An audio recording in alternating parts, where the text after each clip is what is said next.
10 days into our Austrian adventure, the weather playing havoc over the last couple of days. Players have been hard as nails. Unfortunately, 7 teams get the chop tonight because the semi-finals tomorrow, and we need to get the top 4 that'll go on to finals day. I'm Mr. Maximo. This is the FanCode European Cricket Series Austria, and it starts right now.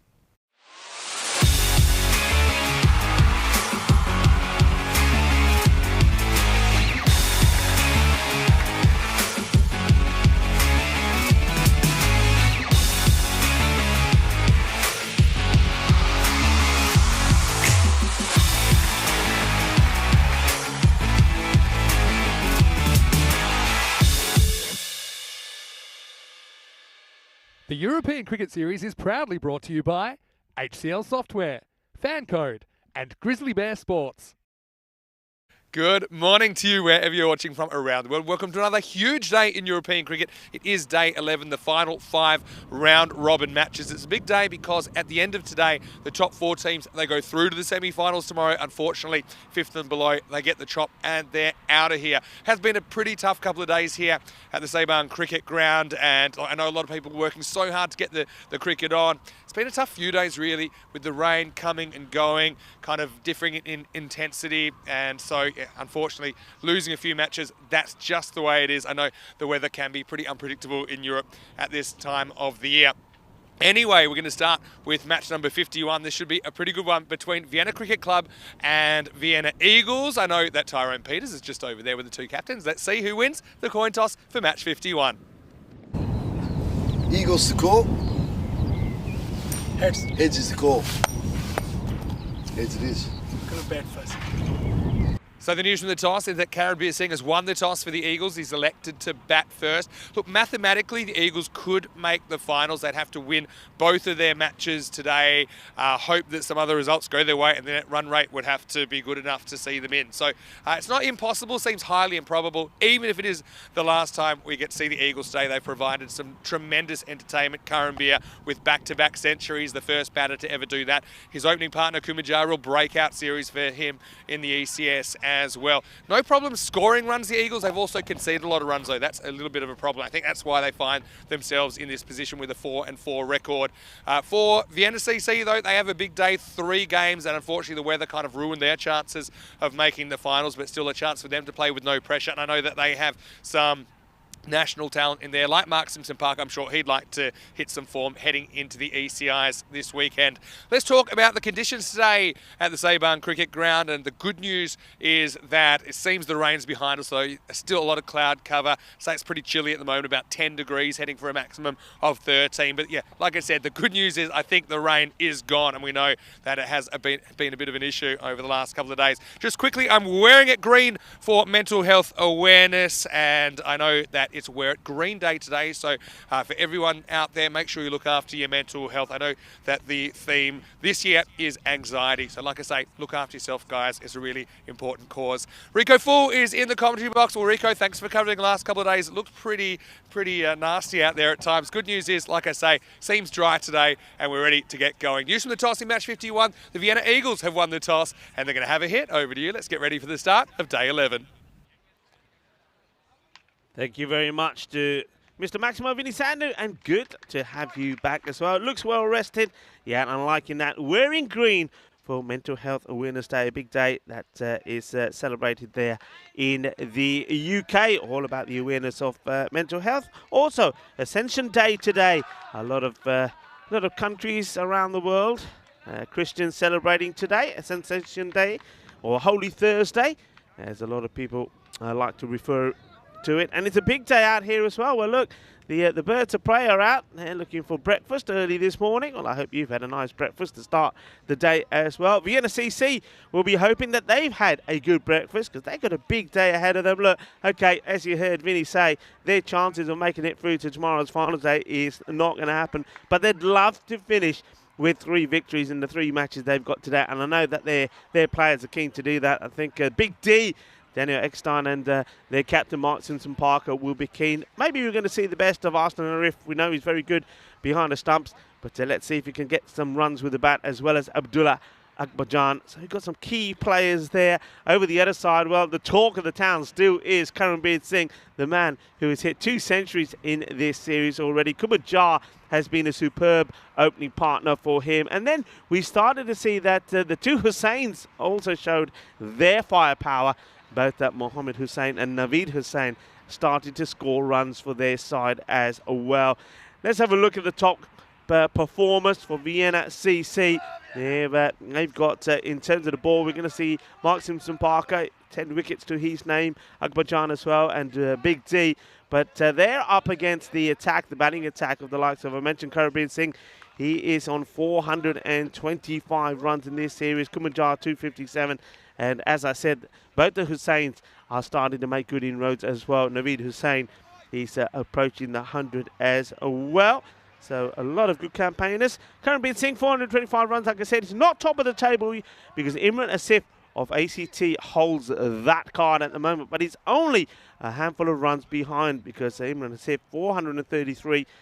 And, of course, ACT, we know they have played all their games. So Karanbir looking to go top of the stack. A very good morning to everybody on the chat as well, to Dave, Rob, and a few people asking about the weather. Well, what I can tell you, it's dry.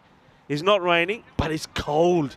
Spent a bit of time out there just talking to some of the players, and I can tell you my hands are freezing. So it's one of those where when that ball comes to you, it's going to be rock hard. Big T to bowl the first.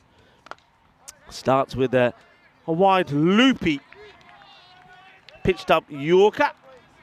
Ends up probably more of a full toss than a Yorker, to be fair, but no runs from it from Karanbir. A big effort will be made to keep the ball outside the off stump to the hard-hitting Karanbir Singh. Once again, outside the off, and this one's called a wide. Well, Big T is not too pleased about it. He thinks this comes in enough.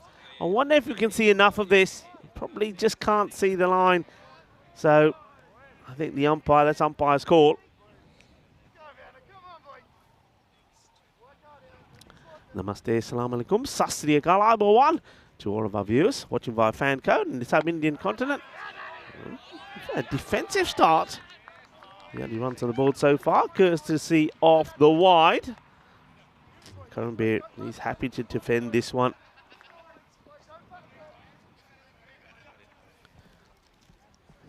Vienna Eagles got back-to-back matches here. Oh, this one will be a wide. This one doesn't come back in at all. Slightly shorter delivery from Big D. Lovely guy. Daniel Eckstein, he's not just out there in the middle, but he's looked after us really well, and he's done some good work around the ground, especially the last couple of days when we had all the weather issues. So a real trooper. Karanbir, it's a mix-up, and Kumajar, oh, he gets lucky. The fielder just not able to pick this one up first time around. If he was, then there was definitely a wicket. He could have chose which end to go because the 2 batters, Jar and Karanbir, well, they get to the middle, they get stuck there, they have a little bit of a meeting and maybe a coffee break. And, well, a good throw, good early pick-up and throw to the keeper, and it would have been Jar that would have gone. He survived. Yes, Karanbir gets off the mark. Kumajar to face his first. When he's timing the ball and stroking it and playing it without being in a rush, if you know what I mean, he's a delightful player to watch. He really is. Probably the best that we've seen here. He and Mark Simpson Parker, I would say, superb strokers of the ball, playing proper cricket shots. But sometimes he tries to force the issue. And he goes, sweet, and it will go. And that's exactly what I'm talking about, just using his timing and noticing that there's nobody out there at the long on position. Umpires will put them up in the air, like they just don't care. So the first maximo of the day 11, and over it goes. So good shot, just hitting through the ball. An important one as well. And now he goes the other side. Delightful batting. Well, right on cue. Just what I'm talking about from Kumajar. This is what he does when he plays his game, and he plays it with this sort of timing and rhythm. He's a very, very difficult player to bowl it just like that after he gets on strike. 6 and 4. You know what the saying is, folks? Well, the European Cricket Network, 6 and 4, hungry for more. Big T, it was looking like it was going to be quite a tidy over, but it's gone now for 13. And, well, this one just gets blocked out. He thinks about taking the single, but Karanbir Singh, the captain of the Eagles, says stay there. And that is the end of the over. 13 comes from it, from the Big D. And just have a look at what the bat versus ball wall is thinking here. Is pipping the Vienna CC to be victorious 110 to 104.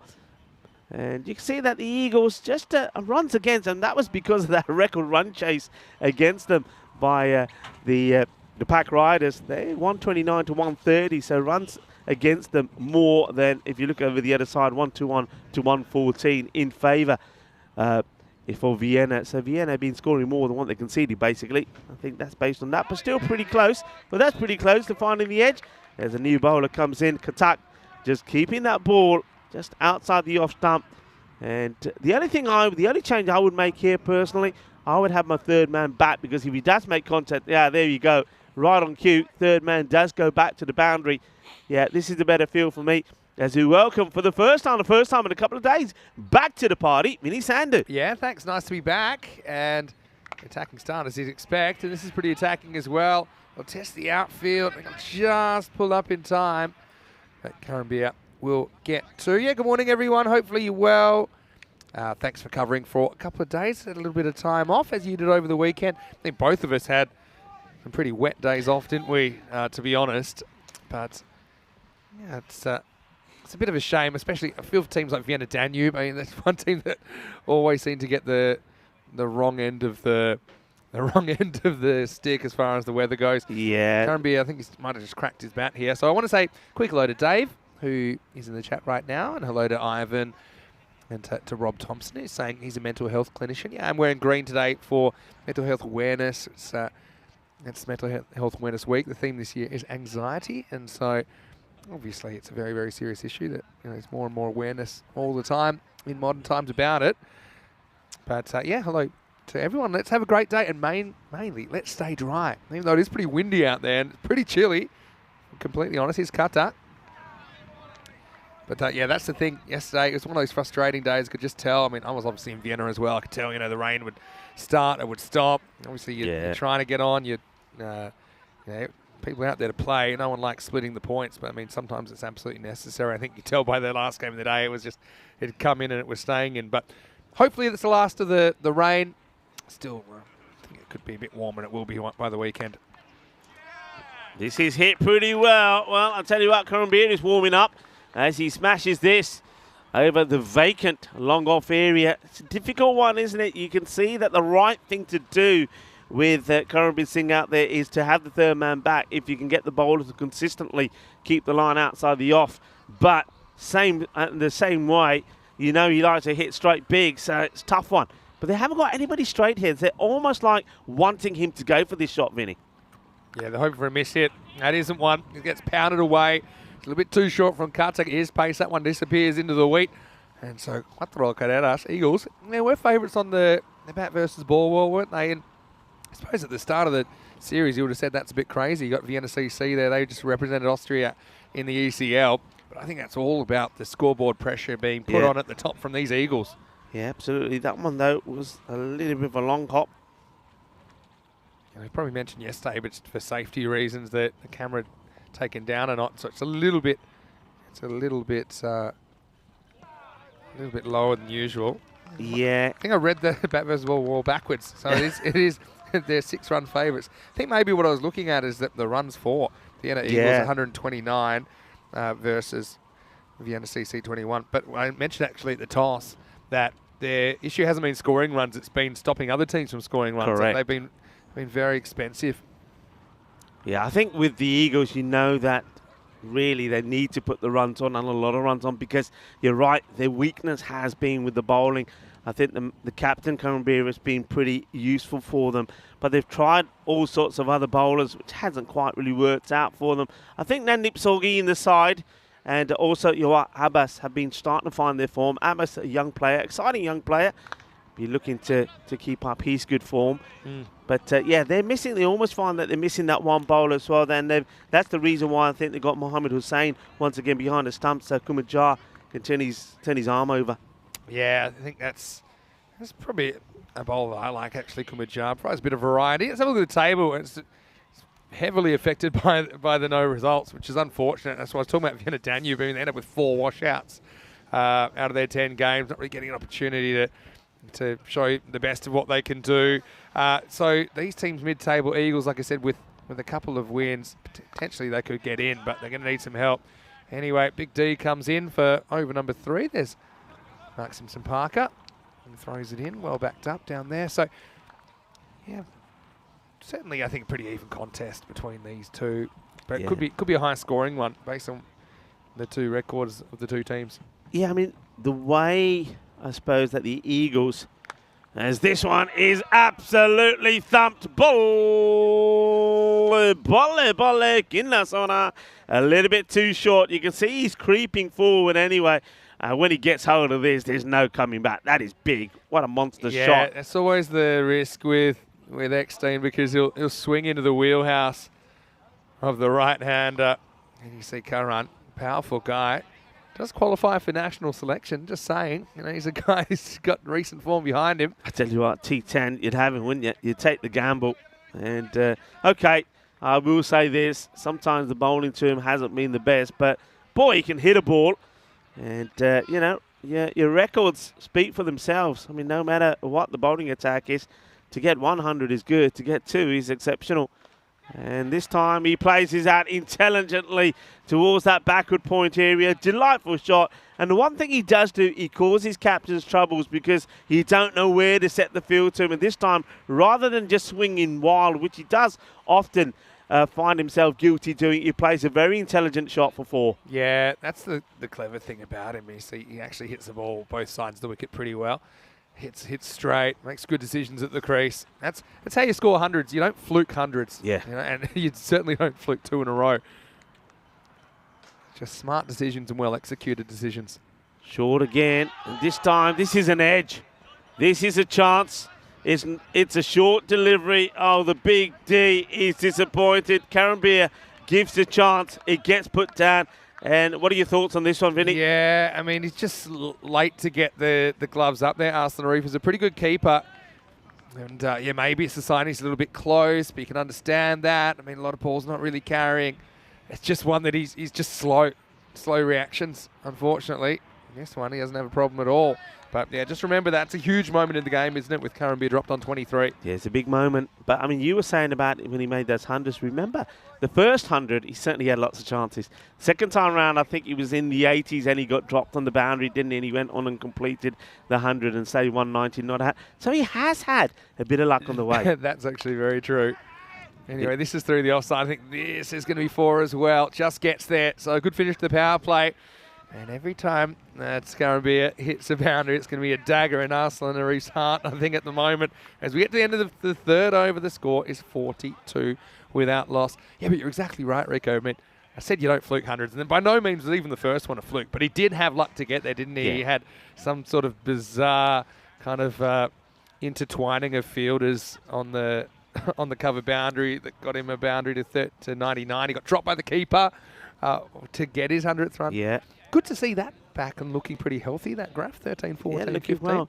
But, I mean, going back to those standings, I suppose the chance here for the Eagles is if they get 2 big wins. Yep. And, of course, the match number 52, the one after this, is the big one because Cricketer CC are holding on to one of those top 4 spots at the moment. That's right. And if they beat them as well and beat them well, then they do give themselves a chance. Yep, you're exactly right. Ali Rahimi gets the bowl and immediately has a bit of trouble as Kumajar puts him through the offside for 4. Yeah, well, Ali G in the house, but his first one goes for 4, a little bit too short.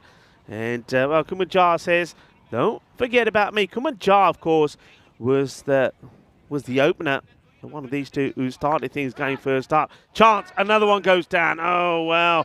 It's not. I will say this, Vinny. Me and you being out there, yeah, it's cold. Oh, it is. When the ball's coming to you, oh, it's going to sting. So catches going down today, this morning.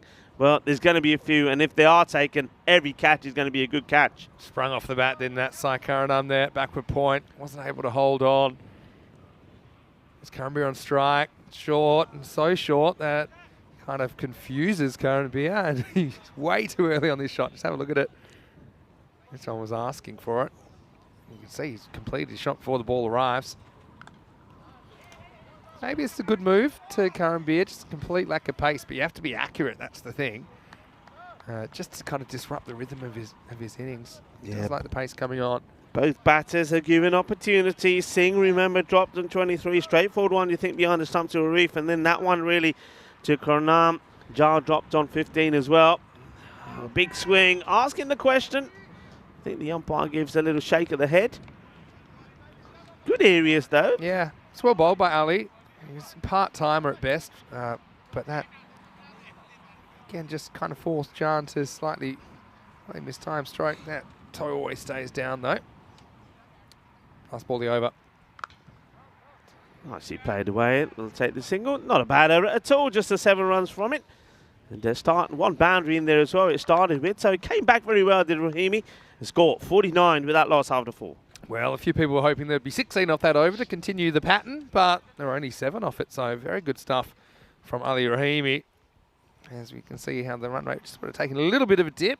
About 122 pace at the moment. Hello to Maya Patel. Hopefully you're well. And if you want to say hello, it's always a great opportunity to do so in the YouTube chat, ECN European Cricket Network. Great cause. You wearing green today. I'll also touch on that. So Mental Health Awareness Day. It is also Global Accessibility Awareness Day as well. And where people are encouraged to discuss, debate and educate themselves on digital access awareness on Global Accessibility Awareness Day. Good. So it's a big day, Very all important. linking together. Very important stuff. Hello to Marnus as well. Hello to Julian. Hopefully you are well. And now we're going to get some Abdul Akbarjan in over number 5. This is hit straight, but hits the deck and plugs. And hello to Marnus, who's saying hello to everyone. 50 comes up there. Hey, Vinny, one thing that amazes me is this ground. The amount of rain that it's had on it. Yet you look at it, I mean, we've walked out there, we've been around it. This outfield just soaks everything up. It sucks it up, doesn't it? Oh, well, won't be needing the outfield this time because this strays onto the pads and it disappears. Abracadabra. Well, good luck finding that one. Trips over the rope on the way. So oh, yeah, boy. Right. Go for it. I like it. This is more like it. Pull those trousers up and get in there. I like the way he has a look for us at the umpire. Says, do I have to go in there? And the umpire says, come on, Omari, get in there. And Omari says, I've got 2 options. Either I'll get me kid off, or he says, actually, this is a better option. I'll just roll him up. Yeah, well, new technique. I didn't see too much of this yesterday. He's giving it the... Well, number 1, he trips over the rope. So it wasn't a great start around about here. He says, yeah, watch this. Whoop! and then the trousers went up. And to his credit, he finds it. I feel like, you know how when you take your cans to the depot, you get a rebate? I feel like you should get 1 run back if you find the ball. So you reckon that'd be a great idea? That'd be fantastic, So yeah, you should. It's only cost you 5. Anyway, we'll see this one get thrown in by Siraj Mohammed. I see Siraj out there. Of course, sometimes he's in the chat. He's in European Cricket Network as well. So bowled a very good over the other day when I was here. Yeah, it did. Gets played out. Wants the single. Doesn't get it. Yeah, just going back to that, this outfit's been absolutely amazing. Yeah. It's absorbed water. It's been brilliant. And even the pitch, I have to say, I know majority of the time when it was raining, it was covered. There were times when it's not. But it doesn't seem to have been affected at all. The bounce is still true. The ball is still coming on. But top work from all the ground staff and all the helpers that have worked tirelessly in the last sort of 48 hours or so, keeping the cricket going. Definitely. Akbarjan's come back well on this over. And so the fact he only goes for 9, because he went for a huge 6, means that NSCC staying in the contest, as this throws to nobody, and I said he went for 9. I jinxed him pretty good, even though that hits the stumps. So they leave a tip at the end, so make it 10 off the over, and at the end of 5, it's 59 without loss. Yeah, Lennon there gets the throw in afterwards, but they sneak the second through. Good bit of running, good they're watching the ball all the time, both the batters, Jar and Singh. Yeah, so now we're getting towards the business end, aren't we, of this ECS Austria? We'll have the ECIs on the weekend, so big few days. I mean, today's the day where we determine the Final Four. Tomorrow's finals day of the ECS. Then we'll have the Tri-Series involving Austria, of course, as well as Czech Republic and Hungary on Saturday and Sunday before we head to Bulgaria. And fingers crossed the weather holds in Bulgaria as well. I know there's some concerns there as well at the moment. But Charlie Hunt will be standing in for me there. Then Rhino will be back because he's going to fill in for you for a couple of weeks, as we'll spend a couple of weeks in Sweden. Here's Ali Rahimi back for a second over. Oh, it's a Gundy ball, isn't it? This one, I think, slips out the hand, called a wide, pretty close to, I think it does dip enough, so not quite a no ball. Can't be seeing also he's a big lad. Okay, wide to start. Drags it across, just gets a single. Definitely not timed it as well against the spin of Ali Rahimi. Maybe just a few bowlers clocking that at the moment. You mentioned the Eagles versus Cricketers game coming up in game 2 is going to be big today. This one is probably a chance. MSP does not drop him, and he doesn't drop this one either. So Kumajar will go. Just gets the toe end of this. You can see he wants to turn it into a full toss. Doesn't quite get there, but still follows through with his shot. So to get the breakthrough is an important one. And Mark Simpson-Parker makes no mistakes. Good catch. Yeah, very good catch. And yeah, this looks easy, but nothing's easy in these conditions. It's a low full toss. Jar tries to dig it out. So that's good reward for Rahimi, who I think's bowled pretty well for the most part. And he breaks this opening partnership. First wicket of the day, it's 61 for 1. Yeah, nicely held. So now is where you get the sort of, I like to call them the hit and miss Hussains. They come out and they swing hard. And they try and really smash the ball to all over the place. And both of them, both the Hussains have made good contributions. Mohammed Hussain comes out first. But let's see how he goes. He's going to go after Rahimi, I'm sure he is straight away. Well, this one's called wide. Karambir thinks about taking and making it into 2, but he gets no response at all from Hussain. Yeah, I mean, he's saying, hey, is that a wide? Because he got close to it, but you can see there's no real significant pre-movement from the batter. It's just missed the line. Good spot to miss, though. Oh, this is what I'm talking about. Have a look at this ball. And, you know, Arslan can't believe he hasn't hit that. But it's something different. I mean, this is so short. It's definitely on its way down. And he just completely mistimes that. It's a proper half tracker. Yeah. Will he go for it again? No, he pitches out. And this one probably doesn't come up as much, or he's getting a bit frustrated, is Mohammed Hussain. Rahimi's been a revelation with the ball here, to be honest. Can he sneak in with the second wicket? This one, he will get off the mark. It's aerial. Gets picked up by MSP. They'll take the single. What a good spell it's been so far. So a ball to go in his spell. This is a tough test, though, isn't it? Yeah, Karambir last ball off the 6th. Good delivery. Nice full. And has to be dug out as well. It's a similar one that got Kumajar. Jar still fancied the shot, but couldn't get it over. MSP loses his wicket. So at the end of a very good spell from Ali G. Rahimi, 1 for 12, well bowled, 64 for 1 after 6. Really well bowled by Ali. So he's provided an excellent off-speed option, and he's just got that run rate back to around the 10.5 or so and over. 37 not out for Karambir. Remember, he had a life on 23. Kumajar, the only wicket to fall. Naveed Hussain still to come, so obviously he batted really well a couple of days ago. And when you consider Ali Rahimi went for a boundary first ball, the rest of his spell, very, very tight. Anyway, time for another bowling option. I think it's okay, you know. Yeah, well, Lenin, Durai Raj comes in and starts with a good one. Yeah, it's kind of probably a bouncer, you know, but it's like top corner of the zone, if you like. Anyway, Durai Raj. Well, this is the uppercut, and I believe it goes all the way. It does. Manos arriba, porque eso es 6 carreras. Yeah, throws the hands without the third man back. It's a safer shot. Just got to get it over the circle. Gets it over the outer circle as well as Karambir moves into the 40s. What a series he's having. Yeah, he is, and with this knock, he reclaims top spot in the highest run scorers. It's goes past Imran Asif's 4.33. Yeah, that's a better length, I think. Line's been good all 3 balls, but I think that length there is where you want to be. Got the deep cover point in place, and a long off in place.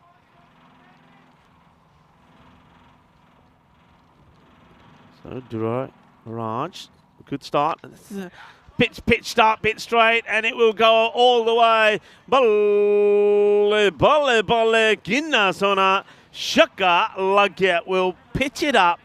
Well, is brave thing to do against Karanbir because he hits so well through the ball. And that's one area not to bowl to him. You've got to try and keep him dabbing and playing outside the off.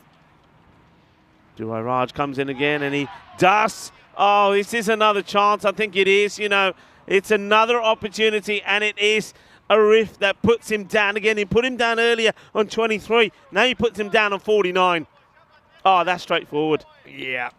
Yeah, that's just a straight, simple job. He even tries to have soft hands and give with it. I don't know. Just, you know, when you catch him, you catch him. When you drop him, you drop him. And they happen in sets, don't they? So, yeah. Karanbir, he was dropped on 49 now. He makes his 50. But he has had a couple of lives out there. Nevertheless, his fantastic series continues. End of the over as well. And it's 77 for 1 after 7. You know, a lot of questions about the ECIs this weekend. And yeah, it's going to be great to have the Czech Republic and Hungary that are touring. They can both come by train, which is a nice way to come as well. So Czech Republic, obviously, not too far away from Austria. Same with Hungary. But let's talk about some of their players. Aaron Ashokan will be leading the team. We've got the beast, Siddheshwar Kramasekara. You've got the tank, Haritik Tomar in there. And plenty of others. Got Riaz Afridi, I think, on international debut as well, now that he's qualified for the Czech Republic. So, yeah, watch out for them. We'll talk about the Hungarian team a little bit later on in the broadcast, perhaps. But I think that'll be a really competitive series between 3 sides that love to play this form of the game. Yeah, I'm looking forward to it. And the weather is going to brighten up for that as well. MSP is going to probably bowl this in the last. It's a tidy, useful bowler. Reaches for it, opportunity, and this time it is taken. So Karanbir, he gets to 50. Lucky to get to his 50, you got to say. He was dropped on 49, a routine chance behind the stunts, but no mistakes on the fielder here. Once again, it's outside the off. It's where you got to bowl to him. He doesn't quite get the power to send it all the way. And you got to say, a very good catch. Catching out there is not easy. And Sai Sama makes no mistakes. Yeah, excellent catch. I had a feeling this could be another one that was missed, but Sai does well. You know, always feel better if you're out for 50 versus being out for 49. So, you know, at least he has that. It's an even 50 for Karanbir. And maybe a little window of opportunity now. The Hussains will be out there as Naveed joins Mohammad Hussain. Yeah, that's the line. We saw Durai Raj do it reasonably well as well, but it's just very hard to get the power to get it over that man. If you don't get it quite in the middle, then you can present an opportunity. MSP with a big breakthrough. Yeah, it gets a breakthrough, but Naveed comes out, and that's well bowled. Good areas. That's where you got to bowl. I mean, Naveed and, both the Hussains out there, similar to Karanbir, they like to hit straight. You can see he's creeping out to try and get to the pitch of the ball, but if you bowl it there, short of a length, outside the off, it's going to be very difficult for them to get anything onto it. Shorter run this time from MSP, just notice, and a lot of bowlers have kind of been forced to do this. Did say that the field sucked up the moisture incredibly well. There still are patches, particularly around the pitch. It's a bit tricky. Well, this is just clever bowling. Just takes a little bit of the pace of this one as well. Swinging wild, but Naveed Hussain can't get anywhere near this at the moment. I get the feeling here, Vinny, going to see him coming down the track. He's made this is intelligent. Yeah. He's made the move of bringing mid-wicket up. Third man goes to the boundary. And, well, I say clever. He gets over the third man and will go to the boundary. I like the move. Yeah. Personally, I would have kept third man back and I would have brought one of my men straight up. Maybe a ball long off into the circle. Yeah, maybe, because he has been going for that read. He just didn't look like he was going to hit one, to be fair. Now they do make that kind of a change, I think. So, look, again, I like the theory. Didn't quite work out, but still a very good over from MSP so far. I love the way that he's been in that zone. You know, he's consistent. Okay, he's missed once to the left. Now I think he's going to reverse the change. So yeah, bring the third man up, protecting against the ball actually being hit well. Let's see if he maybe changes the line, maybe goes a bit more at stumps here. Nice ball the over. He still goes outside the off, and that's a similar sort of delivery that brought the downfall of Curran-Beer, but this one doesn't quite carry to sum up. But a very good over, MSP, and he's got 11 wickets now in this series. Yesterday, the start of yesterday, he was the leading wicket taker, but then Imran Asif picked up a handful and went to 12. MSP now on 11. Yeah, so you can see they pegged things a little bit back, and then the results have been the wickets of the openers as well. It's, yeah, super interesting game so far. I think you'd have to say, based on what we've seen lately, probably Vienna CC slightly on top, although that could all change. Pretty good bowler to bowl the ninth, though. Akbarjan coming back. Yeah, big swing from Hussain, Naveed that is, and get a single. Yeah, I mean, one thing with Akbarjan, you see he's going for the stumps there. I think that's where the mistake could be. You don't want to be pitching up to these guys because that's what they're looking for. And this one up in the air is a miscue. Fielder's coming in. Doesn't get there. He'll get a single. That's MSP again. And if anyone's going to get there and hold on to the catch, Mark Simpson-Parker is the man. Look, I mentioned about Daniel Eckstein and all the work and effort he's put in. MSP has been instrumental as well. But take a single here. A bit of a inside edge. And once again, it's not having the best of days behind the stumps is Arslan Arif. Well, Arslan Arif, maybe he'll go out there and he'll bang a 60 or 70 the way things are going. He'll be wanting to. Because, yeah, I suppose he does knock that one down. They do get a run for it. Muhammad Hussain on strike, yet to fire. A slower delivery, just takes all the pace off it. The key here is take Rahimi's 2 overs that he bowled, even the over we saw from Durairaj. You know, I just think they've done a pretty good holding job. If that had gone pear-shaped, then Vienna Eagles could have well got that kind of 130, 140. The way it is, Akbarjan to bowl this one, MSP to bowl the last, so they've got some pretty good personnel. There's a little no-look flick from Arslan Arif. He's hoping he might be able to make up for it in one foul swoop. He's trying to give him a good positive highlight here. It looked good, but even this was pretty ill-directed, and it needed a few steps on top of each other. Clonk, big, gone. Adios, into the field. Come on, roll them up and get in there. This time he says, I'm wet already. There's no point rolling them up. Omari goes into the wheat field and looks around. Is he going to get the bonus points? And yeah, he is. Well done. Yeah. I like the one-run rebate idea, though. Don't you think that's good? I like it. The one-run rebate. I think every ground we go to, there's always something that we can introduce. Nice hit there at the end of that over from Akbarjan. It takes him into the 90s, 95 for 2. I still think, really, that going into this fixture, 110. And I'm saying 110 because I think you're not getting good reward for your ground shots because it is a bit slow. 110 That's is true. like a 125, 130 score. True. So let's see Pretty where they even. can finish with. Handy way to finish the over for the Eagles. MSP comes back for the last over. Does put the third man back. I like this. They brought the deep point up. Of course, gets banged straight to point, but luckily that man has covered that angle. And Arslan Arif gets a Yorker, which smacks him in the end of the fingers. But does well to stop it. So, yeah, Mark Simpson-Parker, and just operating on a very short run. I like the way that some of the bowlers have made adjustments. You've had to out there. Oh, yeah. Well bowled. He doesn't fancy the short stuff. That's Mohammed Hussain. He's saying, I don't like a bit of chin music. That's one for the over He's for sure. thinking, is that over my head? Is that going to be a wide? He just gets a bit confused. And in the end, it's going to be a dot. But you can only use that once. Don't think it was meant to be that short. Well bowled, clever. We've seen a bit of everything in this over. The one outside the off.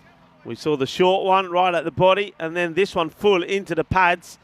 It gets right through the batter. Again, footwork though. If you got across, that's a wide.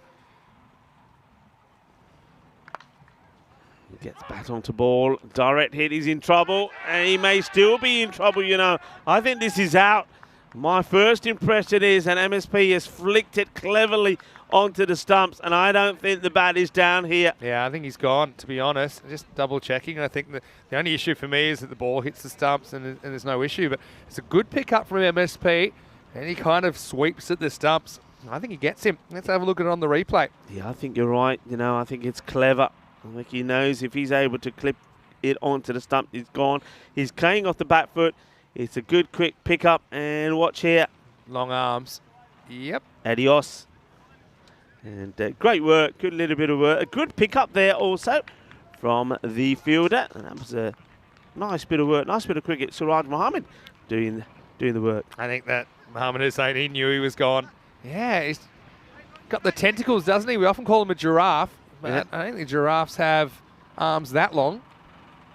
And, perfect pick up and sweep to hit the stumps. Have a look at this. So, yeah, I mean, the key with these, if you're the bowler in this situation, is, number one, you've got to catch the ball.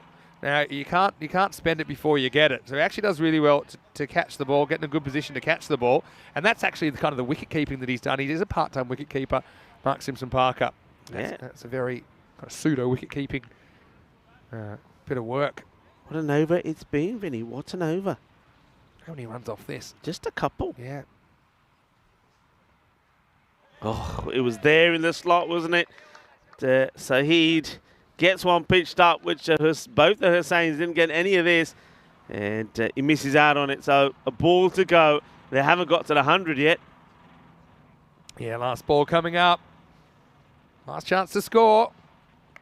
Ooh. It's high. How far? And, far enough. I think this is 6. This goes all over the player. Aziz Khatak is the fielder. And we've got to see where it bounces. The umpire's put his hands up now, but he gives it a fair whack. I think the fielder here, if he was on the line, he's catching this. So this is why I was groaning, because I was thinking, look, if I'm in the fielder position, even if you can keep it in front of you and stop the boundary, you're happy with that. He just had a bit more room to move than you realised, Khatak.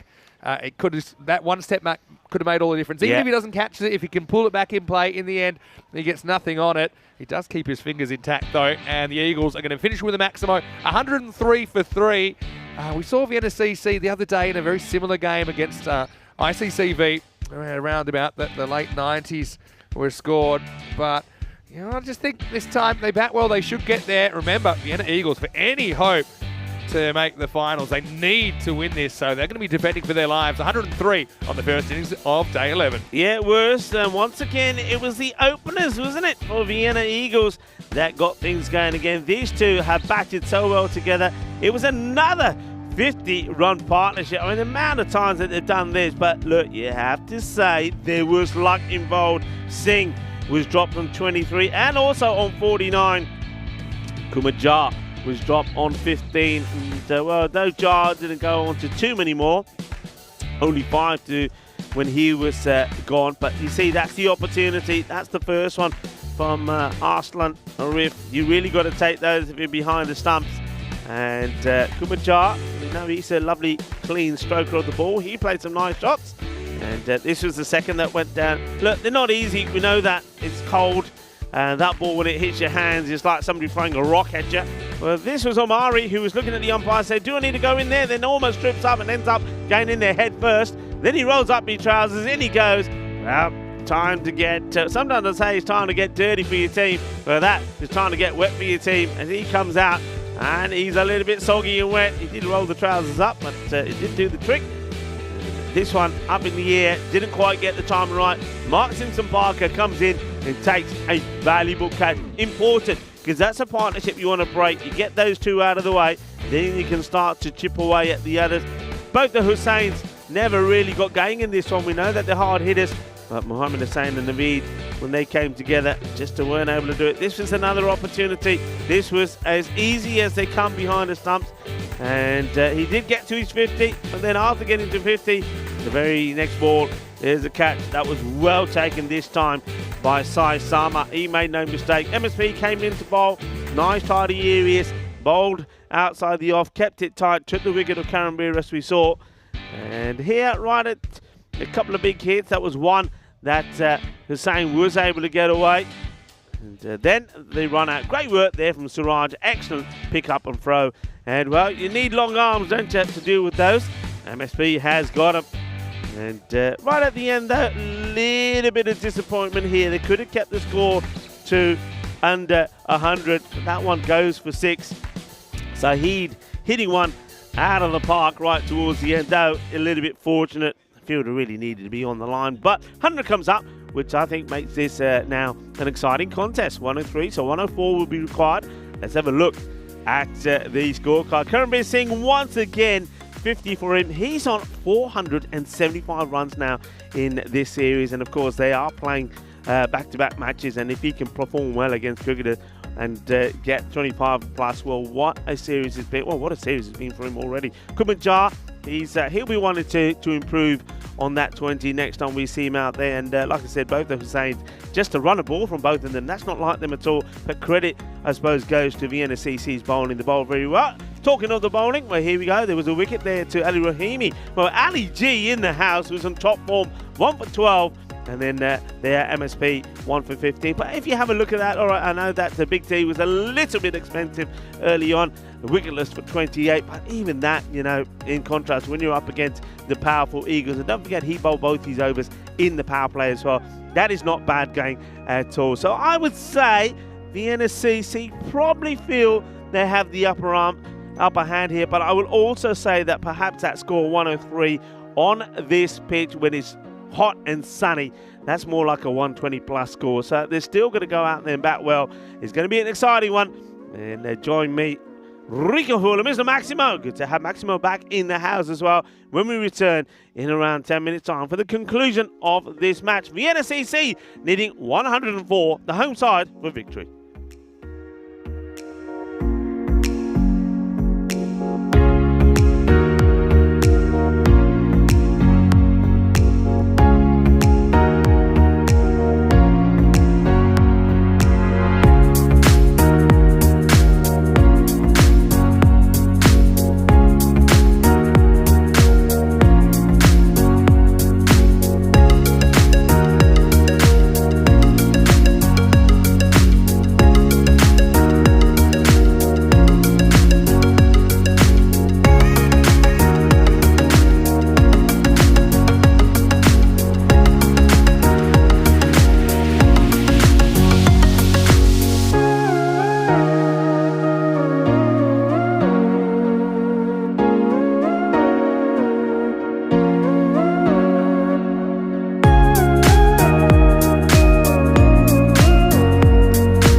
The European Cricket Series is proudly brought to you by HCL Software, FanCode, and Grizzly Bear Sports.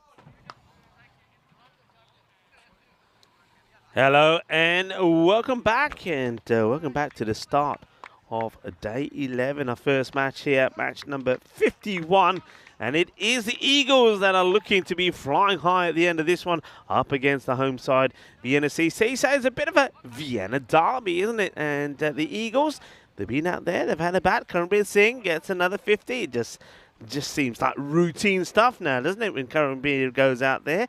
It gets runs, while him and Kumajar, once again, another fine partnership for the two openers. And they do help their side to get to 100, so slow down just a little bit once the wickets of Jar and Karanbir fell. They finished to get 100 on the board. 103 to be precise, so 104 will be required. The umpires have made their way out. The umpires have been outstanding throughout this series. Umpire Deminder and Praveen are the men out there in the middle. Umpire Santosh is doing the third umpire duties, and of course the umpires have been well led by the tournament referee Jerome Peters. I like this move. And Daniel Eckstein, Big D opening, and MSP Mark Simpson Parker. I mentioned that Mark Simpson Parker is a very similar kind of batter to Kumajar, plays nice cricket shots all around the park, and I said this sort of score, with it being sort of under the 110 mark, is the ideal situation to have him opening. If he gets in, I think the game is done, and these two contribute to each other really well. You've got the hard-hitting, hard-swinging Daniel Eckstein, Big D, and then you've got the lovely stroke player MSB out there as well. So getting ready to face the first ball, and it will be Saeed to bowl it. And the Big D hits hard, and it stays hit. It will go all the way. Bolle, bolle, bolle. A Big D goes big straight away and gets a maximum of 6 runs. It was short, and it gets hammered away. Two men I've mentioned already that have been so good and so hard working, working behind the scenes here as well from the host club. Daniel Eckstein and Mark Simpson Parker. I'm wishing them both best of luck in this one. There he goes in the same area again. Doesn't quite carry to the fielder. And they'll take the single. Eckstein a little bit slow to get going. I think he expected to get better reward than just a single from this one. Hit it fairly well. But hands the strike now to his captain, Mark Simpson Parker. They'll be disappointed, Vienna CC, that they're not going to be seen tomorrow, the home side, on finals day. But nonetheless, they'll be looking to finish well. And, well, this one is going to go into the field. Come on, don't be shy. Get in there. You got to try. There we go. There's another one going into, well, the unknown. Here he goes. He prepares himself well. And every step is squelch, squelch, squelch as Guswak Sandhu goes in there and says, Aja, Aja, where are you? Don't keep me in here too long. Or Sapawi dekhi, Sapawi aajan there. Kidhar gayi ball, kidhar gayi? Has he found it? Oh, he has indeed. Well done. And they've been so good at finding these, but there's that shot from MSP. What a start from him. First ball 6, bang. Thank you very much. Well, Sandhu comes out a little bit soggy and cold, no doubt. Saeed, 2 sixes off the over so far, 13 of 3 deliveries. Needs to pitch up. MSP batting pretty deep inside his crease. Oh, Gandhi. And this one gets past the keeper. Does it get past the fielder? And it looks like it doesn't, so it doesn't go to the boundary. But not a good delivery, so he does try and go fuller, but strays it down the leg side, wide called. And that brings Eckstein back on strike. Keeper Hussain goes through his gloves. Making a bit of a change in the field here, so because they want 2 men out deep, long on and mid-wicket, third man has to come back inside the circle. Looks like I get the feeling that the ball that came back was probably not the right ball. So he finds one out there, Sandu, but I don't think it's the ball that he went looking for. So we're just waiting for a replacement to go out there. Yeah, I think there's going to be a bit of that, isn't there? There's a number of balls that are in that Grizzly graveyard, and they'll soon be chewed up when it's harvest time. Anyway, Big D goes up in the air, and oh! Well, it's going to be, I think, is it 4 or 6? Does it drop right on the line or not? Karanbir Singh, I thought he was going to take a jalebi catch. He's saying it's 4. Well, this had some hang time, didn't it? Karanbir gets a hand on this. Watch this. It sort of sticks. Where's the foot here? Does the foot touch the rope? And looking at that, I'm going to say probably, yeah. I think this might be 6, you know. I think he's got a bit of foot on the rope. Yeah, 6 is signal. So, manos arriba, Vidro. Porque eso 6 guerreiras. Karanbir says, Kidna. Shaka kidna lag gaya. Well, unfortunately, tera pair se yaar. Pair rasa de upar sega. So, it's 6 rounds. Yeah, foot. They're on the rope. I think you can see that. So, despite the efforts, as soon as that touches his hands, it was 6. Saeed has gone magical. The perfect start in this chase from Vienna CC. 21 without loss. And then finishes with a dot. That's it. End of the over. But it's a perfect start, as I said. And Vienna CC got a big day, haven't they? Look, I've already mentioned that, yeah, they can't and won't play tomorrow on finals day. As we see the number of matches without a goal on the ball now, 87. But they got 3 matches. Look, they have a break in the next one when the Eagles take on Cricketer CC. But then they will be back playing Graz. Cricket Academy Grass will be up for that one. There is still a potential chance that they can make it, depending how match 52 goes. And then Vienna CC will finish today, the home side, playing the last match of the group stages up against the Pack Riders, another team that at the moment are in the hunt for finishing in the top 4. It is soggy out there. I'm talking about the bowler, actually. It is soggy. Soggy, going to come on to bowl. In fact, it's pretty soggy out there in general, especially if you're going into the wheat field. Nandeep Soggy coming on to have a bowl. And not the first and not the only player that's got his shirt on top of a hoodie. So this one gets played out into the covers. MSP will take the single.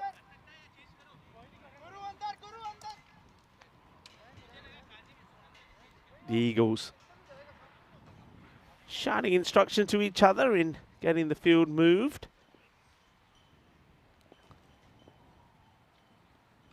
Oh, another swing. Liking the fact that Mohamed Hussain is standing up, putting a little bit of pressure on Daniel Eckstein, trying to keep him inside his crease. Don't mind that at all. But of course, the bowler has to bowl the perfect line and keep the ball within his reach.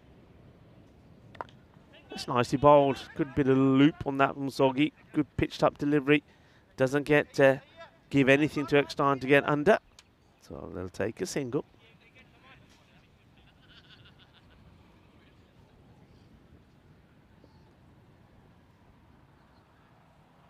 Short and doesn't get hold of it. MSP will be disappointed with this one. It's a short delivery. He gets nothing from it.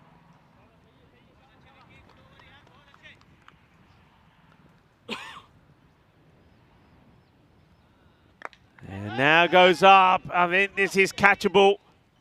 And goes down. It's a good effort again from the fielder. He goes for it, wants it, he's hungry for it, but not able to hold on to it. And I think that's going to be, Guswak Sandhu, who moves himself away from the wheat field, saying, I don't want to be over there. I'm not going in there and getting wet all the time. And there's no easier being there either. Good effort. Chance goes down. MSB gets dropped on 7. Oh, this one is, that's the danger of standing up. Where does this go? I think it goes all the way to the boundary, actually. I think umpire just wanting clarification from the fielder. Yeah, 4 byes. It's a good delivery, but that's the gamble you take if you're standing up. So 4 byes.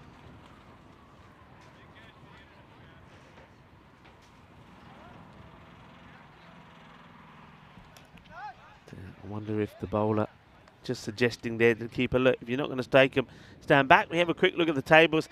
It's very exciting how things could pan out. A lot really depends on the next match. Cricketer, if they win that match, then they know they're guaranteed. They'll go into third place. If they lose it, then depending how they lose, it does open the door perhaps for the likes of Pack Riders or even Grass Cricket Academy to try and sneak in to fourth place. But it means that playing perfect cricket and winning handsomely. Talk about handsomely. This is a handsome shot from a handsome young man as well as MSP goes big. He goes all the way. Manos arriba, remember. He was dropped on 7 by Sandhu. And now he's looking to make amends. When he hits it, it stays hit. And just like that, the keeper, Mohammed Hussain, says, I'll give it another shot as he puts the helmet on and stands up. Surai, good comeback. And that's the difference, you see. That's where if you bowl a good line and the keeper's able to take him, you can have an impact because MSP now having to stay inside and not going out of his crease. It is hit well and too well. Lovely timing. He's a powerful hitter, is MSP. And when he hits it clean through the ball like this, it stays hit. Sometimes he is guilty of relying more on his timing and he doesn't really give the oomph into the shot. And we've seen him out like that a few times with his clipping rather than hitting. But that one, no trouble. Masura goes for his first boundary. No third man back, so Chase is on. And it's 4 more. Still amazes me how these balls are going to the boundary. And the amount of rain that we've had, you'd think the outfield would be super slow. You'd think this one is going to hit the deck and just go, I'm going nowhere. But it doesn't. It still goes. It still has the legs to get to the boundary. So 6 and 4. And now MSP is a man who's hungry for more. Whacks this. That will go all the way as well. Really good hit. And another powerful one. I think the umpire's just double checking. But for me, I think that's 6 runs. Yeah, manos arriba, arriba, arriba. Porque eso es 6 carreras más. The captain of Vienna starting to open up his shoulders. Gave a life. It wasn't taken. Now he's punishing them. This one's hit beautifully. What a lovely shot. He waits on this and creams it past the man on the long off boundary. Look at this. He's just waiting for it. Gets that little step across as well. Gets himself in a perfect position. Smashes it. He's on a strike rate of 300 now as he moves to 30 of 10. 50 also came up in that over. And what a good over that was. And what a good power play. 54 without loss after 3. And they're going along brilliantly. And a fine time to welcome back into our comedy position to Mr. Maximo. Yeah, thanks. It's got these 2 huge overs, 2 magicals, and we didn't see a magical over in the first innings. It's really put him in the box seat. What a power play. And I've got to say, love the execution of those drives from Mark Simpson-Parker. And it's really tough to see a way back into the game for the Vienna Eagles. Unfortunately, the more things change, the more they stay the same for the Eagles, having trouble containing the opposition. You got Big D and you got MSP out there right now. They're trying to make up for lost time. We know, like you said a little bit earlier, that Vienna CC can't make the finals. Doesn't mean they can't play spoiler. I think now they're just focusing on giving a good showing. They're a really proud team. We saw them in the ECL earlier this year. Let's see if they can make quick work of this target as Yawar Abbas comes on. Could be a chance though. Fielder makes an amazing catch. What a fantastic bit of work from Naveed Hussain. He went down to his right.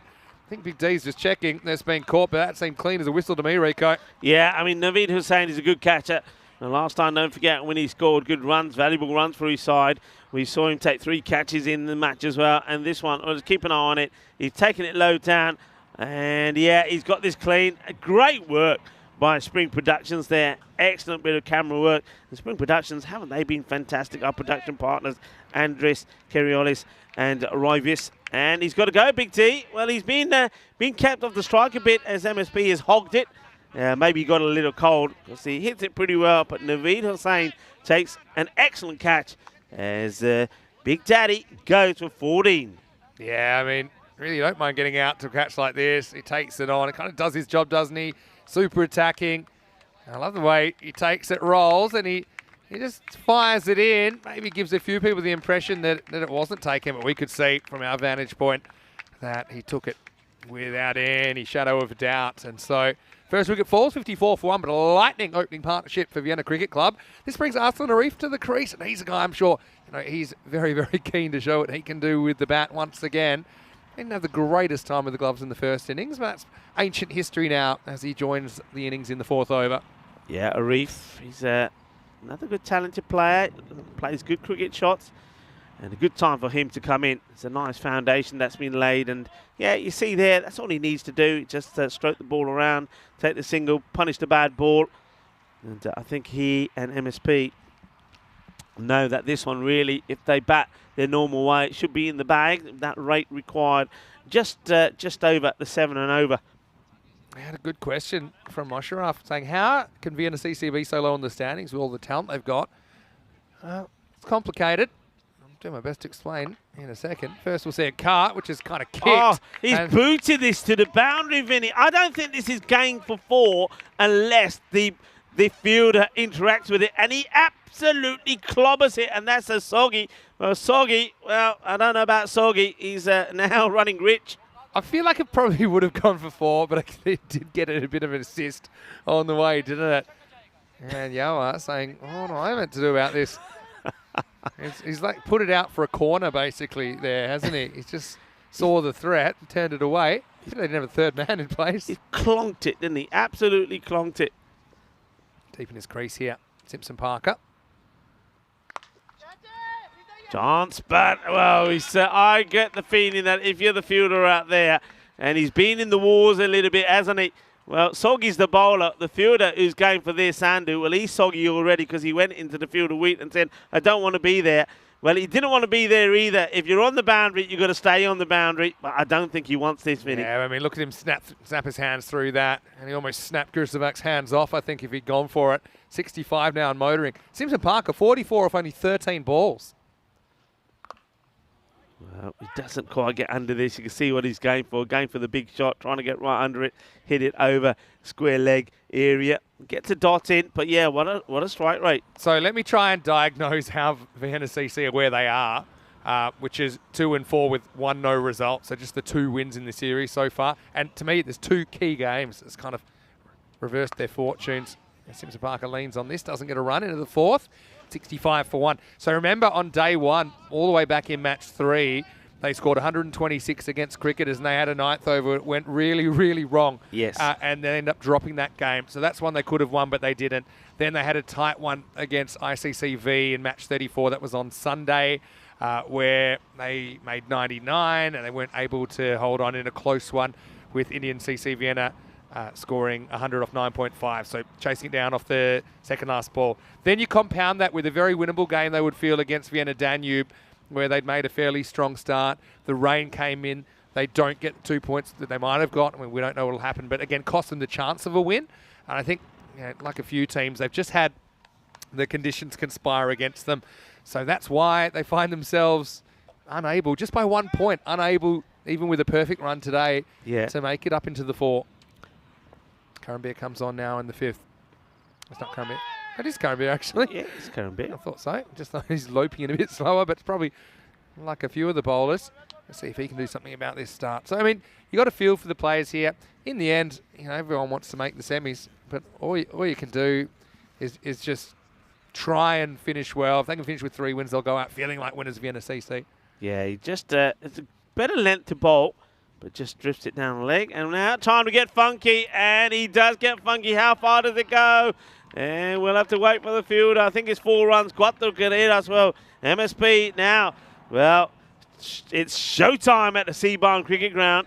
And if this went for 6, it would have been a fine way to bring up his half century, but he moves to 48. Yeah, I mean, probably not 100% necessary, but MSP is a talented player. Remember, I'll see him playing for Austria this weekend. Eyeing off the offside this time. I think he wants to go over cover here. Doesn't get what he wants, but yeah, what an innings. 48 off just 16, mate. That's 17 balls. Yeah, he's a talented player, isn't he? I mean, sometimes, obviously not by wanting to, but he can be guilty of giving his wicket away. But when he's on form, he's a delight to watch. Canberra almost gets through him. And how many will he get here? He'll want to come back for 2. And he's going to be told to wait by Arslan. So moves to 49. Good over from Canberra, though. Yeah, it's been pretty good. Even the boundary it scored wasn't without risk from the batter. Yeah, but that 103 looking pretty slim now, isn't it? Last ball of the 5th. Gets this one through, but it's a little bit too wide, so it gets called. So another one to go on the over. 6 from it now. Yeah, the good news is that we are told by the weekend that we should have much more agreeable weather to 24, 25 degrees. Slower delivery. Should get him a wicket, and it does get him a wicket. That's a really good catch. Nicely held. So Arsenal and Rift's day doesn't get any better. He gets 1, but 1 or 4 balls. What a good catch this is, Vinny. Yeah, brilliant catch, kind of curving towards him, but still, I mean, yeah, cold day, and yeah, with the wind swirling around, Arsenal Reef feel like he can't get away with anything in this tournament, and he becomes the second wicket to the 4. Score 72 for 2 off 5 overs. And just a reminder, 25th of September, it'll be the ECC backs, the Euros of cricket, and yeah, join us. There's 31 different countries that will be playing. Still TBC, the 31st entrant from Group C, so stay tuned for some news on that at some point. But I mean, right now we're going to see Austria and Hungary from Group D this weekend. We'll see the Czech Republic from Group A this weekend, and those ECIs provide important preparation and opportunities for guys to get out there and kind of demand selection for the ECC. Yeah, very much so. Well, we saw in that last over where we're bowling a wide, it becomes an advantage because it was the last ball of the over. And the one he had to bowl because of the wide, that gets the wicket for Canberra, so he was happy about it. MSP, he'll be happy if he can get to his 50. And he will, and he'll do it in style. Beautiful stroke. Manos arriba, Vitro. Shaba, ball badaya. Captain Vienna CC nu Mark Simpson Park ne apni half century puri kali. Badhiya shot, zabardast batting, and well, a little kiss I think being blown out there to his teammates. Good knock. Yeah, I mean, it's done it, made it look so easy, hasn't it? I think that straight hit's a very good example. Soggy goes wide of the man who took a very good catch in that area earlier, Surah. Yeah, he's just made it look so easy. Like I said, that's what good players do. He's a guy, Mark Simzabarga, born in Austria, played all his cricket, more or less all his cricket here in his development. And I'm sure, you know, that potentially he's a future Austrian captain as well. I think the way that he carries himself, he's getting some captaincy experience here for Vienna CC. Still fairly young as well, I'd say. Yeah, and I think given the opportunity here by someone like Quinton Norris to captain the side, I think it's a good move as well. It's all about development, progression, and of course he'll learn from this series. I mean, you mentioned a few people asking how come such a talented side we won't see them tomorrow. And yeah, that match when they lost that in that last over where it was an over that went just ballistic, didn't it? I think, if I remember correctly, 27 came off it, and then it took so long to complete. There was the 5 penalty runs as well. Yeah. So it was just, you know, it's a learning process. He took a gamble bowling somebody thinking that the game was safe, and he won't do that again. You know, it's all part of the learning process. Yeah, but also I like that he's been showing confidence in his teammates. It's always about striking a balance as well, you know. So, I mean, you can criticise the result of that, and it's a pretty brutal lesson to learn, but still, you know, it shows you a little bit about it. There's been multiple times he could have bowled himself an extra over, and he's given the opportunity to one of his teammates. So I don't think you can criticise him too much for that. High up in the air. Will they hold on to this? Well, will they get there? Well, no, they won't. It swerves up in the air. Deepak Lal is the closest man to it. Not able to get anything near it, but certainly being the MSP show here at the moment, I know that the Big D made a bit of contribution towards the top end of the order with 14 of 9, but other than that, well, it's clearly seen there from the scorecard. MSB 56 of 20, but nobody else really have mucked in yet. Well, Abdul Akbarjan will hope he can, but got a bit lucky with the last one. 1 of 4 he is at the moment. But, welcome to everybody in the chat. that's staying in. Demanis, he's liking MSP. Half-century machine, he says. He's a very good batter, that's for sure. Akbarjan now up against Naveed Hussain. Hussain, the slinger. Yes. I suppose it's not impossible. Still more runs required than balls remaining, if you look at that. But you need to get into the kind of middle, the meaty middle order, and then the tail pretty quickly. Can't see the messing this up. Apachan, slow starter, but very, very accomplished stroke maker. Yeah, this is hit well, but to the fielder who holds on to extremely good catch. Oh, he's delighted about it, and so he should be. What a good catch this is, and Abdul Akbarjan, well, he thinks he hits it well enough to go all the way, but Kumajar takes a great catch. Excellent catch, and this is, look, number of times we've seen fielders that need to be on the line and have dragged themselves off it. Well, he stays put, and look at the landing, perfect. And if you want to know if it was all right or not, ask Diana Oroz, because she was right there, and she's probably got a good snapshot to prove that that's a clean catch. Yeah, and what he does well is he keeps his heels in the air just in case, so he stays on the toes. Akbarjan will be a bit disappointed that he couldn't get going, but he's very close to hitting his way out of trouble there. Instead, it's a brilliant catch from Kumajar, and the third wicket falls 80 for 3. Here's Ali Rahimi coming in at number 5. Didn't he bowl well in this game? Superbly, yeah. Especially that's going to give him a lot of confidence when you consider that Vienna CC playing twice more today to be a viable bowling option. And he had to bowl a dangerous top order as well and did a very good job. Yeah, this is a big over, you know. I mean, if this stays tidy and a low scoring, well, you never know. Stranger things have happened, Vinny. Hussain. This is nicely played, and it'll test the outfield once again. Just slows up. And Rahimi, well, look at this. You've got the little and large out there at the moment. MSP, I think he's twice the size of Ali Rahimi. It's really dwarfing him. Yeah, they look like those, what are they called, the babushka dolls? No one would fit inside the other. But, yeah, I mean, Rahimi's a pretty good foil, I think, in this situation, because he's just going to try and score. He doesn't necessarily have to try and whack boundaries. Gets a good in there. Well bowled and well taken by Mohammed Hussain. Credit to the Eagles, though. They've come up with a couple of brilliant catches in this innings, in these conditions. But again, I think they can see that their finals aspirations are fading away. So, well, taking it on, and the pressure on the fielder means that the mistake is made by Kumajar, who's taking a great catch. I think if he picks this up straight away, he has a great opportunity for a run out. But that's the pressure, isn't it? You know, you've got to put the pressure back on the fielders because it's not easy condition to pull off a run out. You'd have to pick it up cleanly and probably hit the stumps direct, probably hit one stump. Last ball of the 7th over. Gone! Oh, what a catch.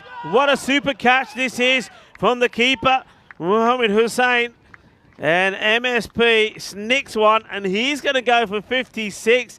And just like that, Vinny, this game now comes back to life. Yeah, well, that's what they had to do. And they got the 2 wickets. They got 2 new ones at the crease. Thick edge. Just a little bit of extra bounce. I know he's got an unusual kind of angle of approach. There's really no front arm at all. And this could be the difference as well. Mohammed Hussain not making any mistake. So they feel like they're in the game here because still 7 and over required, right? There's 21 required off the last 3. You got 2 pretty new batters at the crease. And they'll hope they can get a run on, especially if they can bowl a really tight over here, maybe push the game back to par, 10 and over, something like that. But Vienna CC surely still in the box seat. Nice innings from MSP, though, as he finally departs for 56 off 21 with 6 big 6s and 4 4s. Yeah, it doesn't do that cat justice watching it like that on the screen because that was going pretty quick. Caribbean now comes back to bowl. 83 for 4, 7 gone. So Caribbean get a tidy over in here, and who knows? Exactly. Push as deep as you can. This is what's coming up in the second match of the day. The Eagles, well, maybe their finals are not dead if they can pull this out of the fire, taking on cricketers. Eagles winning the toss and batting once again. There's a question now, if you can see Vienna. Well, that's one way to stop it, I suppose. That's a smart run, though, from Katak, and there's no hesitation. They go on contact. You get a fumble in the infield. There'll be plenty of fumbles out there, trust me, with these conditions. I mean, still, it's 10 degrees is the temperature. It's cold. My nose ain't stopped running. I can't stop it. It's like a tap. This time, no run. Good. And you see, it's Sandhu there making the stop. He's been everywhere, Guswak Sandhu. Just need the pressure relieving boundary here, don't they? If they don't get one, then this over's going to be a win for the Eagles. Oh, bold, slower delivery, Vinny. Oh, boy. Oh, boy. I think their game has broken out. I really thought this was going to be a thumping, but they've done everything they've needed to do to stay in the contest. Places that, they're taking a risk, and once again, they both go on the call. Puts the pressure on the fielder, Guswak Sandhu, who's not able to take it cleanly. So you've got to say, I suppose, good running, because a good understanding between the two batters. The thing is, if you don't hit another boundary in the game, though, you can't win. Yeah, that, to me, is pretty obvious. Last ball coming up of this over. Oh, how does this miss? It's so close. But what's a good over from Karanbir? What a good spell from him. The captain leading by example, just 9 from his 2 overs. And 86 for 4. Look at the score. Many of the last 2 overs only gone for 6. I know, and that over had 3 singles, 3 dots in it. So, yeah, it's one thing to kind of play this small ball and to, just kind of work the ones, but you kind of need more than that now. You need that boundary and over, I think, to keep up. So 18 required, a 9 and over from here. This one for me, it's judging by what I'm saying in this partnership, it's pretty much a coin flip from here. Yeah, well, that tells you a story. You keep your hands warm for as long as possible. And that's a cigar. Main. So, okay, Naveed Hussain, who bowled a superb first over. Yeah. 2 for 3. Let's see if he can continue. Right. Got the third man back. That's a good position to Rahimi. Here we go. All happens in the 9th. Gets played away. 1-2 here. Yeah, you've got to go for 2. Yeah, that's good. That's good. I mean, Rahimi will run hard, no doubt about it. Still a bit of batting still to come. Haven't we seen yet? Got Ramari still to come. Just, got the key wickets, haven't they? Yeah, got the key wickets, and of course that one of MSP was key, wasn't it? Good with Naveed. The 2 Hussains combined, and again, Naveed the bowler, Hussain, and Mohammed Hussain takes the catch. And well, it's not the shot to play, really. It looks can be deceiving. Everyone's saying, how come Vienna CC haven't gone further in this tournament? Look at this. They might not even win this game.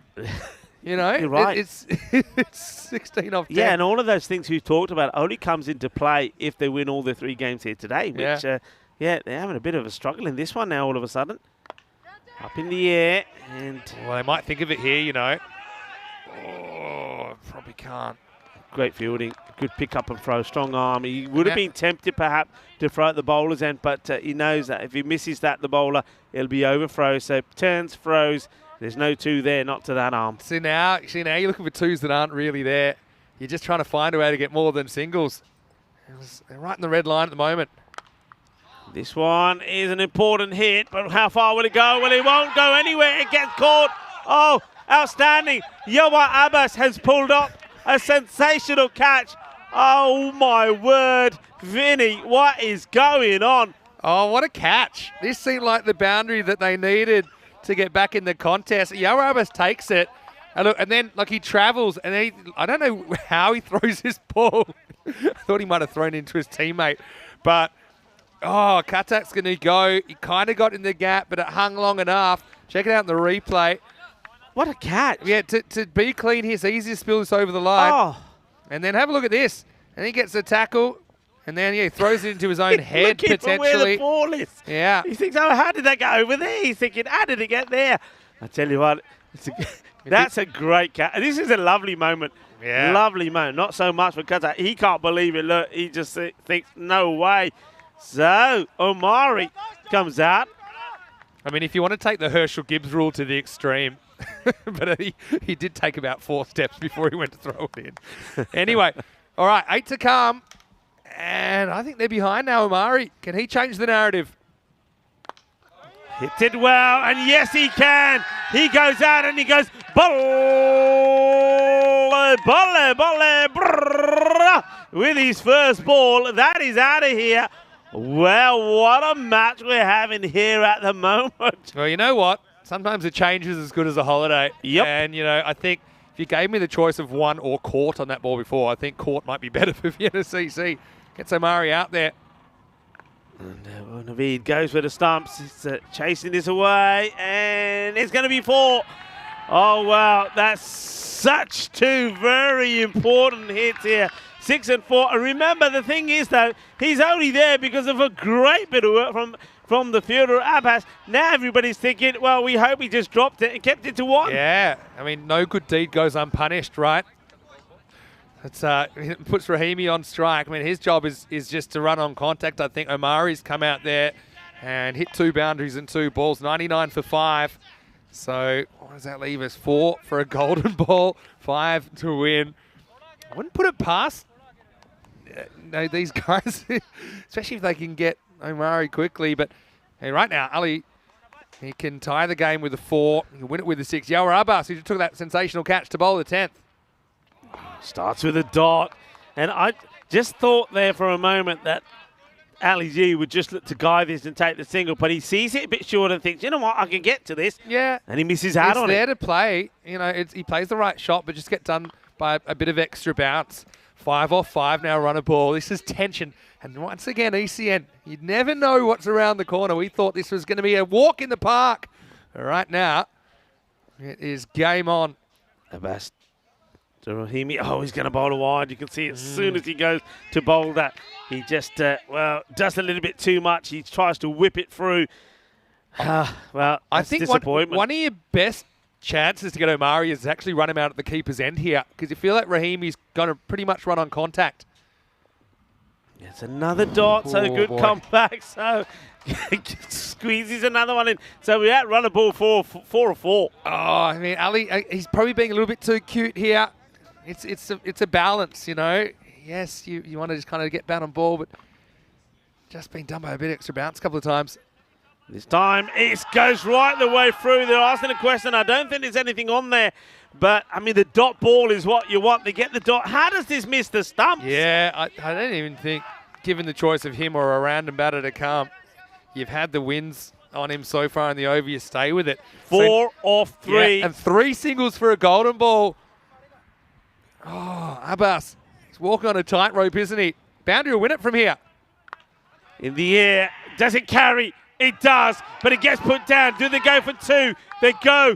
They run hard. They'll get there. Oh, my word. Well, the catch gets put down in the deep by Usura, who has already taken a good one. I think that could have been a dot. I think they get the 2 here, I think he's made it, and they've gone upstairs.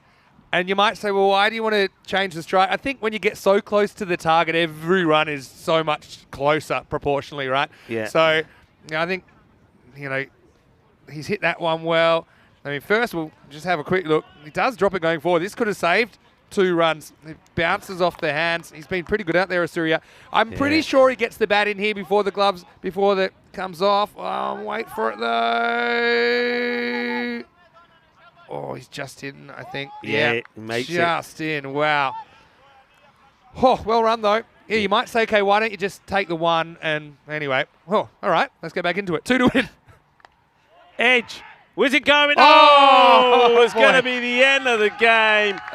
What a cruel game it can be sometimes. And who is it? It's Sagar Mamain. So we saw a catch being dropped when it should have been, it would have been a dot, and then that one should have been a single. Ends up being a boundary. Vienna CC get the victory.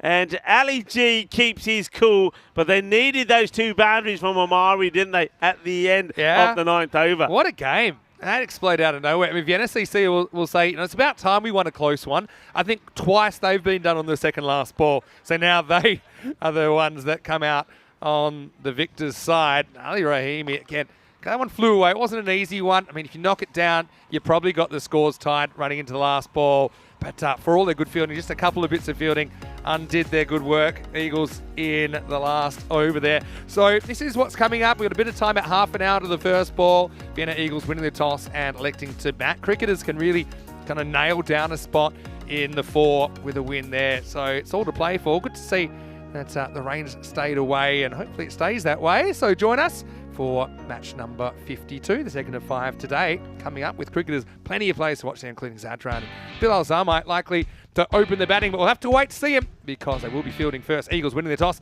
and batting. Well, let's roll the videotape, and it seemed like we might be in for an early coffee, Rico, as Big D and MSP came out and they plundered the power play with 54 coming off the first 3 overs. Yeah, it was quite amazing, really. Big D didn't want to hold back, and MSP, well, he decided he was going to go big as well. This one, well, was 6 runs. The foot was on the rope. Current be saying, really, in the end, how important could something like that be? I mean, if he was to save that one, all of these extra runs that we're seeing, these little misfields, make a difference. It was a tight game, but you're absolutely right. Vienna CC were off to a flyer. Yeah, and for all their good fielding, they also had a few self-inflicted wounds, didn't they, the Eagles, if you look at this.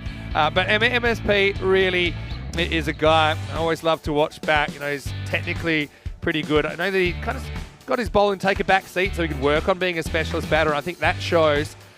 He was hitting the ball really correctly. He was able to go both sides of the wicket. And without his 56, I think Vienna CC are in a lot of trouble in this chase. Yeah, too right. I mean, when he went, I mean, they were in trouble. First of all, Big D. Big D goes for the big shot. That is a really good catch from Naveed Hussain. Naveed Hussain almost ends up being the match winner for his side. That catch was important. And his bowling, you know, got a feel for the Eagles as well. They're one team that have played all their matches without having a no result. So I suppose that's one thing you will say. They've been given every opportunity. It was showtime at the Same Cricket Ground there as MSP pulled out the ramp shot. So he kind of had it on a string, didn't he? Arslan Arif, though, he can't take a trick in this series with a bat. He slices inside out. I mean, he'll be happy there's 2 more matches to play because obviously that wasn't one of his better ones. And MSP drilled another one. This brought up his 50. So, I mean, they were looking great at this stage, weren't they? And we said, look, you got to get these 2 and maybe you can open the game up. That's exactly what they did. That was an excellent catch taken out there on the boundary, keeping his heels in the air. But then you still had to get MSP, didn't you? That was the second part of the plan. And, well, this was a big moment in the game, wasn't it? Because it did really throw a cat amongst the pigeons as he nicked off for 56. And then, well, suddenly it wasn't such a sure thing for Vienna CC. Yeah, I mean, that one was going pretty quickly. It was a really good catch, and Naveed was saying getting the breakthrough. And then, then we went through a period where in the 2-over spell, only 6 runs came from it. That was over number 7 and 8. And the 9th over became pretty key because there was that catch taken, and we thought, well, that's match winning. And I'm loving that little bit of action when he thinks he's thrown the ball in. And he's looking for it all over the place, and that's where it is. He picked it up in the end. But then, well, Omari comes in. He blasts his first ball for 6.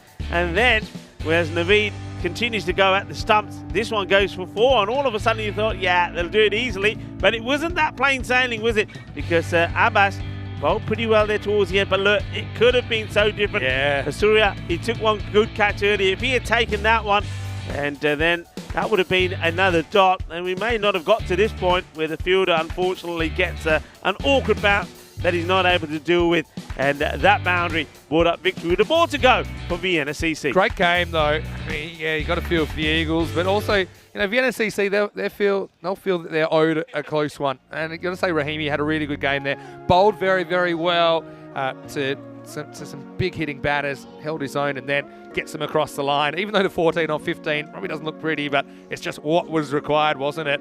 Got to say, Mark Simpson-Parker, outstanding work from him. 6 Maximos in his 56 off just 21 balls. Big D with a couple out the middle as well, 14 off 9. Unfortunately, you had Arif, Akbarjan and Qatar going for just 1 run apiece. But Omari, super important, wasn't it? His 10. Just kind of put them back. They needed to get some boundaries from somewhere. He got those 2 boundaries that got them back in the contest. Yeah, very important. And I think with the matches still to come, I think somebody like Arslan Arif and Abdullah Akbarjan are going to be pretty key. They need them to hit form. Akbarjan hasn't quite really performed to what we know he's capable of, and I'm sure he's looking to end this series on a high. But let's have a look at the bowling figures here. Nobody really bowled particularly badly, you have to say. 3 wickets from Naveed Hussain. He was sensational, 3 for 16. I think the captain, Karanbir Singh, once again bowled very well, 1 for 9.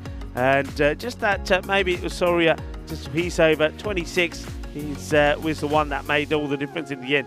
Yeah, it was a game of 2 halves, really. An innings of 2 halves. They turned it around, the Eagles, but they couldn't quite put the finishing touches. Needed that 1 or 2 one or two more bits of brilliance, I suppose, to get them across the line. So we'll take a bit of a longer break than usual, back in about 25 minutes, take you into match number 52. And once again, we'll get the chance to see that opening partnership of Karambir Singh and Kumar Jan. In fact, it'll be for the last time in the series now.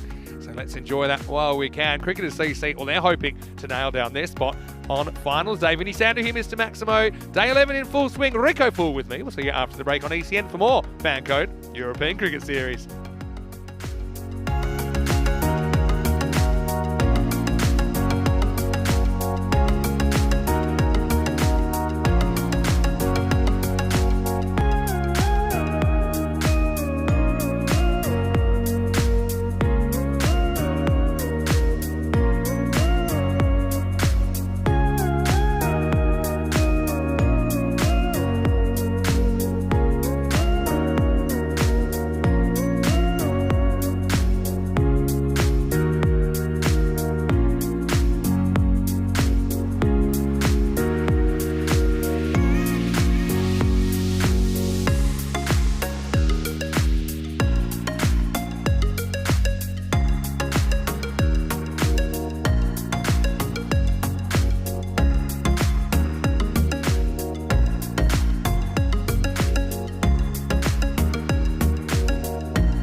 Hey guys, Vinny Sandu here, Mr. Maximo for the European Cricket Network. I am wearing it green for Mental Health Awareness Week, and I know that it affects a lot of people out there, so please look after yourselves.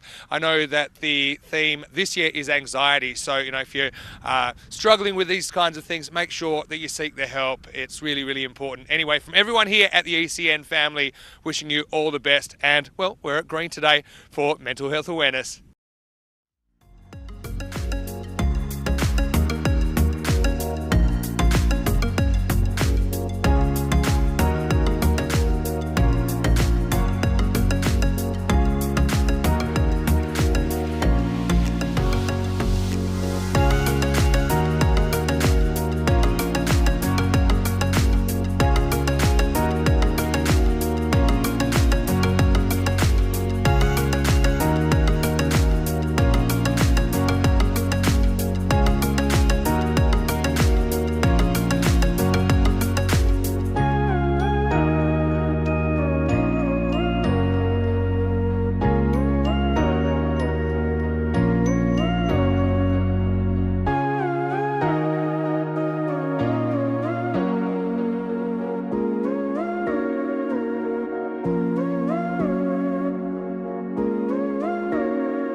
The European Cricket Series is proudly brought to you by HCL Software, FanCode, and Grizzly Bear Sports. Hello, welcome back to Sabon Cricket Ground here in Lower Austria. I've got to say that this wheat keeps on growing and growing. I'm a little bit worried it might consume some fielders. What do you think about the one-run rebate if you can find the ball in here? An idea for next year in Austria. Anyway, we have to seriously move on now into match number 52. And this is a biggie, isn't it, with Vienna Danube taking on Cricketer Cricket Club. And I know that both these teams are desperate for the points. Let's see what happens at the coin toss. Out in the middle, Tyrone Peters has the two captains. Cricketers to call. Tails the call. So the news from the toss is that it's the Eagles once again that have won the toss and elected to bat. So he's been pretty lucky on the coin tosses, hasn't he, Karanbir Singh? He's always a key with the bat. Had a couple of chances, didn't he, that he gave, but he still did come up with a half century early on today. So the runs keep on flowing for the Eagles skipper. Kumajar, again, he's a guy to watch with the bat. Yeah, just kind of mishit a full toss earlier, but I'm sure he's keen to put some big runs on the board first up. Then you followed up with Mohammad Hussain, Naveed Hussain, so pretty strong top four. I think the cricketers will want to get through pretty quickly. Cricketers, though, they've got a 5-2 record, but with the two washouts, they kind of are in the box seat for that semi-final qualification still. They want to make sure of it by winning this game. And I don't think they're too bothered by chasing. I think they wanted to bowl anyway, so I think both teams get what they want out of this coin toss. Cricketers, though, they're a wild kind of bunch, aren't they? They're super aggressive. They're kind of un poco loco, the way that they play their cricket. Anyway, looking forward to seeing the wild thing, Javid Zadran out there. But also, you know, you've got Bilal Zalmai, you've got Waka Zalmai there as well. So I think it's going to be a really high-scoring game potentially. But, I mean, you never know what you're going to see here, especially with two such unpredictable teams. Rico Full will take you into the first ball. And, well, I'm just going to have to work out exactly how I squeeze my trousers out here, Rico. But in the meantime, take us to the start of this one. Match 52. Once again, it's the Eagles batting first after winning the toss. Thank you very much to Mr. Maximo. Well, he's a brave man to go in there. I wonder if he had his trousers rolled up. I wonder if he had his snazzy shoes on there as well. I don't think that's going to do his shoes any good. Anyway, welcome back, everyone, to what promises to be a very exciting match.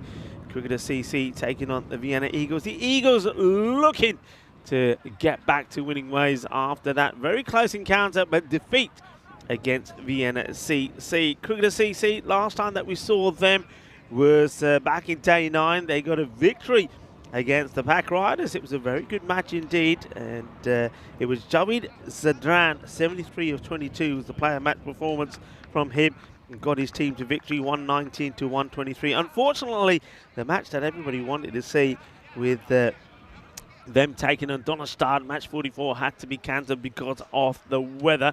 So we're seeing them next up here. I think we know that their captain, Milan Zalmai, is going to need to be in good form. Somebody's been good for them, of course. Javid Zadran has been in sensational form. Basir Khan, look out for him as well with bat and with a ball.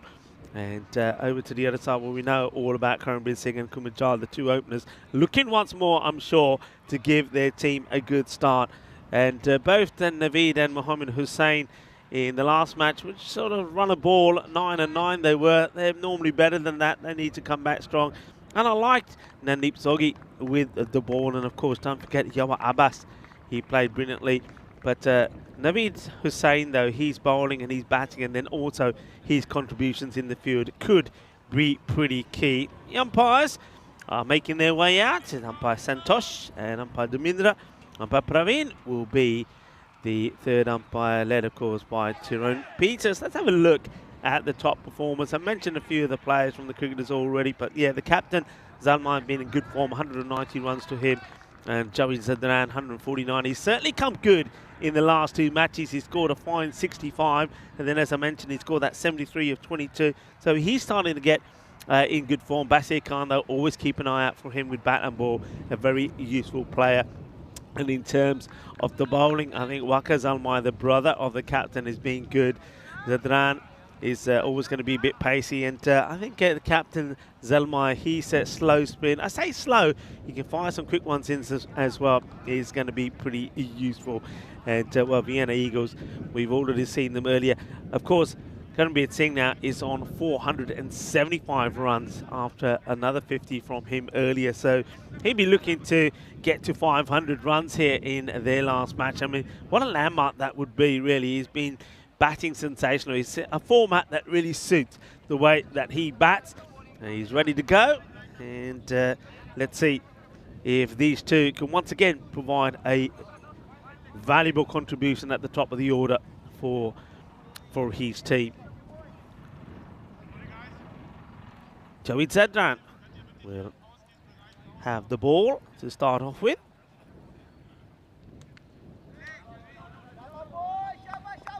A very accomplished player. We'll see him playing the weekend as well. Here's the first delivery. And it gets hit straight into the hands of the fielder. Karanbir Singh will go first ball.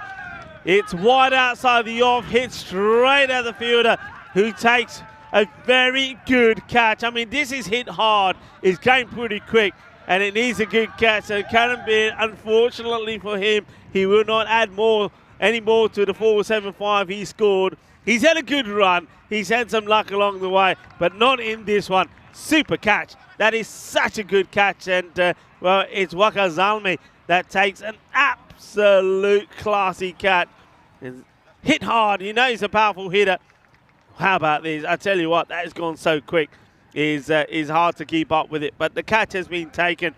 Karanbir will score no more runs in this series in his last innings. And he'll go for a golden duck. So what a start that is for Derek. Derek's not out of the pond to greet him. And Karanbir is back. So Mohamed Hussain comes in much earlier than he expected. Normally, number 3 doesn't normally get a look in until around about the 6th, 7th over. Good delivery from Sadran. Good bit of pace.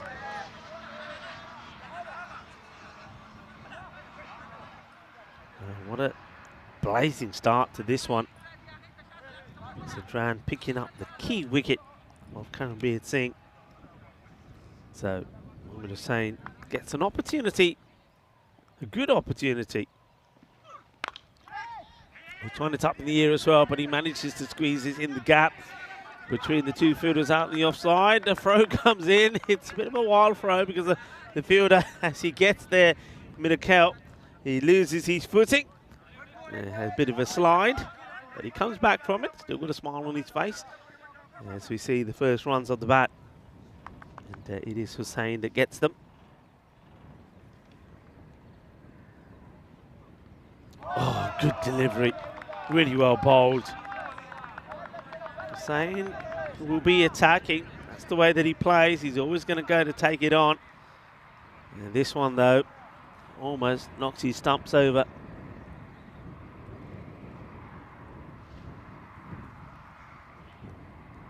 Captain Bilal Zalmai. He's having a chat with the bowler before making a change, and the change he's making is he's bringing in the mid-wicket. But I don't see who else goes back. Just got the one man back here. No, the third man went back. Apologies, just noticed it. He was sort of camouflaging in the Austrian flag at the banner we've got behind the keeper. So I think what he's decided here is because he knows the way that Hussain will play, and because of the line that Sadran's bowling, he'd rather have his third man back. And I don't mind that move. Very good over this from Sadran. Just 3 from it.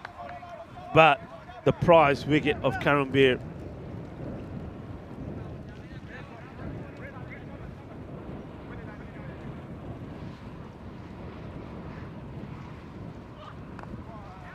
That's played away. Good early pick up and throw. The batter's good running. There's Kumajar. Gets there, gets in, but they'll have to walk back to the other end. As Hussain will keep hold of the strike. So a very good first over from Javed Zadran. It's 4 for 1, and the one, of course, is the wicket of Karanbir Singh. This is what the bat versus ball wall is telling us, that Cricketer CC 118 to 109. Well, the average runs for 136 to 115. Very healthy on their side. Vienna Eagles, well, we know that their Well, slight change to that maybe now, but 129 or 130. But yeah, the runs that they're scoring is less than what they're conceding, which is why they find themselves in the position they're in. And Vinny Sandu, I'm pleased to report, has managed to get himself out of the wheat field, and he joins us now for the start of over number 2. Yeah, it's nice to be back. I must have got a good bit because it wasn't too wet. Anyway, Wakazalma to get going. This is in the air. It's not quite out of the middle, coming from the heavens. It's going to plug. And they think it too because it did go so high. They don't get it. Supersonic throw comes in. So, yeah, huge moment in the game first up. Caribbean going first ball. What a catch. What a catch and roll it was. But, yeah, I suppose they'll need someone else to step up. I mean, all the top 4 have had the good moments for the Eagles. We now know that they're out of the calculations. So, cricketers can really nail down a spot in the 4 this game. Otherwise, they kind of leave the window open for pack riders later in the day. Swat and miss from Kumajar. First ball he's faced. Yeah, the man bowling Wakazalma is the man who took that sensational catch. It was absolutely laced. It really was. It takes the catch in, well, you have to say, pretty extreme conditions. Goes after this and gets it pretty well. In fact, it's gone for 6. What a shot. Maximo. He might have missed out the first ball. He didn't miss the second. And just see, you know, as the conditions have changed here, you know, it was a very strong cross breeze left to right first week. I think there's a bit more value on the offside as Kumajar shows here. Just throws the hands at that one. Kumajar, good batter. And usually if one of the top 2 fails, the other does keep the side going. And that's what Kumajar is looking to do here. And a beautiful shot. What a way to get off the mark. Comeback ball from Wakazalma. Pretty good one. Pretty good shot, though. That's going to rocket away for 4 more. As he basically asks him the question on the offside. Says, OK, can you do it off the front foot? He says, yeah. And that one fairly raced away off the bat of Kumajar. Yeah, got himself into the right position and quick hand speed. Gets the ball through. So you can see Bilal Zalmai, the captain, having a chat with his brother and thinking about this field now. So sweeper on the offside and long on back. Got to get him soon. Oh, they almost do. A 50% hit to miss. Kind of proportion this over. So yeah, I'm getting questions. Did I find any balls in there? No, I didn't find any balls over in the wheat. I think part of the reason is the players have been so good at finding them themselves this morning. They've been exceptional. Yeah. Big thank you to Krills. It was his idea for me to get in there. Last ball the over. Short and gets it over the fielder in the circle. So that's going to be 4 more. So I suppose it works out pretty well for the Eagles. They recover in the second. And at the end of 2, it's 19 for 1. Yeah, good shot. The uppercut, rocks back, plays it away. He's a player that can play all the shots. He really is. The first time he really came to light, remember when he made that 80 plus score, and he really batted beautifully to give his team victory. So here's the thing, pack riders will play later in the day, and so pack riders, the most they could end up with is 14 points. I mean, the thing is with cricketers, they could, okay, assume the cricketers win this, they could still be caught on points by pack riders, but the thing is they'd have to have some huge wins to get that net run rate up there. Speaking of huge, this is huge off the bat of the Eagles once again, as Mohamed Hussain goes crack. And he goes over the backward point region for 6. What a start to the 3rd over. Yeah, it's a bit of clubbing here. Lovely jubbly. Hits it hard. Not probably quite where he's looking for it to go, but he gets a fair amount of it. And the one thing we do know is that Javeed Sidran will certainly bowl with a fair bit of pace. So if the batters can get the meat of the bat on it, the ball will travel. Yeah, for sure. And Marnus got a comment. I'll come back to that in a second. First, let's see what the answers are here. He actually gets the hands through that one as well. Long chase for the fielder, and he's not going to get there. He actually steps on the rope as he boots. That's 4 more. So it's not an easy shot to play. Zadran kind of following him there, but he's quick enough to get the hands through it. Another boundary in this power play. Yeah, Zadran just goes a little bit fuller, doesn't he? I think if that's shorter, he's not going to get bad onto it. I think Zadran may be thinking of that just here now in this one. I think it will be a shorter one. Cracked away, and this is going to be 4 more. Yeah, well, Marnus was saying, Zadran will have success in T10, T20 because he can bang the ball into the pitch. But, I mean, it's a double-edged sword as well. You're giving the batters some length to work with. I think it depends a lot about how confident you are with those horizontal bat shots, the cutting and the pulling. He's saying the back foot defence goes out the window. Well, you don't need it if you can cut and pull and if you can get the pace of the bowling. Right now, Hussain has in this over. This time he doesn't quite get it and he almost runs himself out here. But they force a fumble. They scramble 3 for 1. Pretty action-packed start to match 52. Yeah, only went 4 off his first. And he's gone now for 11 in this one. Made a change in the field. Third man has gone back. So long off and third man back. So oh, spicy. There you go. That's more like it. That's who you got to be. Kumanjar plays this really well.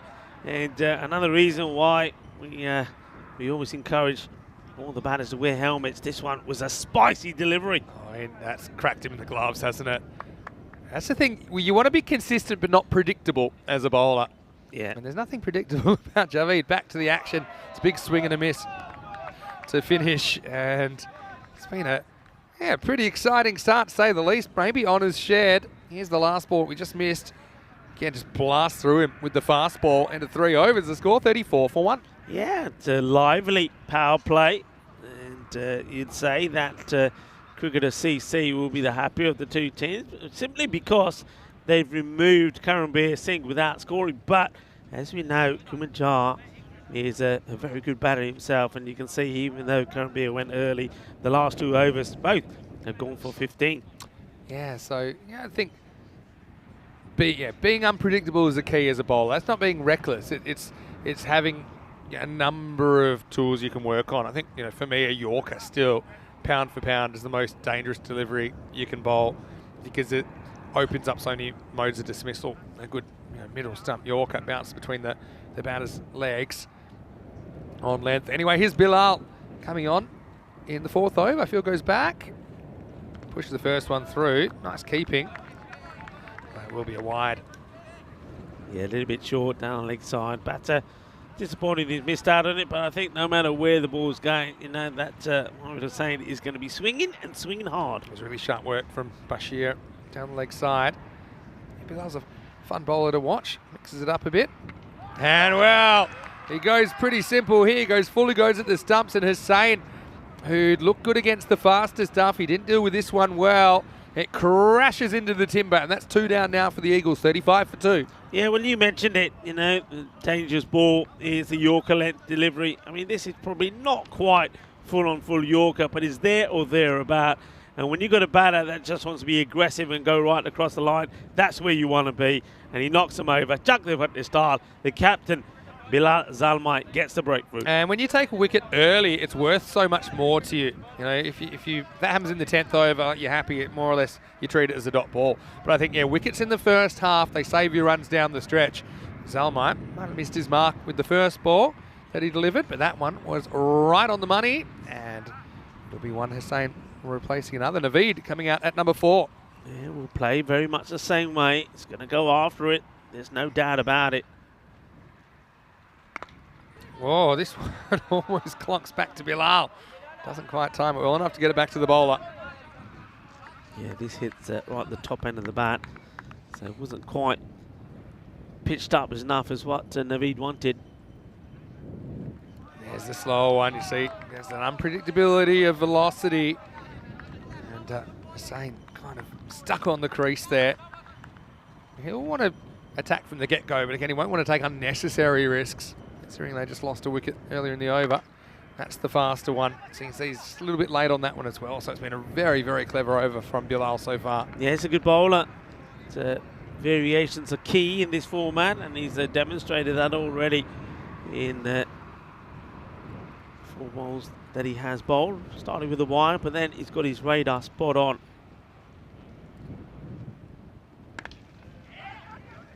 Sounded like it broke his bat, actually. But Jar goes back, doesn't get a run. So still just 2 off the over. Yeah, he's checking the bat now, actually. And there certainly was a very unhealthy sound about it.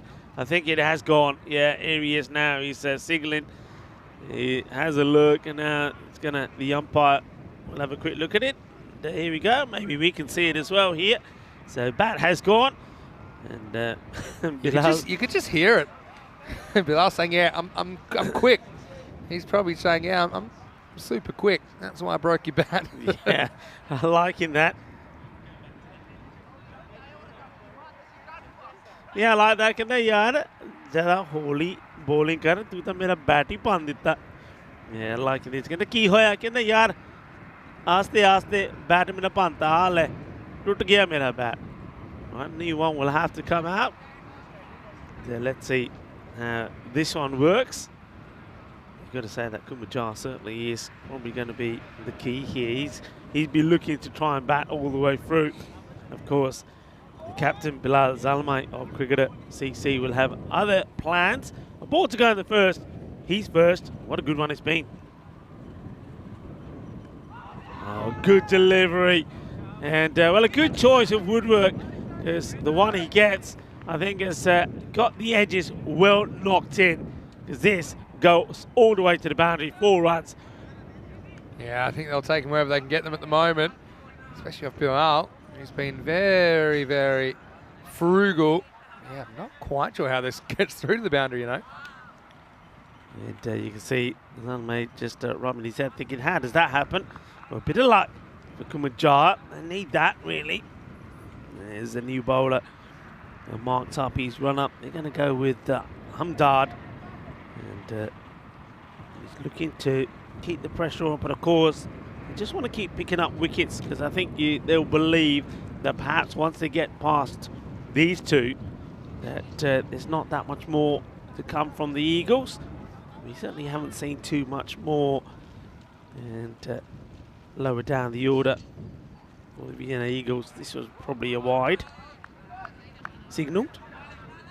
A wide ball to start for Hamdard.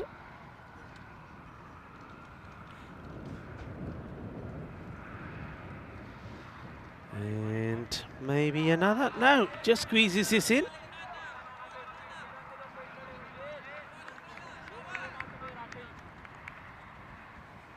Yeah, Hamdard, another slow option, back to back.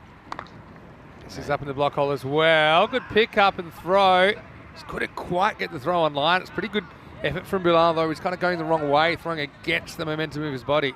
Yeah, they go on the hit, don't they, the batters? And Kumajar probably pretty keen to get to the end where all the action is. Flips this away once again. Hit and run from the two batters. Just want to keep the scoreboard ticking. Not a bad start in terms of the rate. I mean, bear in mind they have lost Karambir. They're still going at a healthy rate. Bit of width on offer this time. In comes a throw, and well, this one I get the feeling he's going to be short here. Let's see this again. I think he's a goner. Let's have a look. I think I agree with you here. How quick does he take him? Yeah, just out. He's gone. And there's not much of an appeal. And I think they're surprised here. There isn't much of appeal at all. And that surprised me, because I thought they were going to be up and about. Because, of course, you're talking about the wicket here of Kumajar. This is key. But it's a really good throw. But I think I like the way that Bashir Ahmed deals with it. He doesn't panic. He doesn't rush. He waits for the ball to get into the gloves, and he just nips them off. So they get another key wicket. And they are up and about here now. Cricketer CC, remember, victory here. We'll see them finish in 3rd spot. And that's pretty big. It means that it's the Vienna, or Indian CC Vienna, that the team that will drop from 3rd to 4th. And then, well, have a nervy wait on as to see how some of the other matches go. So a new batter that gets out there. After Jar will go for 19. Gets run out. That's a big one. And it's Saeed that now joins Naveed Hussain out there. He goes high, first up. Good bit of fielding done by Basir. I'm pretty sure Basir will probably be looking to come on to bowl next. In fact, I'm surprised that he hasn't bowled already. Hamdard flights it up, and once again, the batter doesn't make the cleanest of contacts. Get the feeling is because Naveed Hussain is always looking to hit on the onside, that the straighter balls, he doesn't really quite get out of the middle. This is another one that gets sliced. End of the over, not a bad over at all from Hamdan. Only goes for 5.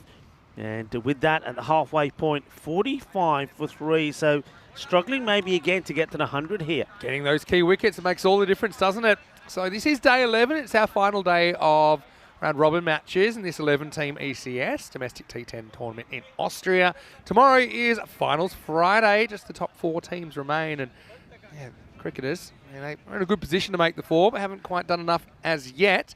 Then on the weekend of the ECIs, which involve the Czech Republic as well as Hungary and the host nation Austria, Bulgaria from Monday. That should be a really good one as well for 2 weeks. Then we'll have 2 weeks in Sweden. So yeah, the ECIs have certainly injected it different kind of feel, I suppose. Another thing to celebrate at the end of our 2-week tours here on the European Cricket Network. Anyway, back to the action now. Hamdan only went for 5. Bilal Zalmai coming back, and yeah, spin being used to very, very good effect just out of the power play. Hussain starting to get going. Tries, clonks it down long on for 1. Yeah, they've bowled pretty well to him so far. They haven't really put anything into what I call his swing zone. They've made him work and fetch deliveries. Bilal Zalmai bowls a very tidy line. Watch out for his variations as well, the slower and the quicker ball. Up in the air. Yeah, well, this has got a long time to think about it, and he'll take it. You know what? Like I said this earlier with MSP, good players, they make things look easy. That is not an easy catch at all. And this win, it hung up there a long time. So Bilal, again, this is the one he floats up, holds it back slightly. You can see Kazim Said went after it, but Zadran had plenty of time to see it. Just took it clean as a whistle. So a 4th wicket's gone down now. It's 46 for 4. Yeah, very good catch. You're absolutely right. He does make it look easy. No catches out there are easy, I can tell you that, especially those ones that go a long way up in the air. So 2 good catches we've already seen in this innings. Karambir Singh was taken to an absolute spectacular one from Waqar Zalmi. That's a good one as well to get rid of Saeed. But once again, it's those variations that Bilal Zalmai has. This time, no pace on it at all. The batter's fetching it from outside the off, so can't get the power into it. And Zadran makes no mistakes, takes the catch. So 2nd wicket there for the captain. 2 for 7 he's got so far as Soggy goes out. Yeah, disappointment for one batter, but it's an opportunity for another, isn't it? I mean, the Eagles, you feel you can understand how they could come out a bit flat after having their finals chances dashed in the last game. So maybe cricketers sense an opportunity. Cricketers have plenty to play for here. 2 for 7 for Bilal. Bowls to Soggy now. It's the quicker one first up. And it's just kind of guided away into the gap, and that'll be 4. Yeah. So, yeah, clever batting from Soggy. Again, Bilal, he'll probably go fast slow here. He doesn't get away with a fast one. Yeah, though. he goes for the quicker one. Soggy's almost expecting it, to anticipate it. And Nandeep plays a good shot, gets 4 runs.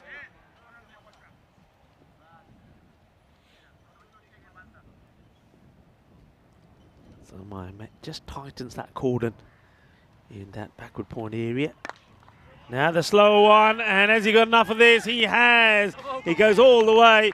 Balle, balle, balle, Kinnasona. And this one is 6 runs. Soggy just waits for it. And, well, he just stands and delivers as he clobbers it big. 6 carreras. Yeah, really nice bit of striking from Soggy. He's got Bilal's measure. Really, none of his compatriots have so far. Now he's happy just to take 1, so... Oh, this might have been close, you know. I think if this hits, Vinny, I think it's hard. You can see the keeper saying, go for it in me gloves. I don't know if... This is one I think you got to hit direct, on reflection at least. And he has a pop at him, and yeah, I think that if that hits, he's gone. Yeah, I think you're right. I think it had to be a direct hit for the wicket.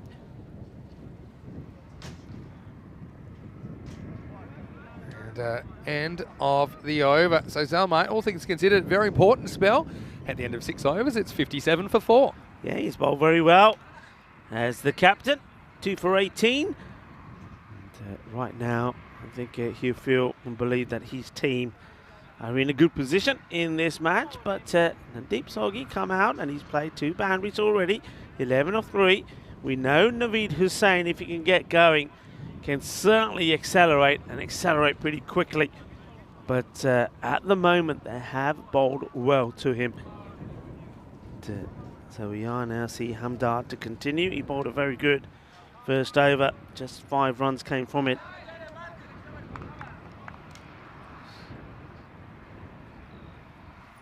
Yeah, Hamdard continues the slow stuff. This one, Soghi doesn't like it, has a look at him. Decides to just knock it back. So where can you get to here? I mean, get to a ball from here. That takes you up to 103, so up over the 100. Gives you something to bowl at. Cricketers will feel comfortable with that, though, I think.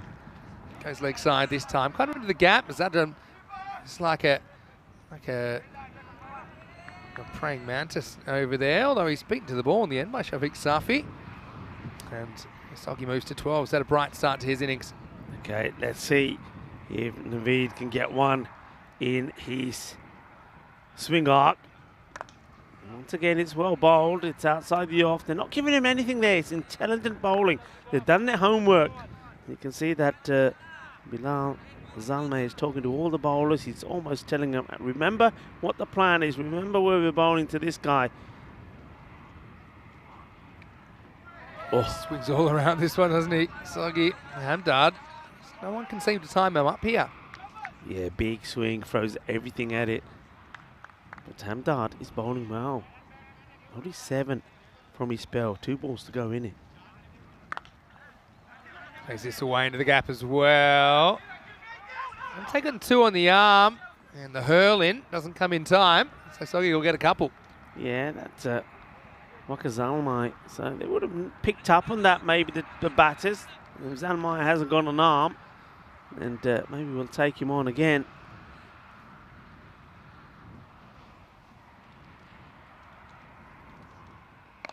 Goes after this was top edge, hanging in the air. It's kind of in between the infield and the outfield. But what a catch. What a catch by Mirakel. I can't believe it. I mean, he had the look of a guy who knew he was either going to catch the ball or be cleaned up by his teammate. And uncertainty will get the adrenaline pumping. In the end, he does hold on. And it's a dance of joy and a dance of relief, I think. He gets Soghi. Had a good start, but he doesn't stick around. It's also the end of the 7th over, 61 for 5. Well, Soghi's going to be soggy with tears as Mirakel does the Bhangra dance as he takes this catch. This isn't an outstanding catch. He's got so much ground to make up, but he gets there and then somehow manages to get himself in a position to take the catch and then puts a smile on his face as he does a little bit of Bhangra dance there to, well, warm us all up on a very cold, chilly day here in Austria, the Seabarn Cricket Ground. But what a catch that is. What a moment for him. And not the best of moments, though, for Nadeep Soghi, but a good contribution, you can say, from him. He goes out there, scores 14 runs pretty quickly as we have a look at the European Cricket Championships. Yeah. And can't wait for this to Let's start. roll the dice, all right? Let's have a look. And we'll look at, it's saying Group E. Yeah, I said Group E is pretty interesting because you've got England 11. I'm sure they'll be favourites, but we don't know what the team look like, obviously. But you'd imagine, on reputation, they'd be favourites in that group. But for me, the interesting thing about Group E is I can't really pick the other finalist. Yeah. I think that they're all pretty even. As we see, looks like Shahab Khan coming on in this over. But yeah, you've got your Cyprus, Malta, Romania, Switzerland. Pick a finalist there. And obviously, we've already seen, that's assuming England get to the final. We know last year they started with 4 losses. So anything can happen, and I'm sure anything will happen when we get to Qatar for the ECC, the Euros of Cricket, starting September 25. And of course, that only 3-day group format is super exciting, isn't it? It is, and you said it, when you said England, how they started last time round. Well, they can't afford to do that this time. They'd be out. Exactly. Hey, what a start this is from Shahab Khan. 2 dots. Great start. As Gurusmak's coming out to the other end. This is a decent strike. Fielder tries everything, but he can't get it. Maximo! Well, Naveed's still there, and he is a good ball striker. I know he's been bogged down, but he's survived, hasn't he? So with the big 3 overs, maybe they could still get kind of that 110 or so and be competitive. It's looking a long way off at the moment. Nice strike though. Yeah, finally gets one in that zone, doesn't he? It's the first that he's got. and he puts it away. That's why he can be dangerous if you attack his stumps. He goes again. This is away from the fielder a bit more this time. That'll be 4. So Safi's done some good things out there, but he can't catch up with that one. So after a decent start, it's back to earth with a thud for Shahab as he goes for a 6 and a 4. Yeah, well, 2 dots and then 6 and 4. Naveed now is definitely hungry for more. And I think this is the thing. He's coming around the wicket, It's right in the angle that Naveed Hussain wants. So the bowler's got to think about this. Let's see again. I mean, left armour, it's in that zone again. This time Naveed, he plays a slightly different shot, takes a single. Yeah, it's been pretty good stuff, actually, from cricketers. Remember, they're coming in cold this morning, their first game, no pun intended, but it is chilly. We mentioned the conditions a bit, 11 degrees. Interestingly, though, cricketers did say, look, we want to bowl first. That's what we want to do. Even though they lost the toss, they were happy bowling. Proper swing from Gurusmak first ball. Comes up with nothing but fresh air. Yeah, big swing. And, misses out on it. End of the over. So 72 for 5 off 8. They just have picked up those important wickets. Eagles, though, they certainly have been surprise packets for me of this competition with some of the amazing they've done as a team, but also individually. But they have to call on all their resources. To see a wicket and over for overs 4 to 7, just keeping things around about that 9 and over or so that they find themselves. Need to have a big over from somewhere. It looks like they're going to go for Shafiq Safi here. He's fielded well. Now he gets an opportunity with the ball. Yeah, no Basir Khan used as the bowler. Yeah, interesting. Maybe saving himself with the bat. Safi comes on in the 9th. All happens here. Bit of a rough one. Well, you said it all happened, and I think the umpire, because of where the positioning of the bowler is, doesn't see this, but this is a no ball for me. Yeah, and the second bounce, okay, yeah, that's already a no ball, but yeah. I still think it bounces again off the pitch to remove all doubt. Oh no, second one's past the line. It's a no ball. I think it just falls in his delivery side, and that's why it ends up where it ends up. I tell you what, I'm glad there wasn't a short cover in. Safi. Free hit, wide, he'll have to bowl it again. Yeah, good call from the umpire. So free hit stays in place. Got a fair bit of pace in that one, a bit of wheels, but look, and I know all of our viewers will know, we always say all happens in the 9th. Well, it could do, because it starts with a no ball. Free hit still in place. There you go, it's good heat, and he sneaks it past. Well, this may be one for the Hyde as well. I think so. I mean, probably the first one would have been close for Hyde if anyone had been able to find it, judging by how short it was. Yeah. And that's going to be the one for the over. Luckily it bounced on the grass, so it never got up that high, I think. Anyway, just 2 off the first ball. Now he's settled a bit. This is almost, well, he should be out. And he will be out. And he almost dragged it onto the stumps in the first place at Hussain. He kind of just hits it onto his body. It bounces back towards the keeper, Bashir Ahmed. And Sandhu was keen to try and grab the strike. I think he realised it was a bad idea because Bashir had so much time to kind of line him up. And that's the way it goes. Middle stump is tilted back. So, yeah, pretty good comeback from the bowler, but also smart keeping, smart awareness, and that's the 6th wicket down now. It's 74 for 6. Yeah, and good morning to Derek. Derek comes out. Well, Derek's had a field day at the moment. The last few days has been duck weather. So Derek is out to go. I don't want to be super technical, but I think Derek should have been golden there because he's only faced the one ball. And I know he's not out off the first ball. I know we're splitting hairs here. Yeah. Anyway, if he'd gotten the golden Derek, which I think he deserved, then it would have trotted off a little bit faster. We know that. And maybe if he was a little bit faster, he might have made it. But golden Derek, I think, is on strike today because we didn't see golden Derek come out for the wicket of Karanbir Singh either. So I reckon golden Derek is saying, I've got a pond here, which has been sort of growing over the last few days, and I'm staying in it. So maybe we will see golden Derek later. But at the moment, he's having a lie-in. He was busy yesterday, I have to say. Yeah, well, it was great weather for ducks yesterday as well, wasn't it? Anyway, Safi, man, after the first ball, almost taken out the point fielder. He's been actually pretty good since then. Sometimes you just need to settle, and that's the thing. It's a bit of a helmet issue for Austria. He decides the backwards cap might offer enough protection. Oh, yes, a few playing condition changes. The ICC announced a bit early in the week. I kind of dug a bit deeper in them because some of them didn't make too much sense at all. No. Might go into that in a minute. But firstly, here's Austria. As he pretty much hits it straight on strike. Well, Golden Derek, you might have to warm up here.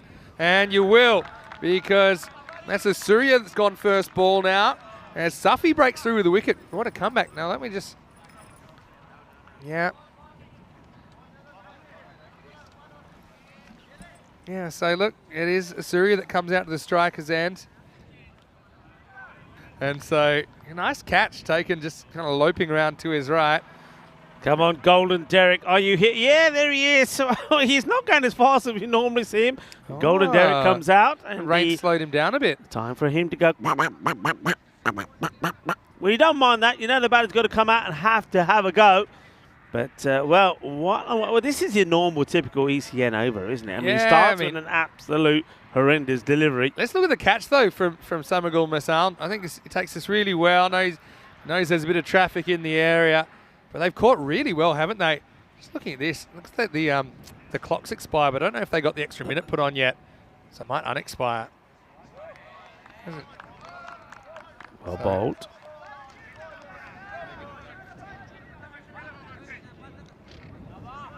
Good delivery. Looks like the clock's gone on strike because, yeah, I've got about 8 minutes left that are allowed. So I don't know. I think maybe the clock people are asleep at the wheel Golden as well, guys. Derek and the clock are just on Do you a think that different they were time taking zone a minute today. off every time there was a wicket instead of putting it on? Because there's been 7 wickets. There we go. We're back. He's back. We're back. Derek came back. The time has come back. And, Abbas was hoping that he doesn't go back without scoring any runs. That's true. Well bowled. Good shot. Good fielding. Yep. Well, good cricket all around. But tell that to Abbas, who goes for a duck as well. And, well, they're multiplying like bacteria, aren't they, at the moment? Yoa is another globe, and that's 8 down now, 74 for 8. Well, I think the Derricks today are like the buses in England. You don't see them for ages, and then when you see one, they all come at the same time, and that's another one. So, unfortunately, Yoa Abbas is going to have to depart. The catch is taken, so it's another Derrick. You see that Yoa's actually so fast that he ran away before he could get Derek up on the screen. So that's probably a very valid I tactic. think batters are cottoning on to that. Well, I want to see a running Derrick now. All happens on the 9th, and all of you that saw that first ball, you probably didn't see that it. Oh, What's he doing here? He's just. Well, this is a case that furious. Hussain wants the strike, and he's. Is he walking off? I thought he was walking off. I think he thinks it's the last over, I think. Yeah, he thinks it's the last over. Hussain wants the strike, and I thought it was a walk-off. And he's saying he probably always doesn't care if he's run out because he thinks it's the last ball of the innings. Yeah, I think he does. He's walking off, and then they're saying, hey, where you going? It's not done and dusted yet. Barty comes out at number 10 saying, well, normally when I'm batting, it should be about the last over. So 74 for 8. What an over. Like I said, who had Safi for 2 for 2 after he put the first ball almost into his own toe? That's the beauty of ECN. He settled nicely there. Now, Hussain decides doesn't want the runs. He just wants to try and bludgeon boundary. So it's kind of panic stations, really. Well, we're not even getting a chance. I was going to talk about the playing conditions. Yeah, go on. There was some talk that if you got bowled for free hit and you took the runs get credited as bat runs instead of buys. This is what they were telling me the other day, and then that's what the ICC had decided. Oh, well, that'll do. That's why I stayed on strike, because he baseballs this one out of here. Shahab Khan's been a bit hit and miss. Well, this one was hit for the batter, and that one takes cricketers to 80. Yeah, full toss, and he absolutely plummets it. And a little look there to Barty and saying, that's why I've kept you there. Yeah. And, Barty's saying, well, that's very fine, but you've cost me a run. Yeah, no one likes being on 0. Barty's a good chance to get run out for a duck here now. Hussain letting his bat win the argument. Look at Barty. Look, he knows Barty knows that there's no running here. So he's just basically saying, fine, I'll just stand here. I'll just stand here doing nothing because that's what he's been told to do. Oh, it's a... Look at Barty here. Look where he's standing. Look, he's standing by the umpire. Go to side. He is actually standing by the umpire. He's not even backing up as this one gets walloped. And that's why he's saying, well, I know what your plan is. You're not running. You're just hitting. You're not going to make me run. Bang. There's another biggie. To be honest, I think Barty, if he's going to stand there, we should charge him a ticket price because he's only spectating. He's just hanging back about 4 metres behind the umpire. And there he is. And he's going to watch another one. I was going to say, maybe he should be backing up in case there's a chance for a 2. I don't think that Hussein's dealing in 2s here because he smacks another 6, gets him up to 92. Well, now maybe he's going to have to run up. He'll have to warm up all over again because the last ball's coming, so this will get every run possible. But what a shot that is. And this 10th over with 8 wickets down, becoming pretty productive. Hussein, after a real slow start, has found his way to 34. I've never seen the batter is standing, the non-striker, behind the umpire. So he's going to have to wake up He's got to get ready to run now. Yeah, I was going to say. All right. No, he's not. He's still standing by the umpire. He's saying, well, no, he's forget it. He's not a great counter, is he? Look at this. All right, last ball. Yeah, I mean, it's a wide. He miscounted the overs, right, last over. And now, this is last ball, so now you do take You know what I would have loved? I would have loved Barty just to say to one of his teammates, the 12-man, come and take me bat. He's weighing me down. Take the bat and I'll stand there without a bat. I would have been calling for a chair, to be honest. Look at him. Look. Come on. He's a bit, you know what, because he did, because do you reckon that he did get the run. He's got a secret plan to run him out. Anyway, doesn't need to. I mean, he's that confident in saying that he's just going to watch him hit another 6 out of here. Maximo. And what's interesting, these two still not on talking terms, but Naveed Hussain lets his bat do the talking. As that last over goes for, let me count them up, I've got 25, 4 sixes and a wide. So they take him from 74 up to 99, gives him something to bowl at. Yeah. But what a strange innings in the end. You see that Barty's going to end up on 0 not out. But what about Naveed Hussain? He did take the responsibility. He got on strike. Once he did the damage. Bang, bang, bang, bang. And it sets 100 for cricketers in the second half of this game. Yeah, I have to say, Cricketer CC bowled very well to him for most of the time. But then you just saw that towards the end, if you go at the stumps to him, he's going to put you away. This is how it started. What a catch this was from Wakazama. Absolutely outstanding to get the big man, Karambir Singh, out for a golden duck. It was quite sensational. Chucked the foot to the celebration from Sidran. But we know Kumar, he's an exciting player. He was still there. He played some lovely shots. And he and Mohammed Hussain started to put a good partnership together. That was a delightful shot, the uppercut. But something had to give. And in the way the next wicket fell, it was rather uneventful. It was a bit of a run out, which really, I think Kumar knows he should have really done a bit better to get to. But there was some nice shots. There's a nice one there from Mohammed Hussain as well. Well, this one was a spicy one from Zadran. What a sharp delivery that was. And Kumar certainly got his wake-up call with that one. And, goodbye was the word that Bilal Zalmai used to Mohammed Hussain, as Hussain decided to go after him. It's a full delivery right in the block. And that was the end of that partnership. And then soon after that, we saw the run out as well. So this was when Kumar got a new bat, and it had got a good edge on it. But unfortunately for him, he wasn't quite able to use the middle because he was one got run out here. And it was a low-profile one because nobody really sort of thought it was. And it was hardly an appeal, but he was run out. And it was very good work from the fielder as well. Spin came onto the attack, and they tried to attack it. But at this point, it was all Cricketers CC. Very good catch once again there from Sidran. Nicely played. We saw a bit of a counter attack there from Soggy as well. When he came out, he hit a 6 and a 4 and hit the ball pretty well as well. I see Muset Khan couldn't get anywhere near this one. This was the one then out on the leg side and got whacked away. But good catch. That was a really good catch. Outstanding bit of work from Mirakel. We didn't think anybody was going to get to there. And look at the celebration from the bowler, because I didn't think he expected that. Then we saw Naveed finally get one in the slot. And when you start bowling at his stumps, that's when he shows just how good an eye he has got, picking the ball well. And, well, this one was just running into trouble. So that was another run out. That was Sandu that went. Then we saw the comical stuff as we saw there towards the end, Naveed just saying, I want the strike. I don't need you to do anything else. And Surya came out and he went. And we saw Derek come and go a few times. And then we saw the batters trying to run out Derek. Getting back before Derek could come out to see them. And then we saw this at the end, 25 coming off the last over, some big hits. But what was comical was that the non-striker Barty, who just basically stood next to the umpire. There he is there, Barty.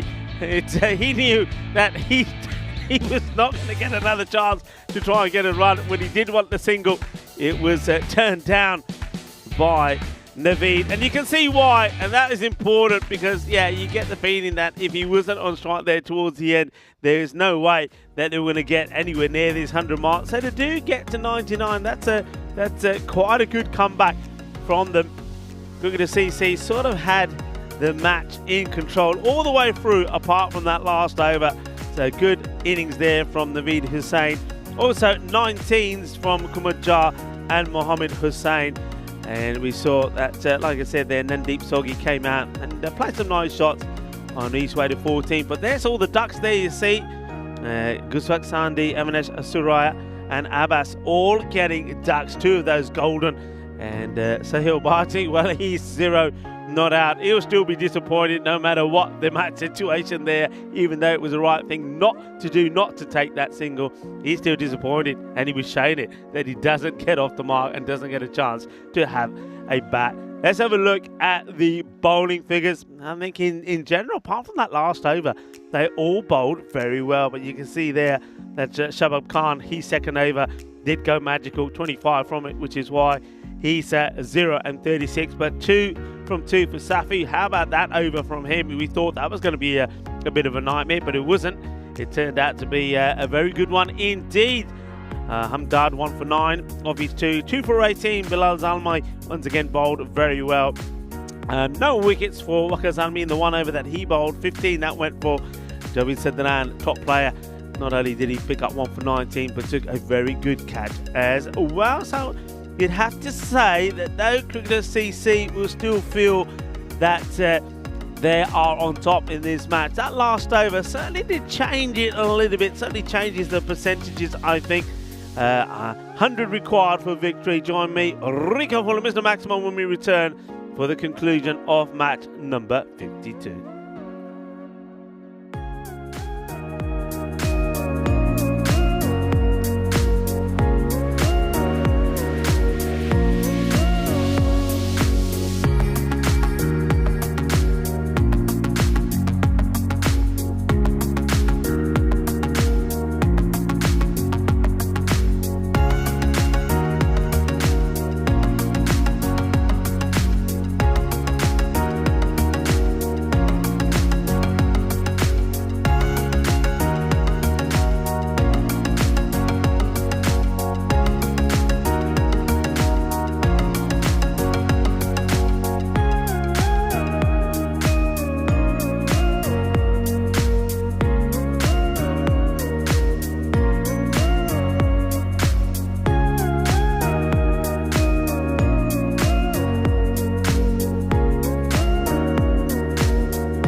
The European Cricket Series is proudly brought to you by HCL Software, FanCode, and Grizzly Bear Sports.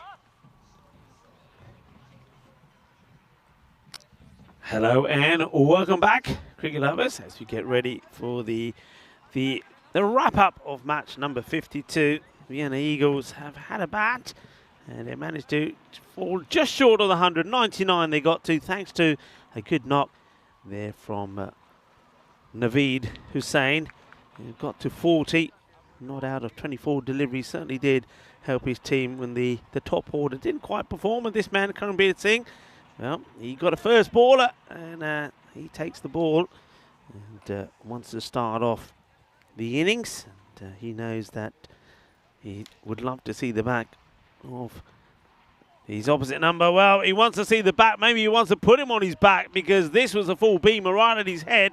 Apology is made, and the two batters shake hands over it. Or not the two batters, the two captains. But this is a Gundy ball. It's right at his head.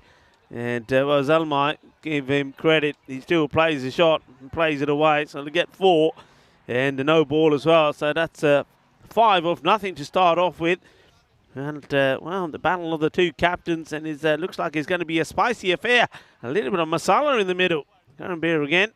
This time it's a better delivery and no damage done, I suppose. With the free hit, it's just going to be a dot.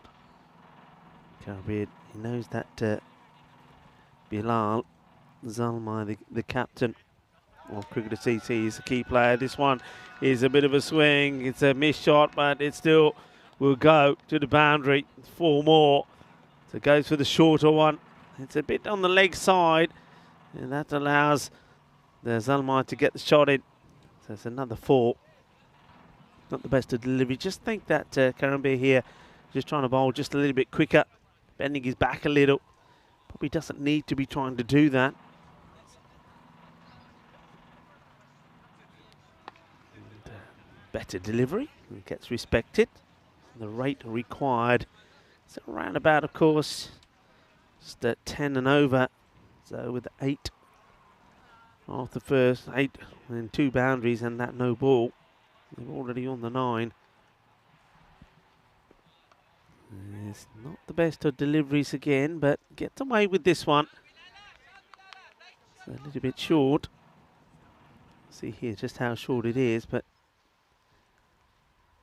he knows he probably should have put this one away. It's a better delivery. Gets played away. They'll be looking for 2 here. It's well picked up. Well, was well picked up, and then it comes out of the hand, and it's Yoa Abbas who has to tidy up. A smile on the face from the fielder, who initially goes to pick it up. He gets there, and then it comes out of his hand. It's Naveed Hussain, who's forever keen and always going to be in the action. And, it's a nice looking shot. Will it go to the boundary? It will. It takes a bit of the fielder with it as well. He's he gets a hand to it, but can't stop it. That's Saeed. So 4 runs, and it's an expensive over with that boundary coming from it as well. So 15 comes off the first.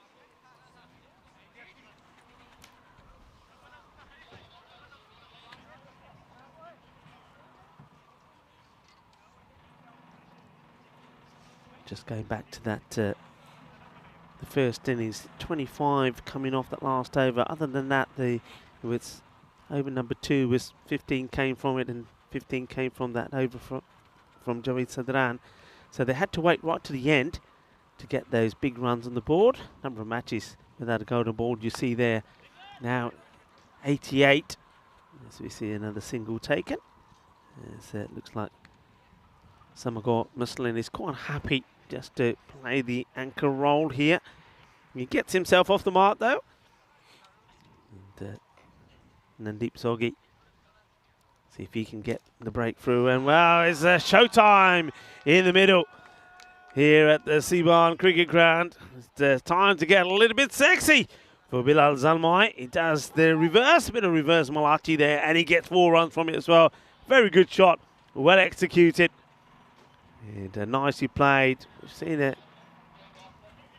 few shots like this have been attempted, but haven't been executed well. But no mistakes at all here from Bilal. A lovely shot.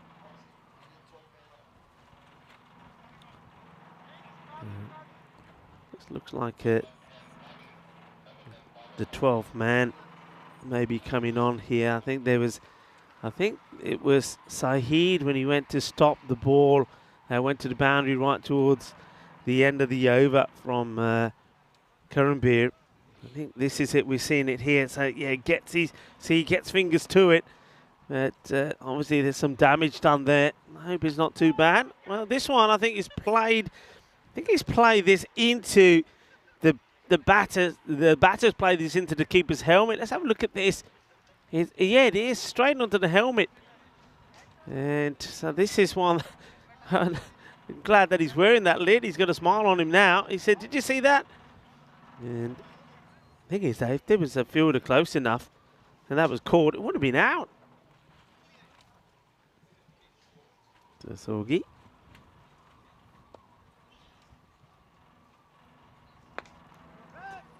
Wait is the call from Marcelin, who says to his captain, just hang on there.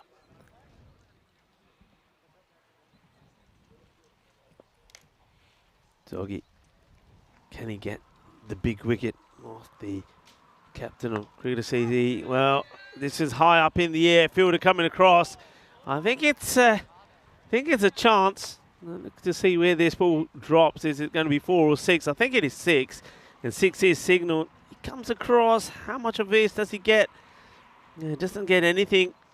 And goes all the way to 6 runs. Bilal leading the way for his side, as he so often has.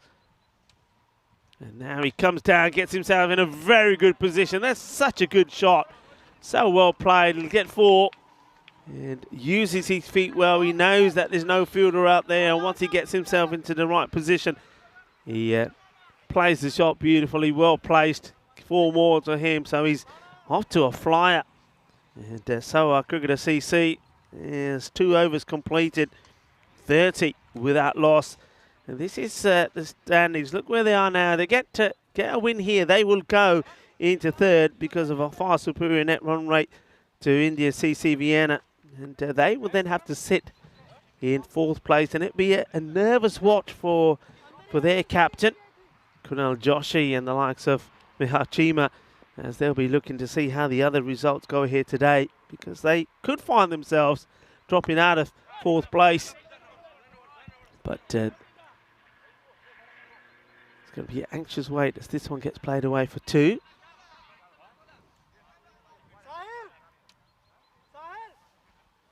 Abbas being brought into the attack a little bit earlier than we would normally see him. He's proved himself to the captain by bowling well. Hit hard, hit well, but only just over the captain, Karanbir Singh. He's been in this situation a few times, isn't he, where he's trying to keep the ball in the field of play, but in vain. As there's just enough on this, it will go all the way. So he's going to be 6 runs. So Meslin himself now decides he wants to play a few big shots. Nicely played. He gets his first boundary. This one gets played to the fielder, a long on position. So both batters making a good start here, good partnership and a quick partnership as well. Abbas now to Zalmai. And he plays a lovely shot, and he's going to get 4 runs from it. Beautiful sweep. And showing that he's got all the shots in the book. He gets into position early. He knows that the LBW decision is out the equation with this ball going down the leg side, but it's full enough for him to get the sweep in. 4 more. Zalmai now into the 30s. And now he rocks back and plays this beautifully.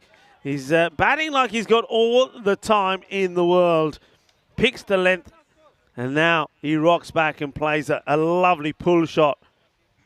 So we've seen him play the reverse, we've seen him play straight, we've seen him sweep, the pull shot as well, showing us the class that he has, Bilal Zalmai.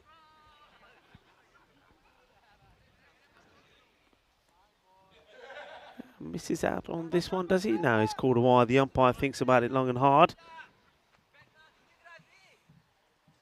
And yeah, you can clearly see there the wide delivery. The bowler a little bit disappointed. Knows it wasn't a good delivery. Abbas. Better areas. They will take the single. The fielder opting to go with the foot. And that's the 12th man that's out there.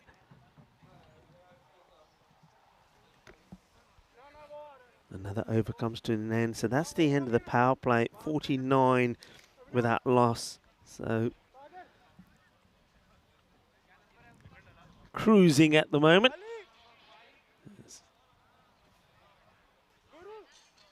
See the two comparisons. Well, we saw a pair of 15s in the two power plays. But of course, the difference was that that first over from Javid Sidran only went for 4. We saw quite an expensive one there from Abbas going for 19.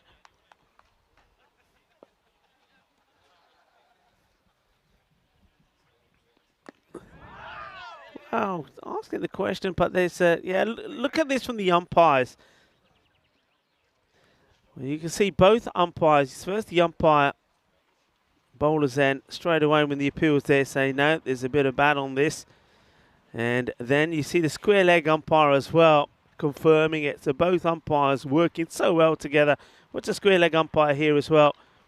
We haven't time to see that one, but we got time to see this because it's been absolutely blasted. Well, that's into the area where Vinny Sandhu was doing his introduction from, and well, he takes one step in, out, shake it all about, and he goes to go and then comes back and he doesn't go.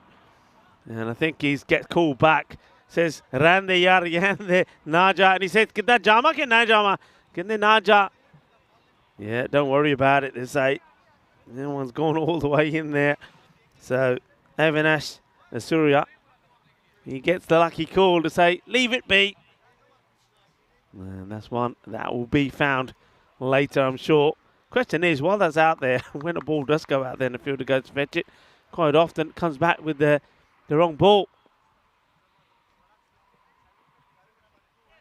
Down the leg side, it'll be a wide.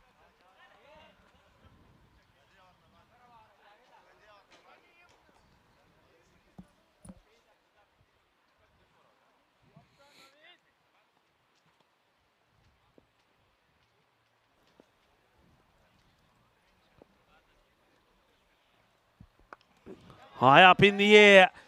Is anyone going to get to it? It will go to the fielder who doesn't get it right.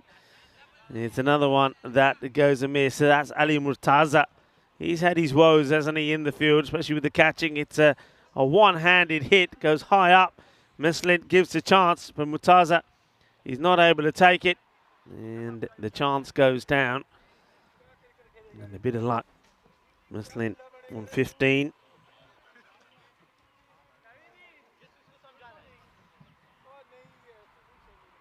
Naveed Hussain, probably outside of the likes of Singh, Jar has probably been one of the top performers for the Eagles. Well, the Eagles, we've seen them flying high at times. We've seen a few birds of prey flying high at times over here as well. But today, they're sort of being brought back down to earth. They were beaten in a tight contest by Vienna CC first up, match number 51. This one probably would have been a wide. It gets spoiled as Karen Beard comes across and makes the save. They have entertained us though. I liked what they've brought to the equation. The Eagles played some good cricket, batted well. And this one, asking the question, probably too high. A quick shake of the head from the umpire. Let's have a look. Well, still definitely worth a shout. but just a little bit too high. No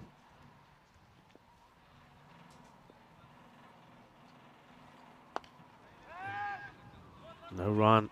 Because well, Muslin probably wanted a single and knows it would take him back on strike, but I think Bilal Zalmay, the captain, knew that as well. And well, you listen to your captain, don't you? 4 overs complete, 59 with that loss. Not the worst of overs, just a 10 from it. But of course, they're in a very healthy position at the moment. Cricket CC, a run a ball would do it, unless we see a similar sort of fight back from the Eagles. And when it looked like Vienna CC were in cruise control in match number 51, that one finished 103 to 106 in favour of the home side, winning with a ball to go. Time to see Kumajar have a bowl, see if some of his spin could get the breakthrough.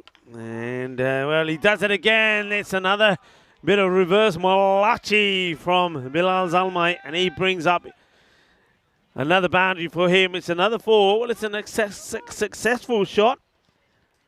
And he played it twice, and he's got 4 from it twice. He goes into the 40s now, 43 of 18. And so far, they're making light work of this. The body language from the Eagles sort of starting to show that, you know, this one is done and dusted. And rocks back, pulls this out to the onside. Third man does the job. They'll take the single. The two batters, see, still talking. Have a look at that. I mean, that's the Bilal Zalmay, the captain. He's always having a chat with someone, with his bowlers, his batting partners. Maslan, is he going to get lucky again? Yeah, he is. They'll take another single as the third man was brought into the 30-yard circle. So it gets over him. They'll take another single. So Bilal gets back on strike, looking to bring up a half century. Misses out on this one. That's well bowled by Kumajar. It's on 44. And well, he goes for the reverse again, but this time straight to the fielder. So no run. Nicely dealt with by Guswak Sandhu.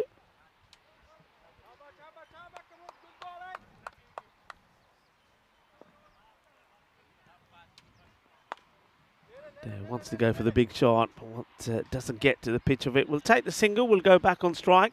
Not a bad over there at all. This one could have gone wrong for Yawa Abbas.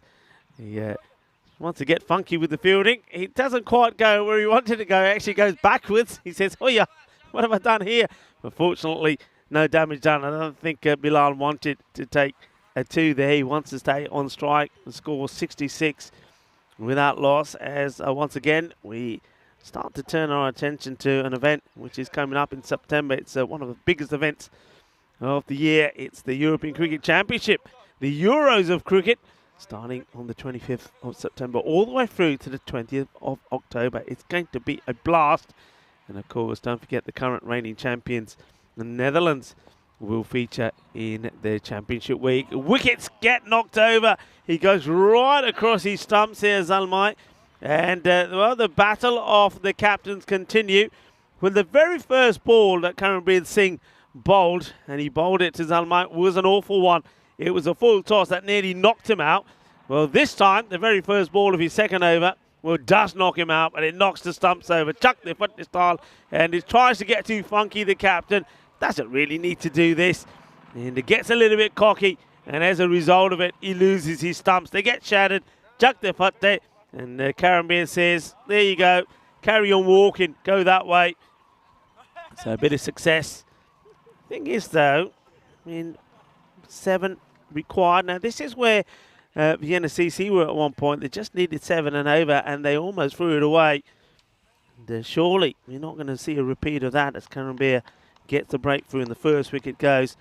And it's 45 for Bilal Zalmay before the captain gets him. So Duran comes in, hits this pretty hard, but into the vacant area. They get 4 runs straight away. And Joeed, we know that he's a man who's been in sensational form. He scored back-to-back 50s in these last 2 knocks. Changing the field. Man on the offside, the sweeper comes in to push another one out onto the offside. I don't necessarily think this is the right move, but it's not if you're going to bowl this, because it's a ball on the leg side. It's a Gundy delivery and it would go all the way. Shaba. Ginna Sona Shaka Lagia. Just helps it along the way. Ill-directed. So 6 more. And, we know he's in good form and he's showing it already. Just having a look at that field there so you can see that on the leg side. Whether that man still on the 45 stays back or not. Doesn't look like he will. He comes back inside the ring. The third man, long on, long off, deep extra cover, up in the air, chance, taken, good catch. And we know he's a good catcher of the board, Kumanjar. He takes another, so Karambir gets another wicket. And Sadran, Joeed, after 2 boundaries, well, 4 and 6, and he will go. So, just keeping it interesting. Jar with the catch. Joeed goes for 10. And, was only there for 3 deliveries. So 2 wickets in the over. We saw the stump shattered of the captain, Bilal Zalmai, before by Karambir. He made a fine 45 for 23, and now Karambir Singh has taken the wicket of Zadran as well.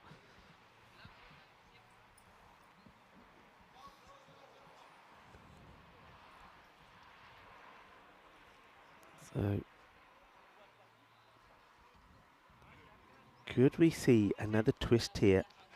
So it's Basir Khan. We didn't see him bowl, which was a bit of a surprise. Now, whether it was to do with the conditions, because Basir, he does like to charge in and bowl, whether he didn't feel comfortable being able to bowl for a couple of steps like a lot of the bowlers have done today. But he digs the first one out and takes the single hands to strike back to Muslin. Muslin has charged his arm a little bit and been lucky. Now, whether Samagol Muslin now changes the way that he plays with those 2 wickets that have gone, we'll have to wait and see. But it has been a good over from Singh. He floats his up there. It's hit hard, it's high. This is a big moment. And they mess it up. Oh, well, both the fielders, they just bang into each other, Naveed and Abbas. And Abbas now saying, it's my catch, I called it. And we know that Naveed Hussain has taken some great catches out here. But look, there's no call on it. Nobody really. And you can see they just knock it out of each other's hands. And Japita Pali, Satuilo Ali, because that certainly has hurt the hand of Abbas. But the 12th man is already in. Karambir now having a chat with Naveed. It could have been a third. It could have been an important one. That could have certainly changed things around. But it ends up being just a run. 78 for 2. Singh almost picked up a third in the over. But a big chance for Muslin. So he gets dropped on 18. Where he goes right across his stumps and whips this one away as casual as you like, Muslin. And being dropped on 2 occasions. Mutaz dropped him on 15. And we saw that drop there. You'd probably say that Abbas is the player that dropped him. And now he goes and hits this one away. Lovely shot. And there you go. Manos arriba from the arbitro. Naveed. He was the pick of the bowlers in the last match. He picked up 3 for 16.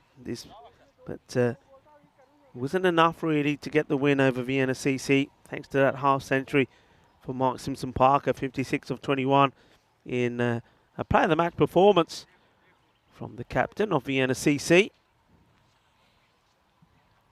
Naveed has to go fetch the ball himself after being hit for a big 6.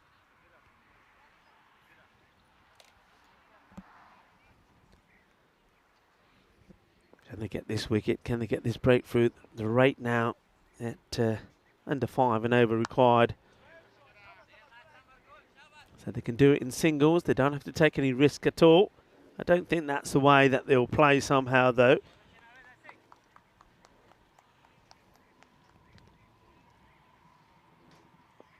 Yeah, a few people asking. I know that Marnus asked the question, Helix as well. It's well bowled, it'll take a single. As Naveed not able to stop it, about the team to be confirmed.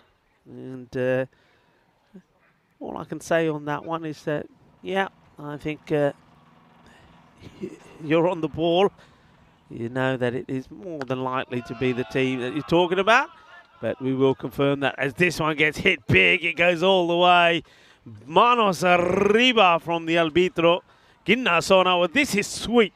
Sweet out of the middle. Sweeter than a bowler. Rasmalai. Boom. Shaka lagya. What a hit that is. And Meslin looks like he needed those 2 chances. And now he's decided, you know what? I'm lucky to be here. Let me make the most of it. And then just skillfully plays his way, just using his wrists. I'll take a single. And says to Basir, here you go. Why don't you have a ball to play with and leave me on strike at the start of the next over. They're almost there now, aren't they? 7 required. And this is hit pretty well, and that will go to the boundary, 4 runs. And Basir says thank you to Meslin and says, I will hit a boundary, thank you very much. And now you can finish it off as that over comes to an end. 97 for 2. So just 3 runs required for victory. Just a reminder of the next match that's coming up. We will see the NSCC, the hosts, back in action after their victory against the Eagles. They take on Graz Cricket Academy in the Graz. There's a team that have played very well in the series. Had some good wins. This one just gets played away. And will it go under the boundary? Will this be the end of the match?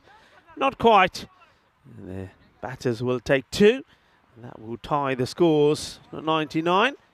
Yes, the Graz coming in to play their first match. And I suppose there is a possibility that depending how they play, it can be done. This is high up in the air. Will this be the match or will it be another wicket? It'll be another wicket as Abbas takes the catch. And liking that from his captain. Captain कह रहा आ तो फल ले जेना मेरा सी वो भी फल लेना ना की पता game शायद ਅਸੀਂ ਜਿੱਤ ਜਾਂਦੇ. Yeah, he's just probably saying, well, you take this one. If you're taking the last one, you never know where the game could have been. But well done to Abbas there, because we know he did hurt himself when he and Naveed clonked together trying to take the early catch to move Meslin. So they do get him in the end. And so Meslin will go for 35. He's certainly had some luck. Was dropped on 15 and 18 on the way. That's 35 and 16. As Abbas does take the catch in the end to remove him. And so with the scores tied, we see another wicket go down. And Zalmai, Waka Zalmai that is, will come in. The man who started it all off really with that superb catch to remove the captain, Karanbir Singh, for a golden duck. Will he be the man that scores the winning runs for his side? He charges, he drops the bat on it, he'll take the single, and that will be it. So victory for Cricket CC. They get to the 100 they need, and well, they do it with 15 balls to go as well. So well played to them, and they will now, with that victory in their last match of the group stages, will seal a 3rd spot finish for them. So we will see them tomorrow.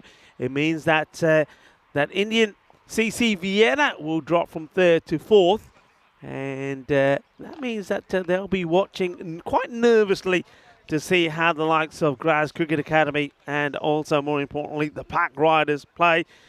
And the next match coming up, just to remind you once more, is when we'll see Vienna CC taking on Graz Cricket Academy. That one will be coming up in around about half an hour's time. That's the fantasy dashboard for that one. So Grass Creek Academy, remember the key players there to look out for.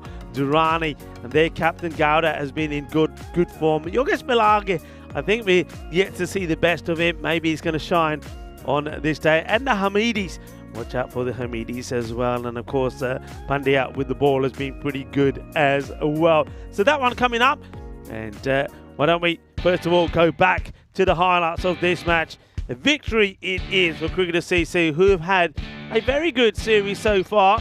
It started with a real nasty delivery, didn't it? Well, Karanbir, he was out first ball, and the first ball he bowled was that horrible full toss, but things did get better for him, even though they weren't able to pick up a victory.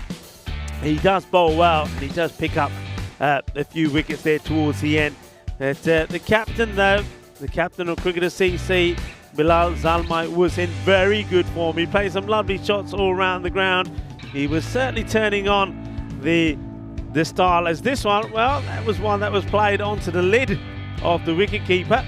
Unfortunately, nobody was hurt during that. But there was some injuries in this match. We'll see that earlier. The shot played down the ground when the fielder, the Saeed, had to go off. The 12-man to come on the field to play. This is another one that Karanbir Singh trying to stop on the boundary, couldn't do anything about it. Lovely sweep shot there played by Zalmai. Batted really well. He showed that he could play shots all around the ground. I just think towards the end of his innings he just got a little bit too cocky when he started to do the reverse malaches, etc., trying to get to his 50. He got himself out. This one could have been one. It was Mutaza who was in the position to take the catch, but once again not able to do so. Then it was time for a bit of showtime there from Bilal Zalmi as he pulled out the reverse shots, but showed too much of his stump to his opposite number, the captain of the Vienna Eagles, and Karanbir Singh knocked his stumps over. And in that over, actually, he could have picked up at least another 1 or 2 more wickets. This one, though, wasn't a good delivery. Then the field change happened and got whacked away, but he did come back with another one. It was a good catch taken by Kumar Jha, who as well has had a very good series for the Vienna Eagles. And then there was this moment here. This is probably a big moment when you saw Naveed Hussain and Yawa Abbas colliding together. And we were saying stronger together. With those two weren't stronger together, even though they did sort of hug and almost headbutt each other. It was an opportunity that needed to be taken. Karanbir saying, "Oh yaar, ki kar ditta catch far lena aur catch hai me jaake unne jappiyan maan lag paya." But Abbas did have the final say, despite those stinging fingers. He did take a catch late on in the innings, but all in vain. This one was sailed over him. This one was wide of him. But, he was able to get one. This is a good catch, actually. No catches out there are easy because it's very cold, but a good technique. He wraps his fingers around that grizzly and takes the catch. And I like the way that Karanbir goes over to him and congratulates him, even though he knows what the state and the play of the match was. And then Waqar Zalmai just coming out there and scoring the winning runs. And of course, Waqar Zalmai, of course, he'll be remembered for the very good catch he took of Karanbir Singh to remove the big hitter and the captain of the Eagles for a golden duck. Let's have a look at the scorecard, dominated by the two openers. Bilal Zalmai, I think he batted really well. We haven't seen the best of him. And in the very first match of the series, we saw him and he scored a half century, and he almost scores another one here. But just got a little bit too cocky, I think, towards the end when he knew that perhaps the game was in the bag, being bowled by Karanbir. Masalin, 35 of 16 from him. He got lucky, he was dropped on 15 and 18, but he made it count and steering his team to a victory. The bowling figures there, Naveed Hussain, a little bit expensive, 29 he goes for, and Karanbir Singh was expensive as well, particularly I think in his first over, which went for 15, but they came back well with 2 wickets. Also a wicket there from Nandip Sogi. He picked up 1 for 18, and Yawar Abbas didn't bowl badly, but did go for 19 in that 1 over season. We saw Kumar Jha, he spin, he almost picked up a wicket. That was a reasonable over, only 7 runs coming from it. But it is victory in match number 52 for the Cricketer CC, so they will secure third spot in the standings. We will see them tomorrow as we look at the match summary, and we will also see the home side Vienna CC once again, the likes of Mark Simpson-Parker, who made a very good start to today in a player match performance in the win over the Eagles. So the Eagles have been brought down to earth. The Eagles have landed, and we're not going to see them anymore. But they were a joy to watch in this series, and certainly did like what they brought to it. The likes of their captain was very good. And remember, the only man to have scored a century so far in this series, Karanbir Singh, and he scored 2, 100 not out and 119. We also saw a fine knock from Kumar Jha as well early on, and we saw some excitement from the Hussains as well. And I'm liking the young players, the like of Abbas as well. He's been shining through. So we're going to see more of them, I'm sure, in the future. It was great to see them here, great to see them perform, and we wish them well for the rest of the season. But it is Cricketer CC who will be seen tomorrow. Congratulations to them, and good luck to them in finals day as well. So we get ready for the next match, and that one coming up in around about half an hour's time is when Vienna CC will take on the Graz Cricket Academy. So join me, Rika Full, Mr. Maximo, and the rest of the European Cricket Network crew and everybody else here at the Seabound Cricket Ground in about half an hour's time for the start of match number 53.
The European Cricket Series is proudly brought to you by HCL Software, FanCode, and Grizzly Bear Sports.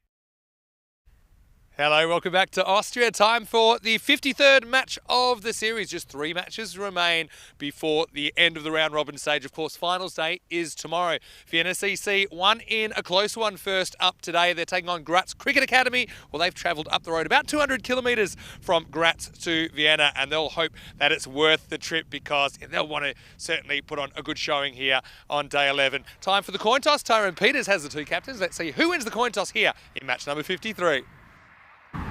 Graz to call. Yes. Head is the call. Chill. Tells it is. We'll have a bat first. So Vienna CC win the toss and they've elected to bat first. I like that. I think that their openers look pretty good before with Big D, Dan Eckstein getting them off to a decent start. But Mark Simpson-Parker, 56, he was quite good. I like the way he hit the ball through the V. I think that he's a very, very important player. Of course, remember, we'll see him for the Austrian national team this weekend as well. Ali Rahimi, though, he was kind of the hero in a way. The winning runs coming up off the second last ball of the game. That was against the Eagles, sunk their finals hopes. Interestingly, Graz Cricket Academy, they come into this with a 4-4 record, so not bad at all for a team that's playing its first European Cricket Series, and they'll want to really show what they can do. But they are going to have to do it chasing. Let's see if they can do it. Rico Full is in the commentary position as we get ready for the first ball of match 53. I can tell you, Vienna Cricket Club, the hosts, they've won the toss. They're going to bat. Over to you, Rico. Let's get it started. Thank you very much to Mr. Maximo Vinisandu. And let's see if the home side, Vienna CC, can make it another win. They've got 3 matches today, or had 3 in the day. They were victorious in the first against Vienna Eagles.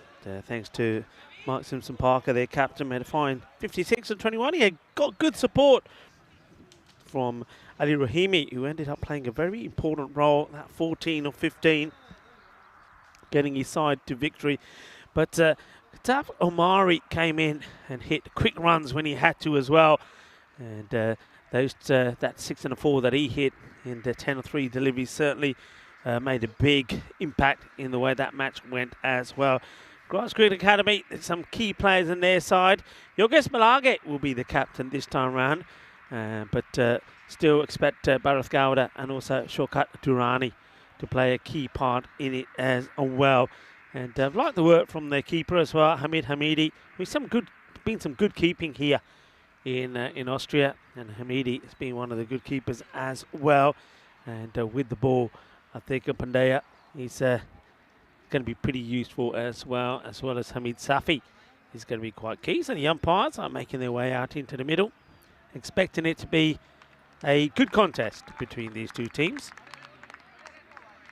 Have a little look at the top performers, Graz Cricket Academy. You haven't seen them today, so let's have a look at them in a bit of detail. Durrani, 188 runs he scored. Safi has been right up there, 159. And then Gowda, and who's been captaining for most of the time. Not in this match, though.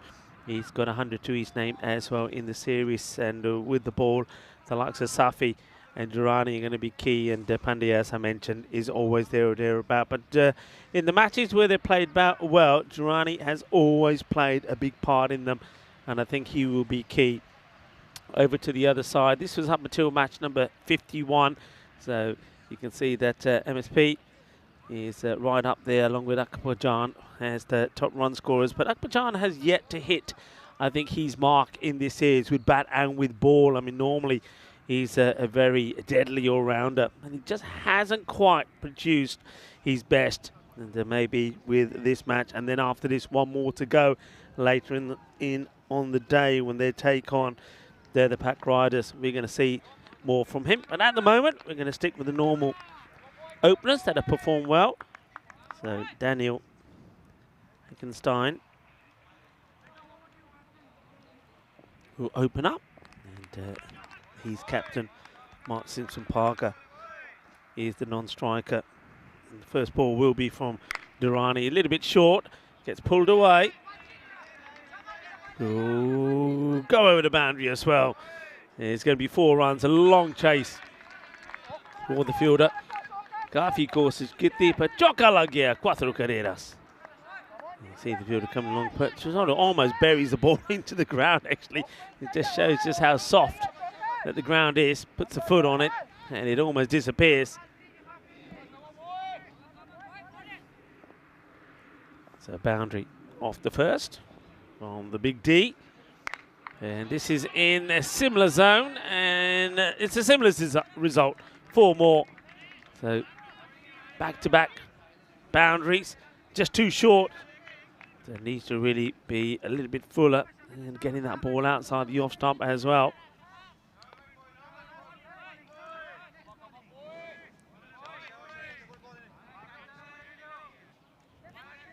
Daniel Eckstein.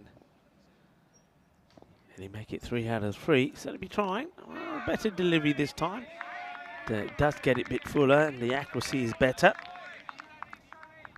A good response from Durrani after going for 2 boundaries, first 2 deliveries.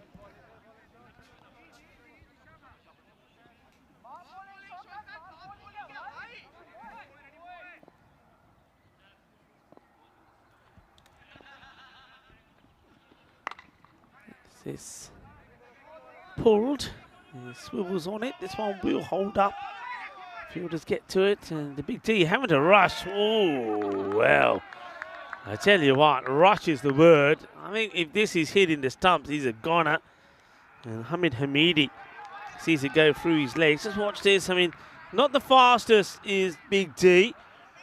But, you can see MSP checking that he's going to come and make it, and when he realizes he is coming, but look, if that hits, he's gone. So you almost see a run out. Stein played out in the off, just wide off the fielder, gets the dive in, and they're making him run again. He's going to, oh, well, I tell you what, the big D is going to be huffing and puffing. They're not talking about the big D as the big dragon, but Daniel Eckstein, once again here, I think if it's a better throw, if this is in the gloves of the keeper, he's gone. As he run out of puff, as he run out of steam.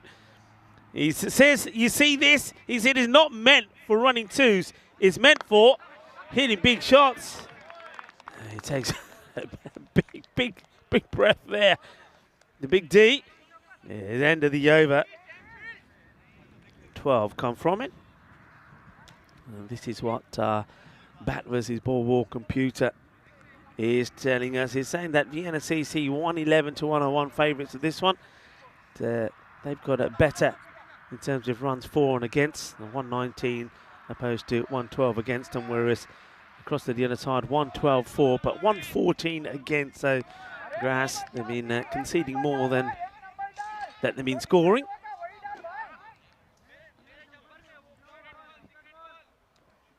So 12 off the first, a good start. Seeing teams batting first struggle to get the 100s today. Vienna Eagles considered themselves a strong batting side, probably more stronger batting than bowling. Got to 103 and 99. This one will be a wide from Safi. So Hamid Safi.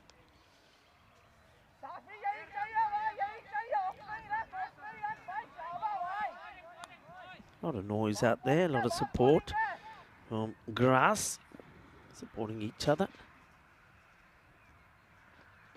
It's short, up in the air, and I think this probably will go to the boundary with it, or does it plug? It does just get there. There's a chase there from the fielder, chases hard. And, could have plugged, I suppose. Goes the aerial route, knows where the field is. The big chase there from Bharat Gowda. But the ball beats him to the boundary. Cautious the kid deep fielder there, but Joka Lagia. Safi just been a little bit short. And this one also is wide outside the off. And no doubts about with this one's going 4 more. He gives himself some room, puts it away. Cuatro carreras más.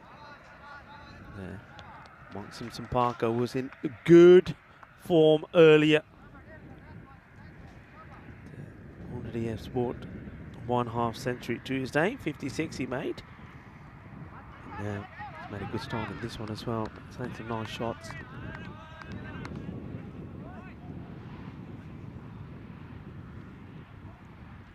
Change in the field, just tightening They're making a slight change to that offside, so sweeper comes out. MSP now wants to get a bit funky. Good response from the bowler. I think he shows his hand pretty early, the MSP, so goes for a full pitch delivery, misses hard on it.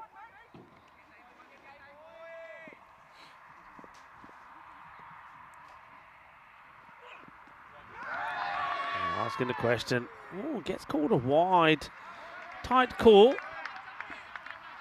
Let's see this. Have a look here. He does make a little step across, and it does get called. I think it's a tight one. It's one of those, the ones you debate. You know, it's the movement from the batter more than that of the ball touching that line. Umpire's call. Short. Hits it straight. Hits it hard. Fielder does well. That Miwand Momand out there. So X9 gets to face a couple. Field doesn't stay the same. You'd expect mid-wicket to go out to the big D, and he does. And this one will be a wide. You get just a little bit too much movement away, too much away swing.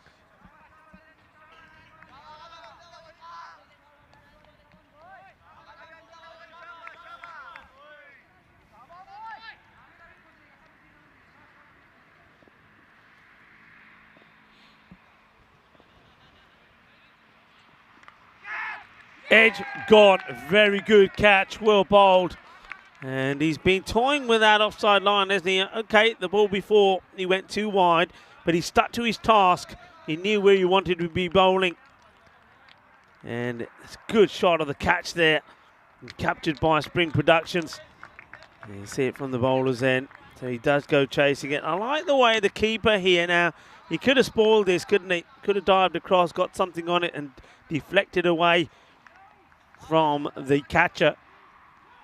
But the slip's there for a purpose, and that's to take the catch. So he keeps himself out of the way of it, and the catch nicely held. So that's the end of the big D. And, he's got into double figures twice today, but it hasn't been able to go all the way. And Pandya holding on to a really good catch. 12 of 7 balls, and it's Safi who got the breakthrough, and he's got a ball here to bowl to Arslan Arif. Arif goes up in the air, could be gone first ball. And he will go first ball as Gowda makes no mistakes. So Arslan Arif departs. It's not been a good start to him in the day. He wasn't so good behind the stumps in the first match, made a few errors. Only got one with the bat, and this time around he's going to go for a golden.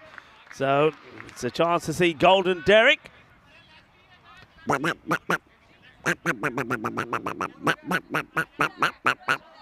Arslan Arif, he knows that duck is following him. He knows what's behind him as he takes a walk back. So disappointing day for him so far. So you got 2 out of 2. Just remember that when Safi will come back onto bowl. And for now, it's 24 for 2. 2 wickets there from Safi. And he will be on a hat-trick when he comes back. And he walks back to his mark. Will make his mark.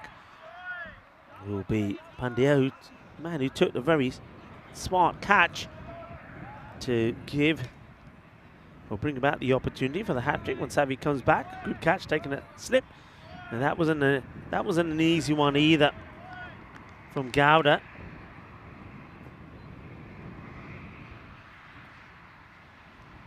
So here comes Pandya. We'll once again want to just keep targeting the off stump. MSP sees this, or tries to seize on the short ball. It's onto him a little bit quicker than he thinks. So dot.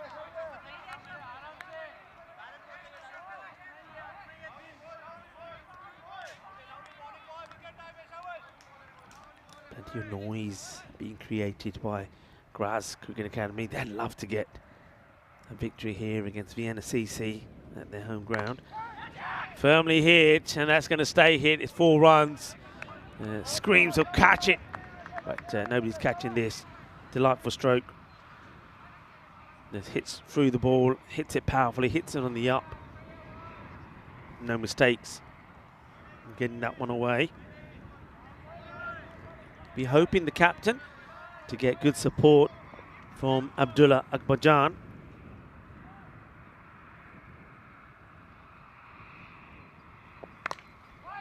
This one is a wide that gets spoilt. They will, because of the misfield from the fielder not stopping it first time, get the single. But I think this one would have been a big wide.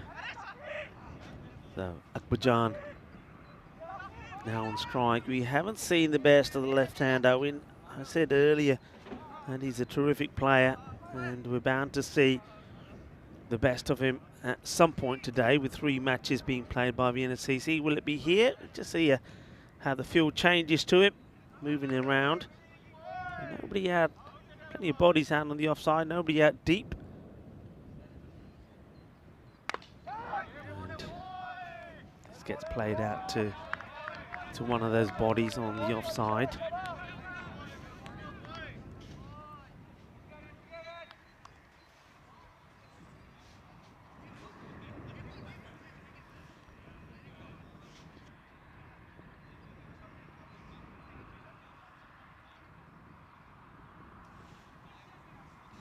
Down the leg side, good work from the keeper, nicely dealt with by Hamid Hamidi.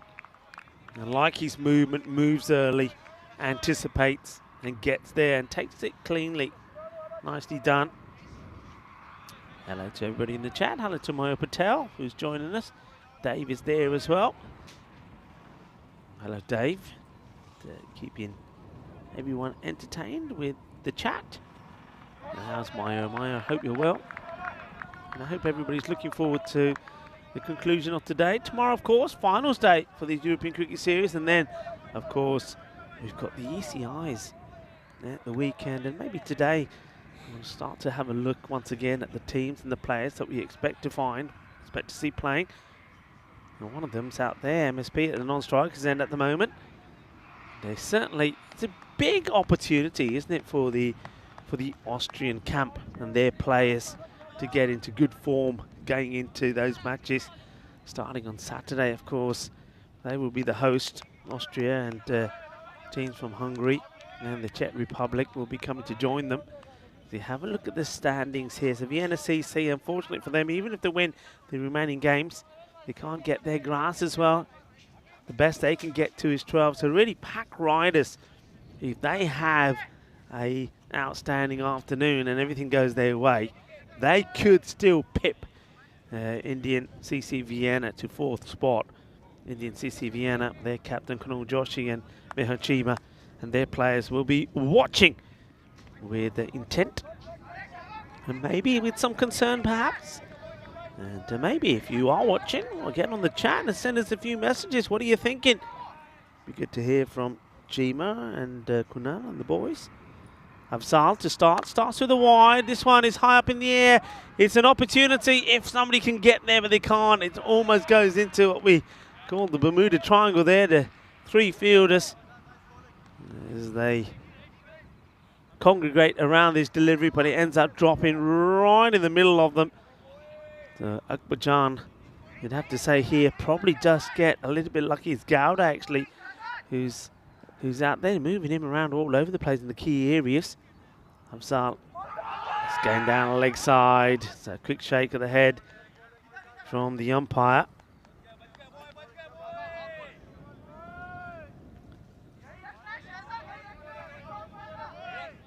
Interesting that they held back on Safi. This is hit wide and high off the fielder. It's going to be 6 runs. Balle, ginna sona, shaka lagya. Lovely shot. Sweet out the middle. Sweeter than a bowl of gulab jambu. What a nice shot that is. or out here in Austria, sweeter than an apple strudel. I like the strudel in Austria. Don't mind it, the strudel as well. And then this one is straight down the ground. 6 and 4, hungry for more. Well, we know that he is hungry for more. What a lovely shot. Beautifully played. And Mark Simpson Parker now into the 20s. 24 of 10. Looking dangerous. He's the man you've got to try and remove. The gamble to go with Afzal not quite paying off. Short, hit, hard, adios pelota, 6 more, Shaba, manos arriba arbitro, because this is 6 more. What a lovely shot.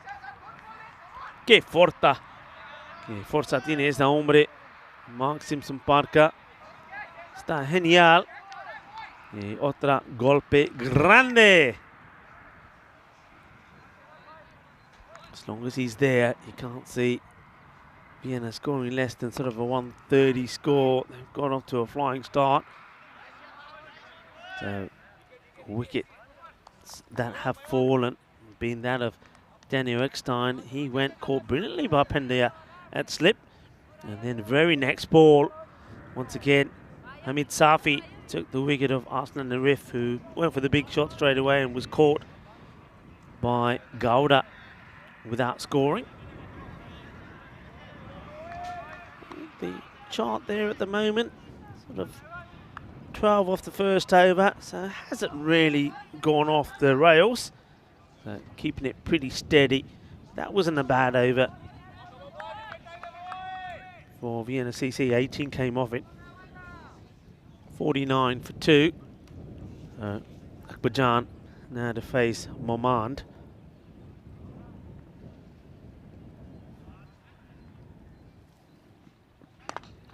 Angles this into the pads. Abdullah happy to take the single.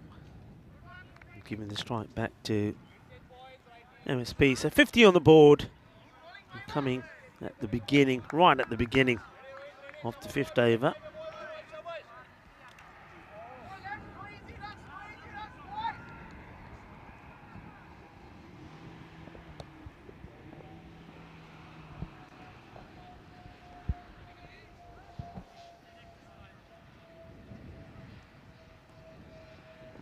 Short, hit firmly, and fielder keeping an eye on it, but he can't do anything about it.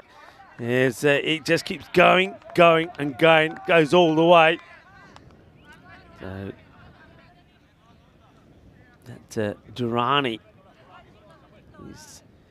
just watches it sail over him. So it's another 6 for MSB now. So 2 6s. And 4 4s in this inning so far. Good delivery, good comeback from Maman, Yorker length. And MSP respecting the good delivery. Quite happy to block this one out.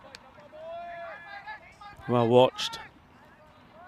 Probably would have had many a batter in trouble. Seeing it well, but can he go on and put a big score on the board for himself and his team?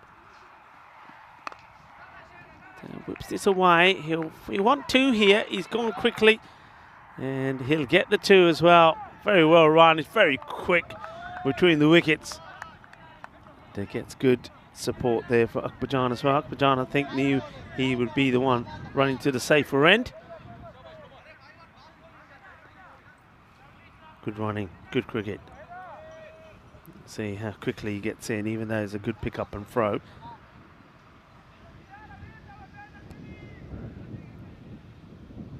Omand once more. And this will go. Is a lovely pick up, a little bit too short. He's onto it straight away. Balle, balle, balle. Ginna sona. Shaka lagya. And that one is going to go in the field, and the field is going to go after it as well. Good luck. And kidhar gayi ball. Aja. And he's found it. Kushal Madne. Well, he's found one. Whether it's the ball or not, we'll never know, because there's quite a few in there. But well done to him. Gets there, finds it. So Modane finds the ball. Momand has gone for 15. The ball to go in this, the 5th. And they're going well, aren't they? They're on that 120 to 130 score. And while that man there is there, they should get it, maybe even more. Now there's that pitched up delivery, not quite the Yorker length delivery. MSP gets the drive in, takes a single. End of the over will stay on strike. 65 for 2. And the fine signs are welcome back into the commentary box. Vinny Sandu. Yeah, thanks. Enjoying watching this one. I was having a little bit of spot of lunch there. Let's have a look at where we'll be over the next few weeks. Bulgaria for a couple of weeks. I'm a bit sorry to be sitting that one out because I know that we always have a lot of fun there with some of the things that you don't often see in a cricket ground, such as wild horses coming around in the morning. There's all snow on the pitch as well. And then we'll have Sweden, of course, Stockholm. All right, so let's get on to the second half. And if I'm not mistaken, Hamid Safi on a hat trick here. And we haven't had one yet in Austria, Rico. We haven't. You saw the graphic there. You had a quick peek of it. The last one we saw, last hat tricks we saw were back in that Milan series in Italy. So he picked up 2 wickets at the end of his last over. Hat trick ball, in he comes. It's hit in the air, but he's going to go all the way. Balle, balle, balle. Well, we're not celebrating a hat trick, but we're celebrating another half century for Mark Simpson Parker.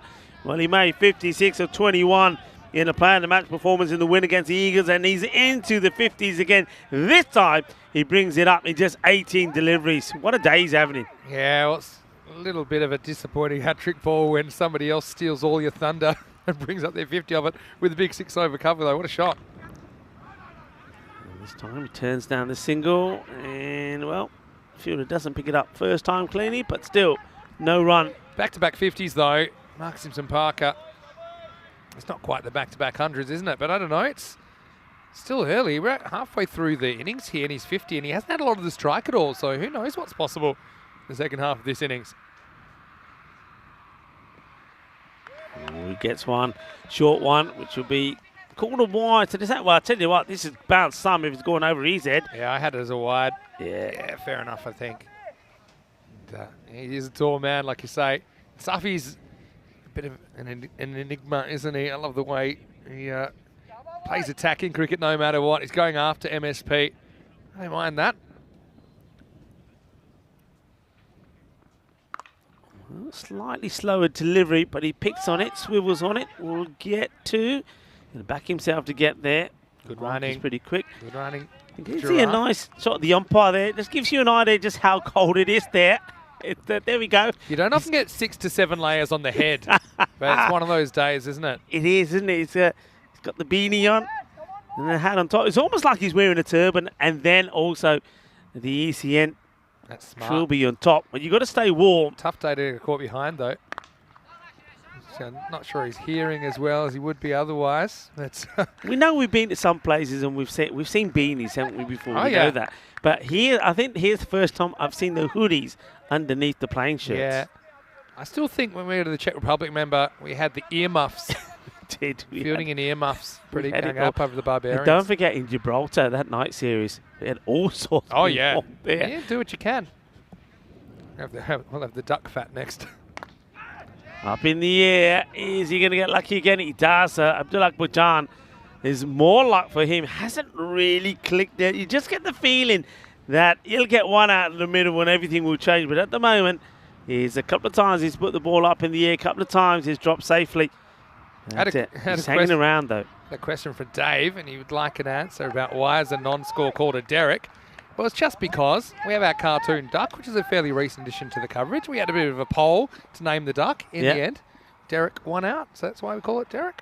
So we'll sometimes call it a Derek. This one isn't anything to do with the Derek. In fact, straight over the fielder's head for 6. Maximo! Safi doesn't have a great finish to this over compared to the first. But yeah, he's hit the ball really well all around the ground, hasn't he? He's been particularly strong on the offside today, MSP. Yeah, he's batted so well.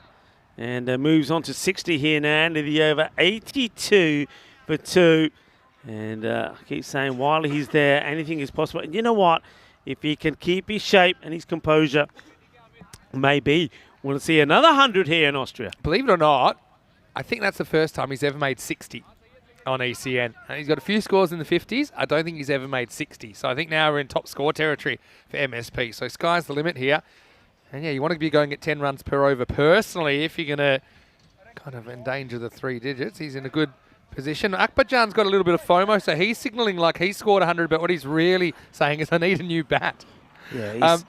So what were the other names that we looked at? Maybe Daphne. I know that Daddles is the original Channel 9 duck from Australia, the first ever cartoon duck to follow a batter off.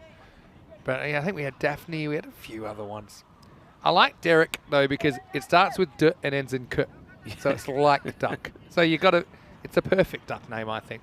60%, I think, it won in the poll. Anyway, here's Jorkat Girani, who's going to bowl over number 7. MSP against Grants, just better make sure he doesn't back up before the bowler bowls it. Just telling you, that's one way to spoil the party. Well, Akbarjan gets another bat, but this one doesn't seem to be going any better than the last one. It said Nama Jai there, any chalda, and he gets another one, but it's just more tiki-taka from him. But if he's always passing on the strike to somebody like MSP the way he's going at the moment, that's not a bad thing. Yeah, it's a good thing. Very good thing. So, okay, follow-up question from Dave. Come back to that in a second. This is Girani. Hits it hard, but he slices it in the air. Just fortunate, doesn't he? That's a good miss hit. Yeah, he's looking to go over the square leg area, but maybe he places it too early. Yeah, I think he actually, it was a bit of a slow bout, so whether it was by design or not sure. So he wants to know, why is it called a duck? Yeah, it's because it's, based on a duck's egg. It's just a very old expression to be out for a duck's egg, because it looks a bit like the number 0. There you go. Oh. And he's missed. Well, I told you. I called it. I called this.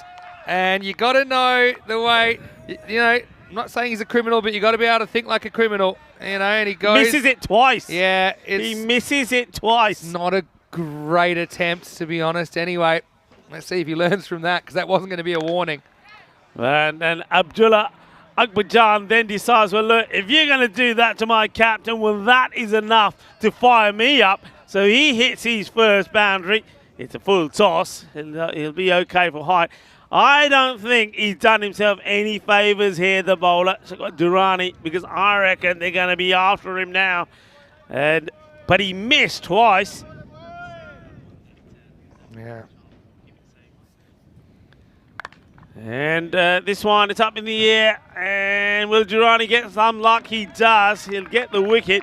So Abdul Akbarjan, he finally finds the boundary. Then he gives his wicket away. So Durrani will have something to celebrate, but not the attempted run out of the non-striker MSP. This is the wicket that he does get. Yeah, I mean, Akbarjan's made batting look really hard today, and he's the kind of guy that normally does the exact opposite, doesn't he? Yeah. And he doesn't get any luck. He toes it straight up in the air. Now, Ali Rahimi comes to the crease. He was the hero, and once again we get the tall and the short of it, don't we, with these two batting together? They are complete opposite. And have a look at this. This is when MSP could have gone once, could have gone twice. How'd you miss from there? I still can't believe it's a tactical error from MSP, though. He turned his head and he walked before he made sure the arm went over. Anyway, luckily the cricket gods were on his side. Rahimi faces up. He gets a good ball, plays it away quite nicely. I'll give you that, though. You did call it. You did. 100%. Look out for it. I tell you, you gotta think like a criminal if you're gonna. I mean, I'm not saying it is criminal. Maybe it's criminal to be run out backing up that way, but it's just, MSP's a perfect candidate. He's cruised to 60. He's probably, mentally he's getting a little bit tired. Didn't watch the arm go over, and he deserved to be out, to be honest, because he did leave early. Not by anything, no sinister reason, but he did go before the arm went over. Short, pulled, gone. Adios for Durrani. He says, you try to do that to me, I'll teach you, as he wallops this away. Durrani goes short to him. I mean, you got to start calling it a missed chance now. He had the chance to run him out. And I know that's definitely above the shoulder, but I don't think we'd seen a bouncer before that ball. I'm pretty sure, at least. Anyway, that takes us to the end of 7 and the score 95 for 3. Having a look at the ECI squads for this weekend. So we talked about Czech Republic a little bit earlier. Let's talk about Hungary. And yeah, it looks like Vinos Ravindran will be in the leadership position there. Also, you've got Abatesh Prashar, who's a really stylish left-hander with the bat. His batting's come so far. Zishan, okay, a lot of eyes will be on him. Some other younger players have come on really well, like Marc Desfontaine as well. I mean, watch out for him as well. Also, some players that have qualified now for the first time. So you've got guys like Ali Farasat, Ali Yilmaz, some experience in there as well. Sandeep Mohandas, I think he's always swung the ball around, and when we've seen him at the Carlton Oval. Sankaweli Gamaga, he took one of the catches of forever, actually, at the ECC, playing for Hungary against Romania as well. So stay tuned. ECI action coming this weekend. Panja comes back in the 8th. Played a miss by Rahimi, and Pandya just says, give it back to me, give it right back to me. Pandya, of course, took that great catch and slip. Yeah, no, I've taken a couple of days off, as you know, but I'm sure you're not taking for granted the fact that things are pretty dry out there, even though it's cold. Yeah. At least the players aren't having to deal with the rain that's plagued us for the last few days, really. That's the right thing here. Rahimi gets a single. And Rahimi earlier today, looked like we're going to have a really close finish. I think they needed, was it 5 off the last over, and then kind of missed the cut a couple of times, put himself under some pressure. He did manage to bring up the winning runs. Yeah, he held his nerves, didn't he? And he had the faith in himself to take the 2 when Amari was out there, who blasted 2 boundaries of his first 2 balls and finish it off. And hits this on the up. There's 2 fielders out there in the sort of mid off and deep extra cover area. Just a single. Going back to the man-cad miss. Yeah. I mean, this is what I'm kind of talking about the more you see it, the more you're prepared for it. Yeah. So I think the biggest thing with the man-cad is it's always a surprise. It's a big surprise. I'm not saying it's a huge mental error for the non-striker, but it's enough to cost you a wicket. So that's one case. I suppose because I've seen well, he tries to eat this one. He's probably going to have to go back to the non-strikers end. But you see how, especially someone like Gowda that you know does it, he can be out and saying, look, yeah, I'm going to do it. I'm going to do it. I know that people get a reputation for it. Then it's a matter of just making sure you're paying attention. Anyway, Ali G pays attention to that as it crashes into his sternum. Bit of Grizzly action there. Ali G gets knocked down by the Grizzly.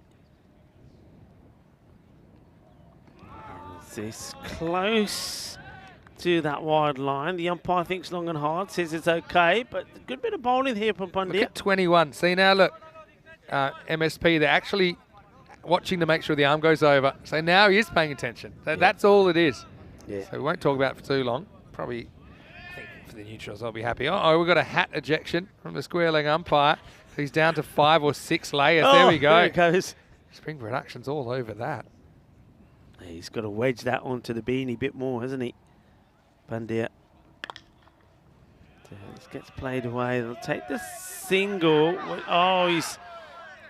they're thinking about trying to get 2 to get MSP back on strike, but the thing is, he could have easily got run out if that had happened. So I think you just got to take the single and be done with it. 8 overs down. It's 98 for 3.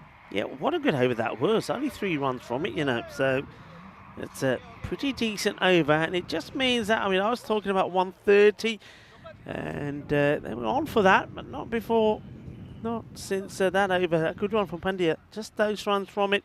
And yeah, I think when they took that single, me thinking there was like, you don't take the 1. That's probably why then Ali G really realises that and wants to come back for a second. But I don't think they would have made it. Yeah, you're probably right. But I mean, I've got to say, given the situation, I'm a little bit surprised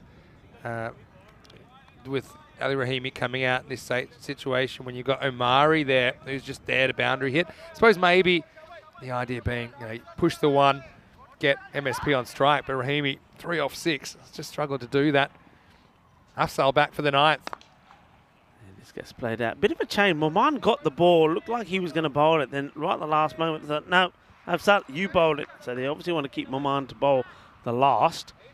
All right, here we go. It's going to be all out attack now, I think. Yeah.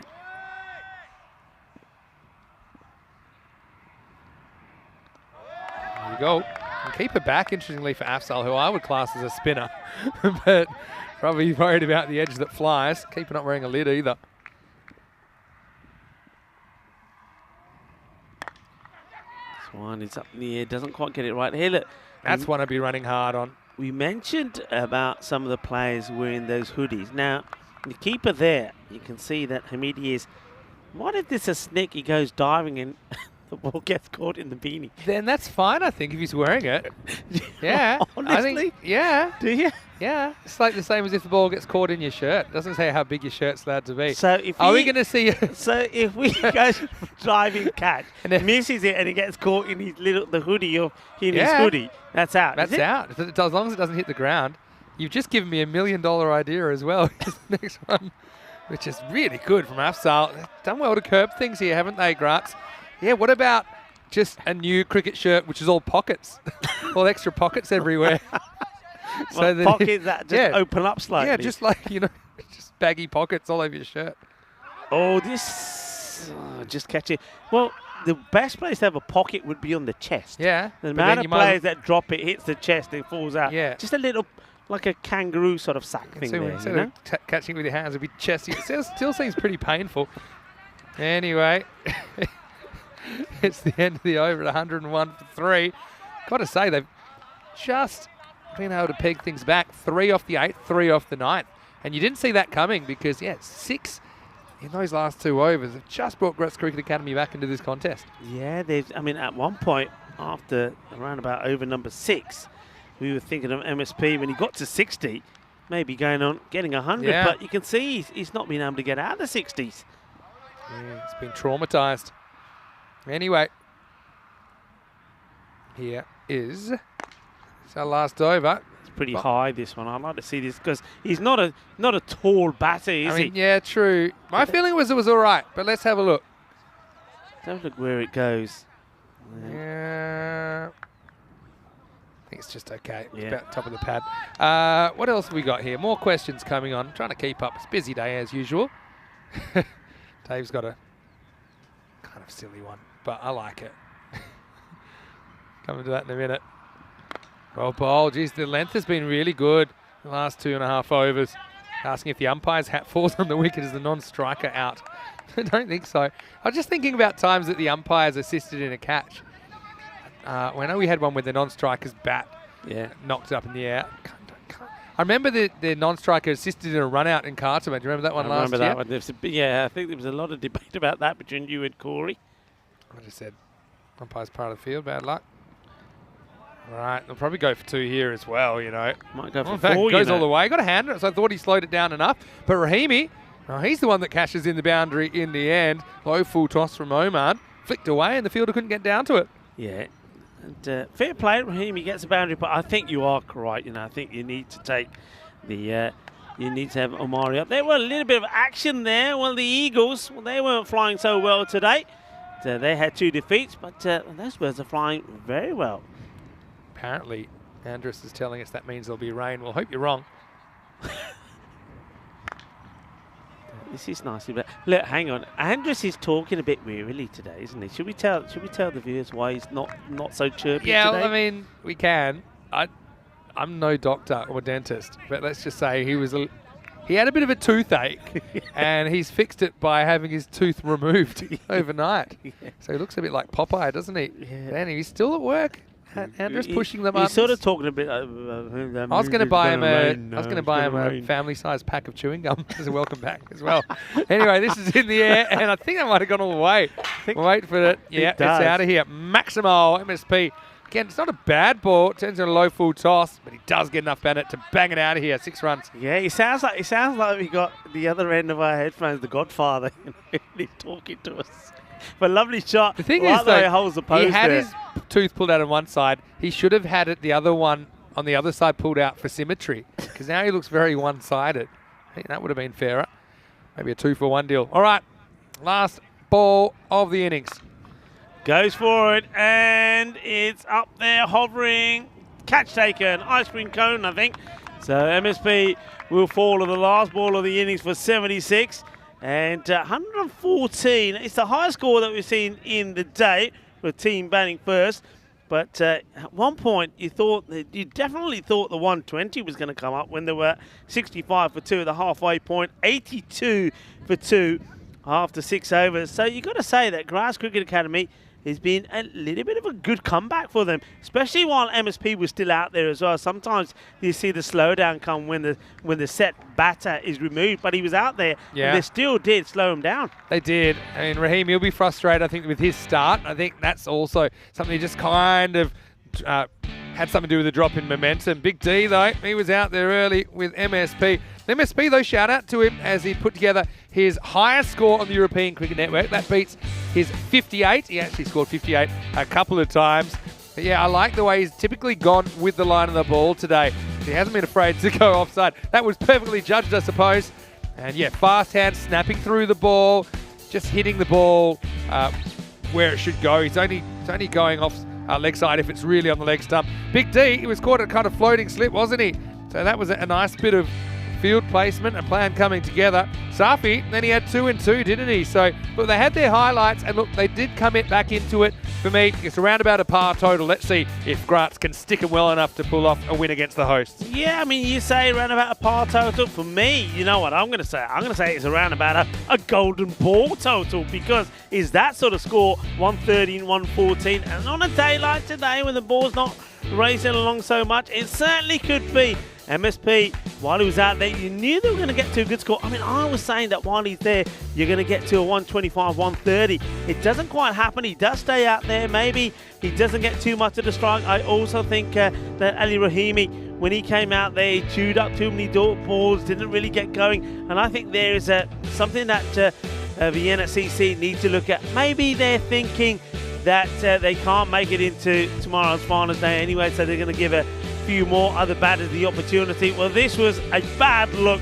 for the bowler as he tries to get a little cheeky run out. Even the umpires having hysterical laughs about that, because he doesn't miss once, he misses twice, and you knew then he was going to get punished for it. Well, Durrani did actually pick up a wicket, not before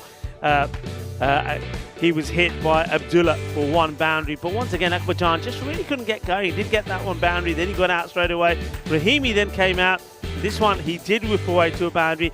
That was at a period where both he and MSP really couldn't find a boundary, but they did get their hitting going again in the last over. They got that slight acceleration in to get them past the 110 and to a 114 score. So 115 required for victory. Another good knock it was for Mark Simpson-Parker. Well done to the captain of Vienna CC. Back-to-back 50s for him. That takes some doing, so credit to him on that. But I think when he looks at his scorecard, he'll be a little bit disappointed with the run and ball 9 for 9 from Akbar Jan. And then also with Ali Rahimi, a run and ball 11 from him as well. And especially when you know you have got big hitters in the side like Omari, for example. And I think also perhaps somebody like a Kazak can come out there and swing the bat as well. I think maybe we'll see going into the last match when they're back, there might be some more changes with that batting lineup. Maybe just give 1 or 2 others an opportunity to hit some big shots. With the bowling, I think though we saw Hamid Safi was a little bit expensive, he did pick up 2 wickets, was more expensive in that second over when he was just a little bit too short to Mark Simpson-Parker. Durrani himself, he picked up 1 wicket, but again expensive, as was Momand. He went for 1 for 29. But good bowling, I think. I like the bowling of Pandya. He always does impress me, though he doesn't necessarily get the wickets that he deserves, but his economy is good. Only 10 runs of his 2 overs. And then Afzal as well. I think his spin was used well and intelligently. He only goes for 21. So I think we're going to have a close match here. Simple as that. I think we are in a sort of golden ball sort of score, 114. And Vienna CC, we know they've got some good bowlers. But Grass Cricket Academy, well, they'll be hoping that if their batters, maybe the captain, Yogos Malage, can get going. Gowda will always offer you something. So it's going to be an interesting one. But for me, I think the man who could hold the key is Durrani. But they're going to be after him, especially after he tried that cheeky run out on the captain of Vienna CC, Mark Simpson-Parker. Mid-match summary, in match number 53, Vienna CC 114 for 4, so 115 required for victory for Graz Cricket Academy, and that match will resume in about 10 minutes time. Join me, Rigaful and Mr. Maximo when we return.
The European Cricket Series is proudly brought to you by HCL Software, FanCode, and Grizzly Bear Sports.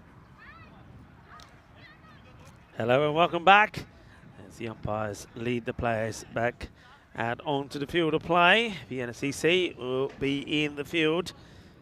And, well, they've got a score on the board. It's a little bit lower than it looked like it was going to be at the halfway point. And 114 it was. And once again, thanks to Mark Simpson-Parker, their captain. Another half century for him. So he scored 56 in the match earlier against the Eagles. And now in this one, he's got 76 on the board as well. Not out. And he's batted very well. So his runs on the board. It will be Daniel Eckstein, who's going to bowl the first over. A man who always finds a way to get that ball to swing and swing pretty big. So he normally gets the ball to start off around about sort of outside the off, and it really does then swing in quite viciously. They know they don't want to get a couple of early wickets here. Shazad Afzal is opening up with Bharat Gowda as the non-striker. Just a quick look at the field. Looks like Long On is back and quite a wide mid-wicket. So here we go. Here's the reply. In comes Eckstein with the first ball. Oh, just doesn't feel right and stops. Turns back a big smile and says, "What happened there?" Lovely character, lovely guy. It's always a pleasure to be in his company. One man who's hoping to do better behind the stumps is Arslan Arif. It's not had the best of days so far. Had a few issues behind the stumps in the first match, and with the bat, just a 1 and a 0 to his name. So the first ball blocked out, dug out by the batter. And what happens here?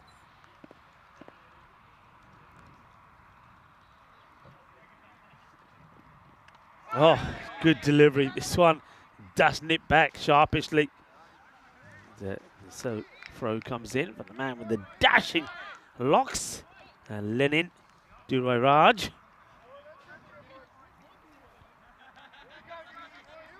And the big D. Also, a big shout out to little D, his son, who no doubt is tuning in and watching his dad perform. This one probably would have been a wide, and oh my word, how many attempts are there here to take this one? That's unfortunate. Suraj Mohammed, and well, we love Suraj. He's on the chat a lot of times. Uno, now that hits him on the head. This one goes out of his hands. I think it hits him on the cap of the. Watch this. It goes on the head. Cap comes off, and he still can't take it. The reactions around everyone are amazing. Oh, well, Suraj almost has it. And goes across here, but too much movement, so it won't be LBW. So into his hands, knocks it onto the peak of his cap. I wonder if it caught any of the head on there or not. If it did, maybe that's what made him dizzy. Easy, easy, let's get dizzy, and he couldn't take the catch, so it was straightforward, but it would have been a wide. Sliced up in the air this time. The chase is on. Andre, Iba, but it will be for Cuatro Carreras. And, so another edge. The chase is on for Lenin, but the ball gets to the rope before he does. So Afzal. Bit of luck for him. And there's that big in swing from Eckstein. Will be the end of the over. Should have been a wicket in it, and there wasn't. 89 without a golden ball. You heard me say pretty early on, this is golden ball territory, you know, this sort of score. So let's see if we do get one. This is that catch. Watch the cap. See that? The ball goes from the hands onto the cap, knocks the cap off, and there we go. And he has it down. He goes, and look at the reaction of the players around him, especially Ali Rahimi there, Ali G. He can't believe it. And the way it goes sometimes. And, Junaid Saeed to bowl over number 2. Bowling to Gowda. And, well, Junaid goes down. He looks around him and he's wondering what happened there. It's called a wide as well. He thought he got away with it. Maybe he was trying to take the umpire's focus away from the delivery. And it looked like it worked for a moment. And then, just like that, the umpire turns around and spreads his arms. Calls the wide. Hello to everybody in the chat. Chat is buzzing at the moment as this one has been hit high up in the air. Fielder comes across. It's another catch that goes down. And this time is Katab Omari that puts the catch down. Gowda gets dropped on 1. Hello to Dave Shrug as well. Well, both the Daves in the chat now. And everybody else that's piping in. Lovely to have you all tuning in on this very important day for some of the teams. Played away, just a sort of one-handed shot. Little nurdle around the corner. Take the single. You can see that Vienna CC, I mean, of course they want to win, but they're playing with smiles, enjoying themselves. They know that, you know, win or lose, it won't make any difference in terms of this series. Even if they got 3 wins out of 3 today, which would be quite remarkable in playing their final matches in this series, it won't be enough to get them in the top 4. So, always means there's an opportunity for somebody to have a really good day playing with no pressure. Maybe that's why MSB, the captain, has had 2 good knocks so far in the day. This one, maybe another wide. They think about it as it escapes the reef. They'll go for 1. No signal from the umpire as yet. And it will be byes. Yeah, what are your thoughts? And I know Mr. Maxwell, Vinny Sanders started talking about some of the things that the ICC want to implement, some changes. What about this one about the pre-signal? No need to pre-signal. What are your thoughts on that, folks? I know we've got some good cricketers there. Dave S is saying hi to me. Hello back to you, Dave S. And Shrug, what do you think about that pre-signal? I must admit, I mean, it might be interesting just to look to the left of me here, where we've got our own scorers here, what their thoughts about that. Because I think as a scorer, and of course done me scoring as well as a lot of umpiring, when you're not sure, you're waiting for that pre-signal from the umpires. If you don't get it, your head goes down in the book and you start writing things down and you miss things. So I think I don't like that at all. I don't know what the thinking is on that one. In the air, this should be a chance. 2 men getting in the action. And Ali G almost putting off the man that does take the catch. And Aziz Kartik makes no mistakes. And Ali G makes a habit of being right there in your face. He was there with Suraj. So the first wicket does go. And Aziz is looking for the big shot. Doesn't quite get it. And a comfortable catch taken there. And no mistakes. So that is the end of Aziz. He gave a chance earlier as well, didn't he? But he'll go for a runnable 6. And no mistakes there from Qatar. So Saeed picks up the wicket. And just have a look where the tables are here. Now all eyes will be on Pack Riders now. There, remember, you see there, they're on 10 at the moment. They've got 2 matches today. They can finish on 14. And that means that they'll be level on the likes of the Indian CC Vienna. So net run rate. Now, we said this right at the beginning of day 1 of this series, how important net run rate could be. And that's exactly what it will come down to in terms of who will and who won't make it into tomorrow's finals day. Eckstein back in to bowl. He has one of those bowlers, and there's not too many bowlers that I know that can do this. He has the knack to pace off the ball, but get it to swing pretty big. And a lot of the scalps that he takes is because of that. And the other thing is, you're expecting that's what he's going to try and do. Then every so often, he bangs that shorter ball in. Let's see what he does here. Well, again, going for the swing. This one doesn't swing as much, but it's a bit of a miscue. as Durrani gets off the mark.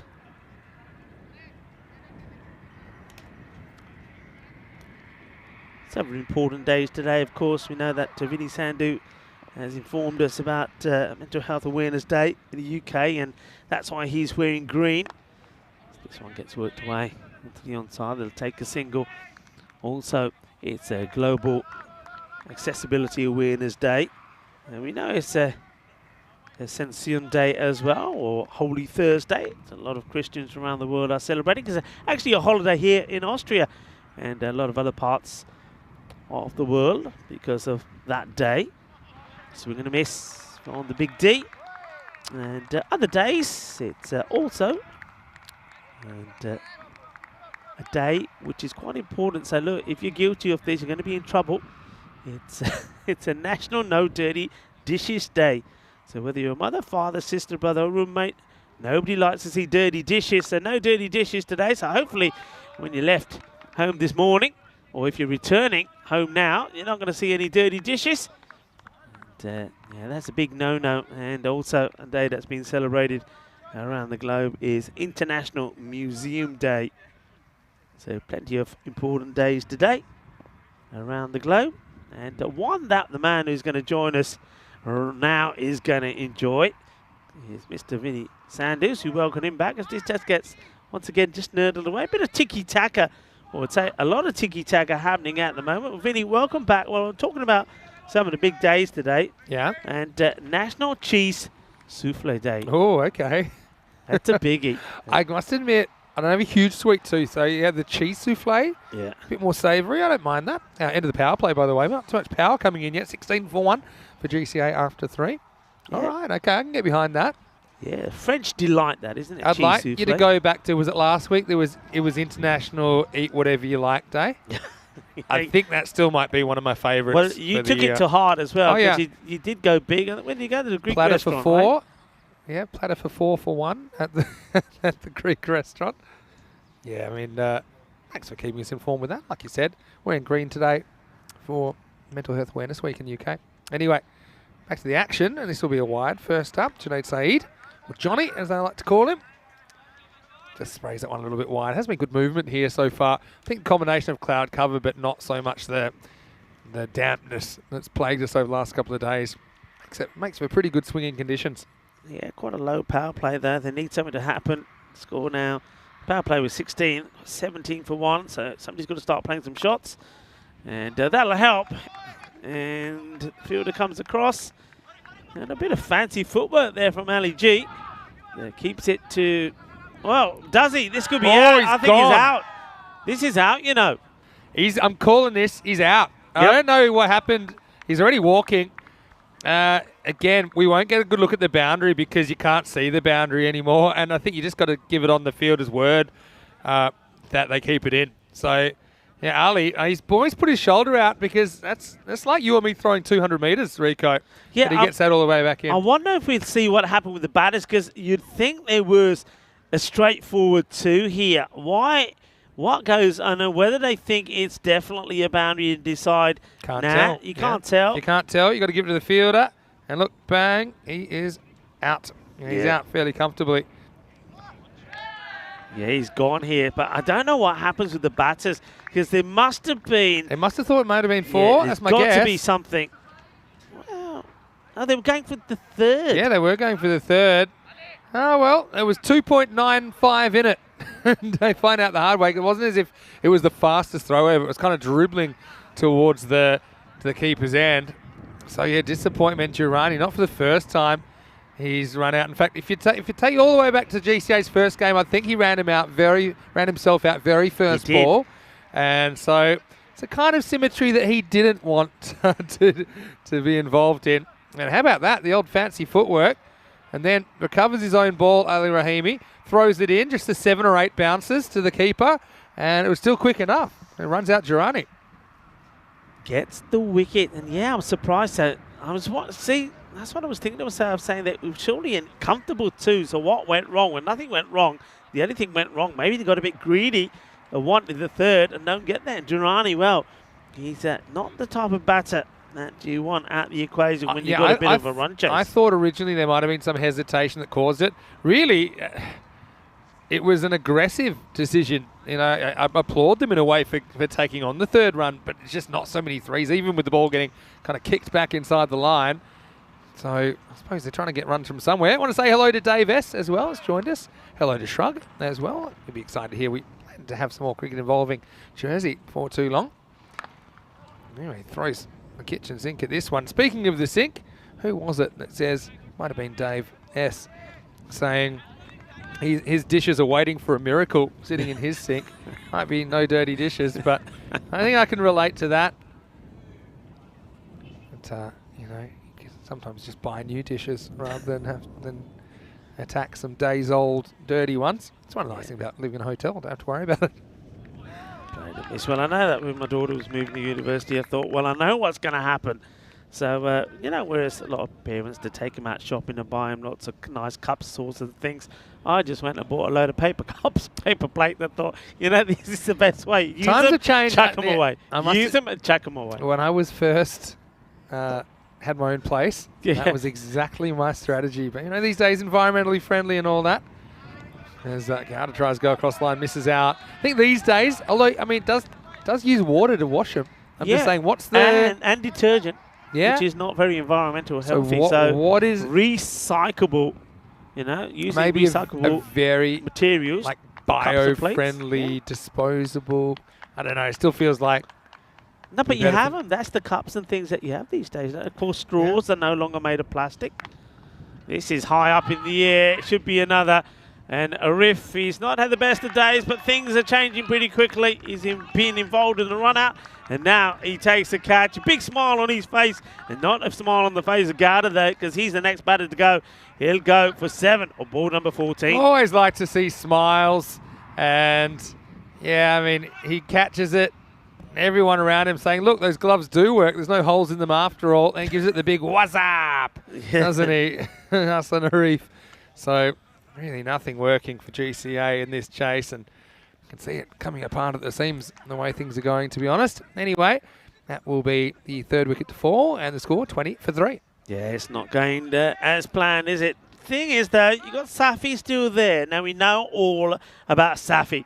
He can be a bit of an animal if he gets crazy. He can smash the ball all over the place. So, Safi's still there. Somebody's got to stay there with him. And one man that I think we know can perform on the day is Yogesh Balaghe. Now, he comes out there now. He's the captain. So maybe we're going to see a bit of a fight back here between Balaghe and Safi. Yeah, I mean, let's not write him off when you see who's at the crease. Let me get a read on this quiet rate. 15.5. No time to wait, really. All right, end of the over. Johnny comes good, doesn't he? 2 for 7, plus the run out in the over. And after 4, it's 20 for 3. Yeah, it comes good indeed. So the acceleration doesn't come at all. You can see the two batters there now, Yogesh and Hamid, having a real sort of serious chat in the middle. Probably saying we can do this, but when you have a look at that, they've got some work to do. Yeah. See how they just brought it back, though? We thought they'd be chasing more than the 115 they are chasing. Just brought it back in those kind of last 3 overs.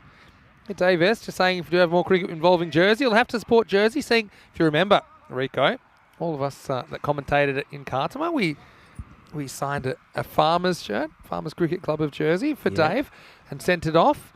And that was because he was the first ever man, or person for that matter, to get an ECN tattoo. Yeah. As Akbarjan comes in. I think it's doing too much. I think the umpire's going to give him out, though. Yep.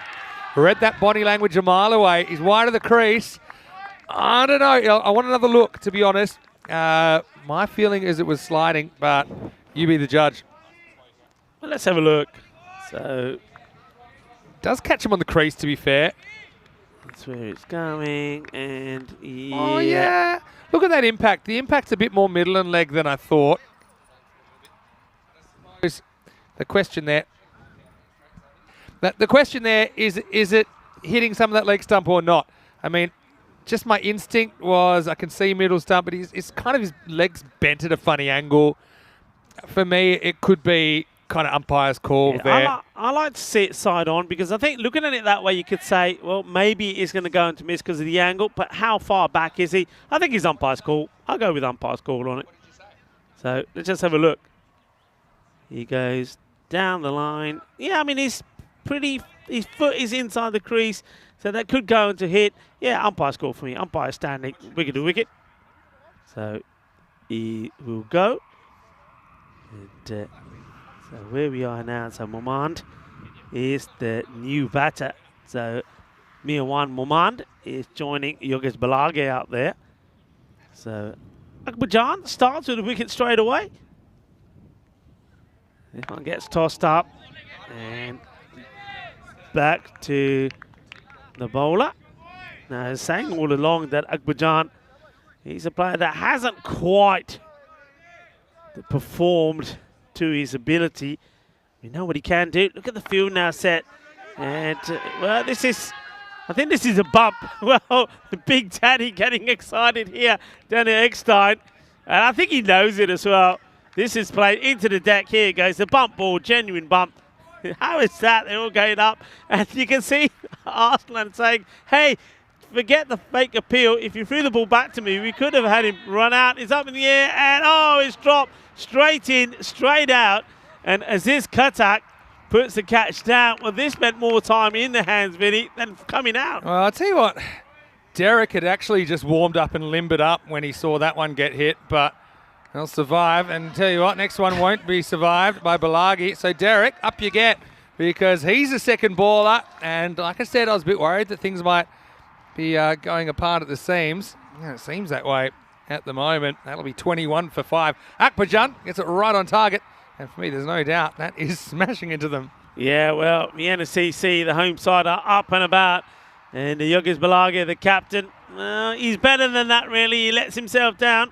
But he gives Derek another opportunity to get out of his pond and quack him off. I don't know who's going slower there, to be honest, Derek or Yogesh. But anyway, it's a long way back now for Graz, isn't it? Yeah, well, we're going to have to find a speedy Derek because batters are getting cotton on to the fact that Derek is going to be after them. So they're running off the field of play now, but not Yogesh. And Derek catches up with him. So it's going to be a 2-ball duck for El Capitan. He's not going to be too happy. He'll go for 0 of 2. Okay, here's Rohid Hamidi, who's coming out at number 7. Always a tough situation to come out. You've seen the top 5 fail. You wonder what you're meant to do about it. Akbarjan has 2 in the over, and he almost has 3 as we get to the 5 over mark. And it's all quiet at the moment. 21 for 5 after 5. Yeah, it's Akbarjan showing what he can do when he's at his best. He got the wicket of Hamid Safi. LBW. I think it's one of the ones that umpire went for. And umpire was happy he was going to go into hit, gives it away, but there was no doubt about the one from Yogesh, the captain, cleaned up, going right across the line. And of course, we were talking a lot about the European Cricket Championship coming up, and this will be here before you know it. And Cardamania taking the world by storm once again. A lot of big teams getting involved with that. Bigger and better. It's going to be phenomenal. Here's Rahimi, bowled really well earlier. He kept it in that offside zone. This time he does, but gets something he doesn't count on. Gets cracked away to the boundary. What a shot by Momand. It's a good shot, isn't it? Because there's no pace in this. He's got to create it, and he does. Times it well, hits it well, gets 4 runs. I want to say hello to Venki. I think I saw Venki in the squad for the Czech Republic this weekend. So yeah, he's curious how the outfield is.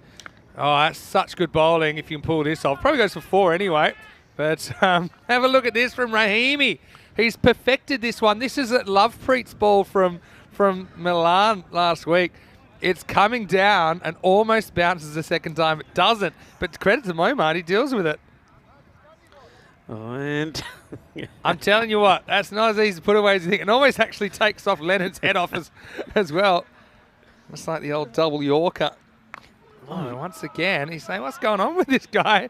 And the thing is, I mean, Ali, who He's knee-high to a grasshopper, really. He's getting 0 bounce, or close to 0 bounce out of this pitch. Well, he tried it again a second time. Now he floats one up out the off, and he's going to get the punishment. This one gets walloped away. 4 more. He played that shot really well. There's Momand. So we're finally, despite the fact that 5 wickets have gone down, we're finally starting to see a bit of a fight back from Grass. Yeah, we are. I like the fact they're attacking the game. Why wouldn't they? Yeah, Venky, so let me tell you the news here. It's been a lot of rain over the last few days. I don't know what the weather's been like in Prague. Probably not quite as rainy as it has been here. Whether he tries it again, this time it does go very wrong. And the umpire. I think I just checked. It's definitely a wide. Did it bounce twice before the crease? I'm going to say maybe not. No ball is called. Yeah, so there's the what this is. Yeah, I think it second bounces just before the crease. You see, so that's why it's a no ball there. Yep. So yeah, good umpiring. They sort that out, and now there's a free hit coming up. And well, missed out on the free hit. And a lot of times you see this from batters.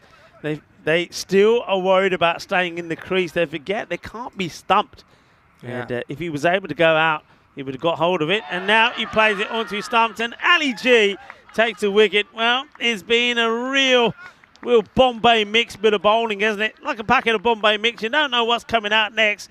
But there's been some good ones, there's been some gundies, and there's been a wicket-taking one as well. I mean, if you did a pitch map on this over, you'd have to zoom out to get all the dots in view. And even some of the balls have more than one time it bounced on the pitch. But this is spot on. This is about as good as it gets. Kind of pitching on the crease. Just Yorks Momand. And Ali gets the last laugh. And he gets the wicket. It's the end of the over. 34 for 6. Yeah, it's a good wicket. Momand, I suppose, while he was there, played some nice shots. You see there, 13. Unlucky for some, 10 deliveries. So now Rohit Hamidi is still there, yet to get off the mark himself. It just hasn't happened, has it? No. Momand was the highest scorer there, but look, you saw Gowda chew up 13 deliveries for 7, run a ball, 6 from Afzal Durrani. You normally expect more from him. He goes for 2 or 3. Yeah, just not happened. Yeah, so question about the no ball for 2 bounces. Yeah, so as the laws stand at the moment, if the ball bounces a second time before the popping crease, it's called a no ball. And the call of no ball overrides a wide. This is a wide. Siraj, nice to see him getting a bowl. Bowled a really good over the other day, Siraj Mohammed. And is that an eagle up there? Is that an eagle? So the Eagles are still watching despite the fact they won't make the 4. Yeah, it's beautiful, isn't it? Lovely. I mean, Ali Rahimi better watch out because that eagle looks like it could probably pick him up. I tell you, better watch out. It's a little few mice around the ground. They better go into hiding because that's why that eagle's up there. This one's edgeaway. It's going to be 4. So yeah, frustration with Siraj, doesn't it? Third man. He might want one now. Clever here by Big D. He's the guy that should chase this. Did not take a step. Just crossed the arms, glanced to his left. He made it someone else's problem. He's saying, I did my running when I did my batting. You made me run 2. That's my quota dump for the day. So he's not moving. And it's 4 runs there. A bit fortunate for Hamidi. But he gets off the mark. Let's see if we can get Siraj a wicket here. Oh, so close. I was going to say, the chat community will be very excited to see Siraj getting out of the bowl. He's certainly going to have batters that are just going at him. As this has kind of gotten out of control. It's kind of one of those times. We were talking about the idea maybe we'll have a bonus point system potentially over the summer. This one's going nowhere as well. Chops onto himself. So in this sense, Gratz would have to get to 80 to get a point out of the game. So to have something to play for at least. That's looking a little bit more realistic than getting a 76 off 21. Siraj bowled well so far. Very close to getting a wicket. Floats this one up there, and well, if the keeper had been standing up, Arslan, it would have been a straightforward one. The thing for Arslan, it's not even the worst miss we've seen this game, is it? Because if you remember that Rani missed a Mankad twice in one ball. And this one's up in the air, and the fielder will take the catch. So Siraj, he does get a wicket. Well done, Siraj Mohammed. Picks one up, a good catch there taken by Abdul Akbar Jan. You know he's a class player, and he's starting to show just why with his bowling, and now he's fielding in this one. Yeah, and he just makes it look way more simple than it was. He was going around. He had the other fielder in his eye line. Kind of catches it on the hop, doesn't he? And Siraj, well, he's pretty happy about it, isn't he? He says, yeah, thank you. There's 3 blown kisses. And with the wind, they'll get there extra fast as the 7th wicket falls, and it's 39 for 7. Yeah, it's so well done to Siraj. Good moment for him. And well, we were speaking to him earlier. Of course, you know that one of our partners, HCL Software, and of course a proud partner of European Cricket Network. Well, Siraj does work in the technology field, so we had a chance to catch up with him earlier, and an interview that we may be seeing a bit later on the European Cricket Network.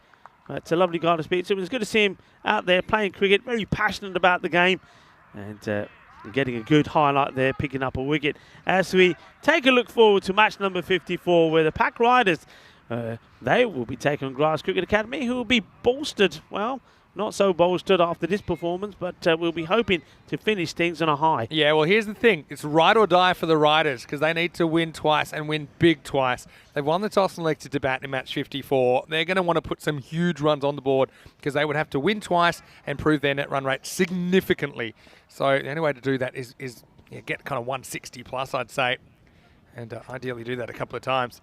Anyway, time for the start of a new over. Here's Saikaranam getting a ball that I thought might have snuck in, but the umpire said it just might have caught a little bit of line.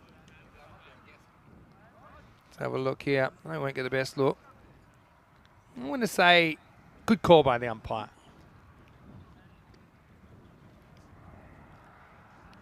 Anyway, Karanam will get that one back. We're hoping to clean up the tail here. Oh, it's high in the air. It's catchable.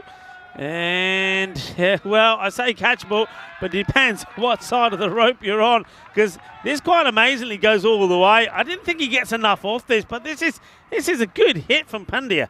Yeah, I also thought that this was going to be a fairly simple catch for MSP, but he did everything right, didn't he? Took off from just inside the line, threw himself over, tried to matrix it back, couldn't quite manage. Great effort, though, from the skipper.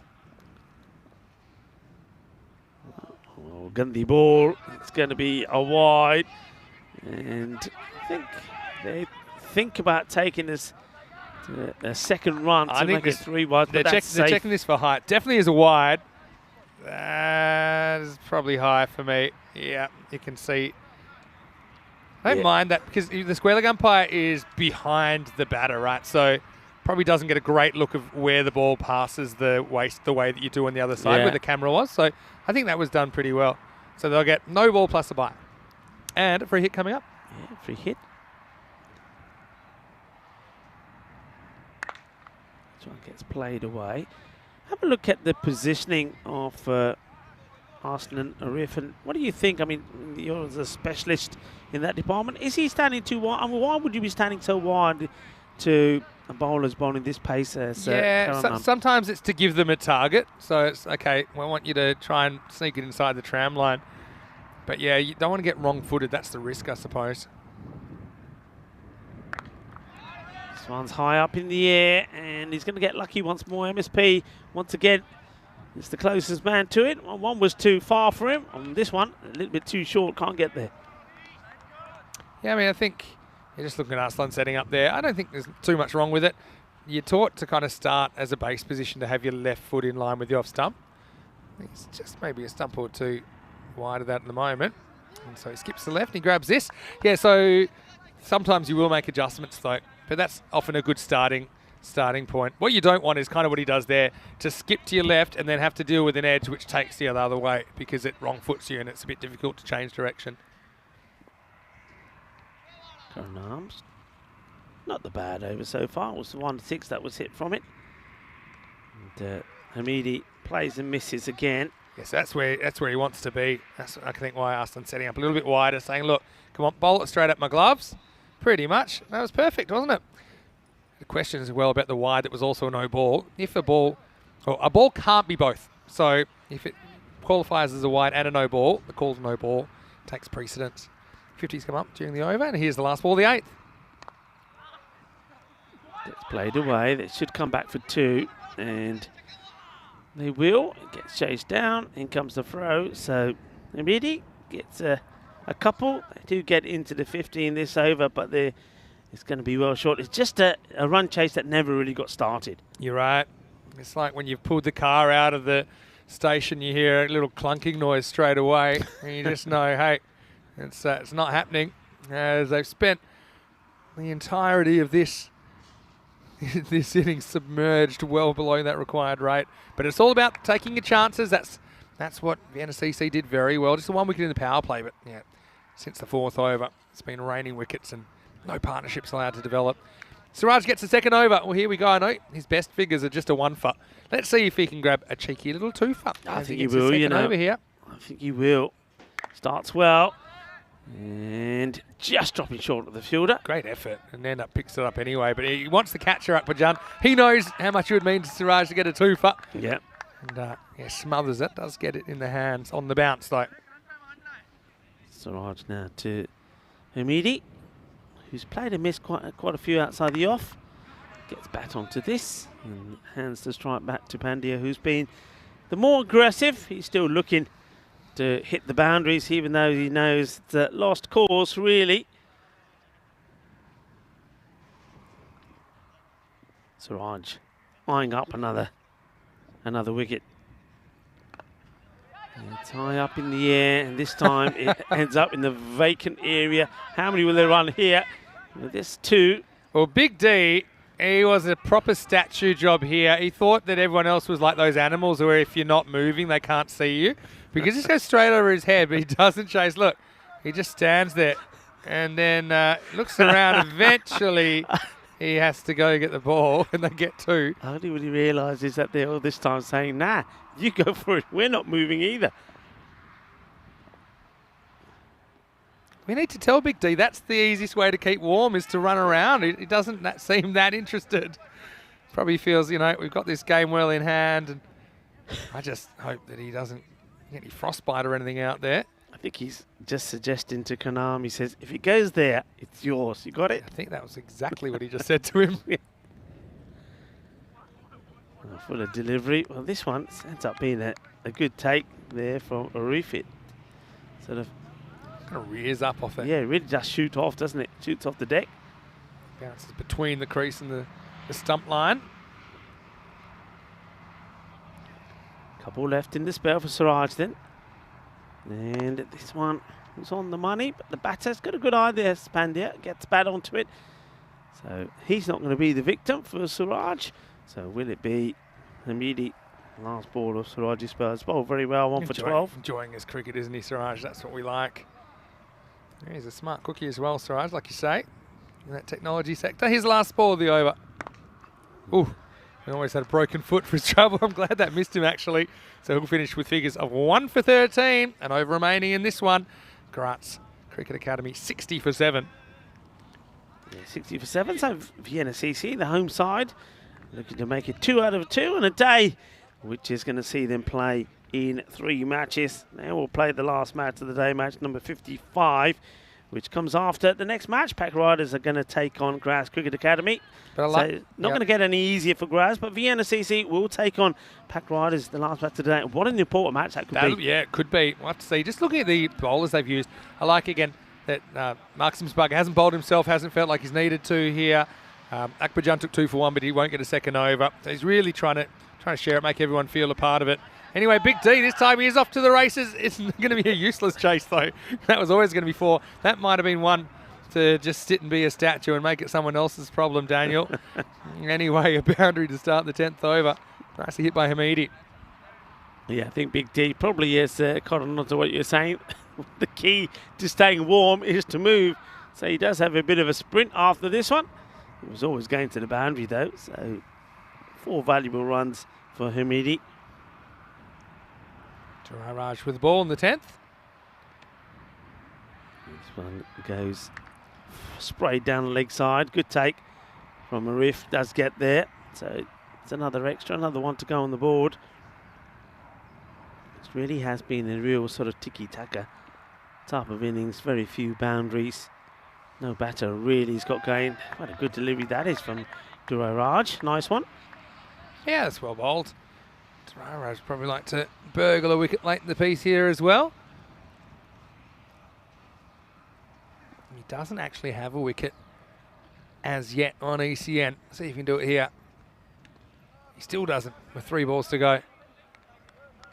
Swinging hard, but making no contact. He's certainly got the fast bowler kind of mannerisms, and I'm liking the long flowing hair. Here we go. Run out Ah, what are you opportunity. doing? Come on now. Why would you take the conservative option there? It's the 10th over. You got all the cameras on, and he decides not to load the gun. I would have been hurling it, going for broke, even if it cost me an overthrow. Anyway, let's see if he can grab a wicket here, Lennon. It's a chance, but I think he's got too much of it. It will go all the way. There was a bit of excitement there for a moment from the Vienna CC boys, but well, this was a good sound off the ball onto the willow of that bat, and Pandya gets another 6. He's got a smile on his face. 6 more to him. And the thing is, if you'd given away an overthrow, you wouldn't have had to deal with that. That is anyway, true. look, come on, let's get behind him. Come on, Lennon. Last ball of the game coming up. Swing and a miss. Nothing but fresh air. So a pretty comprehensive win for Vienna CC. They're 2 for 2 on day 11. We'll see them later on, like you said, in a bit of a blockbuster against the Pack Riders. Graz, we'll see them again against the Riders in the very next match. But the final score here in match 53, Vienna CC 114, Graz Cricket Academy 72. Yeah, it's a bit of a cushy victory there for Vienna CC. We haven't seen too many very one-sided matches in this series, but you have to say that one was a little surprise. I expected to see a bit more of a fight back there from Graz Cricket Academy, but they just never got going with the bat after really coming back well with the ball against Vienna CC. This match is coming up next, Pack Riders. I mean, we're talking about the last match of the day, how important it could be, but only if they get the victory in this one. Yeah, and they need to win well both times. Not just enough to win. They've got to have to win well. They win the toss, they bat. I think they're going to have to go for broke. I've got to say it. They need to be looking kind of 150, 160 plus. Yeah. And then really do a number on Graz Cricket Academy. So that'll be the approach. Join us for that game. They're starting in around about 20 minutes, just a touch over 20 minutes. Right here on the European Cricket Network. Still 2 matches to go, and they both feature the Pack Riders. Well, Vienna CC, they kind of stumbled towards the end of their innings, didn't they? But they certainly came out of the blocks pretty well. This was Siraj, who actually literally had his hat knocked off by the ball as he fumbled 4 to 5 times. Don't worry, things would improve for him. In fact, after a fairly quiet power play, the wicket started to tumble. Then really, it was pretty one-sided in the end. Big D getting edged away. But this has been the issue so far, I think, Graz during this innings. Even though, they tried to be aggressive, you'd see them trying to make the play. Vienna CC stumbling a couple of times early. There's just a couple of moments. One of them was the run out, which was going for the 3rd. This is the first wicket that fell. It was a bit of a form and orderly cue, wasn't it? Katak was the man that took the catch.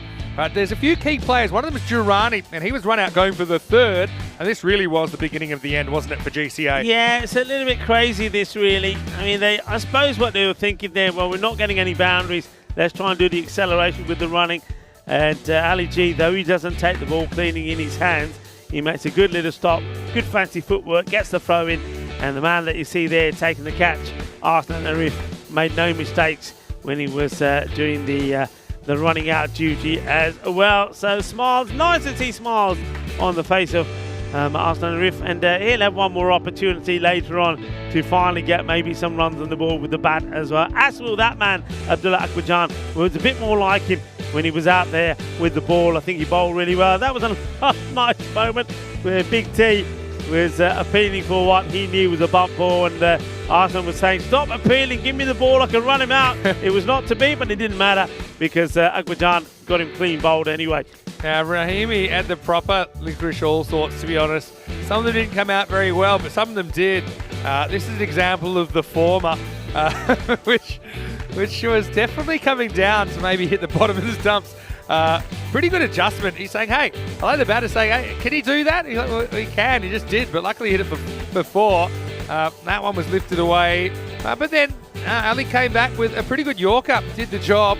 And so, yeah, that little mini resurgence was snuffed out. And in the end, I think the fact that they only scored 70 72 in his 10 overs tells you all you need to know. Big D, he had a novel approach to just kind of ignoring the ball going around him in these quite cold conditions. Siraj came on, he got a wicket thanks to a very smart catch from Akbarjan out there at deep mid-wicket. You can see that he had the 3 kisses. 1, 2, 3. And like I said, they got out there pretty quickly. You had Karanam late in the piece. He got hit high. This was almost pulled back from the yawn by Mark Simpson-Parker. By then, it was all academic. Like I said, you look at the fact that Akbarjan doesn't get a second over, even though he took 2 for 1. Mark Simpson-Parker not required to bowl. Big D finally warmed up the hamstrings, didn't he? And that one was in vain. And we were seeing if Raj could get his first ever wicket on ECN. It wasn't to be, but still a pretty smart performance by Vienna CC, the ECL representatives. They run out winners by a fairly comfortable 42 runs. Just a shame, like I said, that the weather cost them any chance of playing their way into the semis. As we look at the scorecard, Pandya actually top scores for number 9, 18 off 10. Apart from that, Momad did reach double figures before he was bowled by a decent Yorker from Hamid Hamidi, that is, with 10 as well. I just think Vienna CC, they're here to play. They've gone 2 for 2. They want to go 3 for 3. Graz Cricket Academy, though, they do have the ability to turn things around against Pack Riders. And, Pack Riders are going to be very attacking. I think there's no doubt about that. Maybe opens the door a bit for GCA to pull off an upset. 2 for 7 for Johnny Said. 2 for 1. Johnny wasn't brought back like a 7 wickets for Rahimi. Siraj Muhammad with a wicket as well. Big D, pretty good first up as well. He set the table for his teammates, only conceding 11 off his 2 overs. Yeah, and Lennon Duraj as well. I liked the fact that he gets another opportunity, got a bowl. And maybe he was a little bit unlucky. He could have picked up a wicket as well. He hasn't picked up a wicket so far in European Cricket Series. So let's keep eyes on him going into the last match later on to see if he can get a personal highlight, as the same way that we saw Suraj Mohammed get one there as well. So congrats to the home side, Vienna CC. Make it 2 out of 2 on the day, and we will see them later to conclude the group matches when they take on the Pack Riders on what could prove out to be the all-important match of the group. Yeah, so join us. We'll be back in around about 15 minutes to take you into match number 54. Pack Riders, like I said, it's ride or die for that team. Can they set the records tumbling once again in match 54 against GCA? Their last chance to get out there in this series. Vinny Sand and Mr. Maximo with Rico Full. Hope you're enjoying day 11. Back soon with more. You're watching the FanCode European Cricket Series.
European Cricket Series is proudly brought to you by HCL Software, FanCode, and Grizzly Bear Sports.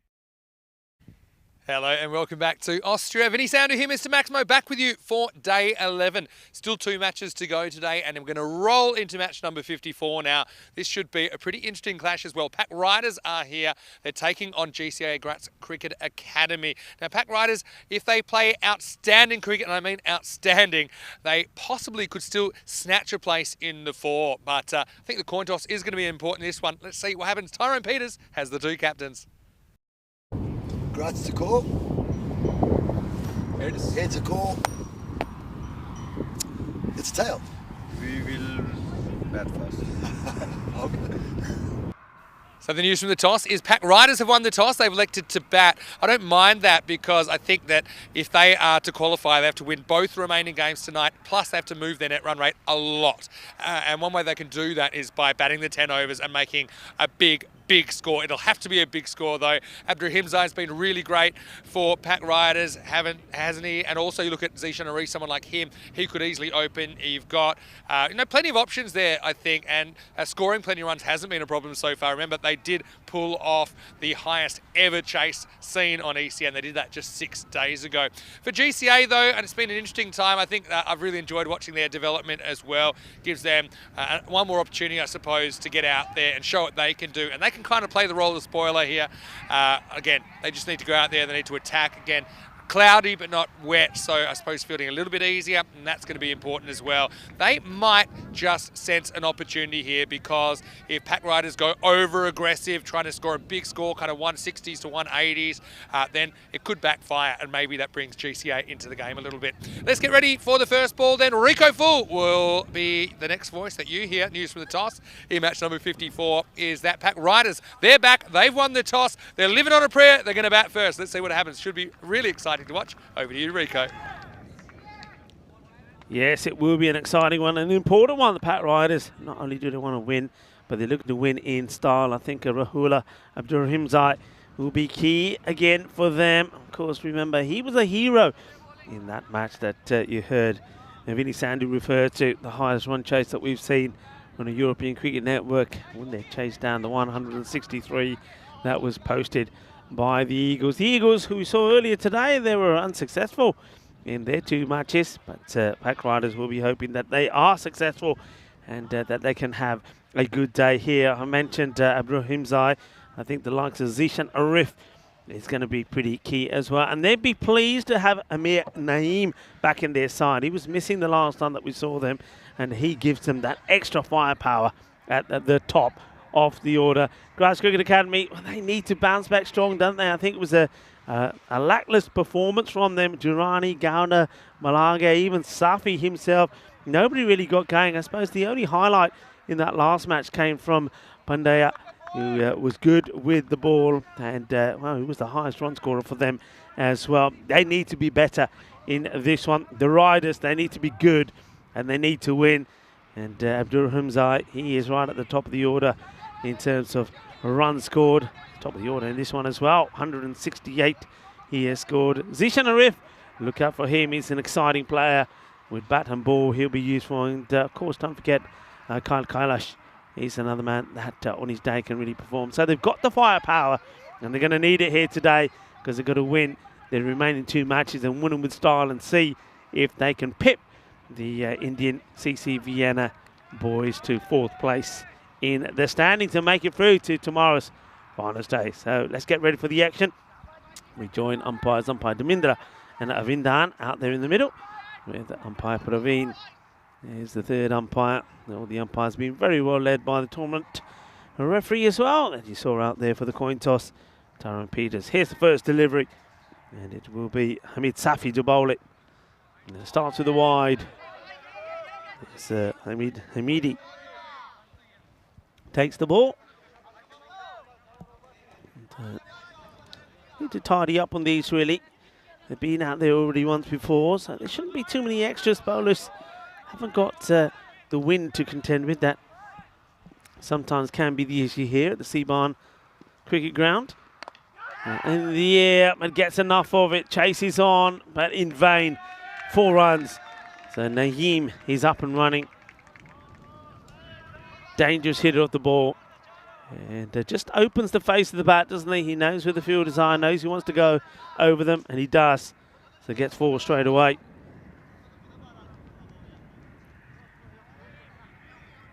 Just have a look at the field set.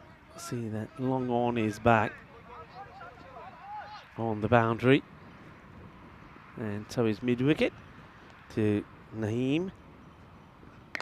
Oh, and he absolutely clobbers this. This is a big hit. Manos arriba, Mitro.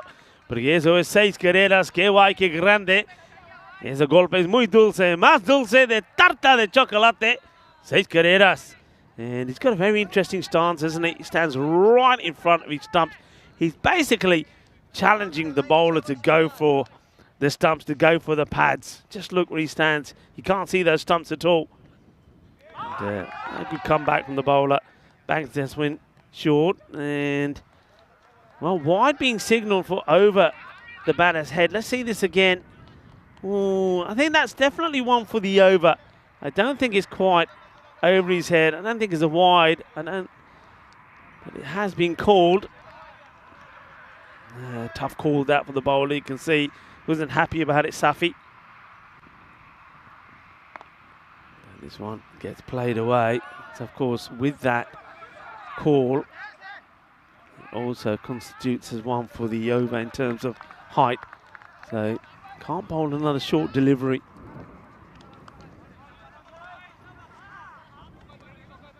Abdurrimzai now gets set to face his first. Well, if Grass Cricket Academy thought they were up with it against the Vienna batting, it doesn't get any easier with that of the Pack Riders.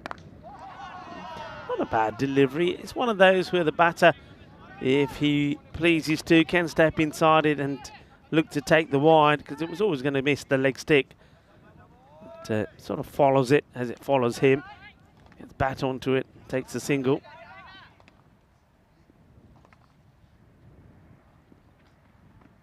Slow ball is whacked, it's high, it's mighty, it goes all the way. Balle, balle, balle, ginna sona, gear, shaka, lagia. Así me gusta. And we saw a bit of tiki-taka in the last innings from Grass Cricket Academy. This is more like it. Wallops it away. Naeem. Now he gets a Gundy ball on the leg side, which he just whips away. 4 more, 6 and 4. Hungry for more is Naeem. Well, welcome back to Amir Naeem, the opener. And gives him so much value at the top of the order. Just helps to settle down the way that the order looks and shapes it up. 116 to 109. The Pack Riders are strong favourites to win this one. And even though they've had a good run, you can see still they're 129 to 140 in terms of runs for and against. So they've been conceding a lot more than they've been scoring, and that's why they're another team maybe like the Eagles that do, when they get the opportunity to bat, have to bat big. 24 came off the first, and well, the assault hasn't stopped. This one will be one bounce 4 as Abdurrimzai goes over the offside. 4 runs. Safi's first over went for 24. And well, that's 4 from the first ball from Shaukat Durrani. So, Durrani.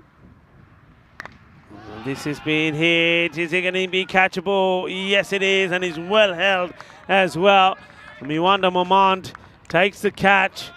So Abdurrimzai doesn't quite have the same amount of power that Naeem has in the shots. So he's going to be the first to go. So Rahula will depart. And a very good catch there taken as well by Momand. So it's 5 and out for Abdurrimzai. Nice catch taken by Momand, and a fine time to welcome back into the commentary position as Zishan Arif goes out to meet his partner Naeem. Yeah, it's nice to be back, and I think you can clearly see Pack Riders are going for broke. I did a few quick calculations in the break. Okay, if they win both of their games from here, Pack Riders, then they will draw level with Indian CC Vienna, but they need to improve their net run rate about 2.4 points, right? Because then it will go down to net run rate. Give you the what I got in a second. Here's Zishan first up though. I'm going to flick the pad, so they won't get a wide. Okay, assuming they bat first in both of these games, again, it's a little bit hazy because it depends on the exact numbers, but they'd have to win by a combined margin of about 153 runs or more. So they'd have to win by, so say that they continue this and they win by 100. Yeah. They'd still have to beat Vienna CC by 53 or more last game. Yeah, but you don't know if you don't try. I think you can see that they're going for broke so far. I mean, Naeem's off to the races with a magical first over. So it's a funny little kind of, what's the word? An interesting matchup because GCA, again, they're playing for pride. They're playing their last game. Obviously, they want to do well. Yeah. But Pack Riders can really get something out of this contest. They're looking not just to win, but to win big. Yeah, they've got to win big, and they've got to basically do it on 2 occasions. Zishan, he's missed out on the first few deliveries, and he misses out on this one as well. Just trying to hit too hard. Frustration you can see there from Naeem. I think it's almost overdoing it from Zishan, isn't it, really? Naeem at the other end's gone cold a bit, 21 off 5. You can see he's frustrated now. He probably doesn't want Zishan here to get a single here because he'd love a crack at the third over with the field restrictions still in play. It's going to come over the wicket. I don't think the bowler really had to make any change. And, well, he says, I'm going to make a change because of this, Rico, because I reckon if I come over the wicket, I'm going to knock him over. So Zishan Arif will go for a 4-ball duck. Yeah, just a sign of over-aggression, I think. I mean, if Durrani knew he was going to come around and bowl the ball straight through his legs, then he's some sort of genius. I mean, you see Zishan's annoyed at himself because he just kind of didn't play his natural game, which is really attacking anyway. So it's going to be a 4-ball duck for him as Pack Riders lose the momentum in the second over.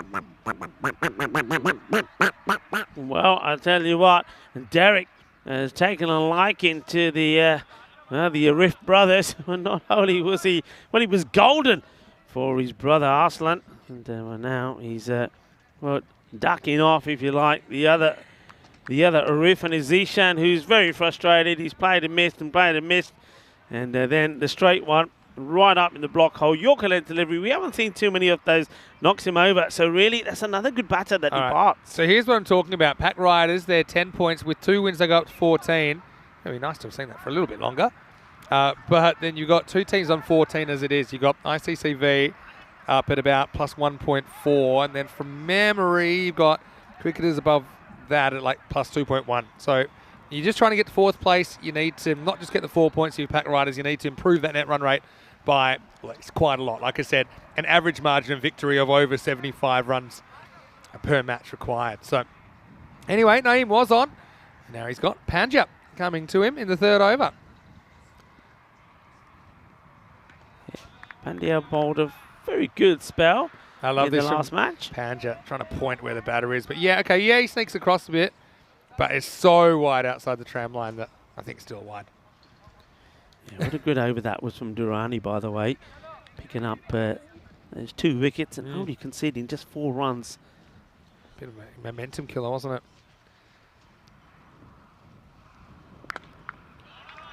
Just the hand speed and power, Vinny. It's exceptional from Naeem. I love watching him bat. Some of the shots he plays are they're out of no book, aren't they? It's just all hand speed. Look at this. He's no real footwork. Okay, yeah, I know he's making a position slightly outside off, but it's all just arms and hands. Yeah. Bang. And it's like, I don't even know how to describe it. Yeah, he's powerful. And that's why I think, it doesn't really matter to me like Zishan Arif, for example, very good batter. But I think when you've got Naeem out there, just change your way slightly, take a single, and while he's out there, keep him going, because he plays the ball so well. Be a wide. Ooh, yeah. This one, I think Pandya's got a bit more of a case, right? Because, okay, he's 2 stumps outside. But then again, look, if you move the line over 2 stumps, it might be going straight over that line. Over the line's still a wide, you know? But anyway, I think he's got the wrong plan here. I'd go at this stumps and challenge him outside his front pad and see if you can slide one past his pad and bowl him. You know, because when you keep bowling at him, you know, you're giving him what he wants. I think we've seen that already. So why not try and sneak one back behind him and get him out? And this is exactly what you're saying that he does in the end. He says, well, okay, if you're going to do that, I am going to go full right up. And he does get the ball pitched right up there. And we saw a good bit of fielding there. So, yeah, good comeback from Pandya. Nasiri, yeah, I mean, Nasiri, new batter at number 4. It's a funny one. Take Zishan in recent innings, for example. It's one thing, like, you don't have to look for a single. Just play the correct shot. Yeah. You know, like, I think if you play the correct shot, if you get 1, fine. If you get 4, fine. If you get 6, fine. But he just was probably trying to do a little bit too much too quickly, wasn't he? Trying to get funky. Been a good comeback from Gratz. Full toss. I think this is going to be called, you know, and the catch is taken. And he better tell you what, he better get back. I tell you what, if they knock the bails off here, the bails have come off now. So I reckon it's going to be a no ball run out. I reckon you're right. No ball run out, Vinny. This to me looked high, just eyeballing it. Let's have a look at it on the replay. Yeah. Well, the batter's fall asleep. You got to be predicting this or anticipating. It's a high one. That's a no-y. That's a no-y. Oh, dear. And one is I want to see, if we see the whole thing, see what the batters do. Do they cross? Don't they cross? Yeah. Who's out? There's a lot of things to look out here for. Let's just see here. So, yeah, all right. Yeah, now you can see. I reckon it could be Naeem that's gone here. Now they're saying that's got to be out. We run them out. And the umpires are, they're going to the umpires say, well, look, but there is a wicket. I know it's a no ball, but we ran them out. Yeah. And here we go. Look. He's trying to get back, but he's too late. Yeah, I don't know if Naeem, if they cross at any point. I think they cross and they never cross back. Naeem's hoping he gets back. Well, we're going to have a look at this. This is important now. I don't know how much of this we have, but... So he's out. The original batter's out of shot, right? Nasiri's out of shot. He's already walking off. And again, it's up to the umpires to determine who was closer to that keeper's end. Yeah, I think the umpires, because the umpire in his head probably knows, look, he's looking to call it. Now he's keeping an eye on the batters. But I think you're right. I think you'll see that the batter who strikes it, he thinks he's out and he keeps going. And what we see is he goes past the line here while he's walking whether off. he does it, whether he doesn't, I think there's no doubt Naeem hasn't caught him. Yeah. So whether he's, you can't see the other batter, Nasiri. He thinks he's gone, right? Yeah. Oh, this is beautiful. But this is, well, this goes to say, well, you always got to be alert. I mean, the batters, I mean, you've got to want the no ball anyway. So you know it's high, you got to want it. Then you got to be saying to yourself, right, I know it's a no ball, but I can be run out. Let me get myself in my crease. Yeah, it just wasn't. So it is. Look, they get it right. The umpires, it's a correct call. That is huge. That really is huge because Naeem is the one that's going to have to go. And now you got Nasiri saying, "No, it's fine. I'm out." He's saying to all the guys out there, like, you're not out." You know, it's. I mean, to be honest, Naeem knows that he's made a bit of a mistake here when he's caught in the middle of the pitch. I mean, Nasiri probably makes the mistake as well of just kind of giving it up. Naeem realizes about here, and he says, "Oh, hold on." So then instead of going to that end because he knows he can't, he tries to overtake the departing batter. Yeah. But now he's the departing batter. That's such a sad way to end his innings for 28. But he's the third man to go, 38 for 3. Yeah, and what that means is that Nasiri, who hasn't even got started, you see here, if he just kept on going as well, if he just kept on going, he would have got in. But because he then starts to go, oh dear. And I think, you know what that is? I'll tell you what that is. That is all to do with the new laws that came in as well, where if the batter's cross or not, it doesn't matter. Exactly, 100%. If that law wasn't in place, he's going to get to that end because he wants to be on strike. Of course he does. Oh, yeah, dear. You're exactly right. I mean, he just would have gone through and said, oh, well, I'm facing up. Yeah. Anyway, we've trained the players too well, sometimes to their detriment. Nazir, the new batter, 38 for 3 after such a great start. Pack Riders just hit the wall here, haven't they? Pandya. Oh, he's some kind of genius. Anyway, next one's a dot ball. Yeah, Pandya. He gets his man in the end one way or another, doesn't he? And just like that, well, the man who's been doing the major contribution in the innings goes after a tremendous mix-up. And I know that the chat have gone a bit crazy about that as well. Yeah. Oh, it's a shame because Naeem was batting so well. It's a cruel game, cricket, sometimes. Ooh. This one could be a wide, you know. I think it will be. Really took off. Again, Panja can't believe it. Let's have a look on the replays. For me, did just bounce way more than he thought. Yeah, over his head. Yeah, I reckon that's a wide. I mean, you could argue if he's standing at the crease, it might have just grazed the top of his helmet. But I think it's a fair enough call. Yeah, good call for me, I think. It's Panja. He likes to show his emotions, the bowler, doesn't he? When things don't go his way. Clipped away, and this should go to the boundary, and it will. 4 runs, so got the good air. Yeah, somebody's got to get going here now and keep the momentum going for Pack Riders. That's not a bad shot at all. So, obviously, the wicket of Naeem, it hurts, it feels cruel, but I mean, there's probably other teams that feel like they've had a cruel hand dealt to them. ICCV would probably be one of them. Yesterday, the kind of on-again, off-again day it was. Vienna Dan, you mentioned already, they had 4 washouts out of 10 matches, and some of the 6 matches they were able to get on. They weren't exactly the 10 over affair. Yeah. Clever. Yeah. From Nazir, he's quite happy to take the wide, so let's have a Pandya. So the closest, I'm trying to think of, have I ever seen that before? I don't think I've quite seen that exactly, but we had one in Stockholm, I think it was last year, where it was, or the year before potentially, where this one's crazy, you'll love it. I'll wait for this ball though, this last ball, the power play coming up from Panja. Well, skied. There's miles in the air. Fielder goes back zombie style. Almost gets there. And it rolls into the rope. We didn't have a play on it in the end, so that'll be 4. And Nasir gets another boundary. A bit of everything, including some stuff that is hard to classify in the first 3 overs. It's 48 for 3. Well, whatever that was, it seemed to be a huge over. It goes magical. So 20 runs come off it. And, well, it is 48 for 2.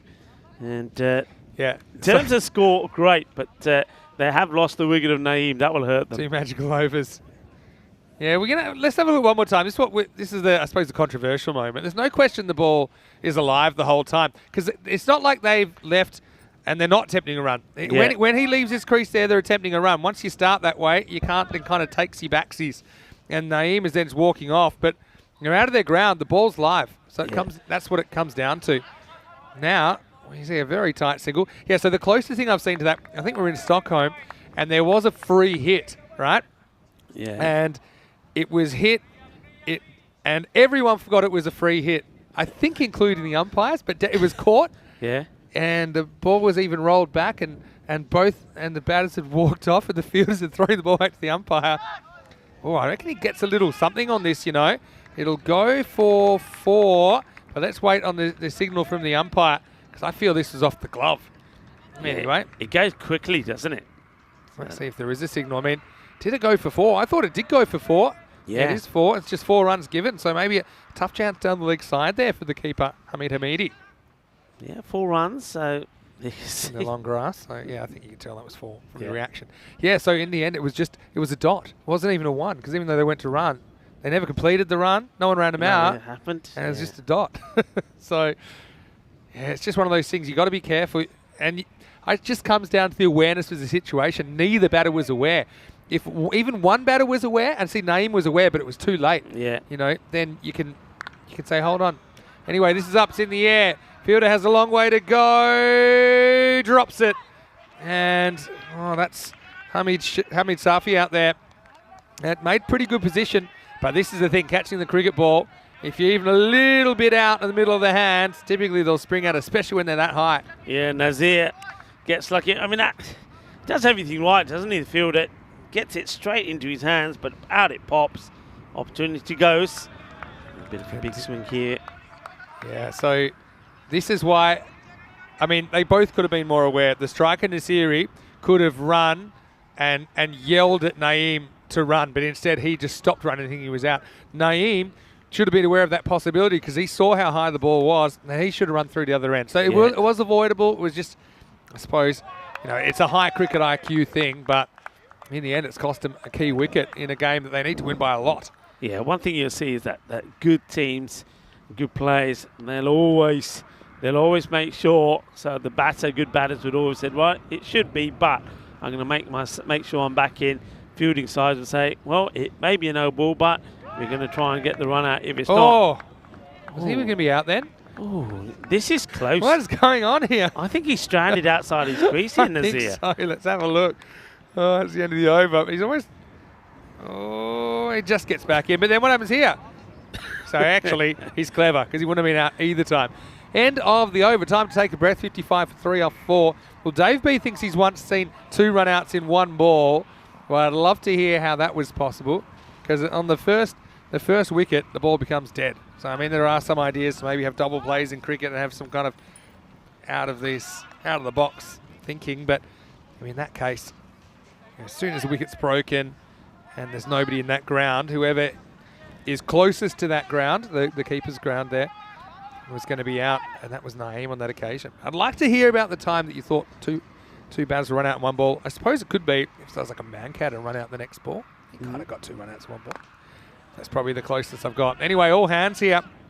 Nasiri, he survives. He was trying to throw himself on the grenade, wasn't he, for his team, but he's still out there. Yeah. He's an unwilling survivor. Although, let's see if he can move things along. Still a pretty healthy run rate here on 130's pace. Yeah, they're going well. I mean, Nazir as well, showing that he can hit the ball pretty well.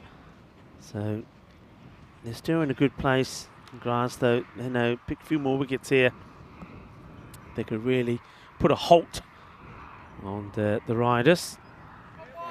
Loads up, tries to smash it leg side. That's good bowling from Oman. He's had a pretty good series, I think, especially with the ball. I like the way he's got reasonable control. He's got nice, strong action.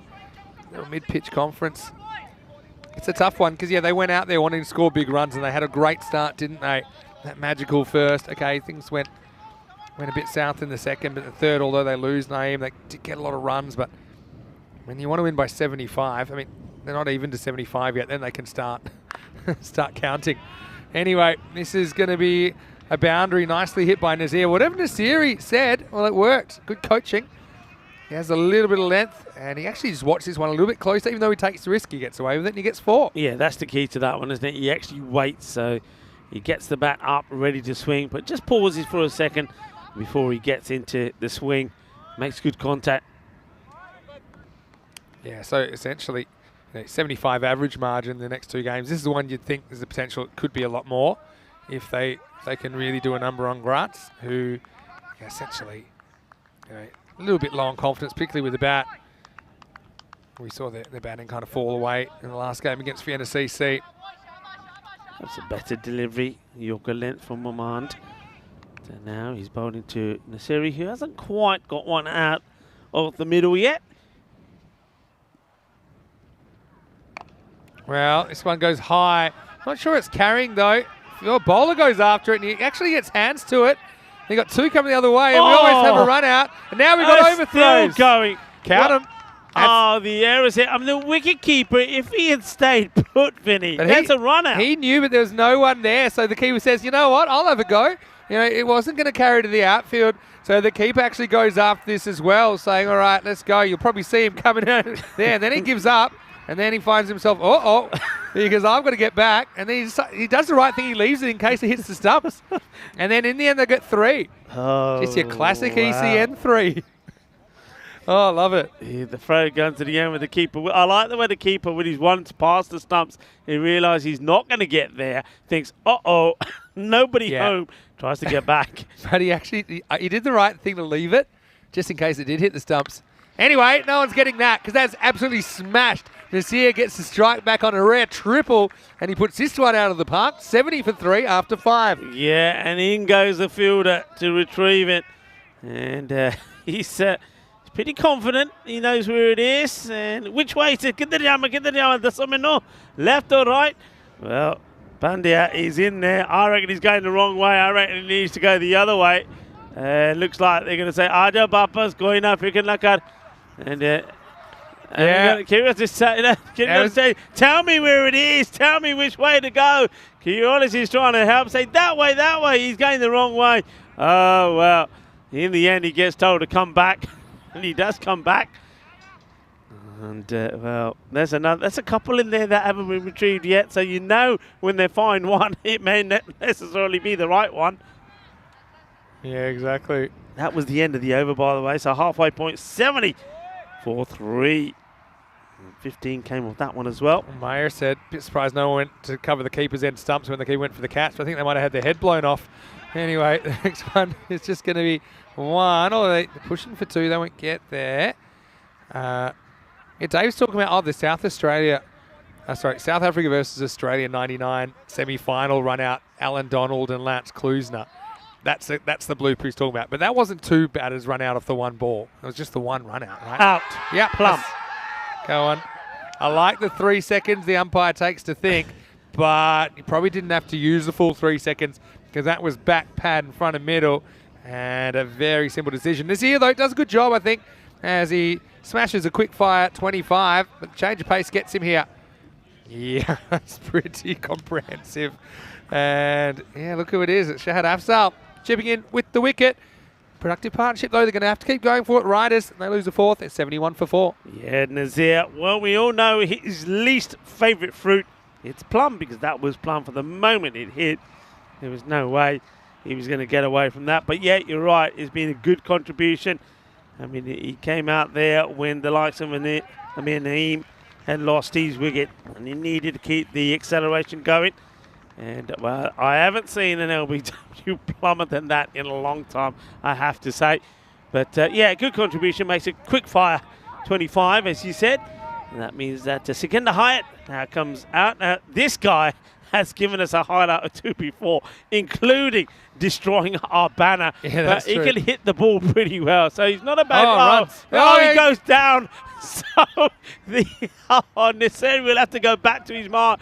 Sikandar Hyatt, I told you he gives us a highlight. He gets a run, runs past the stumps, ends up on his jacksie, then he can't get up to complete what should have been 2. Again, he runs off the pitch, and then when you're trying to turn, he finds himself in trouble. Anyway, the next ball is up, and it's out of the ground. Maximo! Well, things work out for Nasiri. He's been involved in a bit of a trilogy of very interesting moments out there in the running, but this one, no running required, 6 runs. Yeah, well, I suppose that slip works out well because he stays at the non-strikers end, and Nasiri smashes a big 6, and he'll go for another. This will take some stopping as well.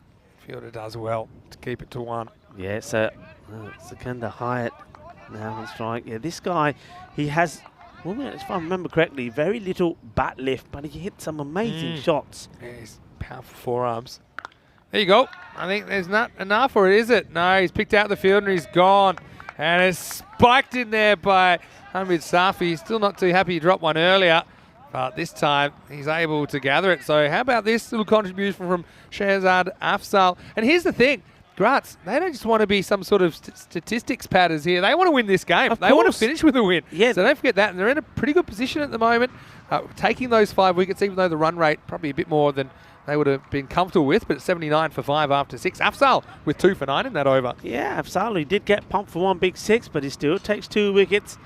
And like in Safi there, taking the catch and then spiking the ball into the ground. And I think you're right. I think he's still wants to remember that rather than the catch he put down. But still, it's an interesting match here. 79 on the board, 5 wickets down, 6 overs have been completed. Still a pretty good score, and if they keep going, which I suspect they will, I think they still probably end up with a 110, 115 score, you know, here. Maybe more if one guy can get going. Well, there's a no-eat. Oh, pardon me. That's fine. I was going to say there's a full toss. I don't think it's a no-eat. We'll have a look at it. Slip of the tongue there because it's knee-high, if I had to guess. Yep. Roundabout. So, yeah, no problems there. Yeah, maybe we should just start calling all full tosses no balls, and that would be a lot simpler for everyone. The guy's out now, Kailash. He's been opening the batting. No. They're not running out of batting here. No. Might as well keep going for it. Clear Kailash can hit the ball pretty well, and that's what he's aiming to do, where this one probably hits him more than he hitting the ball. I like this bowler, though, my one Momand. I think he's got a bit about him. He gets that through and actually beats Clay for pace. All right, shouldn't be late on one again. This would actually be a good time to bowl a slow ball if you had one. Maybe you stick with the pace. It's working so far. I think that Kailash is technically he's a pretty good batter. He should be able to adjust to that. Kind of. Another dot ball. So this is good over so far. Yeah, he's bowled well, isn't it? Because once again, I mean, I know it's not rain today, but it's still, still a little bit slippery in places. So my mind is still, he's got his full run up. He's running in, controlling it pretty well. And this over is going very well indeed so far for him.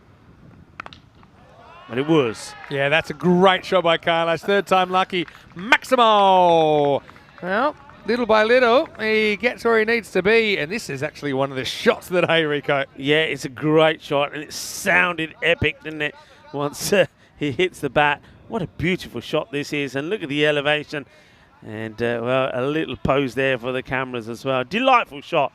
They want to raise the rate from here. They don't want to come back. They're on 129 pace. I think, 140 is a minimum. And they'll be hoping they can rock and roll at Graz for maybe 60 or less. If they get a good start. That's their ideal anyway, riders. Goes for it again. This time doesn't get as much. Fielder comes around, drops it. He drops it for 4.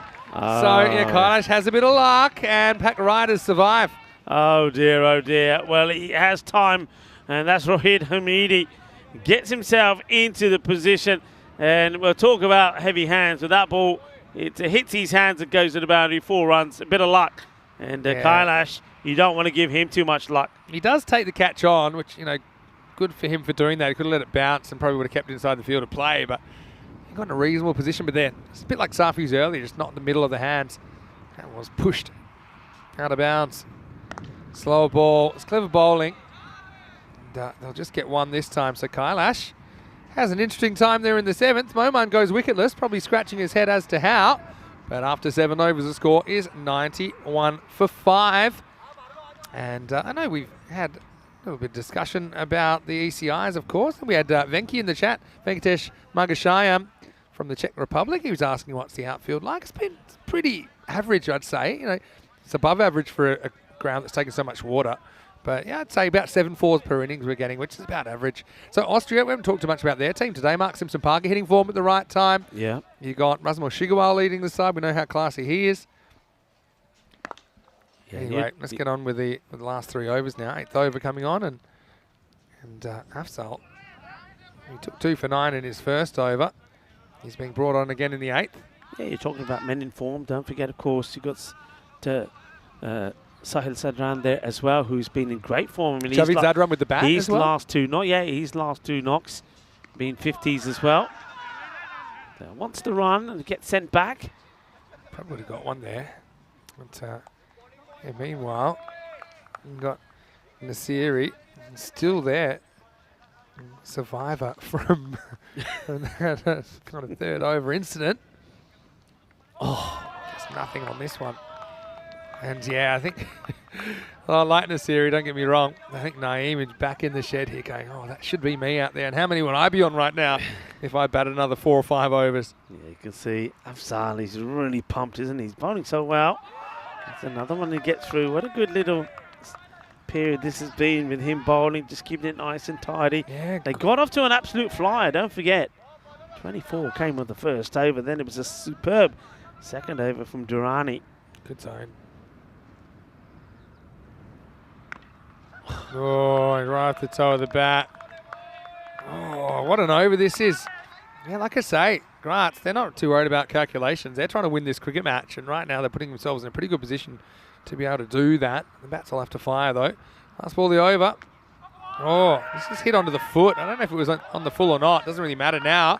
But a brilliant over from Afzal. Let's count them up, shall we? I only remember 1 run that over. I think that's all there was, Vinny. Yeah, just 1 off the first ball, then 5 consecutive dots.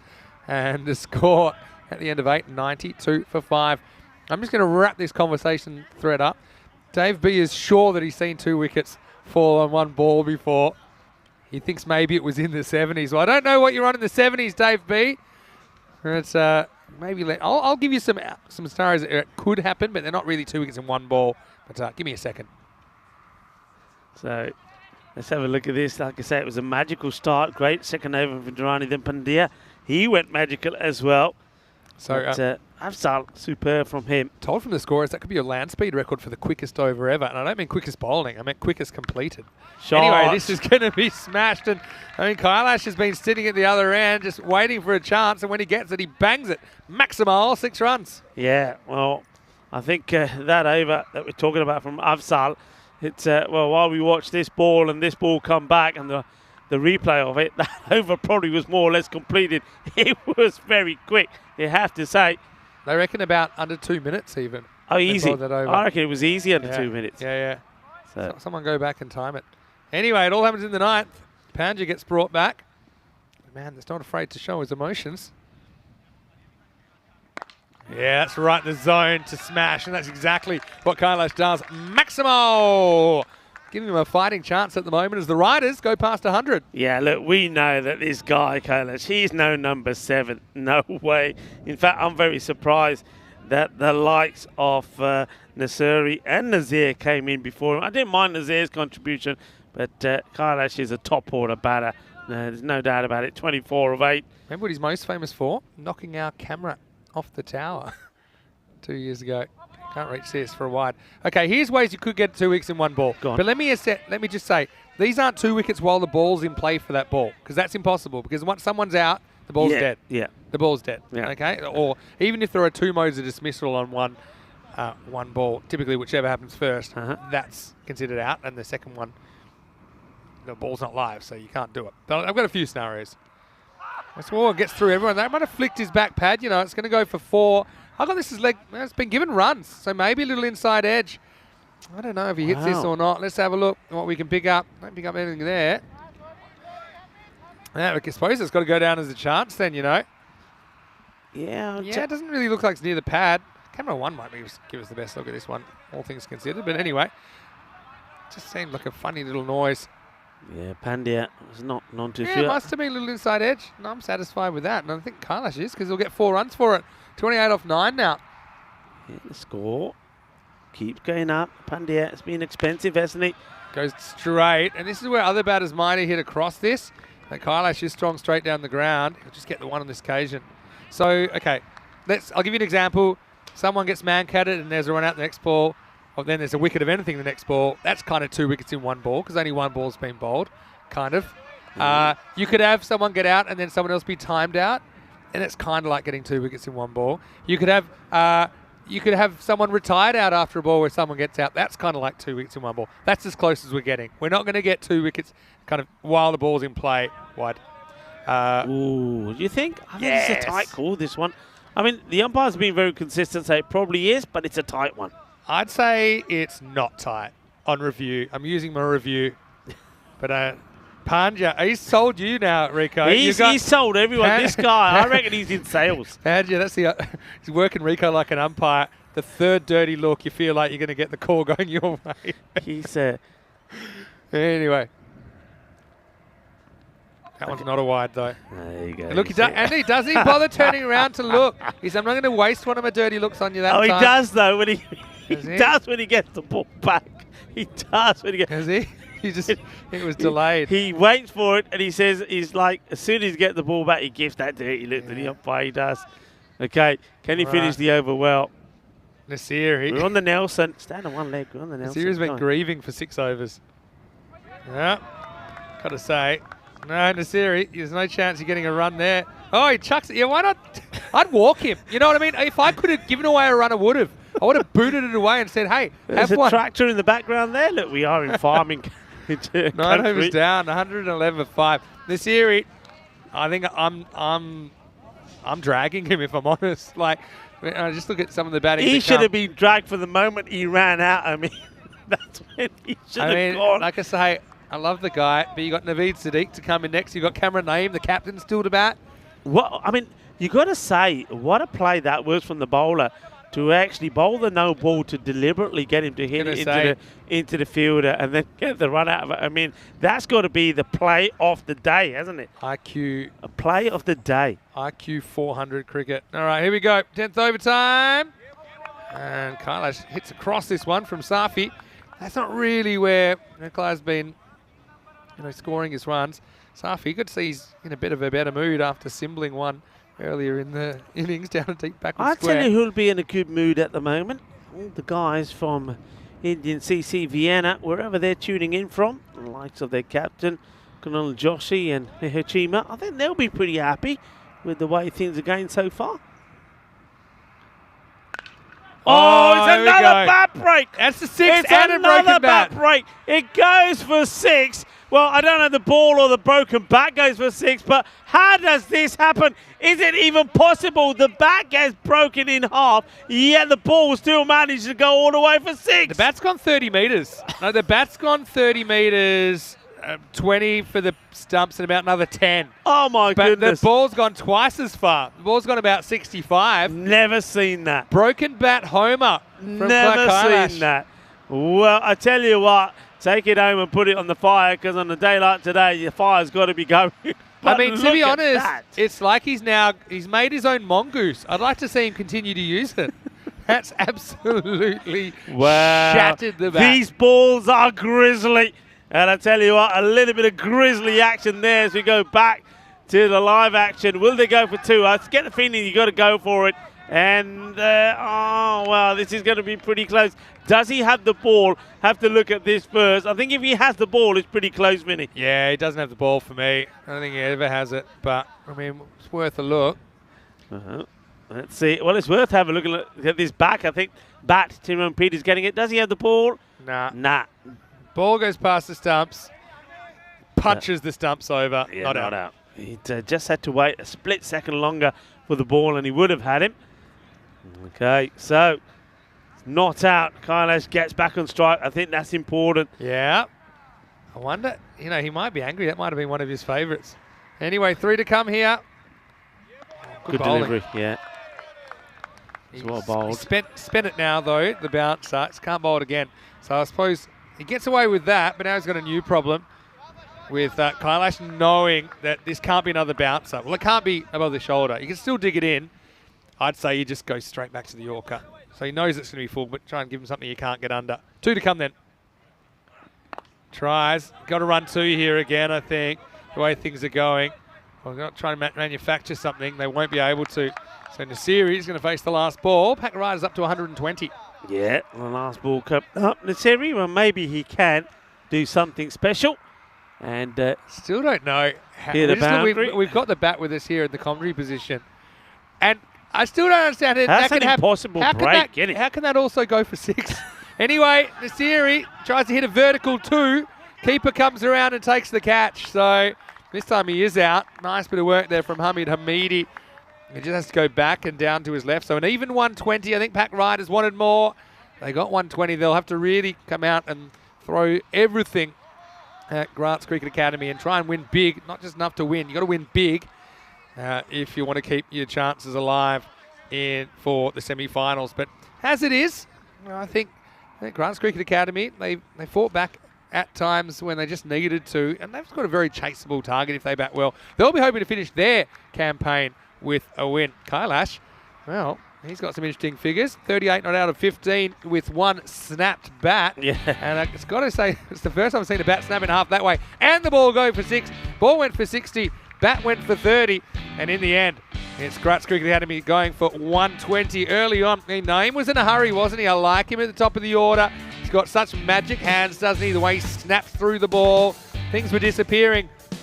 And we thought, on the back of this first over, Pack Riders, they were looking to go big. Kind of 160, 170, 180. That's what they were hoping for. But then there were just a couple of moments where things went off script. And, this one was sliced away for 4. You saw that Rahula Abdurrahimzai, he holed out early for 5. Zisha Narif had a bit of an awkward time there, didn't he? Probably a bit too aggressive, trying to do too much too soon. Ended up getting nutmegged out, which is pretty rare. And then this is a really interesting part of the game because Naeem, he was still on, wasn't he? But then we saw Nasiri caught off what would be a no ball. The batters ran. We're not expecting the call. We were. Naeem tried to scurry back to safety, but by then it was too late. So Naeem was the one run out, and really that had the potential to change, and it did change, I think, the whole complexion of this innings. I certainly do believe that. I mean, he was at 28 of just 7 deliveries when that happened, and the way he was hitting the ball, he was looking for a big score, looking to take, I think, the Pack Riders to a 150 plus score. And that one just kisses the ropes, so went for 4. And well, I think just having a look at the extras as well, I think there was quite a few extras there. Not as many as I thought, only 8 wide, which isn't that bad. And there's quite a few that went behind the keeper, little edges that went down. This catch from Safi went down. He wasn't happy about it. It shows displeasure there, but he showed some more a bit later as well. This one could have nearly been a little bit of in, out, shake it all about. Well, this one did go to the boundary. And I think there was some good bowling as well. I think Maman bowled pretty well. Almost takes what would have been a superb catch, and then when the pro comes back in, the wicket keeper is not in the right area. If he was, it could have been a run out. In the end, it ends up being 3 runs, 3 valuable runs as well. Nazir, he played his part. He scored a quick fire 25 or 14, played some really good shots, and sent a few in the wheat field before. That one was absolutely plumb. LBW Nazir. And Afzal, though he did go for this big 6, he picked up 2 wickets in that over. And that was the over that just helped to slow things down. This was the catch, and then the spike from Safi, as he knows that he makes amends for the one that he put down earlier. This was a great shot. Kailash is a sensational batter, hits the ball so well, and he hits it hard as well. In fact, so hard that even the players, when it hits their hands, it goes to the boundary. Well, that was Rohid Hamidi, and so hard that even the bats break sometimes. But not this one. This was just a classy shot, and he had people moving up out the way. And this is another one that sails over the boundary. And this gets a bit of this as well. It was given us 4. And, well, wait for it. This is the bat break that goes for 6. I think this is the one. Well, look at this. Never seen that before. Absolutely crunches it. The bat flies off. And the way that bat has broken, I mean, I've had to look at it now. I can't believe how it's broken. Normally you see like an edge or something of that break. This is broken, like split right in half. It's like it's been, somebody's taken a shaving off it. There you go. You see it there a little bit. It's quite an incredible break. Well, they say bats are meant to fly. Well, that one flew, didn't it? And this flew in the air as well. That's a really good catch from the keeper, Hamidi. That does well, takes the catch. And, well, Sam Williams, our project manager, just take the bat together, and he's going to give it back to Kailash and says, here you go, it's as good as new. I don't think Kailash will quite fall for it. But let's have a look at the scorecard. The Pack Riders, we expected them to try and go big. They had a great start. I mean, Naeem was fantastic, 28 of 7. Rahula Madurumzai, he was 5 of 3. Didn't quite get going, and Zishan and Reef didn't get going at all. 4 balled up for him. Nasiri was there a long time, 14 of 17. I mean, Kailash, you've got to be coming at number 4, buddy. That's all I'm going to say about it. Remember, you need to win big. And Nazir, I think he played his part pretty well, 25 of 13. And then right towards the end there, as I said, Clay Kailash, 38 of 15. Good knock from him. They get to the 120, and they'll be believing that, especially after seeing the way the Grass Cricket Academy just couldn't get going in match number 53, got to 72 of their 10 overs, lost 7 wickets in doing so. So you think the Pack Riders will back themselves to be victorious here. But remember, winning alone is not enough. It's big wins. So really, to put it in some sort of, put it in words, they're looking to skittle Grass Academy here for something like 65 or something, and then try and do the same thing again against Vienna CC, a team who have won both their matches so far this morning. That's what they've got to try and do. It's going to take some doing. That's why I think they really did need a big score on the board and batting first. There's a mid-match summary. Pack Riders, they got to the 120. They'll back themselves to go on and win the match. Remember, they are a very good, talented side. They've got some good players. But Grass Cricket Academy, though, these guys, they're not just turned up just to make up the numbers here today. They're a good team as well. We've seen them when they're at their best. They've produced some good run chases themselves. They're not here to go down 2 matches. They want to win themselves. So I think we're going to have an exciting run chase. So join us when we come back in around about 8 minutes time for the conclusion of match number 54.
European Cricket Series is proudly brought to you by HCL Software, FanCode, and Grizzly Bear Sports.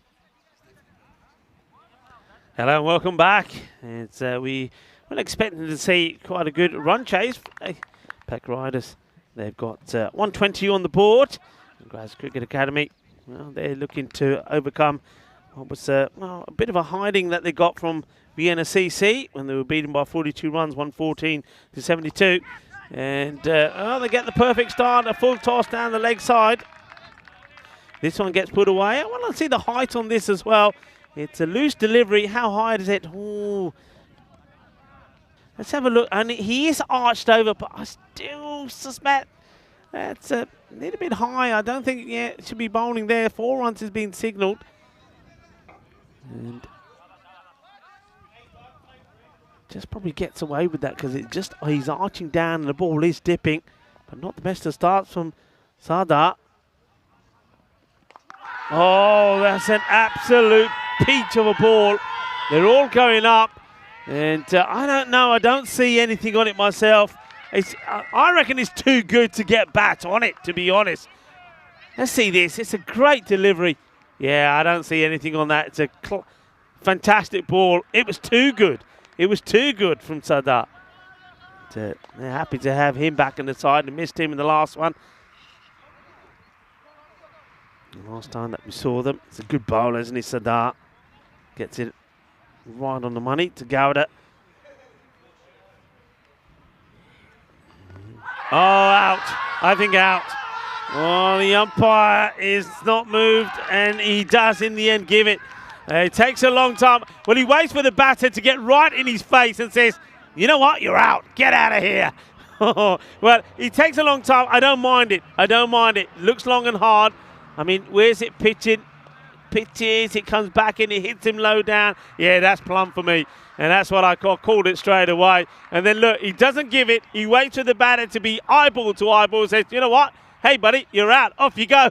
And I don't know what the batter had to say about it. Well, Gowda, he will go. There was no doubt about the one caught behind. And he has to go. Well, so that's unfortunate. But Bharat Gowda, he hits 4 off the very first delivery he gets. And then he gets done. LBW.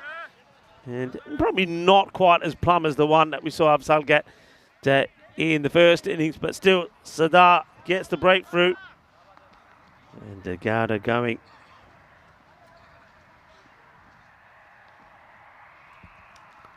New batter, Safi. Safi gone, it's 2 in 2. Sardar gets another.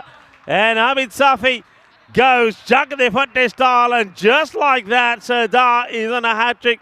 We still have not seen one here in Austria in this FanCode European Cricket Series at the Seabarn Cricket Ground. Are we going to see one here? The perfect delivery from the left arm around the wicket. Look at the loop on it. Look at the swing back in, and it totally does. The batter, Hamid Safi, goes. He's been cleaned up by an absolute beaut. And just like that, Sardar is on a hat-trick. And it's going to be a golden duck as well, as the golden Derrick quacks him off. Let's get the hat-tricks graphicked up there. Let's see the Hall of Fame. And a fine time to welcome back into the commentary position to Mr. Maximo Vinisandu. Yeah, well, I spotted golden Derrick just popping his head out a little bit prematurely. But he was just getting ahead of himself, wasn't he? Because Safi gets rock and roll first ball. I mean, if he delivers another one of those, that's so tough to do with first ball, even if you know it's coming. You know, it's such good movement. I think it was a good LBW decision. It's difficult to get an LBW, but that's how you can get one. The impact in front of off stump, literally in front of off, it wasn't going to move past leg. So this is my one, Momand, who's coming in. And Sardar has gone uno, dos, and now he's on a hat-trick. Oh, it's a pretty good one as well. And no, there's no run there. So here's the thing, with such a good start, Pack Riders, I mentioned that they need to win by a kind of combined margin, about over 150 runs, if you combine their 2 wins this afternoon, assuming they win both. This is where they are going to really try and do a number on GCA. If they can get these early wickets, bowl them out for 30, 40, anything really. This one's thrown a little bit fuller. And a bit of a wide throw. I think it'll be a long dot. It's high-ish, but I don't think it's going to be too high. No, I think he comes out to it, to be honest. If you see it again, I'm sure he does go forward. A little bit close, but probably thigh. You get a good look there at the impact, just below the waist. But, well, are we still on the ball to go? I don't think so. That's over. And so at the end of one, it's 4 for 2. 2 early wickets for Sada, as we've hit 90 matches since the Golden Ball. We're going to hit the triple digits in the ECIs this weekend if we don't get a Golden Ball. Would you, Rico? We've had some close calls here in Austria as well, haven't we? We've had some close ones. We certainly have. And, well, maybe we'll have the Golden Ball at perhaps one of the international matches that we're going to have at the weekend. We never know. But there's still room to get one in or squeeze one in this series as well. All right, here we go. This is skied as well. Got to take this one. 2 fielders converge, and it's caught. Eventually, it's Adnan Nasiri. Well, he was involved in an interesting sky ball in the first innings, and he decided, look, I want that one. And had plenty of time to talk about it, didn't they? And that's 3 out in the first 7 balls, Rico. I can't believe it. And you said it. They need to win by big margins. And now they've got key batters, the top 3 gone. It's another golden duck, and it's Durrani that'll go golden this time. So, well, Derek has a busy day. Look at it, golden Derek does speed up. Oh, under the Eba, Derek. Steady on, Derek. Steady on. Well, I can't do the quack that quick. I'm just going to pass on him. But it's another one. And, well, Pack Riders, they needed big runs. They didn't quite go as big as what they wanted, but now they need quick wickets. They need to really skittle out Gladys Cricket Academy as quick as they can, and they have now got 3 of those wickets, only 4 on the board. I mean, Indian CC Vienna will be watching this, and they'll be nervous that this is going to be a fold like a house of cards kind of job. And with the 3 wickets on the board already, remember Grants are just kind of playing for pride at this stage.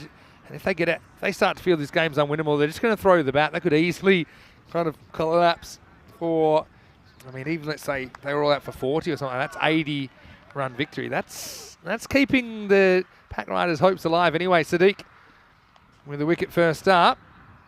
Now, this one I think just sneaks inside. We won't get a right look because slightly lower camera angle for safety. We are hopefully looking at either tomorrow or definitely by the weekend getting that camera up a little bit higher again.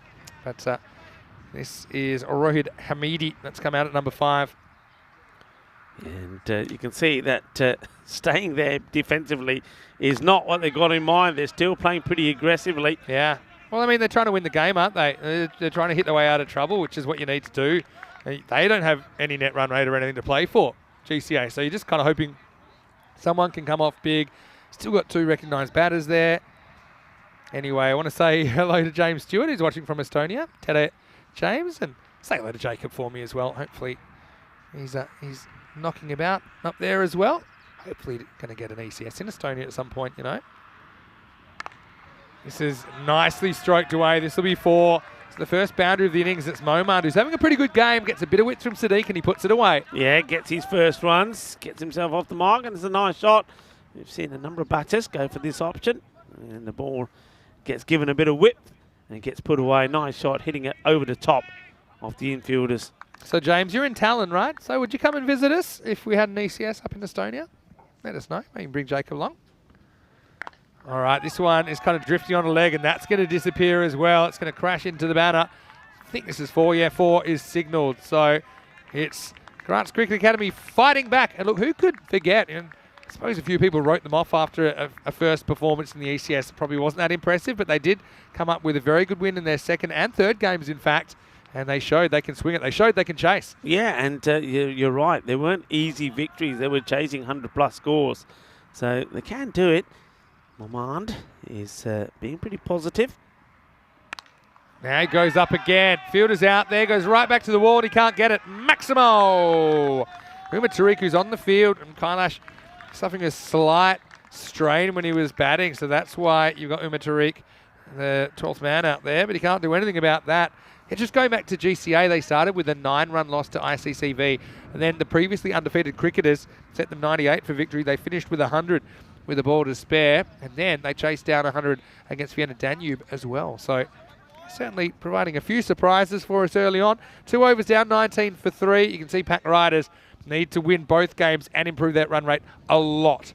So basically, they're trying to improve about 2.5 points in a day, which is very, very tough. Anyway, look who's back, swinging around corners. It's Sada, who starts with a dot. Yeah, Sada's great first over. 2 wickets, only 4 runs, and bowled really well. Hamidi, you can see he's still swinging. He's just trying to, like you said, Vinny, hit himself out of trouble. Yeah. Hasn't made contact as yet.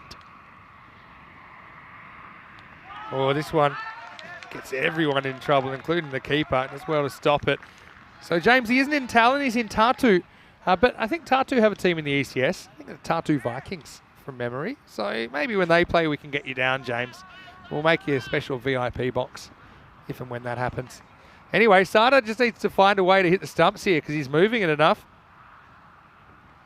Oh, almost. It goes straight over the top of them. Yeah, so close. Just needs to go a bit fuller, doesn't he? A little bit fuller. It's great movement, though. It's great, consistent movement. This is where I think you'd rather go across rather than back away because the ball's just going to follow you.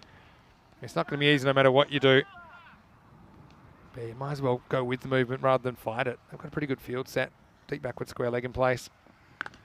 All right, it's one way to deal with it. Yeah, he does go with the movement. This time he gets the hands through. Hamidi with his first boundary. Yeah, well, so it's a similar one that goes through him. But this time the batter, you see, he gives himself some room. He sort of leaps into a better position and makes good contact. So gets 4 runs. The thing is there, it was fuller. I mean, that's why he was able to do that. I think the other ones were an awkward length. He even seamed in a lot after it bounced and made it tough for Hamidi. Sada needs to try and keep this rolling on. And again, it challenges him outside the off stump. I don't think he meant to bowl it that short. Puts his hand up. That works out okay. Yes, probably over the shoulder. The standing position. Touch and go. But anyway, Sada's been brilliant. Again, they need to be almost better than perfect, don't they, riders? So they can't let this partnership get out of hand. Last ball, the power play. Well, good delivery, good finish. Gets a Yorker in there. Armani, very good spell of bowling from him. And bowls his quota of 12 deliveries. Only 9 come from it, and he picked up those 2 wickets as well. 3 overs, the power play complete. 24 for 3. Let's have a look at these 2 innings. It was a crazy power play, really, the first half. Went 24, 4 and 20, and then they had that big run out of Naeem in the 3rd over. Then you saw that 1 over from Afzal only going for the single 5 consecutive dots, but then just when you think they're getting ahead, the next over goes for 19, and Kailash broke out in a hurry. So, yeah, right now, the margin in this game, assuming that Pack Riders hold on, is, 96? So they're really trying to make sure they win by as many as possible to keep their finals hopes alive. We'll have exact figures going to the last game. But against Vienna CC, I mean, they're no bunnies, are they? They're 2 for 2 today. There's some very good players. Yeah, they're not out to do anybody any favours. They want to make it 3 wins out of 3, Vienna CC. And it's going to be a very tough match, whatever happens, that's for sure. Yeah, good start by Nasiri. Hamidi wanted it wide, but it wasn't a wide. Good call by the umpire. He goes short. I think this one's probably over the shoulder for me. Hamidi's trying to get going. Check it out. Yes. Yeah, it's probably, it's close to being too high because he's jumping and stuff, but I think that's fair. I think goes next to the helmet. There's your one for the over. This one's hit and it's wide of the field. This will be 4. So the field up still. The long off was up. I don't mind this field because if they've got the 3rd man back, they've got the fine leg back. They seem like more likely balls for the ball, places the ball would fly. But he does get a bit on this. It's not like an off forehand there from Hamidi, but he gets a boundary. Yeah, he gets enough on that. Good chunk of the wood on it. It goes to the boundary. This time it's just out the grasp of that fielder, and if he's lucky, that'll go for 4, because otherwise I don't know how many they would have run. It was a good effort for the catch, but the result, back-to-back boundaries for Grants. Yeah, I mean, he likes to do that little hop, and that's what it is, isn't it? A hop towards the leg side, and he hits it pretty cleanly, manages to keep his shape pretty well. So he's living dangerously. is Rohit Hamidi, but he's played some nice shots. All right, this is a slight miss hit. Hang in the air. Fielder won't get there in the end. He actually spent too long there, Sikandar Hayat, just setting himself, pulling up his sleeves, getting the hands ready, but he forgot. He has to get there first, and in the end, he's 2 steps short. Yeah, he is. And then he has to decide, okay, I've got to pull out and try and stop it. Stopping it's not a problem. It's more difficult stopping himself, but to get 2. Yeah, I mean, if you look at the game, 14 and over required. Won't be easy, but these guys are going to be swinging. And Exhibit A, that shot, because I think that one's in the wheat. Up, up, and away. Maximo! As the 4th over finishes with a bang. Adnan Nasiri goes for 16 in the over, and it's 40 for 3 after 4. Well, Rohit Hamidi, he was swinging and missing early on, wasn't he? Couldn't get anything going. Couldn't fire the middle of that bat. Well, he found it now, hasn't he? That's gone a long way. Boom, shakalagya, and just like that. Well, you've got to say, it's quite a remarkable recovery. They're now 40 for 3 after 4. They've got nothing to lose, though, in this situation, Grants Cricket Academy. And they want to win or bust. You know, they would actually rather lose by a lot, but give themselves a chance of winning than kind of just eke to kind of a safe 80 or 90. And they want to go out with a win, and they're gonna try and bat that way. As Sadiq comes back to bowl out in the 5th. Went for 15 in his first over, but did pick up a wicket. Outswinger cracked at cover. He gets a slight Tortuga. Kailash back on the field. Good to see. Does allow a single, though. Yeah, Momand. Been kept off the strike for a bit. But, gets a single. And hands the strike back to Hamidi. Oh, wow. I tell you what, he's trying to send it to the moon, isn't he? He's trying to send this to the moon. Look how much effort he puts into this. Everything. He winds himself up and misses out on it. If he made contact with that, that would have been big. Another outswinger. Because the breeze isn't kind of exclusively left to right, we've seen some of those outswing bowlers actually getting it to bend a bit now. You can see it's kind of going both ways for different kinds of bowlers. So I think it's more the cloud cover and the swing-friendly conditions more than just the wind, which is causing the ball to go sideways. And now this is in the air. Someone's got to catch it. Kailash has made position. He'll take it. Takes it easily as well. So Sadiq gets the 2nd wicket. They do break the partnership. They'll be hoping they can still get the collapse on here, Riders, as they stay alive and they fight to survive. Moman goes for 15. It's 42 for 4. Yeah, I think this is good captaincy as well. He went back to Sadiq for this over number 5 and basically thinking, okay, I know what I need to do. I need to get wickets. Who's my wicket taker? Who can break this partnership for me? And he goes back to Sadiq, and Sadiq does oblige. So Yogesh Balagia now comes out. Now this guy can bat. We know he can. He's just having a bit of a blip in form at the moment. But I think he should be basically saying to himself, like you're saying, Vinny, look, there's no pressure here now. This really, it doesn't matter. Win or lose doesn't matter. It's all about putting a good performance in. And I want to put a good performance in here. Hamidi, well, he's a little bit of hit and miss at the moment. So he could put a good partnership together with him. He swings a little bit too much, and so it's called a wide. Yeah, Balagi, the new batter, and he's another guy that can whack it around. It's Sadiq.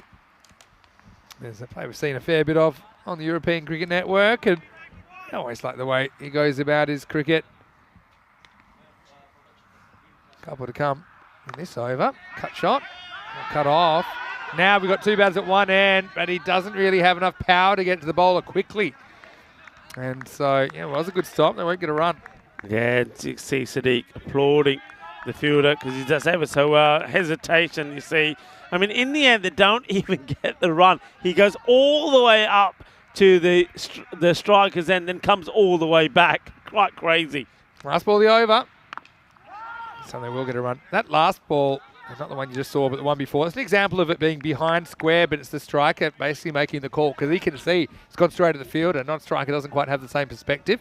So they do survive the run out. They survive to 5. It's 44 for 4 after 5 overs. And yeah, we're talking about the ECC a little bit as we are at the moment because we're around about 19 weeks away from a start there. So still waiting to see who will get that last spot in Group C. Yeah, but really excited about some of the matchups. I mean, obviously Jersey-Guernsey, bit of a Channel Islands battle in Group B will be super interesting. You throw Belgium in there as well. I think that'll be a very interesting battle. Group C with Italy, Denmark and Sweden. And we were just talking about Estonia a second ago, where James is as well. How about Group F? I mean, I don't see any weak teams there either. So, yeah, stay tuned. September 25 for 4 weeks. The Euros of Cricket will be right here on ECN. Here's Ziraman Shinwari coming on. Gets it fairly online first up. They don't get a run. Shinwari, good cricketer. We've seen him bowl very well in this series. All we'll be looking to do is just wicket to wicket and hope the batters give their wicket away. Certainly we'll be looking to, when he's bowling to Rohit Hamidi, getting the ball right up there. But Yogesh Balage on strike at the moment.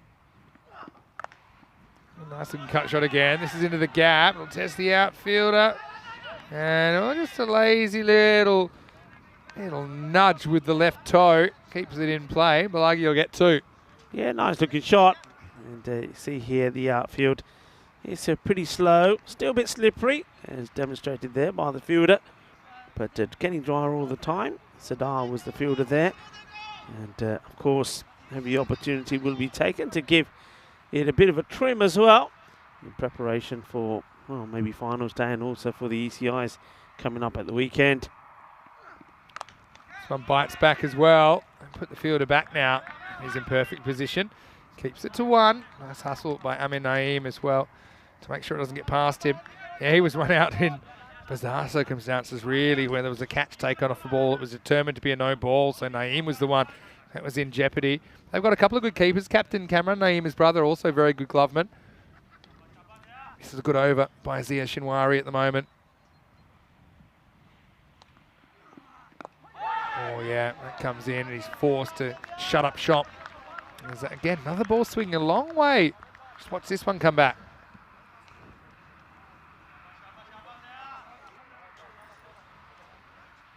Back to his mind. Yeah, Shinwari's got the knack of doing it, hasn't he? So, Namidi, he likes room. He likes to hop towards leg and then hit. And I think that's where you need to try and get the full length delivery into him. This is cut away and, you know, they're going to go for 2. Slightly disorganised fielding, wasn't it? There were too many cooks out there. So they will pinch 2 there, GCA. Yeah, I think that might have been Kailash that gets the boot on it. And, then the fielder had to do the repair work, if you like. But they do get 2. Kailash had a slight injury. So maybe not want to bend down, but he kind of spoilt things there. Well, that's close, you know. And he's gone. Yeah, the only question for me, does it hit him in line? My initial reaction was definitely. But, I mean, he almost gets outside the line. I think the key being almost. Let's have a look on the replay. Yeah, I'm going to say there's nothing. Well, it's behind the umpire's hat, and most of the umpire's hat is in line. So I'm going to say that's a very good decision. Yep. Slight change of pace there, I think, 49 for 5. Yeah, the umpire's hat, that's on top of a beanie. And, yeah, I mean, that's umpire's call, isn't it? I mean, we can't see the ball, but just from what we're seeing there, yeah. I mean, it looks like this. That's probably pretty clear cut. So another one we will go. And as what I was saying, that Rohit Hamidi, it was going to be a full-length delivery on off peg, middle and off. That's going to get him, and that's exactly what it was in the end. So he will go. It was an exciting little knock from him, but it comes to an end. 49 for 5 at the end of 6. Yeah, it's not often you see the old hat before leg before wicket, but I think that's the way he goes, and one Hamidi replaces another. So Pack Riders, they would have done anything maybe to get the 20, 30 more runs here, because they are doing a bit of a number on the batting of Grants, despite Grants, you know, fighting hard to stay competitive. This is going to be Zishan Arif with his leg spin coming on in over number 7. Dave's asking about the weather forecast for tomorrow. Give me a second, Dave. Here we go. Well, this is hit pretty well, and that's out of here. Maximo! Pelagi wastes no time in taking on Zishan Arif and comes up with 6. Boom. Shaka Lagya. It's easy as that. Good footwork. He's not deterred about the keeper. Amin is right behind him. Amir Naeem, that is. And says, yeah, it's there. It's in my slot. I'm going to put it away. And Amir Naeem now just making some changes in the field. But if he's hitting it that well, you can put him anywhere. It's going well over you. There's a comeback ball from Zishan. Really tosses it up. I think that's dropping. Was it dropping in time? I'm thinking of two. Zishan's bowled pretty well, I think, with his leggies. Yeah, let's have a look at this one. Yeah, I think it comes out to meet it, so I don't think there's any issues there. I'll probably see it here. Just look at the trajectory. So it's going from high to low, dropping a lot. So Yeah, that's fine. yeah, no worries there. It's well bowled though. That's where he wants to be. They'll scramble through for one. So just about the weather. So to give you an idea, today the maximum temperature is 13 and it feels about 3. Tomorrow though the maximum temperature is 18 and then Saturday 23, Sunday 25 and less cloudy every day. So that's a good sign for what's ahead. And we know that meteorologists are perfect. Well, this is great. Follow through and he's in a perfect position to field the ball. Yeah. Have a look at this. Down he goes, but they say you got to get down. He's already down. He's doing some sort of break dancing there, isn't it? This is pretty wide. We'll get called and the batters think about taking another, decide not to. And you can see that Balagi wasn't even looking. He was showing immediately the back of his head. Dave S is off for a while. Goodbye, Dave S. Hopefully enjoy the rest of your day. Anyway, this is a little bit short and it's cracked over leg side for 6. Maximo! Balagi's enjoying his time out there, isn't he? And he swings him into the 60s again. Length error. And unfortunately plays the full price there. Zishan Arif, and we've got more time in the week. Where did he go? We lost him. He disappeared. He was there 1 minute. Next minute he was gone. I thought somebody had him. I thought the snakes were there. Okay, well, he's getting rid of whatever that is on there. Is it the right ball, though? We'll have to wait and see. But what a shot that is from Yogesh. He swivels back, does a bit of the MJ. Oh, and he goes all the way over. Lovely hit. Good shot. Last ball, the over coming up. Push through, and it's skied. Zishan wants to do it himself, and he will. So, a little bit of an expensive over, I think, but does finish with the win. Balagi with a nice quick-fire 17, but he doesn't survive the 7th as he becomes the 6th wicket to fall. GCA are 64 for 6. Yeah, well, Zishan Arif, there's no way he's leaving this to anybody else. He's after it. He's a talented young player. He's got good, safe hands. And once he locked eyes on that, there was no way that was going to escape his grasp. So another one goes down, 64 for 6. Let's have a look at what's coming up. Last game of the day. So we're about 40 minutes away from the first ball. The NSCC taking on the Pack Riders. And yeah, Pack Riders, we'll see what the equation is for them. It's hard to see it happening, but it would be possible heading into match 55. If they were to thrash VNSCC, they could make the finals. We know VNSCC can't, but they would like to have a perfect finish at least, winning all 3 of the games on day 11. So stay tuned. That match isn't too far away. And from there, it's all systems go. Finals day tomorrow, and then international cricket on Saturday and Sunday. See Shinwari ready to come back in over number 8. Well, Dave B saying summer is coming. He says in France it's improving bit by bit. Well, hopefully we get good weather for wherever we are on ECN. Oh, this is a very late pull. And it's a very late decision to go with the knee from Shinwari, and I think it's a decision he regrets. I think this is fingers and knee watch. Fingers and watch his fingers. He's saying, well, it hurts more the fingers than knee, but the knee will start to hurt pretty soon. His wrist, actually. He's holding his wrist. Well, we've seen heads and shoulders, knees and toes, haven't we, all at different times during this Austrian series. Afzal, the new batter. He's on strike for the first time. Nice looking shot, beats the fielder.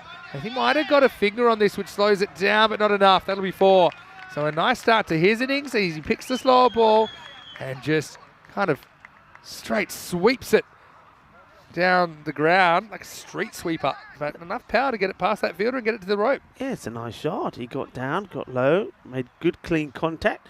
And despite the efforts of the fielder, he gets 4.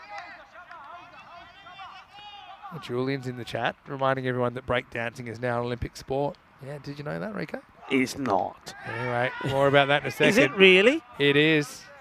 And I had to tell you, when I was in Milan and we got chatting, there was a really enthusiastic young boy from the table next door, and he was, I think, a bit bored with all the adults talking, came over and he was singing some Queen songs, so we started singing along, and then he told us, he didn't speak a lot of English, but he told us he was into football and breakdancing, and he started breaking out some moves for us. It's maybe a future gold medalist.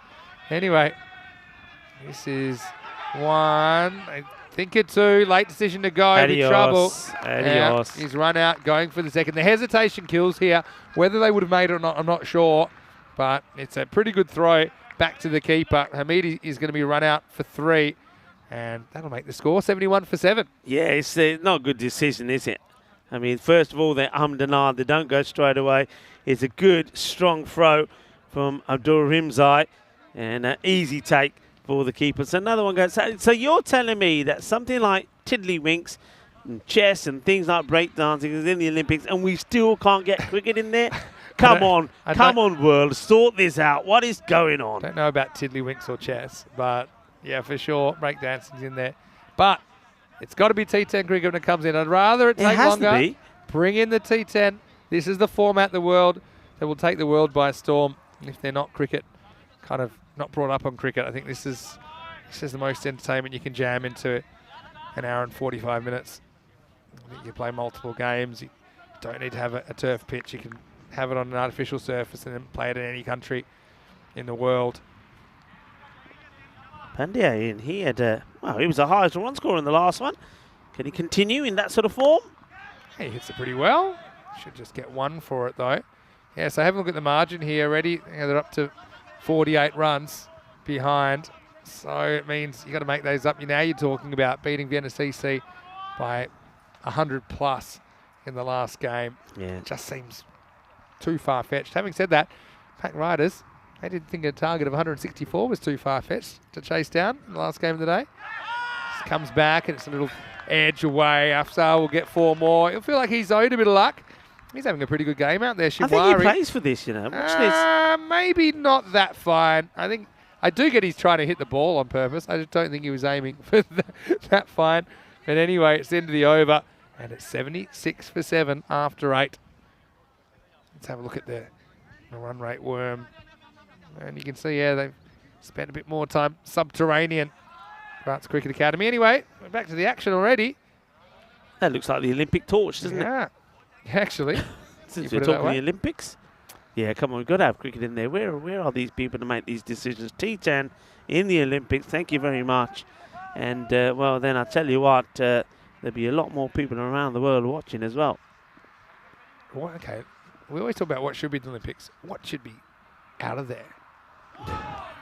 Okay, what are we booting, though? Go on. You want to shame anyone? There's a lot of things in there. Come on. I think some of these things that have so many weight divisions, like wrestling and all this, and the different types, they got like the 72 kilo, then the 73 kilo, and yeah, I don't know, a lot of medals. This is hit pretty well, you know. Going out of here. Maximo Pandya. Oh, he's just going to load up. He's going to swing for the fences. I mean, it's a pretty unlikely task for Grants, but I suppose a few more sixes could make it even closer. Yeah, nice hit, isn't it, Pandya? He's was, like I say, a highest run scorer, 18 not out of 10 in the defeat to Vienna CC. And now he takes one on the cooler. Well, I tell you what. See, this for me is a leg by because he genuinely tries to avoid it. Like he's not happy. Put it this way, he's not happy this ball hits him. Yeah, this is a bit of grisly action, but he's taking, I think he's taking the defensive. This is a genuine try to get out the way because it was, yeah. That's fine. And they're saying he hasn't played a shot, and he hasn't, but he has tried to avoid. He's made a genuine attempt to avoid the ball. Yeah. And the reason he tried to avoid the ball, because he didn't want to take the ball where he took it, which I won't go into where that was. But no, they're saying it's all right. I tell you what, we've managed to find a lot of balls that have gone into the wheat field. That is one we nearly didn't find. Need the jaws of life there. Anyway, so that's one that comes out from time to time. Oh, dear. I'll explain that one more time in a minute. Anyway, this is pretty well struck by Afsal. So they do change the strike with leg by, and then Afsal gets 1. So, yeah, you're entitled to go for a leg by as long as you're trying to play a shot to the ball, a genuine shot, or you're genuinely trying to avoid being hit by the ball. And I think, to me, it was pretty clear he was trying to avoid being hit then. They got hit anyway. Anyway, this one follows him. I'll just get 1. Yeah, no, but credit to Grants Cricket Academy. Even though I think they're going to go down here. They certainly have turned a few heads in this series. Obviously, a lot of effort from them, travelling about the 200 kilometres each way when they've had their 4 playing days here at Saban. This is a nice shot by Afzal. And it'll test the fielder. Oh, more fancy footwork. And they're going to get a long single. They should have got more, but they don't. And now they might, but they won't. And we'll get to the end of the 9th over, 86 for 7. Yeah, he hits it pretty well. I get the feeling this is all about trying to stay on strike. He said, if it's not a 4, then I'm not interested in coming back until it's done. And it's done, so he will go back and face the last over.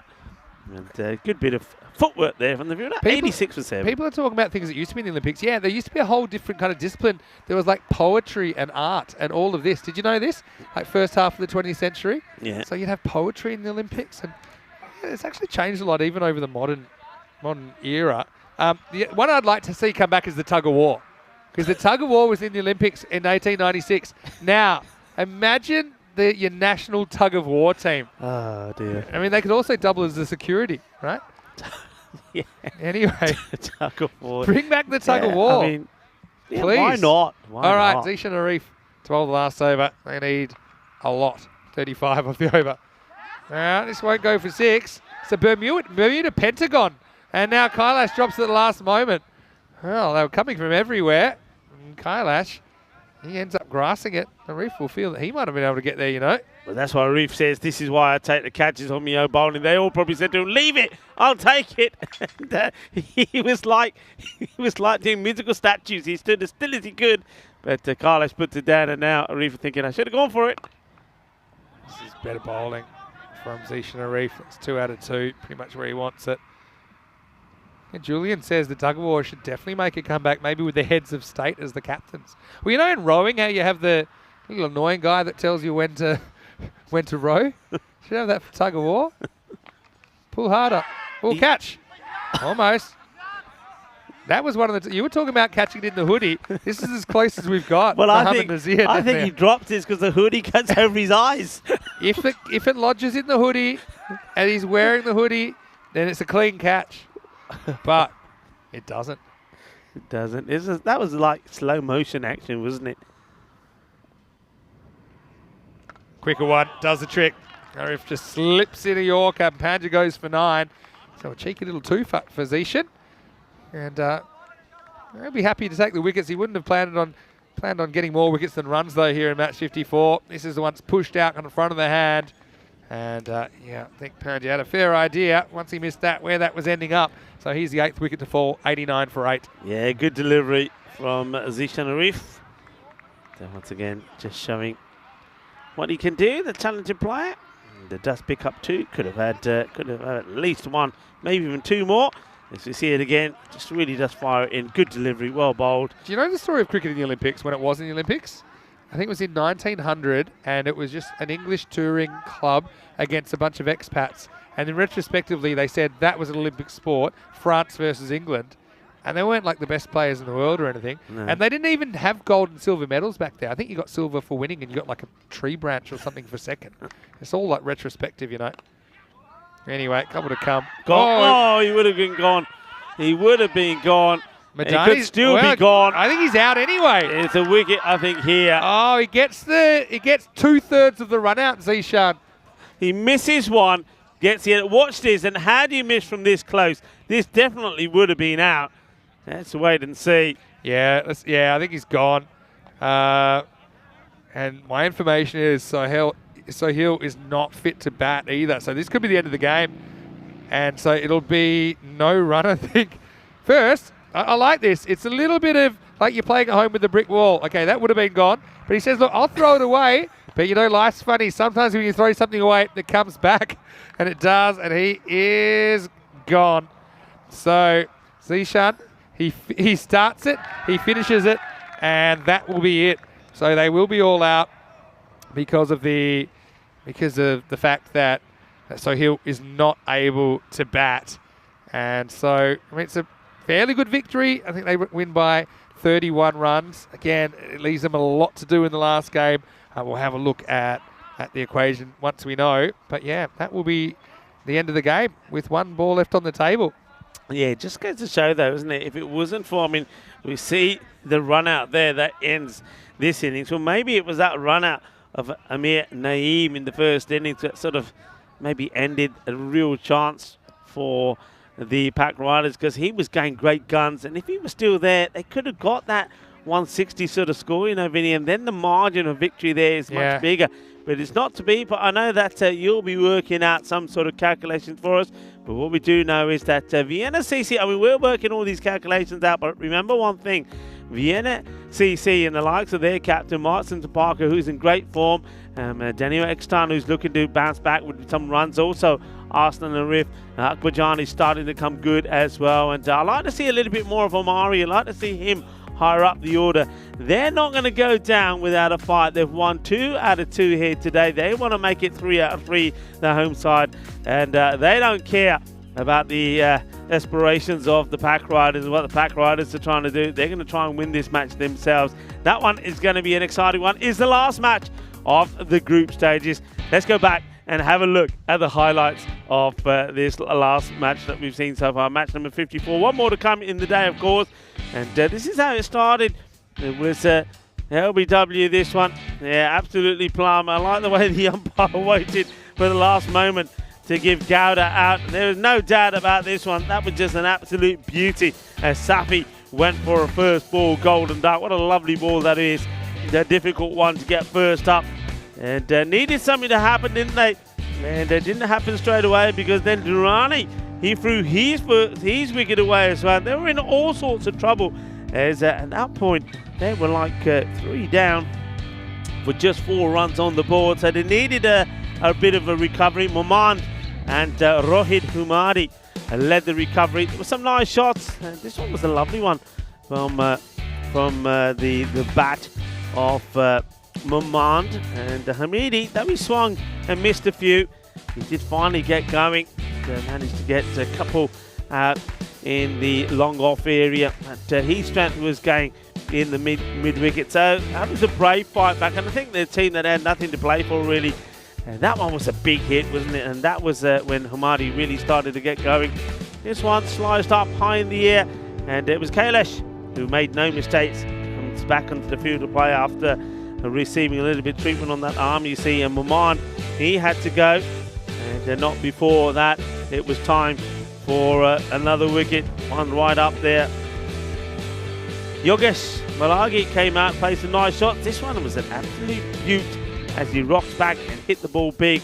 And well, 1 minute he was there, and next minute he disappeared. I knew he disappeared for a moment, but he did find it.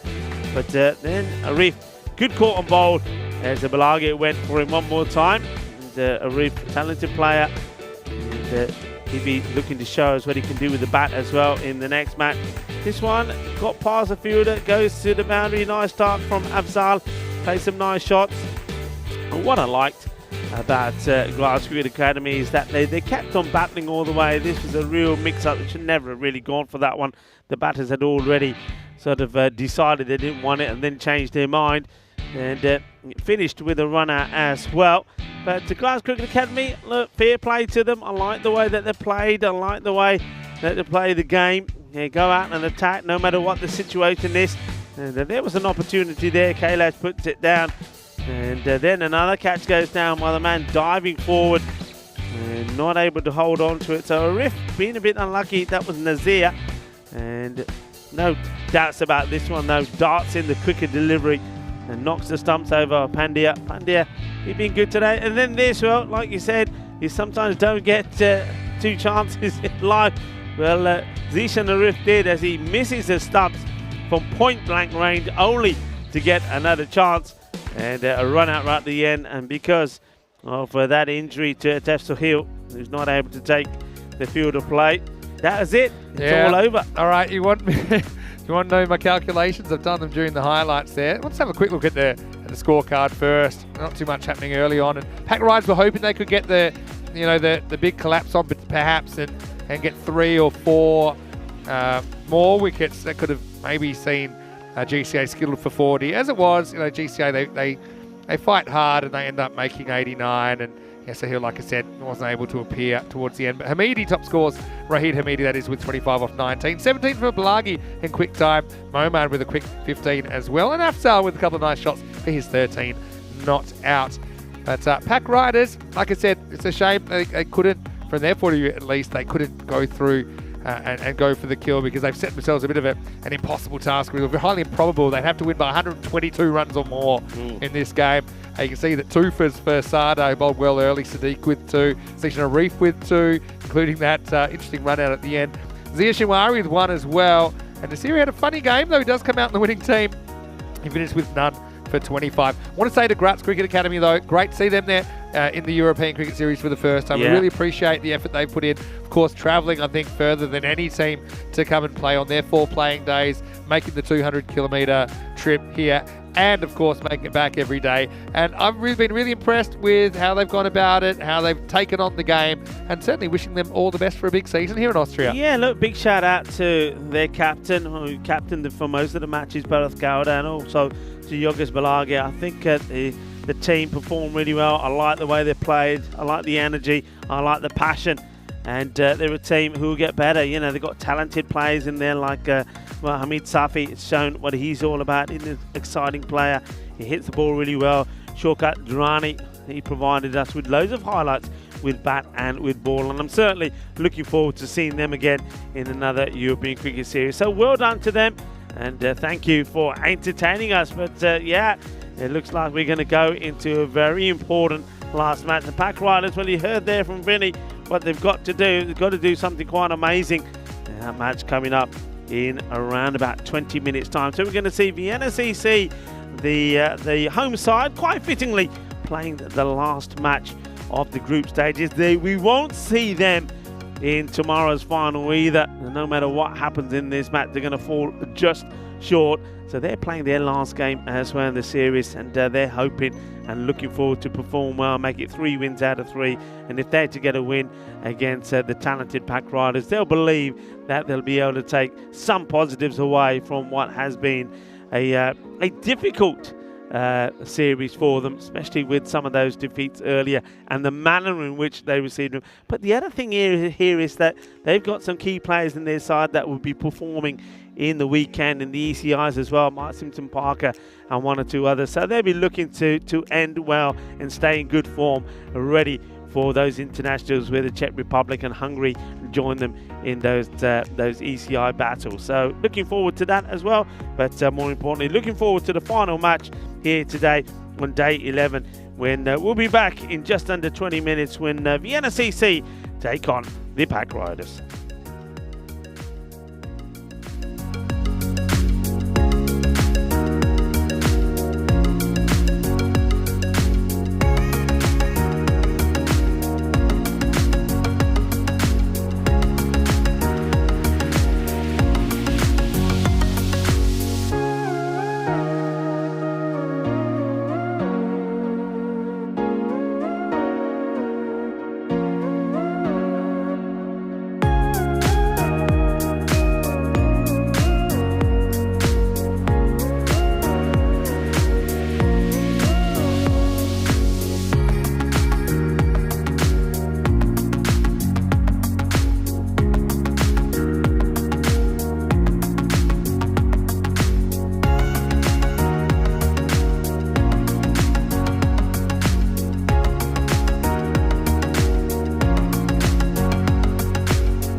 European Cricket Series is proudly brought to you by HCL Software, FanCode, and Grizzly Bear Sports.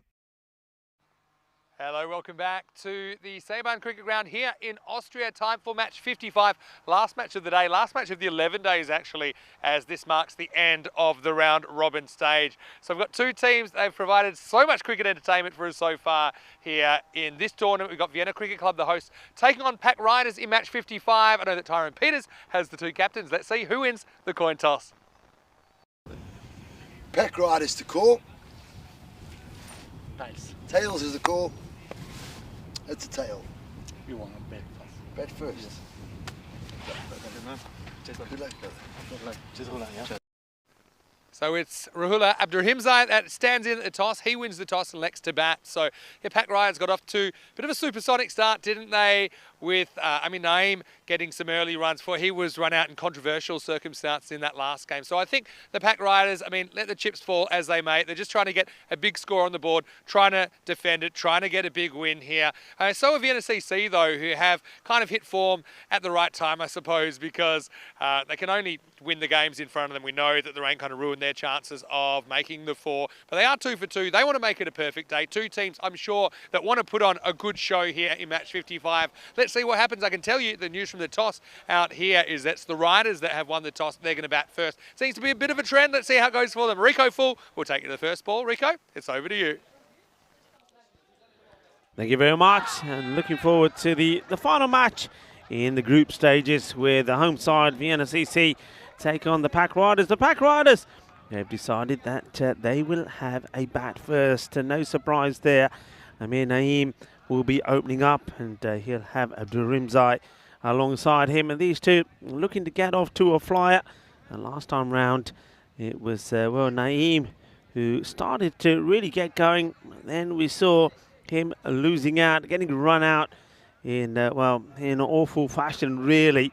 And the thing is that he got run out, and Nasiri, who was left out there, never really could get going himself. So they really do want to do the damage there at the top. I think on the bowling front, they've got some good bowlers, haven't they? Sadar's been good. I think he bowled very well indeed. Shinwari also, look out for him. Thing is, though, it's not just winning. Of course, winning the match will be good. They're beating Vienna CC. But if they really are going to go, and we're going to see them again in Finals Day tomorrow, they've got to win big. And you heard that when he was talking about some of those figures, winning over around about 100 plus runs. That's really going to take some doing. I'm not saying it's impossible. Nothing is impossible. It can happen. They can go out there, and we know they're a team that can score a 160, so they can go out there, score 160, and then Vienna CC have a bit of a mare with the bat and be skittled out for under 50 runs. So it can happen, but it's unlikely because you're talking about Vienna CC, who've had a good day themselves. So teams make their way out there. Umpire Praveen and Umpire Daminda will be your umpires to this match. Umpire Aravindan will be the third umpire. And see that it's likely to be, once again, Daniel Eckstein to open the bowling. They haven't really made any change to that at all the way through this series. So Big D will open up, be looking once again just to get that ball outside the off stump and get it to swing in to try and cause problems for the batters. Arslan Arif will be hoping that he can come good with the bat in this one, as well as continue to be good behind the stumps. Whacked high in the air, doesn't quite get it right, and oh my word! Superman is in the house. We see an incredible catch taken here by Omari. Naeem will go first ball, golden duck, but what a catch this is. 2 hands, and then he's getting away from him, and he plucked it out of the sky with 1. This is incredible, sensational stuff. And then look at the way he has to stop himself from touching the rope. Oh yeah, look at him. I don't know about the biceps, there's probably not a lot there, but in terms of the catch, 10 out of 10. And the way he takes it, well, first of all, Derek's been busy. Naeem, he's been unlucky today, hasn't he? What a catch.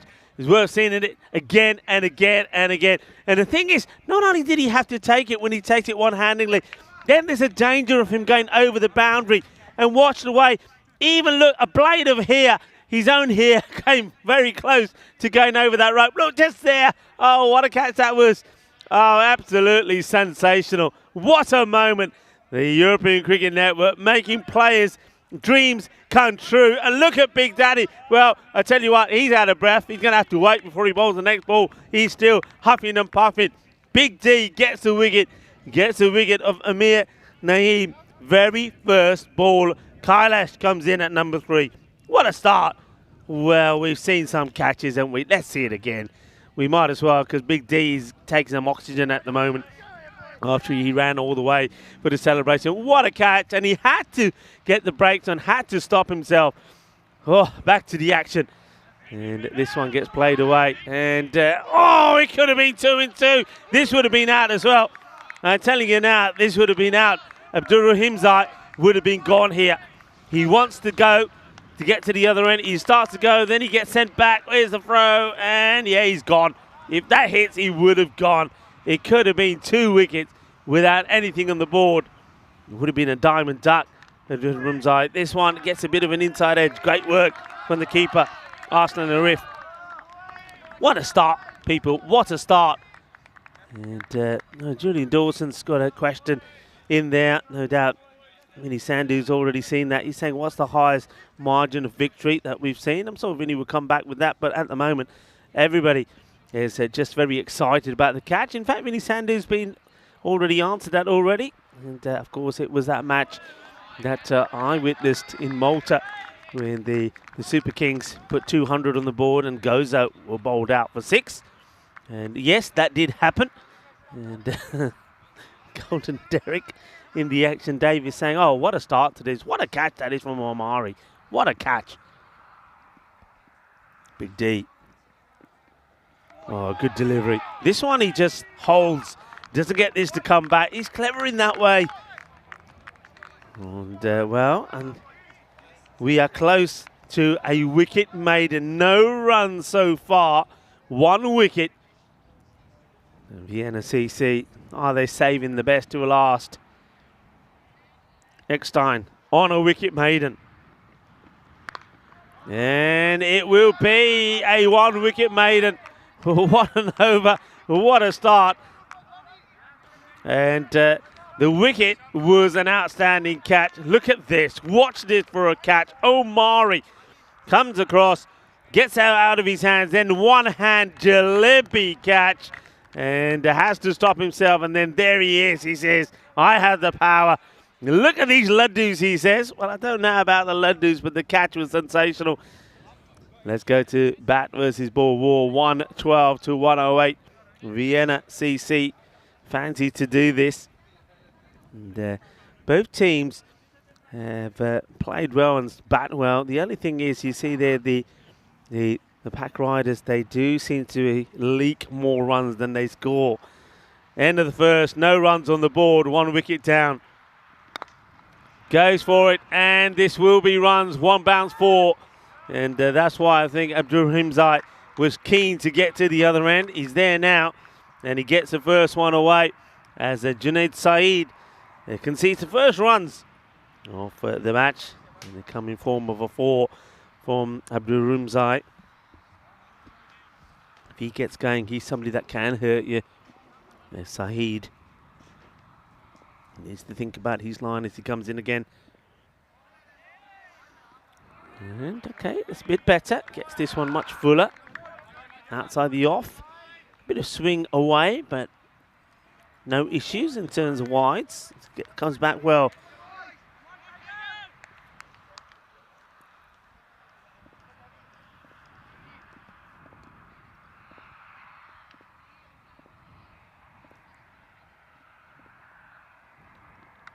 Edge, and too quick, too fast and too wide for Arslan and Arif. Can't do anything about that behind the stumps. So it's going to be 4 runs. And gives himself a bit of room. as the batter. So Abdurumzai maybe gets a bit of luck there. Hay poquito de suerte por el batedor Rahula. Kailash, the man at the other end who hasn't got off the mark. 5 balls, hasn't done so. Bit of a different innings to the one last time round. This is a cracking shot. Beautifully played, and for a moment there I thought Zishan Arif was going to hit it back in. Too short, too wide, well hit. Zishan, well, he looked to clonk it back and decided against it. He might have got told off for damaging the ball unnecessarily. Abdurumzai has made a good start after that wicket maiden, and now he goes straight down the ground. Work to be done here by the fielder. Comes across and does well, gets a throw in. Junaid Saeed, ball to go in the second over. He's first, gone for 15, and he's now will bowl to Kalish. Kalish, he was the pick of the batters really. He was playing the match performance, in fact, 38 of 15 balls last time round. And here, well, he struggled to get off the mark, but he finally does get one out of here. Well, he found the big D too hot to handle, but the first ball he gets from Junaid Saeed, he goes bang, hits it for a big 6, and just like that, after seeing a wicket made in the very first over, the second one goes magical. It is 21 for 1. And, well, they're the things you see on the European Cricket Network. Well, how different one over can be to the next. Vinny Sandhu joins me for the last match. Let's have a look at the standings, Vinny. Yeah, well, slip sliding away. I think Pack Riders' chances, they need to win by 122 or more. And they had an awful start. It was maiden first over, right? So, just noticed in the comments, a few people asking, what do you call a duck off the first ball of the innings? And some people do call it a platinum duck. Typically I don't call it anything, but I think I like the term royal duck though. It's platinum. It's very metallic. It looks a lot like silver. It's hard to kind of make it stand out. So I have to get the Spring Productions guys maybe back on this one. Maybe we could make a royal duck. I think with the coronation and everything recently, maybe we can get a crown of jewels on Derek. Anyway, Big D was the man that delivered the maiden first up, and so he's right back on it again. So, yeah, maybe that's a task for Spring Production. I know that Kirill's, he's put in a lot of hard work making the ducks look so nice. So maybe a royal duck is the next one, which is basically still a golden duck, right? It's just a golden duck with a crown of jewels. Anyway, this one could be gone. I heard a big nick, and so did the umpire. So that's a big wicket, isn't it? Ruhula Abdurhimzai nicks behind it. You know, Big D's got 2 for none here in match 55. Better late than never for Vienna CC. Well, he's on fire, isn't he? Daniel Eckstein, he takes it under, no runs off him so far. What a delivery. And, well, Abdurumzai, now he goes. So 2 top batters gone early already. Amir Naeem without scoring. And now Abdurumzai also goes. Just good areas. And because he brings the ball back in, you see the batters giving themselves some space, but they're not playing for the ball coming back to them. Yeah, and the occasional one from Big D just goes straight on, and that's a dangerous ball as well. So Aslan Arif, it's good to see he's got his catching gloves back on, and he takes that one without a fuss. And they do bat all the way down though, Pack Riders, so they'll still be attacking.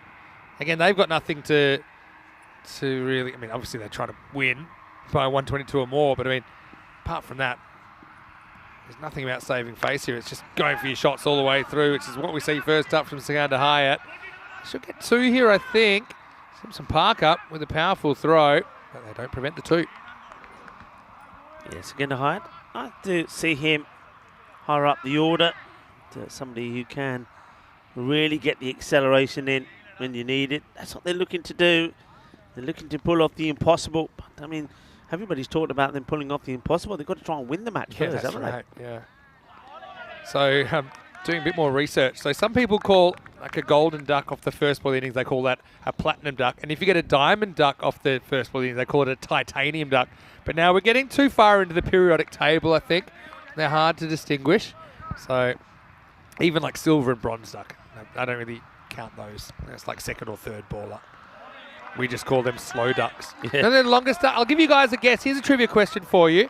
What is the longest duck as far as balls faced on the European Cricket Network in our, 3,500 games now. Longest duck. And no, it's not Quinton Norris, which is a good guess. Give us balls guess. And if you know it, that's good. Well, this one is travelling out of the ground pretty quickly. That's in the wheat. Maximo. Well, Hyatt, he's hunting for the banner that took him down because that sails straight over it and Big T comes back to earth with a thud. Maximo time. What a shot. I mean, first of all, it's getting there. Well, there you go. That's what happens to you. 1 minute, you're the hero. The next minute, you're in the field. Keep bringing the balls back. That's the way it goes. And Omari, well, look at that. It's not often you see it. And that's not a mistake. There was no runs at all from that first over. And it was a wicket maiden. But the second one, look, it's not a bad spell, is it? You go for 8 of your 2 overs. The second one went for 8, though. And that was one big hit. But you can see he's pretty happy with his work. The Big D, now he will go to his mark, where I don't think we'll see him moving from too much. Yeah, I think you're right. Lucking the hoodie again from Abdul Akbarjan. So Quinny made, was it a 10 or 11 ball duck that Quinny made here? I think it was 11 balls. So that gives you no, and that's not the longest. That was after he cracked 40 in the game before as well. To be fair to Quinny, he did kick about 4 leg byes away during that innings, but yeah, just had a few issues. Anyway, Akbarjan comes on up in the block hole, fielded cleanly. Not the greatest throwback. So there we go. I'm going to give you, I suppose, I'll give you a few balls. In the chat, what do you think the longest duck on ECN is? How many balls? And bonus points if you know who and where. Bit of a cult figure, actually. It's been hit pretty well, but will get fielded, so it will just be a single. So despite, that wicket maiden, it's still not a bad score, is it? They're at around the 10 and over, and that's the way that Pack Riders will be. They'll be aggressive. This one's nicely hit as well. Kailash, after facing and playing out 5 dot balls, is back to hitting them.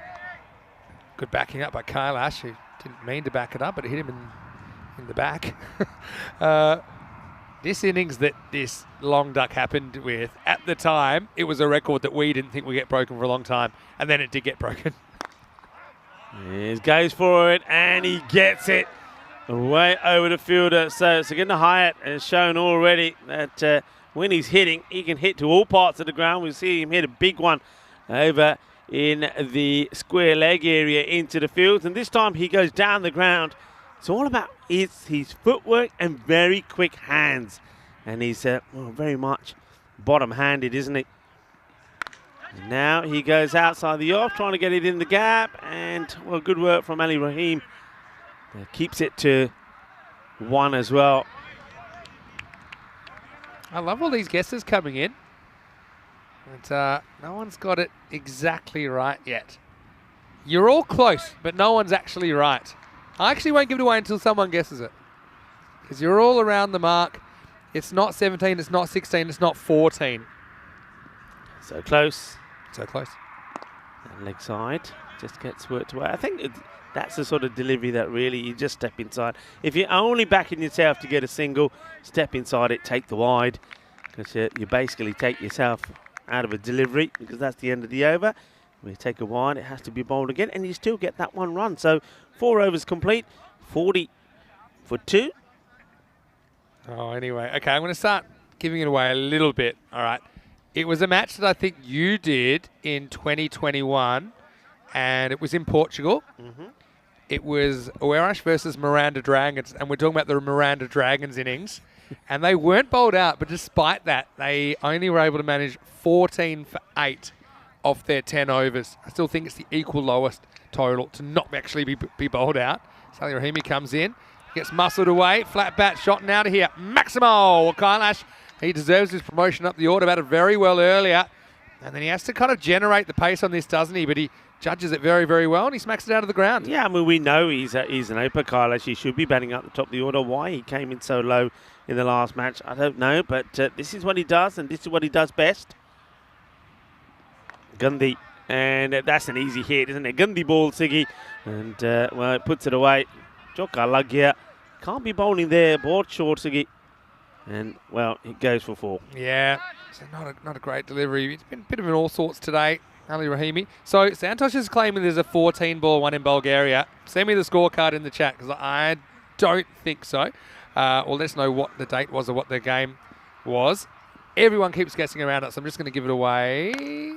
This is hit pretty hard. Good luck with this one. Fantastic fielding. Assuming he's stayed in, which I think he has, Rico. Yeah, he has. The legs only go past the rope after he stops it, and that's Mark Simpson-Parker. It's all about standards, and his standards are high. Great stop. Watch this. Pass it forward, and then when he's not touching the ball, he goes over the rope. Now tries reverse for no reason in particular. Here's the next ball. Not easy keeping to that, actually. Might see Arthur wearing a lid if he's going to feel so close. Oh, and he almost cops one in the nose as well. This will just spin away for 4. So, yes, Kander Hyatt is gonna get 4.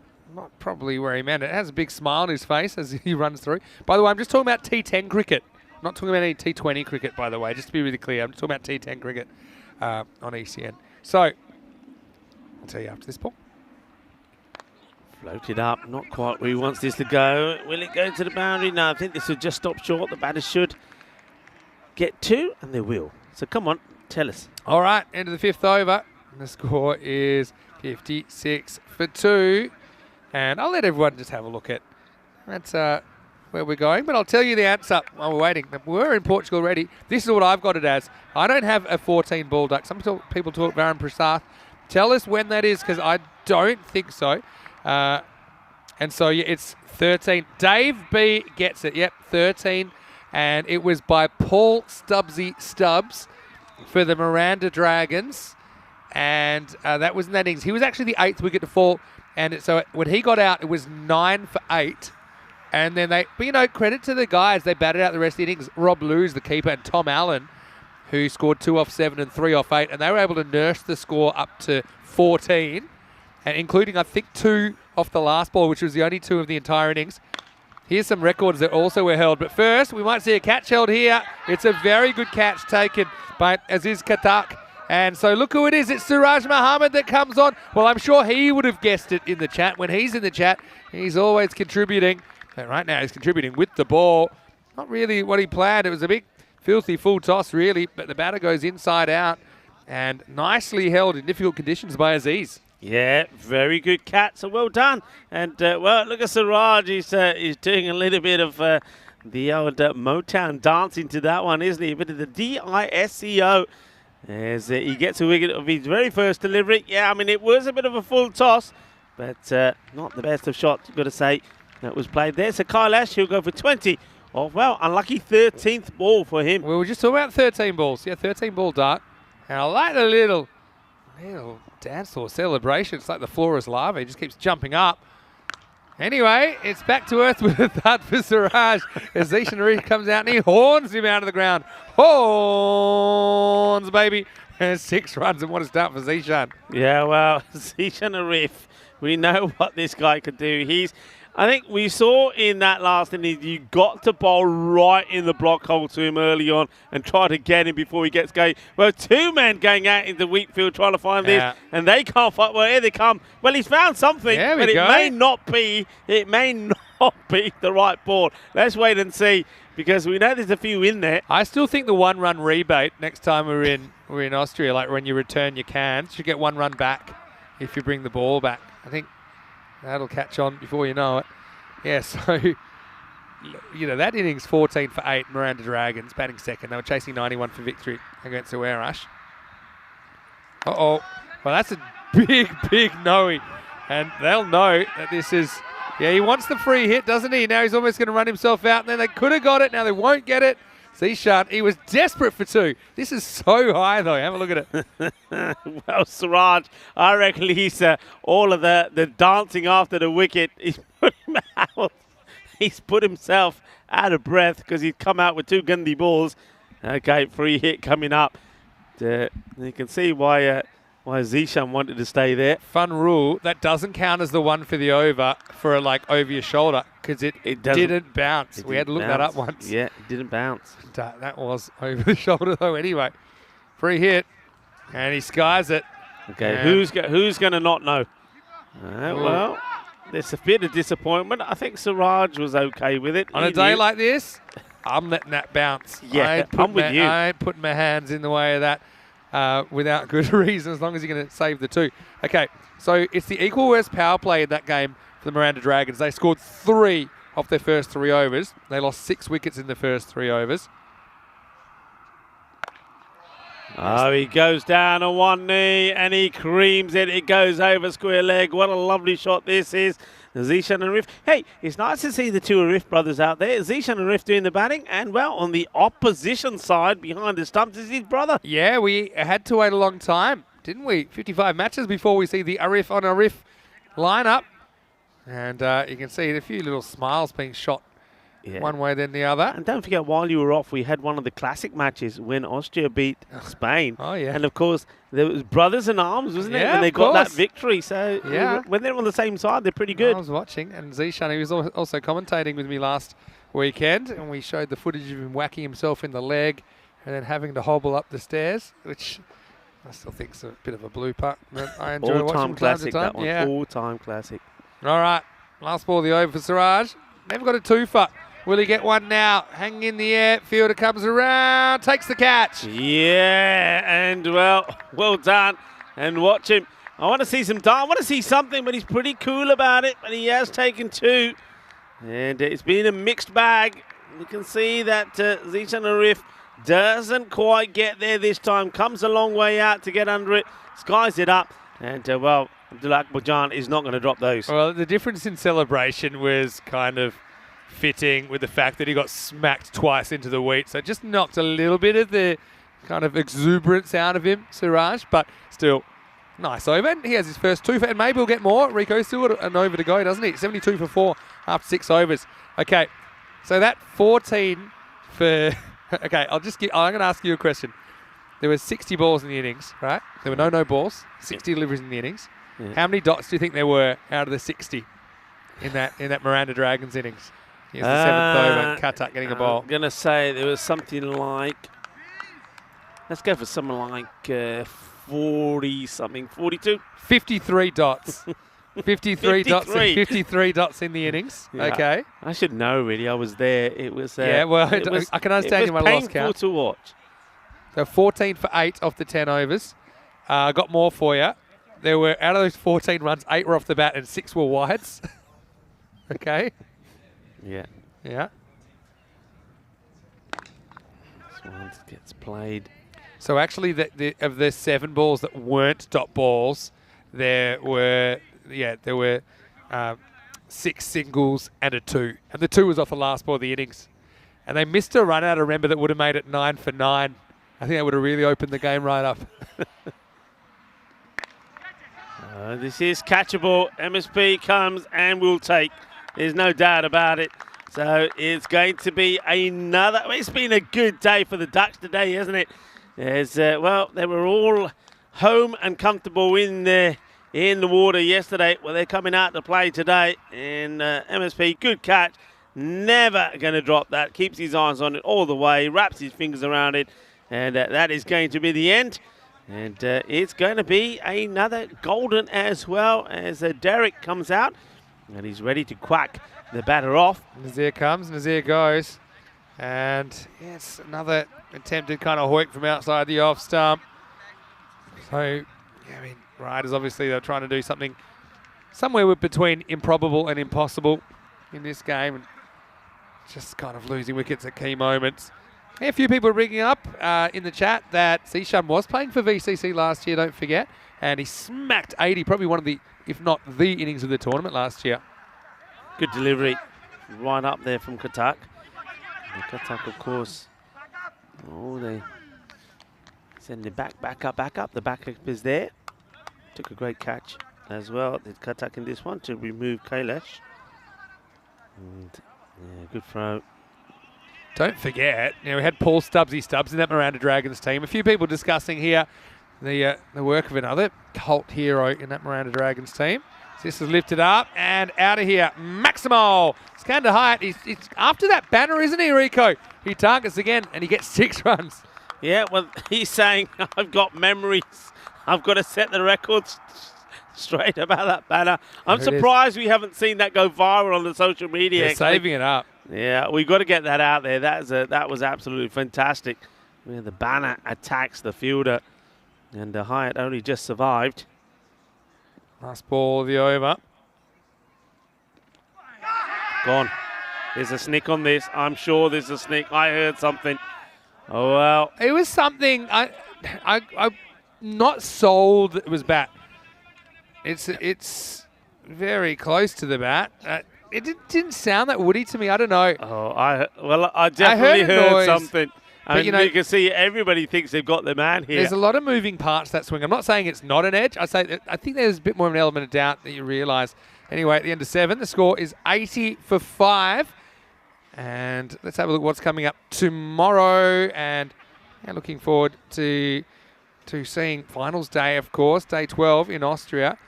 And we know now that it's pretty much impossible for pack riders to get there, but we'll be able to fill them in once we can make that final confirmation. Looks like we'll have ACT versus cricketers in the 2 versus 3 matchup. Donnerstadt will take on, almost certain, it'll be the Indian CC Vienna guys who will finish in 4th place. And then, of course, the winners go to the final. Losers do play for bronze in the afternoon. Join us same time starting tomorrow.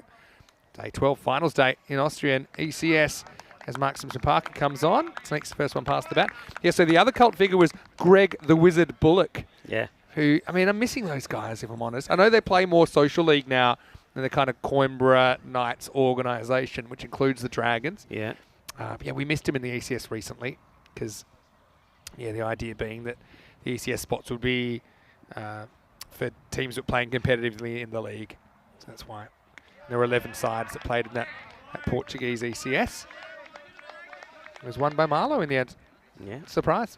They always win there, except for the one night series that Gamblers were able to win. But Marlow have 4 ECN trophies now. Well bowled by MSP. Yeah, MSP does decide he's going to have a bowl this time. I think it's important that he does. He wants to keep himself fit and in good form leading up to the cricket that he'll be playing at the weekend. What a good line this is from him at the moment to Shimari. Remember, he didn't have to bowl in the middle game, so he's pretty fresh. I like what he's done today, MSP. He's just kind of managed himself. He's tried a few different options. We'll see if he comes back for the 10th as well. I think he'd planned to. And I suppose he's setting himself up to be a potential death bowling option on the weekend as well. That's nice. Not quite a tandem, but almost in the background. It's high up in the air. In comes the fielder. Looks comfortable and takes the catch. No issues at all. He's a good catcher of the ball. He's Aziz Katak. And he gives MSP another wicket. And, well, dare I say, could we be seeing another wicket maiden? Surely not. Yeah, you don't often get 2 in an innings. Let's have a look at it on the replay. Yeah, he just kind of goes up, Zia Shimwari. And, yeah, just did not work out the way he wanted down towards the bottom of the bat. And so that's the 6th wicket down. It's 80 for 6. Okay, final thoughts about that Miranda Dragons game. I remember it's the first time I'd seen 2 bowlers on the hat-trick at the same time. Yeah. We have seen it a couple of times since. I think it was Krut Patel and Conrad Greenshields. Conrad Greenshields had figures of 3 for 0, including 2 maidens. The first time we'd seen someone concede 0 off their full 2-over spell. What else have I got? There's a fair bit I've got on this game because at the time we thought that 14 lower score wouldn't be beaten. And it was beaten only about 2.5 months later in Malta when Gozo got bowled out for 6. Yeah, it's where the onside boundary mid-wicket was the beach. Yeah, good ground. Yeah. Maybe we'll get a night series there this year. He just goes a little bit too wide. First runs off the over. That's disappointment. Thought we were onto something here. Yeah, that is wide. I'm aiming to put you on the spot here. I'm just going to throw some questions at you, and you don't have to be right. Just do a number, and I'll tell you because I've got a couple of bizarre records. This is my bizarre record section. Oh well, good throw. Could be in trouble. Pretty good fielding. Now he boots it. How far is that going to go? This could be 4. This could be 5. Who hits this? It doesn't go to the line, does it? Was it the bat? It must have been the batter. I don't think it goes for 4. No. No, it's the batter. The batter either hits it or kicks it, but he kicks it perfectly in stride, and And if that goes to the boundary, that's 5. Yeah, the idea was about it because they weren't running. Yeah, have Just a good look. sportsmanship. He actually couldn't have done it any better. Look, bang. I think it's the foot. But it didn't go to the fence, so it'll just be a long single. Very long single. And this is what he does so well. Segundo Hyatt, he's got such a good eye. He gets the swivel on just a little bit short MSP here, and he'll go the distance, 6 runs. Yeah. And you're right, he is definitely going after that banner. This maiden has turned out quite unmaiden-like. I mean, it could have been even more than that. In the end, 1 for 8. Still a very good over from Mark Simpson-Parker. And the score is 88 for 6 after 8. Okay, what team... Okay, and tell me, how long do you think a team's gone without taking a wicket, like in overs, if we go cross games? So the longest period without taking a wicket. Just ballpark it. Wasn't this Barcelona where we saw... Yes, it is Barcelona. Was it Skyways? It is Skyways. They Very went good, 2 Rico. matches, right? Didn't they go almost 2 matches without... Oh, that's gone, I reckon. Gone. Oh. Oh, yeah. He waits for the batter to get in his face before he gives them. I don't mind that. He says, I want to look you in the eye, son, and tell you you're out. That's what he's saying. I want to look you in the eye. Yeah, this is out. There's no doubt about it for me. That's just hitting. Modern umpiring, you might not even have to raise the finger. He can probably just whisper out because he can just say, just look at how long. I'd love to get a count on how many seconds go past here. And then, yeah, it's like looking someone dead in the eyes, isn't it? Yeah, I think that's another. Is that not another first baller? Is that not another golden? I think it is, you know. Well, Derek's have been really busy. I tell you who's busy. Shamsa Singh in the chat. Hello, Shamsa. How are you? It's good for you to join us. Umatreat goes for 1 off 2, so he gets to avoid a Derek. Nasiri gets about at 9 this time. And we couldn't really get going last time. Now we're into the 9th. It all happens in the 9th. Yeah, so you're right. And Skyways, it was actually it was actually across 4 matches. They didn't take a wicket, across 4 different matches, they went 27.5 overs without taking a wicket. And that was also, if my memory serves me right, wasn't that when in the second match, the very first ball was the easiest of easiest caught and bowled and it got put Always down. Army got dropped for a duck and made 98 not out. That's right. And don't forget Skyways still won a game or 2 in that series. Missing. So, if you combine all the partnerships of when they didn't take a wicket, they conceded 412 runs without taking a wicket. And that's a lot of leather chasing at the Barcelona ground. That's a good one, isn't it? Akbarjan is the bowler. And that has been walloped. It will go a long way. Balle, Segundo Hyatt. He keeps turning on the style. What a good shot this is. His footwork is immaculate. Gets there, wallops it. Good shot. Gets him into the 40s. 43 now of 18. Yeah, hello to Shamsa watching from Portugal. Like I said, it's a really slow ball from Akbarjan. MSP, he's going to prowl around. He's given up his long on spot, maybe because he's so happy with Aziz's work. They're taking a catch off his own bowling, so he's letting Aziz stay there for 3 overs because MSP will probably come back to bowl the 10th. After 9 overs, it's 98 for 7. Yeah, it's good batting from Segundo Hyatt. He goes back on strike, so this is once again going to be a sort of similar sort of scores that we saw in match number 1 today and perhaps match number 3 as well. But MSP is not going to be easy to get away. I think he's going to be trying to keep Segundo Hyatt outside the off. Let's see how Hyatt deals with him. Hello there, Ki Iqbal, who's watching, of course, playing with the Austrian Cricket Tigers. How are you feeling about taking on cricketers in your semi-final tomorrow, Akib? Give us your thoughts in the chat. ECN European Cricket Network. MSP to bowl the 10th. Oh, I think this grabs glove, but actually goes all the way down to Eckstein down at 3rd man for a single. Yeah, I don't think, because he can't see what's happening here, he doesn't know who's behind there, who's not, so he goes for the run. I think in hindsight, he probably would have been better off just staying on strike and just saying, you know what, I think I'm better just staying here and not taking that. Nasiri's due, though. He's due. Okay, let's see. He's had enough balls today. Yeah, he goes in the same area, and they will get the single. Fair to say, Segundo Hyatt was running no matter what there. Yeah. There's Big D. Look, he actually moved for that one, so well done. And what else have we got out here? We're enjoying Trip down memory lane. Yeah, most expensive bowling, 57 off 2 overs. We almost saw that. We really should have seen it go down first week here. I won't name any names. Gratz Cricket Academy. Oh, this is high. I know he comes charging, so they're going to have to look at this. First of all, let's see if the catch gets taken. It doesn't. It goes down. This is a no ball waiting to happen. Even though he charges, it's not a slower ball. I'd be very surprised if this is coming down below the waist. Yeah, I think the batters are expecting it to be called anyway. Let's see. He comes a long way. Look how high it is, though. Is it downwards? It is. It's going down. I don't think it's... But is it going down enough? He's hitting that like almost chest high. And for me, it's a no ball. Yeah, it's called. I don't see it dipping below the waist. So, and it's not like it's a slower ball that's dipping. Look who drops it. I mean... but it's not a real drop, so it doesn't matter. Free hit. Okay, and 2. this can't be out. Got to be going 2 here. Run! And Rahimi. Waited way too long to run then. Had to be going on contact for 2 to get Hyatt back on strike. Yeah, Rahimi just doesn't take the catch. So Hyatt looks like he might get stranded here. Well, Hyatt's just running out of puff, to be honest there. Should have been going straight away. watch him go. He's going to be... Now he's got his running on. There he goes. Look at him go. And, well, this is incredible running. And MSP just gently rolls the ball back onto the stumps to get necessary run out. But look at Hyatt go here. Yeah. If there was ever an opportunity, if you wanted it to run out the non-striker, that was it. 100%. That is when if you see the bowler do it, you think, yeah, I mean, you got to do it because that's blatant like cheating for me, isn't it? Yeah. I mean, probably not the right word to use, not cheating, but it's not playing the game the way it's supposed to be. You say cheating. Okay, here's the thing. You're allowed to do it, so it's not really cheating. It's just risky because you're taking a risk of being out.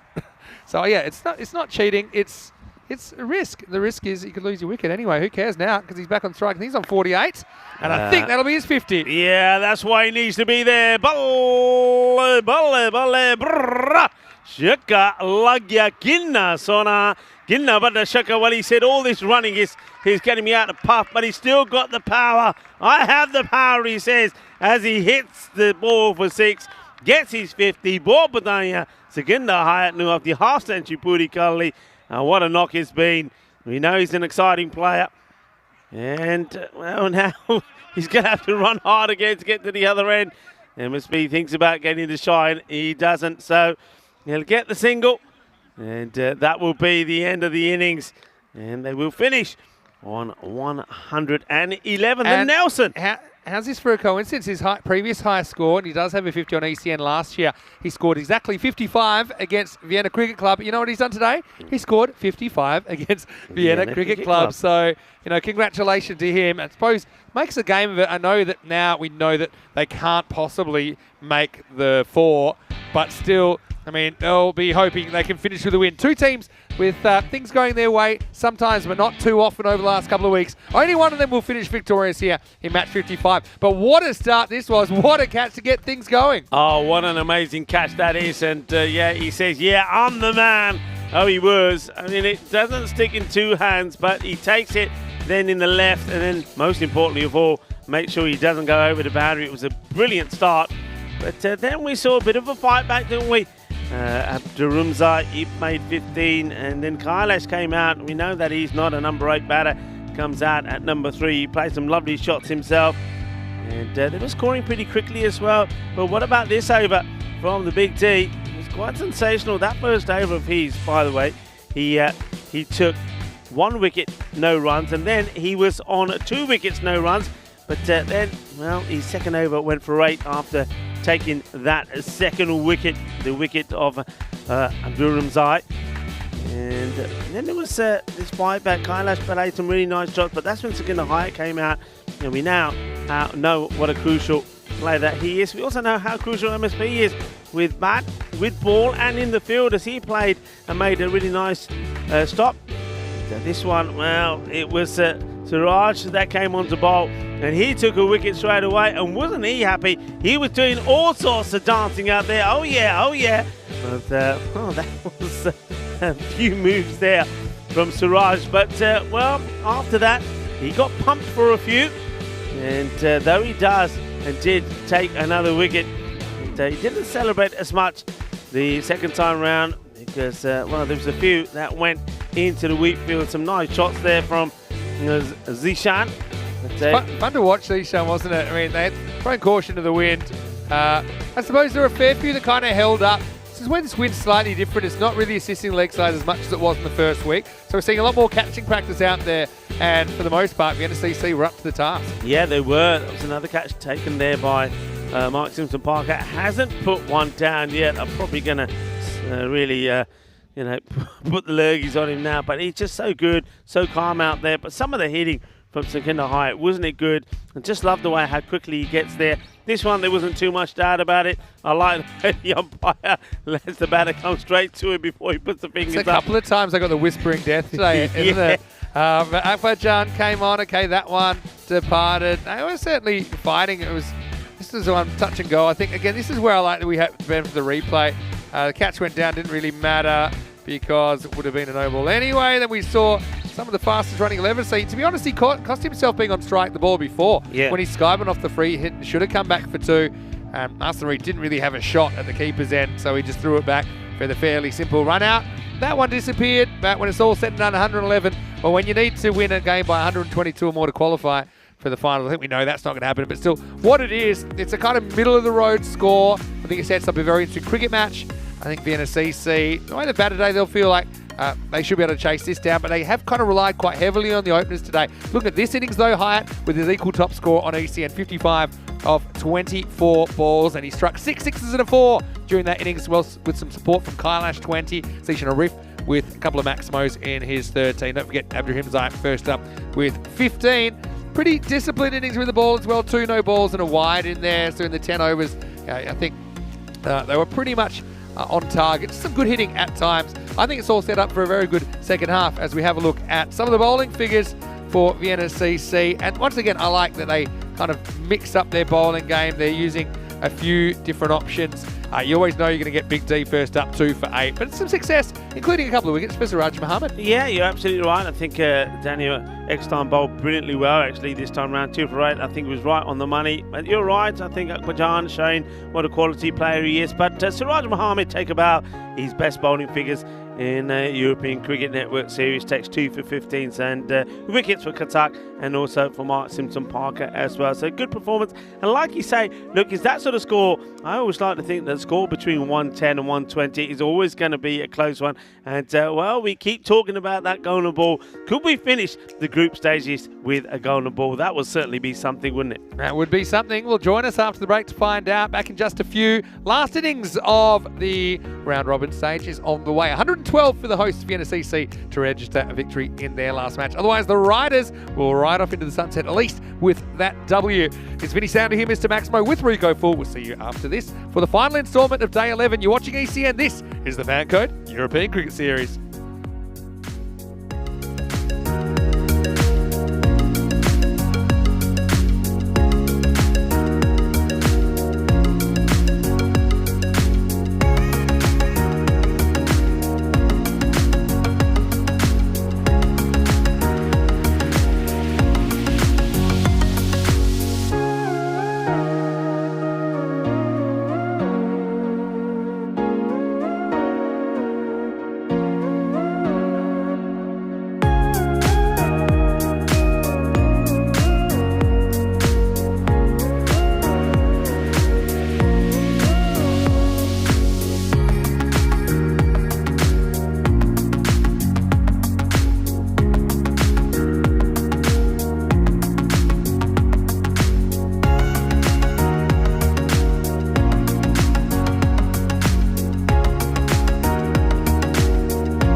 The European Cricket Series is proudly brought to you by HCL Software, FanCode, and Grizzly Bear Sports.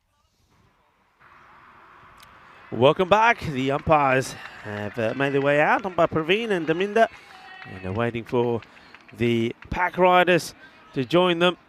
And they'll be in the field and they'll be looking to defend 111. That's what they got to. So Vienna CC are looking to get to 112 for a victory in this one. See the openers making their way out. And, once again, it's the tall figure of Mark Simpson-Parker, and they'll be out there with Daniel Eckstein, who will be on strike. And you've got really a good combination between these two. You've got the power hitting of Eckstein, and then you've got the sort of classy stroke play of Mark Simpson-Parker. Mark Simpson-Parker, by the way, as well, we saw him score 50 in the first match, match number 51, 56 of 21, and then we saw a 76 from him in match number 53 as well. So he's been in very good form. He'll be looking to continue to keep piling on the runs and get 3 wins out of 3, the captain for his side. First bowler they're going to be up against is the man with Amani on his back. It's going to be Sadar. Sadar bowling first up to Daniel.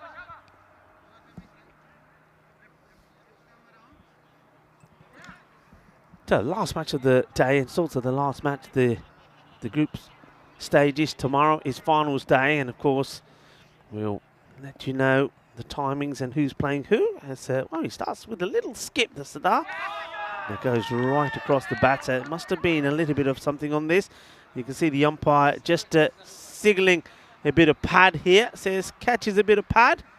So no wide given. You see MSP, the non-striker, saying, is that a wide ump? He said, no, a bit of pad on it. So yeah. Mark Simpson-Parker is still asking the umpire, and the umpire saying, no, I saw pad. So, well, the umpire gives what he sees. Good delivery right up there. Yorker length. That's the way you have to be to the likes of the Big D, because he's trying to get, and will want to get underneath whatever he can and to hit it big. So good start from Sadar so far. Bowled very well in the last match as well.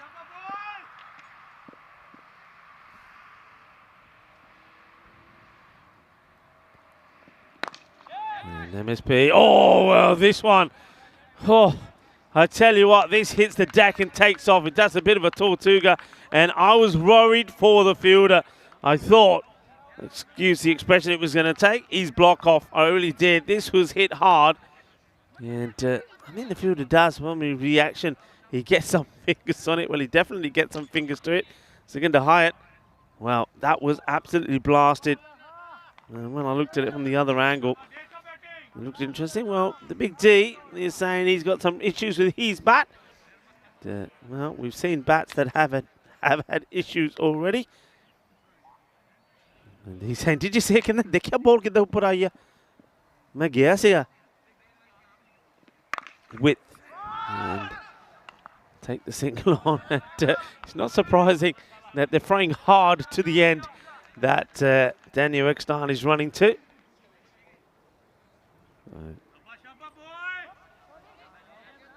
Big D goes back on strike. Been a good start for Sadar, just keeping the ball nice and full.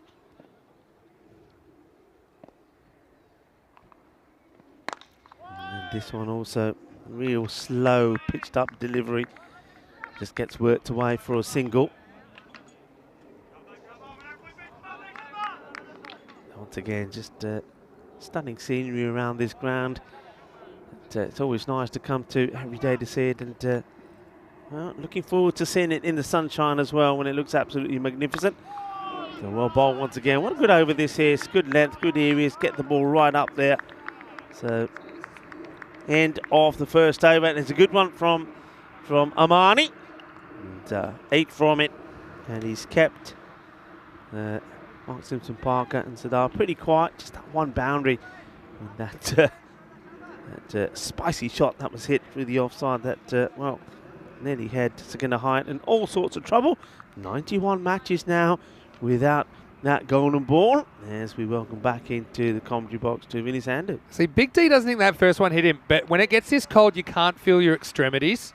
So who knows?Maybe it did flick him. We'll just no. This isn't that. This is an ouchies one from earlier in the over. I think the cold spray is sent out there. I don't know if you need the cold spray on a day like today. That's a Gundy ball though, Rico, and it gets the treatment. Simpson Parker puts it away, 4 runs. Yeah, a bit of a surprise that. I mean, Sadiq is normally a very tidy bowler. Gets the ball in the right areas. He drags this one down the leg side. Yeah, you said it. Gundy ball gets put away. And I Cuatro think carreras. as soon as Sadiq lets go of that ball, he thinks it's going for 6. So for him, it might be a slight win that it only goes for 4. But yeah, doesn't get it right first up. Let's see if he comes back better. Goes after one that was pretty wide off the end of the bat. It will not quite get there. He had the foot dig in a couple of times, but it just stays the friendly side of the border. They'll hustle through for 2. Yeah, it's a nice shot. He plays it in the gap. Doesn't quite get the reward he should from it. Should have really got the boundary, but the outfield a bit slow. And the grass, of course, after all the rain that we had, is going to grow pretty quickly as well. Sadar catches up with it. That's one he could have left, you know, but he didn't leave it. Goes for the same area again. This time we'll just take the single to Big D. Well, he's been made to run today, hasn't he? He's been made to run. And, well, we'll see him afterwards when he'll be driving us back to base. And certainly I'll be asking him the questions about how he's feeling. Yeah, well, 3 games in a day for Big D. 3 cold games. Yes, and he's been made to run again. Oh, look at the rear view mirror. It's going to be a wide +1. Yeah, Big D, you've spent more energy actually turning around, working out if you had to run, than actually running during that single. Umpire just shines the ball nicely for Sadiq. So, yeah, that's good to keep going. That one just swung out a bit, didn't it? So, yeah. I've seen a bit of swing both ways today.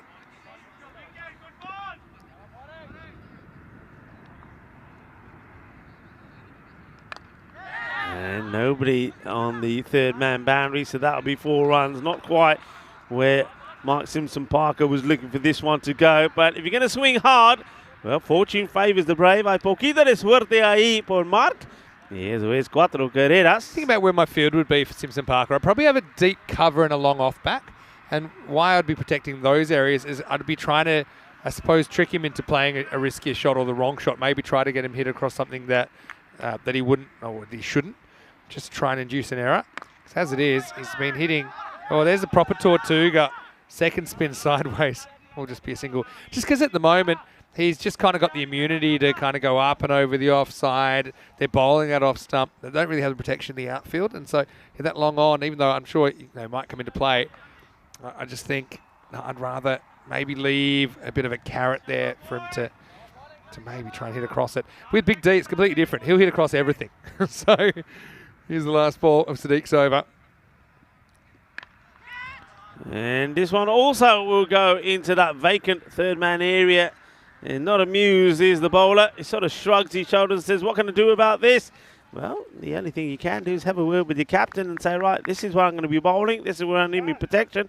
Because I just get the feeling that, I think you're right. I think having both men back, I think if you keep maybe to these batters, you keep your long on back, bring up long off. And like you say, to MSP, I'd have protection on the offside.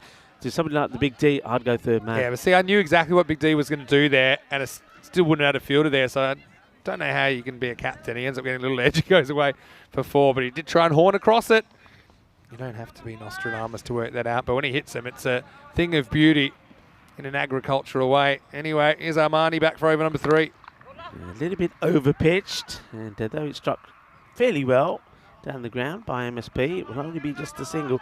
And that's the difference there with the MSP getting this sort of delivery where he's trying to hit it correctly, where somebody like Big D is just going to be all over it and pound it over cow corner. Yeah, it's going to be an interesting matchup. On the pad, but I think that's going down. Oh!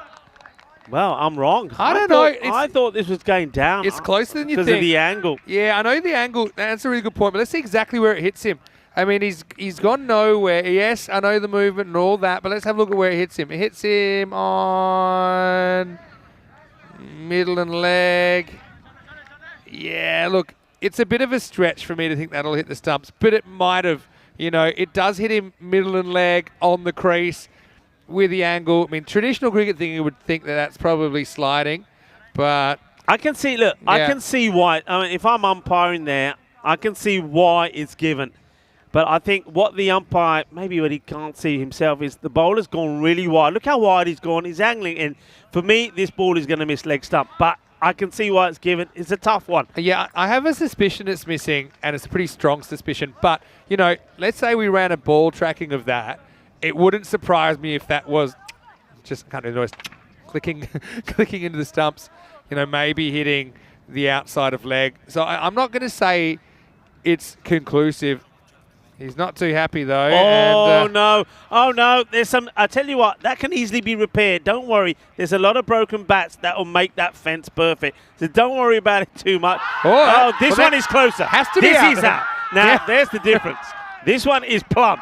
Whereas, well, I tell you what, I reckon that fence is going to get some more damage in a moment. Well, Big D, he's made a big dent in the fence. We're going to use some broken bats that we've got to fix it, so don't worry about that one. But this one, plumb. Arif's showing the bat. I mean, look, not if it's an edge. It's not a big one. It's not one the umpire picks up. He looks nonplussed. I mean, that one had to be out. Look, Arsenal's not happy. He's had that kind of a series, and he's probably got a little bit. I'm guessing from his brother amongst others. Mark Simpson Parker quickly to get him off the field. So 2 wickets and 2 balls, and there's Golden Derek. Yeah, good work there from MSP.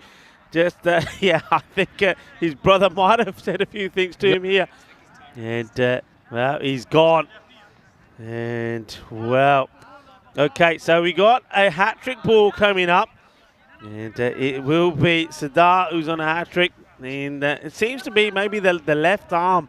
The left armer has just outfoxed the batters with the angle that he's bowling at. So we haven't seen one yet. The last one we saw was in Italy. Well, that bat gets thrown as well, but at least there's no damage done to the fence. Yeah. Oh, no. You're showing it, Vinny. You naughty man. We shouldn't show this again. But anyway, like I say, there's plenty of broken bats to repair the fence. The fence has a rustic feel to it. And anyway, didn't he already break one bat in this innings? So it's actually quite an impressive spare. This is a hat-trick ball that won't be a hat-trick. But this game's turned on its head. Oh, I mean, to knock 2 pails out, it's actually one of the great bat throws. Yep. As long as it's his bat. It's not the strongest of fences, though. Come on. Now I know what's been happening to the fence. Every time I come here, there's a few bits missing. Now I know why. Full toss. How high is it? It gets past the field. It will go all the way. 6 runs. Shaba, manos arriba. But what about the height? Maybe just okay. Yeah, top of the pad height. I think it's 4. Is it 4? Yeah, I thought he's on the boundary, isn't he? Well, let's have a look again. Maybe if he's not on the boundary, he should have been on the boundary. Am I crazy? Why am I thinking this is 4? Well, I'm up my suspicions. All right. Yeah, it's 4. Yeah, he's not on the boundary. So that's why I'm thinking it's going to be 6. But he's on the boundary now. That's where he should be. So that's a let-off. So much going on here. Well, and then let's just end the over right there because it's been eventful. End of the power play for ECC 31 for 2. Well, what is MSP thinking? He's been at the non-strikers and all sorts have been happening. He's trying to keep things going. He's seen the Big T go, and MSP's a groundsman. He's seen his ground take a pounding. Big D knocking a few parts of the fence out. Then he's at the cool down. Arsenal and Riff. Thing is, that's actually he got a bit wound up. It's actually the quickest I've seen Big D move all day, to be honest. He's gotten going there. Anyway, he's one of our favourites. And look, the thing about these fences, you got to know how to fix it. It's fine. It's like Wow, look at that. That's No good. worries, I bet you Daniel has fixed that. So when Tyrone Peters goes over there and says, "Hey, talk to me about this," he can say, "What? What did I do? Look, it's still there." Okay, good delivery. Yeah. Well played. Throw it away, really, but fortunately there is some backing up.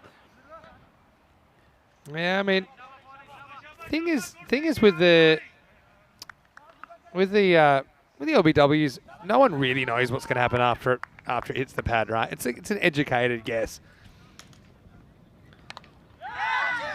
This time they do have the third man back, so Well, they get the field right. Now bowling to the field. This is what it's like. This is where the captain says, well, if you're going to bowl that line, I'll give you him. But if you're going to start bowling short, then and then start asking me for a mid-wicket, you're not going to get him. We are also out the power play, so they've got more players to manoeuvre around. All right, that's be interesting. Akbarjan, I'd like to see him go out with a few runs. You know, he showed us signs early of what he can do, and just kind of found it hard to come by lately. It's cramped for him this time, won't get a run. And so, a few questions about Mark Simpson-Parker and Dan Eckstein. Dan Eckstein's played cricket kind of all around the world. He's played in the UAE, he's played in Australia as well. He's got a super interesting history. Mark Simpson-Parker, I mean, he's Austrian born and bred. Both his parents played for the Austrian national team, actually. So he's got a good pedigree. He's going to get moving here. Would have been tight, you know. Yeah, he's gets to most places pretty quickly. I think he would have just got here. Let's have a look. He's a bit ball watching though, wasn't he? He was ball watching. He was trying to work out how fast he actually had to run. I think he might have been a fraction out if that had hit. Anyway, close. A lot of chat happening on the chat. Of course there is, because there's so much happening. Yes, I know. Look, come back to that in a second.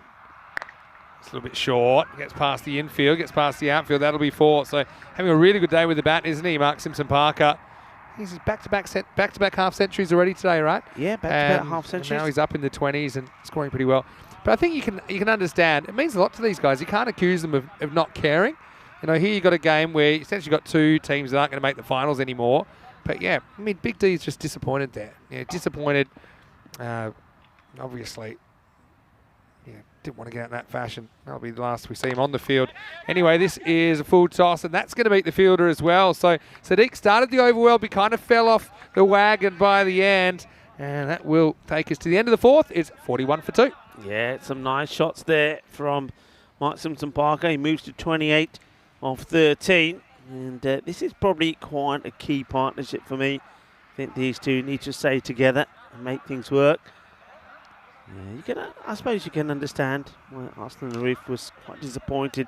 Hasn't had the best of days with the bat. And that's, I think he's just scored 1 run in 3 knocks. It was back-to-back ducks for him as well. So made a pair. So a bit of frustration for him, and I like the way that his captain was just able to say, hey, come on, you need to go. This one's angled into the pads, gets clipped away. We've got a game in our hands though, Rico, don't we? Yeah. Just a fraction under the red line, but Simpson-Parker in good form. Masiri comes on in over number 5.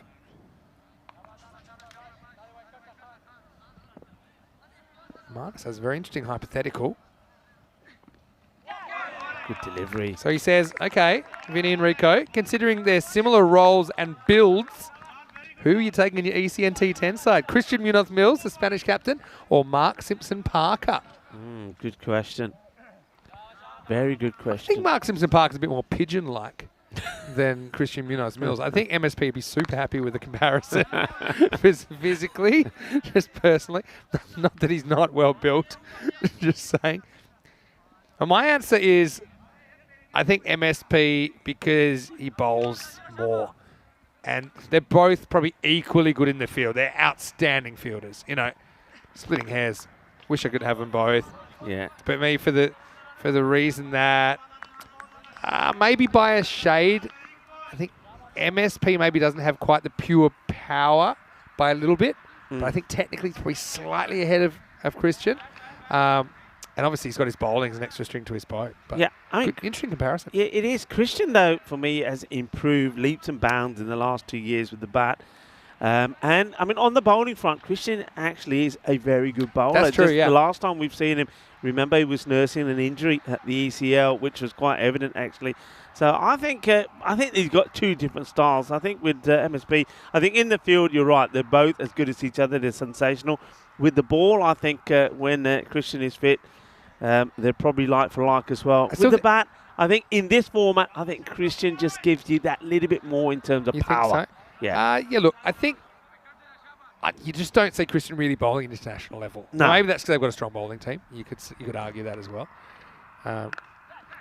But you know, you like I say, they've both got things that would demand selection, and it's great that we've uncovered these personalities and these European cricketers, and like you're talking about two guys there, for example, that are born in the country they're representing. Right? Yeah. And Christian proudly Spanish, and, from day one. Same with Mark Simpson-Parker for Austria. Anyway, here's the last ball of the 5th. Doesn't carry, and now he runs himself into a dangerous position. Does manage to get back. This will be close, actually. Maybe we have a look. I'm going to have him as maybe just in. Yeah, just in. He gets there. He gets back okay. Liking the positioning of the umpire there as well. He's on the line. He's got his eye on it. So where are we at? We're at 45 for 2 after 5, needing 67 off the last 5 overs. Let's have a look at the ECC groups. Now, it's a group we haven't talked about. Funnily today, we haven't talked much about Group D, and that's the one that has Austria and Hungary in it. And we'll get to see both those teams on the weekend, as well as Czech Republic, who are in Group A. But Austria and Hungary got a pretty tough task to try and keep Ireland 11 out of the finals. Remember, Ireland 11 got knocked out by Spain in the final last year. So you're looking forward to that group. Group D, normally you just call it Group of Death because it starts with D. But Finland, they'll be right up there as well. I mean, they probably haven't played to their T20 international ranking level at the ECC. And Turkey, we know that they're surprise packets. Just look at Istanbul in the ECL that was recently completed. So I think we're going to see, one thing's for sure, we're going to see surprises in that ECC. We're going to see lots of surprises. And what I'm going to see is Istanbul again in Bulgaria. I'm Yeah. looking forward to it. Looking forward to seeing those guys again and seeing them play. I just love the way that they play, the passion, desire. And I know that they really did open a lot of eyes and made a lot of friends around the world with the way they played the game at Istanbul. So I mean, they celebrated probably just as hard as Drew when they won the whole trophy that Monday night. They were running on. They were running on. It was crazy.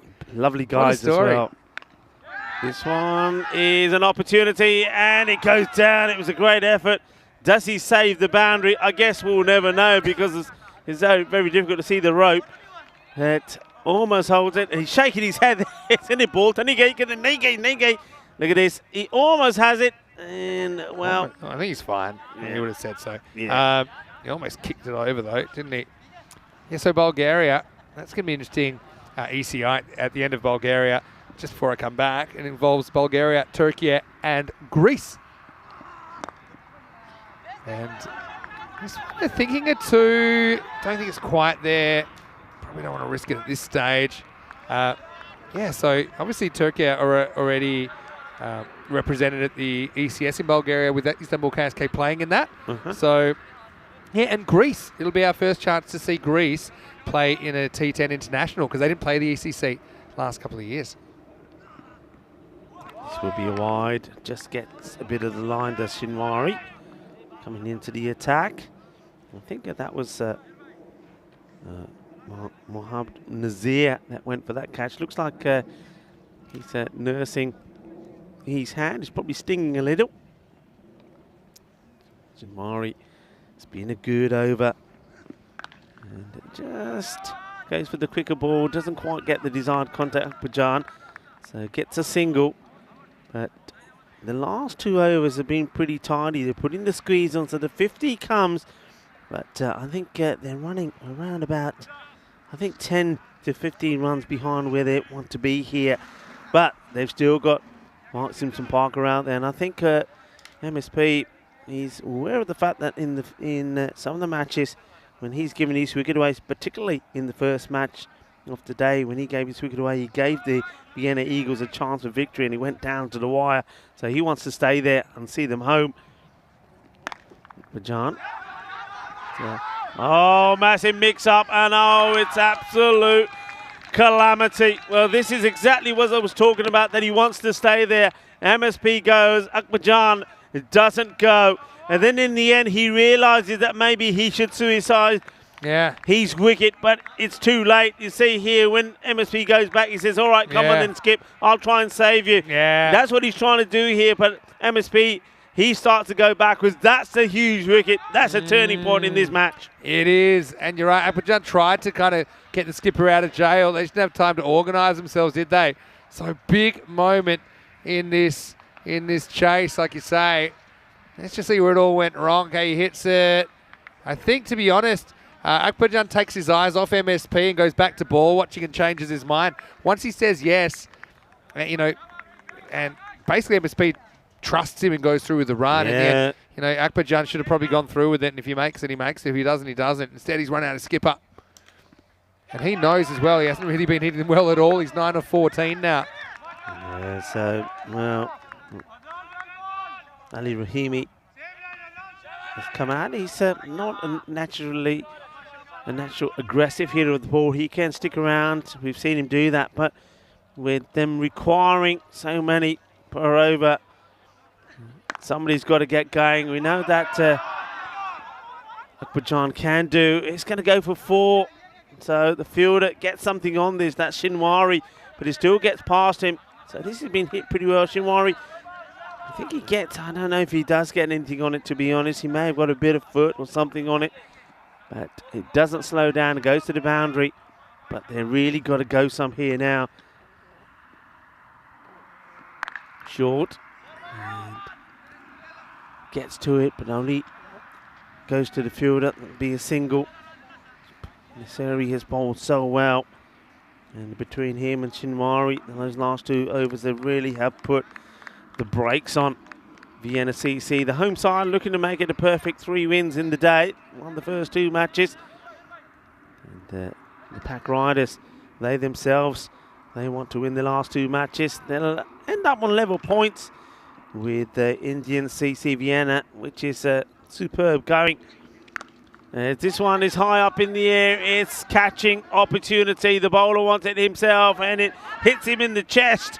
And, well, I say the chest. It may have even caught him on the side of the face. I think it does a little. Yeah, it does. He loses it. And the umpire, well, good umpiring. Just wants to go up to the fielder, check he's okay. I don't know if you see all of this here.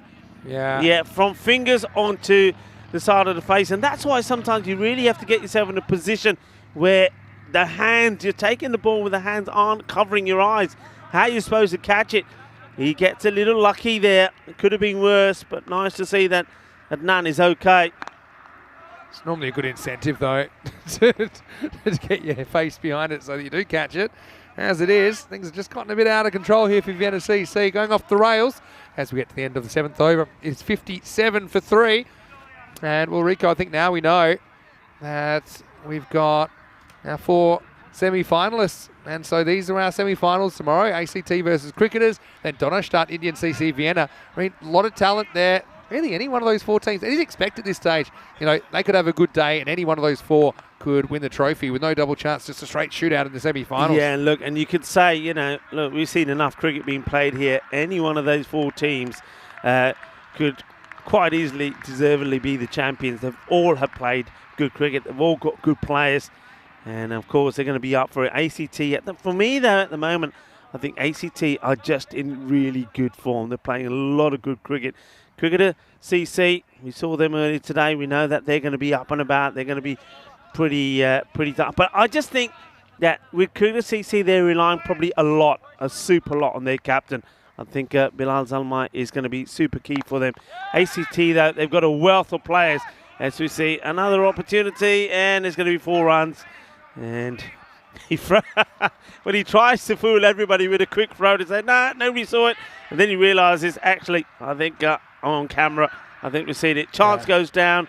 And that's the Sadar. And then just here you think, nobody saw, did they? I'll just pretend he said, nah, actually, no, it was 4. Now he gets replaced. So he comes inside. All's well that ends well. To keep an eye on him, because it will follow him. So this Sadar, who just put that catch down, he's been moved from where he was. I don't know if it's on the request of Zishan Arif, who's bowling. And this one gets absolutely clubbed and will go all the way. That was the big one. Well, maybe this is the acceleration they need. We need Abdullah Akbarjan to get back into the swing of things, and he does, as he absolutely clobbers this one away.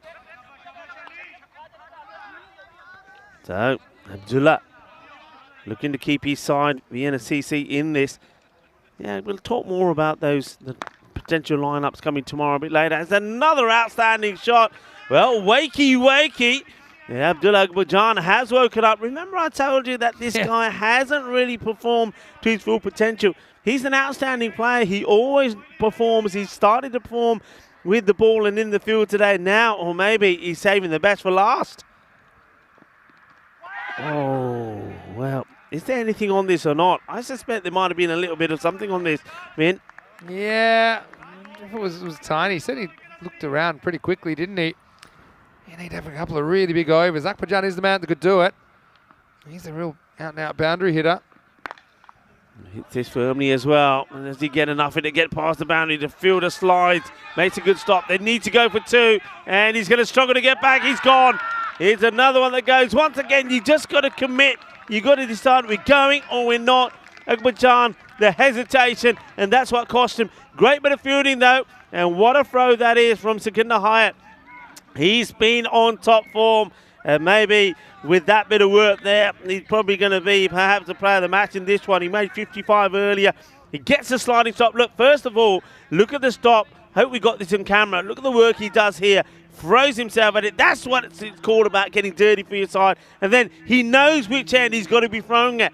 Perfect throw. Thank you very much. And he's gone. But you got to say there's a fair bit of hesitation there between the two batters. And watch the batters here go. If we can stay on the batters, maybe. Look, not running hard. He's just trotting. And then he's hesitation there. That's it. That's where he goes. Stop-start penalty, really. Akbarjan sells himself up the river that time. So run-out's just plaguing Vienna CC. Having said that, you know, Khatib Omari out there. He's very capable. There's a faster one. It disappears, but how far? That's out of here. Maximo, the game stays alive, Rico. 6 to finish the 8th, and it's 79 for 4. Makes it 33 required off the last 12 balls. Unlikely, but possible. And haven't we had some thrillers here last game of the day? It's possible, but once again, Vienna CC, just when they seem to be getting back in the game, you lose that wicket at Akbarjan. But again, Omari, I still don't get what is it about Omari that he's coming in so low. Why is the likes of, I mean, nothing against Ali Rahim. I mean, he's a good player. But in this context, when you need runs, and you need a lot of runs, why is he not coming in earlier? You know, he's a big hitter of the ball. Yeah, you made a very good point. Especially when you consider the run rate required, where it is at the moment. So Riff's over. Pretty expensive one. It goes magical, goes for 22. And there was that run out of the over of Akbarjan. Okay, here we go. All happens in the 9th, folks. This is hit pretty well, and it's going to be the single, which I think is a good result. Gets Omari back on strike. All right, strap yourselves in. A race to the finish. Shinwari. Here's the bowler. Shinwari to Omari. It's gonna be good. Yeah, Mana's asking the same question as me. Why is he batting so low? Oh, throws everything at this, including the kitchen sink, but misses out on a dot ball. That had a bit on it, didn't it? That was a powerful swing. I don't know where it would have ended up. You know what they have to go at, looking at 3-year ball.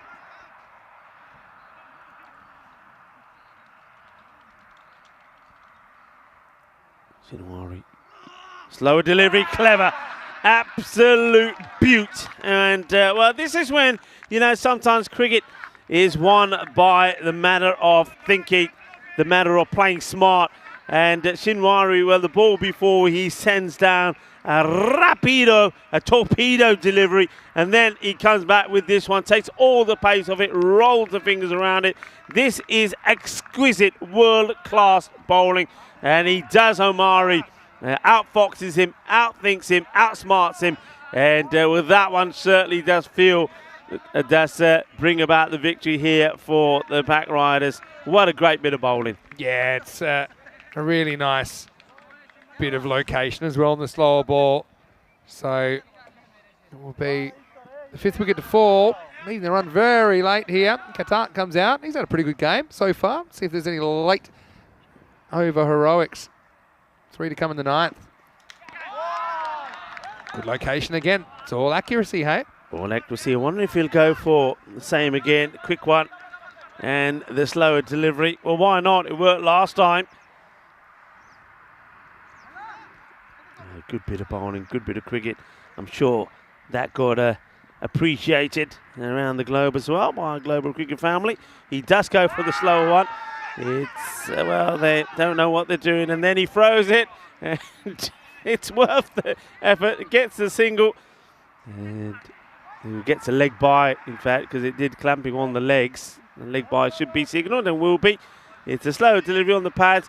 Have a look at this. Would he have been in? Would he have been out? Let's see. It would have been out. Yeah. So if he hit them, so that's why it was worth going for him. So, and Shinwari also knows it hits the pads. He was not going to go on his figures, so he doesn't mind.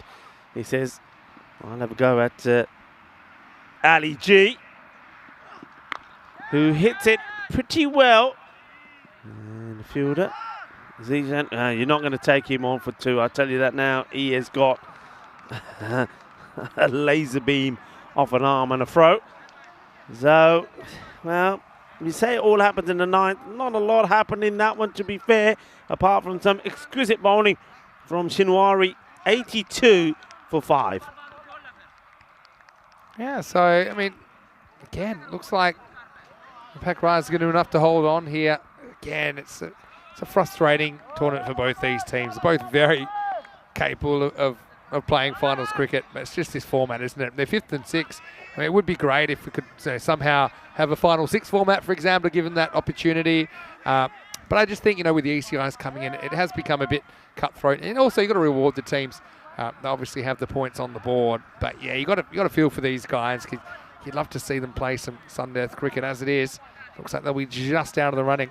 Yeah, Durim Zai, the captain, just having a chat with the bowler and just... I don't know what he was saying to me. He's saying, look, you get one. I think he's saying you get one good ball and we've won the match. And that's not the good ball. That's a Gundy one. It might also be a no ball. I want to see the height on this. He might be okay on it, but it's a full beamer. He goes out to it. And let's see how, I think he's all right with the height because of how far Ali G comes. Well, the game is not done yet, folks. And that's 6. And you can see that what Abdurim Zai was saying to the bowler, to Tariq, look, just bowl one good ball and we win the match. That's not the ball he was talking about. Would have been super handy to get one there for sure if you were to get a no ball call. Anyway, Rahimi in the hot seat, 24 off 5. Pressure on the bowler, Tariq. Short. And this one is over the field. Got to run really hard here. It's not going to go to the boundary. They try and come back for the second. They will. Goes the throw. Because he's thrown it quickly on the spin. I know you're in a hitting mentality, but it would have been great if you knew that was a wide. It was going to be a wide. Even if you think it's close at this stage, it's probably worth this kind of a ball. You're not really going to hit for to the boundary anyway. It's unlikely. So just hope for that wide call to save you. You would have got it, Yeah, it was a big time wide. Tariq. Okay, this is down the ground, but it's catchable. It's not going to the boundary and is caught. And with that catch taken there by, for me, the player of the match, Sukhinder Hyatt, makes no mistakes, takes the catch. And remember the work that he's done already. He's made 55 when they were batting in the field. He's been absolutely sensational. And he takes another catch here now. Remember, it was his slide to stop the form throw to get the run out as well, Akbarjan. And he's had a good finish to the series. So Ali G departs as a new batter comes in. And it's Junaid Saheed, the left-hander. It's too much now to do, you'd think. Only 18 possible with legal deliveries. And with this one not going to the boundary, it's just a matter of time. So Pack Riders and Vienna CC, both these teams we won't see tomorrow, but at least Pack Riders have finished with a good record here, 2 wins out of 2. Vienna CC, they won the first 2 matches, but weren't able to win all 3. This one again would have been wide. It's high up in the air. The fielder coming across, wants it. Oh, and it gets called by you know who. Sukhinder Hyatt says, "Yaar ki karda, catch mera. Din mera catch, mera din, meri game." And there he is again. He says, what are you doing even coming near it? You know I'm here. This is my zone. This is my catch. This is my match. And he says, thank you very much, everybody else, for coming. Would have been a wide. And I was worried for a moment here, thinking they're going to get in each other's way. But just at the last moment, it was good that Rimzai just moves out the way. And meanwhile, well, we can see there's still a bit more duck action. As Derek says, it's time for me maybe to say goodbye to the viewers. So thank you, Derek. And Derek, well, you've certainly put a good shift in today. You've been a busy duck, has Derek. He has, hasn't he? But yeah, not so much water for him to play with today, but still, you know, credit to both teams, really. It's hard to go out in this fashion. We've made it so close. Here's Suraj getting one ball, and he might get an extra. Yeah, it's a wide delivery. So this over so far has started with hope with a 6-2 wicket, 1 wicket, and now a wide. So I want to thank everyone as well. Hopefully you're super excited for the last 3 days here in Austria with the finals tomorrow. Yeah, and also don't forget the internationals on the weekend. Swings and misses. The umpire says that's okay. And that will be the end of this contest. So the home side, Vienna CC, they get to 92.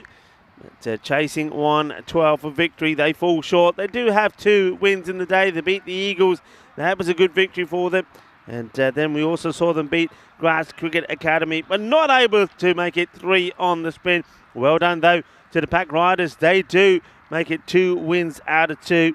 They beat the Grass Cricket Academy, and now victorious against Vienna CC as well. And now there's some conversation going on here. I'm not sure what this is, but it looks all friendly. It looks all nice, and that's what it's all about. They're competitive on the field of play, but off the field, all best of friends. I don't know about the two brothers, the 2 riffs. I don't know what the conversation between them is going to be about. We off to bed without an early dinner either tonight, I think. It could be. Let's have a look at tomorrow. This is going to be exciting. And I said already, I just think that ACT, for me, just on the form at the moment, I think ACT, all of their players are coming good. Of course, Mirza Ashan, he is in great form at the moment. And also something like Imran Asif, batting really well. Cricket CC, I think a lot for me depends perhaps on their captain, who Bilal Zalma has been in really good form. Donnerstadt, I honestly don't feel that we've seen the best of them yet. They're saving their best for last. Maybe they're saving it for finals day. But Indian CC Vienna, they're going to be no pushover. They've got 3 very good batters in them. Ranjit Singh has been in good form. Mahir Chima has come good as well. Then they've also got the likes of their captain, Kunal Joshi. And then don't forget Harmeet Singh as well. So they're a team that if their players click as well, they can make it very exciting, very entertaining as well. So really, like we said already, any one of those 4 teams could be crowned the champions here tomorrow. It's going to be very exciting.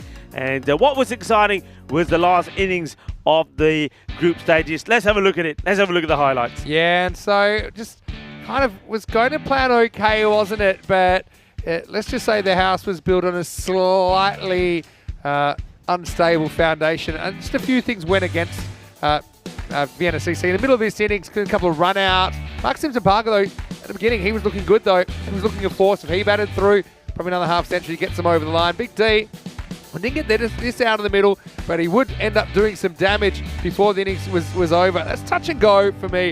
In the end, umpire was happy that it was hitting some of that leg stump. And, well, unfortunately, might have hit leg stump. I think middle and leg and off. We're out of the ground there at the fence. Good news is, look, looks like it never happened. Anyway, it wasn't much better for us than a riff. Next ball, he played around one that I think was crashing into the stumps. And then, yeah, he just had some choice words for pretty much anyone that would listen, including his little brother.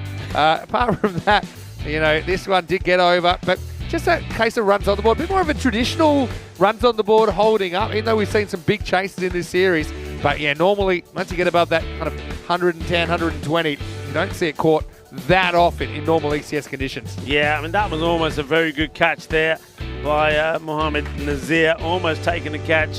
And this was really, I think, the key moment, wasn't it? This was the run out where you see Abdullah Akbarjan and Mark Simpson Parker just getting it all wrong, misunderstanding between them. And, well, it was the first of 2 run outs that both those batters would be involved with. MSP, well, he had to depart. Akbarjan then had to get going, and he did. He played some really nice shots, and we got to a point we thought, well, maybe that we're going to go on to see something special. Well, this one was, well, I'm lucky that it wasn't too nasty for the bowler. That was Adnan, because it takes him on the side of the face after coming out of his fingers. But some of the shots here were good. This was another opportunity. Comes off the fielder and goes for 4. Because things maybe were going Vienna's CC's way. But they found a way, though, to once again get them in the spot of bother. So this was another good shot. So we saw shots on either side of the ground. But this is it. This is the moment. Look at this. Great bit of work. Segundo Hyatt comes in, slides, makes a stop. What a game he's had. Throws the ball in, and he throws to the right end. And unfortunately, because of the, well, you got to say, not the best of running from Akbarjan, and also the hesitation between the 2 batters allowed the fielding side of the Pack Riders to get that important wicket. Then we saw some very clever, sensational bowling from Shinwari. I think this was a beautiful bit of bowling. It was really classy. The slower ball does Amari. Amari knows he gets done by a good. And then towards the end, it was still on. It was still possible. The 6 that they needed came. But then, unfortunately, well, who? Well, we know who. Segundo Hyatt had some more highlights, not just taking that catch, but also taking another one where he was saying to his captain, leave it to me, you know it's mine. And Abdurumzai did come wanting it, but soon got told, get out of the way. There's only one man that's putting on a show here today, and that is moi. And that was it. It was done. It was dusted. It's a victory for the Pack Riders, and they finished well. And, well, we said right at the beginning, Vinny, when we started this series, that net run rate was going to be so key. And that's exactly how it ends up. Net run rate decides who finishes 4th. Yeah, that's right. So 30s for Simpson Parker. He was run out. Akbarjan, 34. He was run out. So, yeah, those 2 run-outs costing the top scorers in this innings. Yeah, disappointment. I suppose, yeah, Big D's LB was probably one that could one way or the other. In the end, you know, Arif went the next ball. I think that one was a bit more clear-cut. Credit to Pack Riders, though. I mean, they didn't give too much away, just the 5 wides in the 10 overs. And I just think of those key moments, they held their catch. I think they located most of the balls in the right spot. And even though Vienna CC give it a shake, like a lot of their tournament, they end up a little bit disappointed. And they get 2 out of 3 wins on their final day. But yeah, I know that, you know, unlike the Riders as well, they'd be disappointed. They weren't quite able to get up in the 4.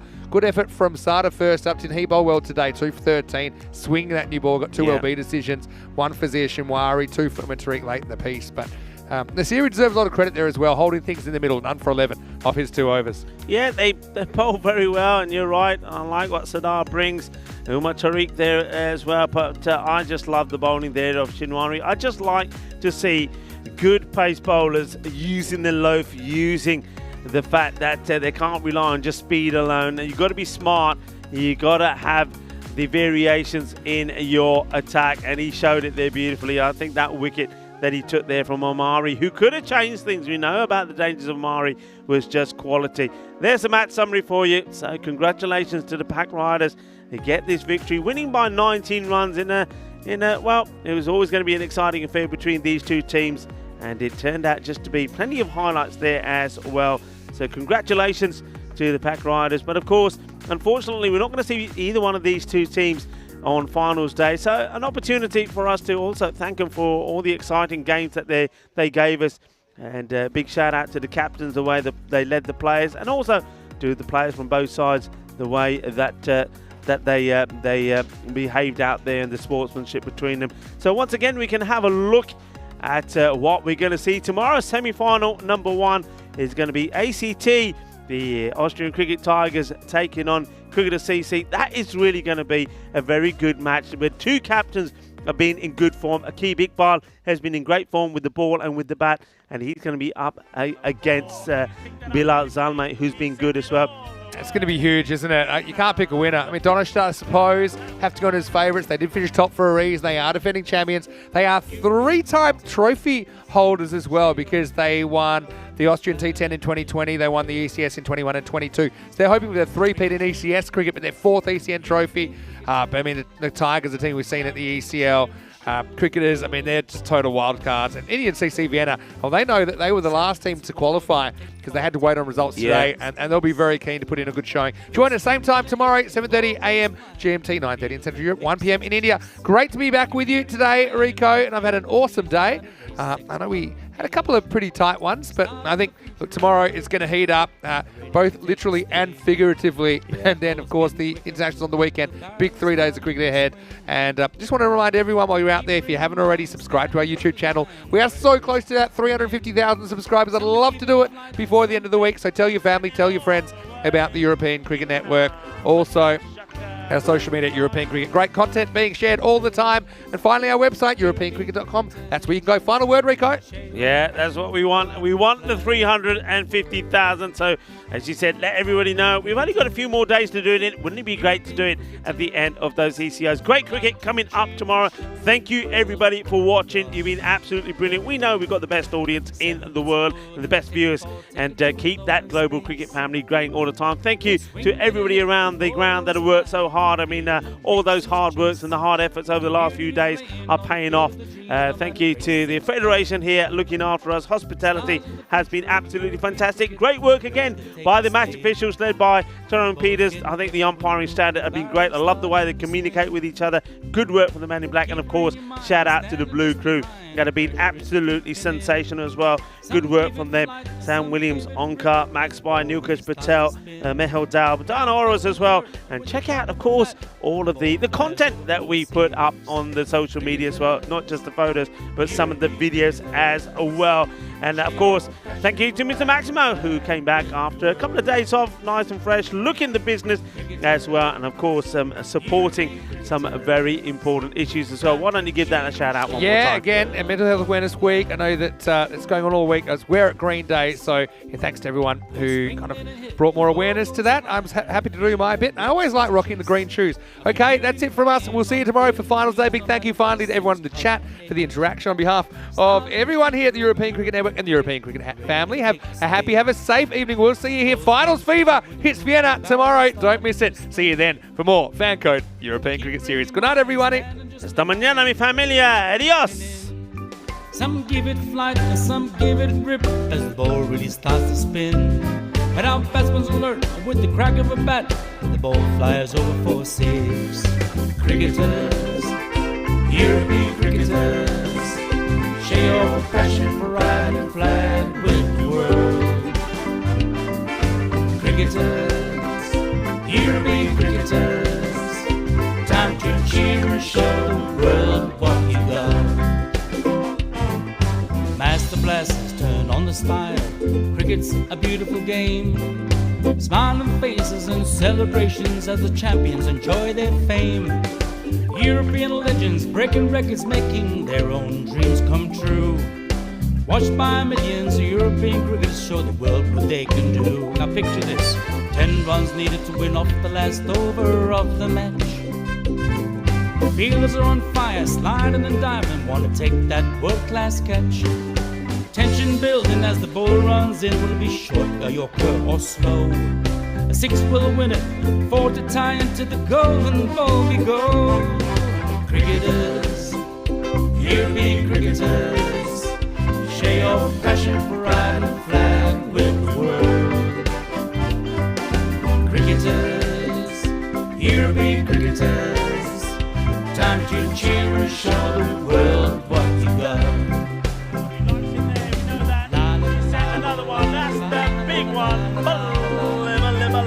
That's gone all the way over into the clubhouse and ordering a pint at the bar. Hundreds of clubs all over Europe are coming together today. Thousands of cricketers want to be stars, show their talents when they play. We've got commentary, action-packed cricket frenzy. You're hooked, you can't deny. Worldwide audience watching to see which team will lift the cup up high. Oh, cricketers, European cricketers, share your passion for riding flag with the world. Cricketers, European cricketers, time to cheer and show the world what you got. La la la la la la. goes. He sent that pack in. But the shaka. 6-4. Oh, cricketers, European cricketers, share your passion for riding a flag with the world. Cricketers, European cricketers, time to cheer and show the world what you got. Time to cheer and show the world what you got. Time to cheer and show the world what you Mentioned got. turbo earlier, that's supercharged. 6 runs, that's gone into orbit. It's another Kookaburra ball that's going to be circling our planet for years to come.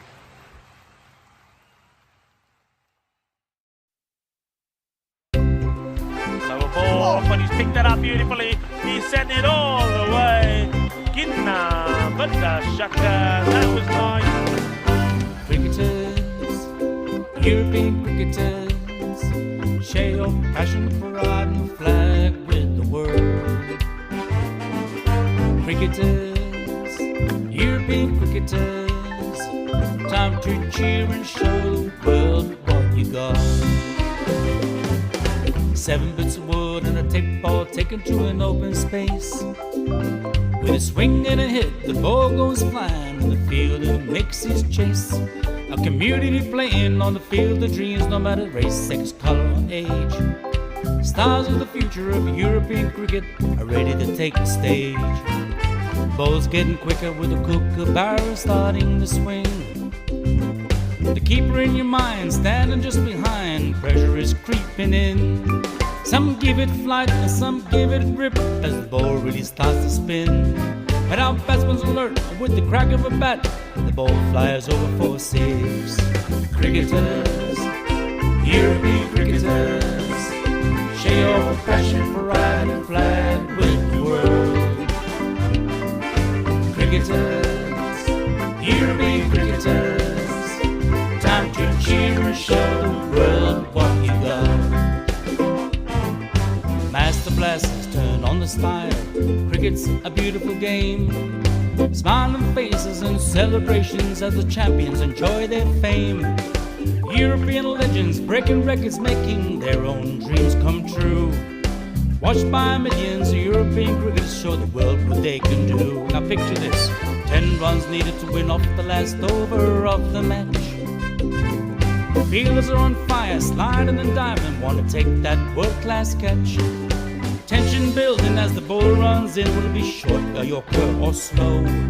A 6 will win it, 4 to tie into the golden ball we go.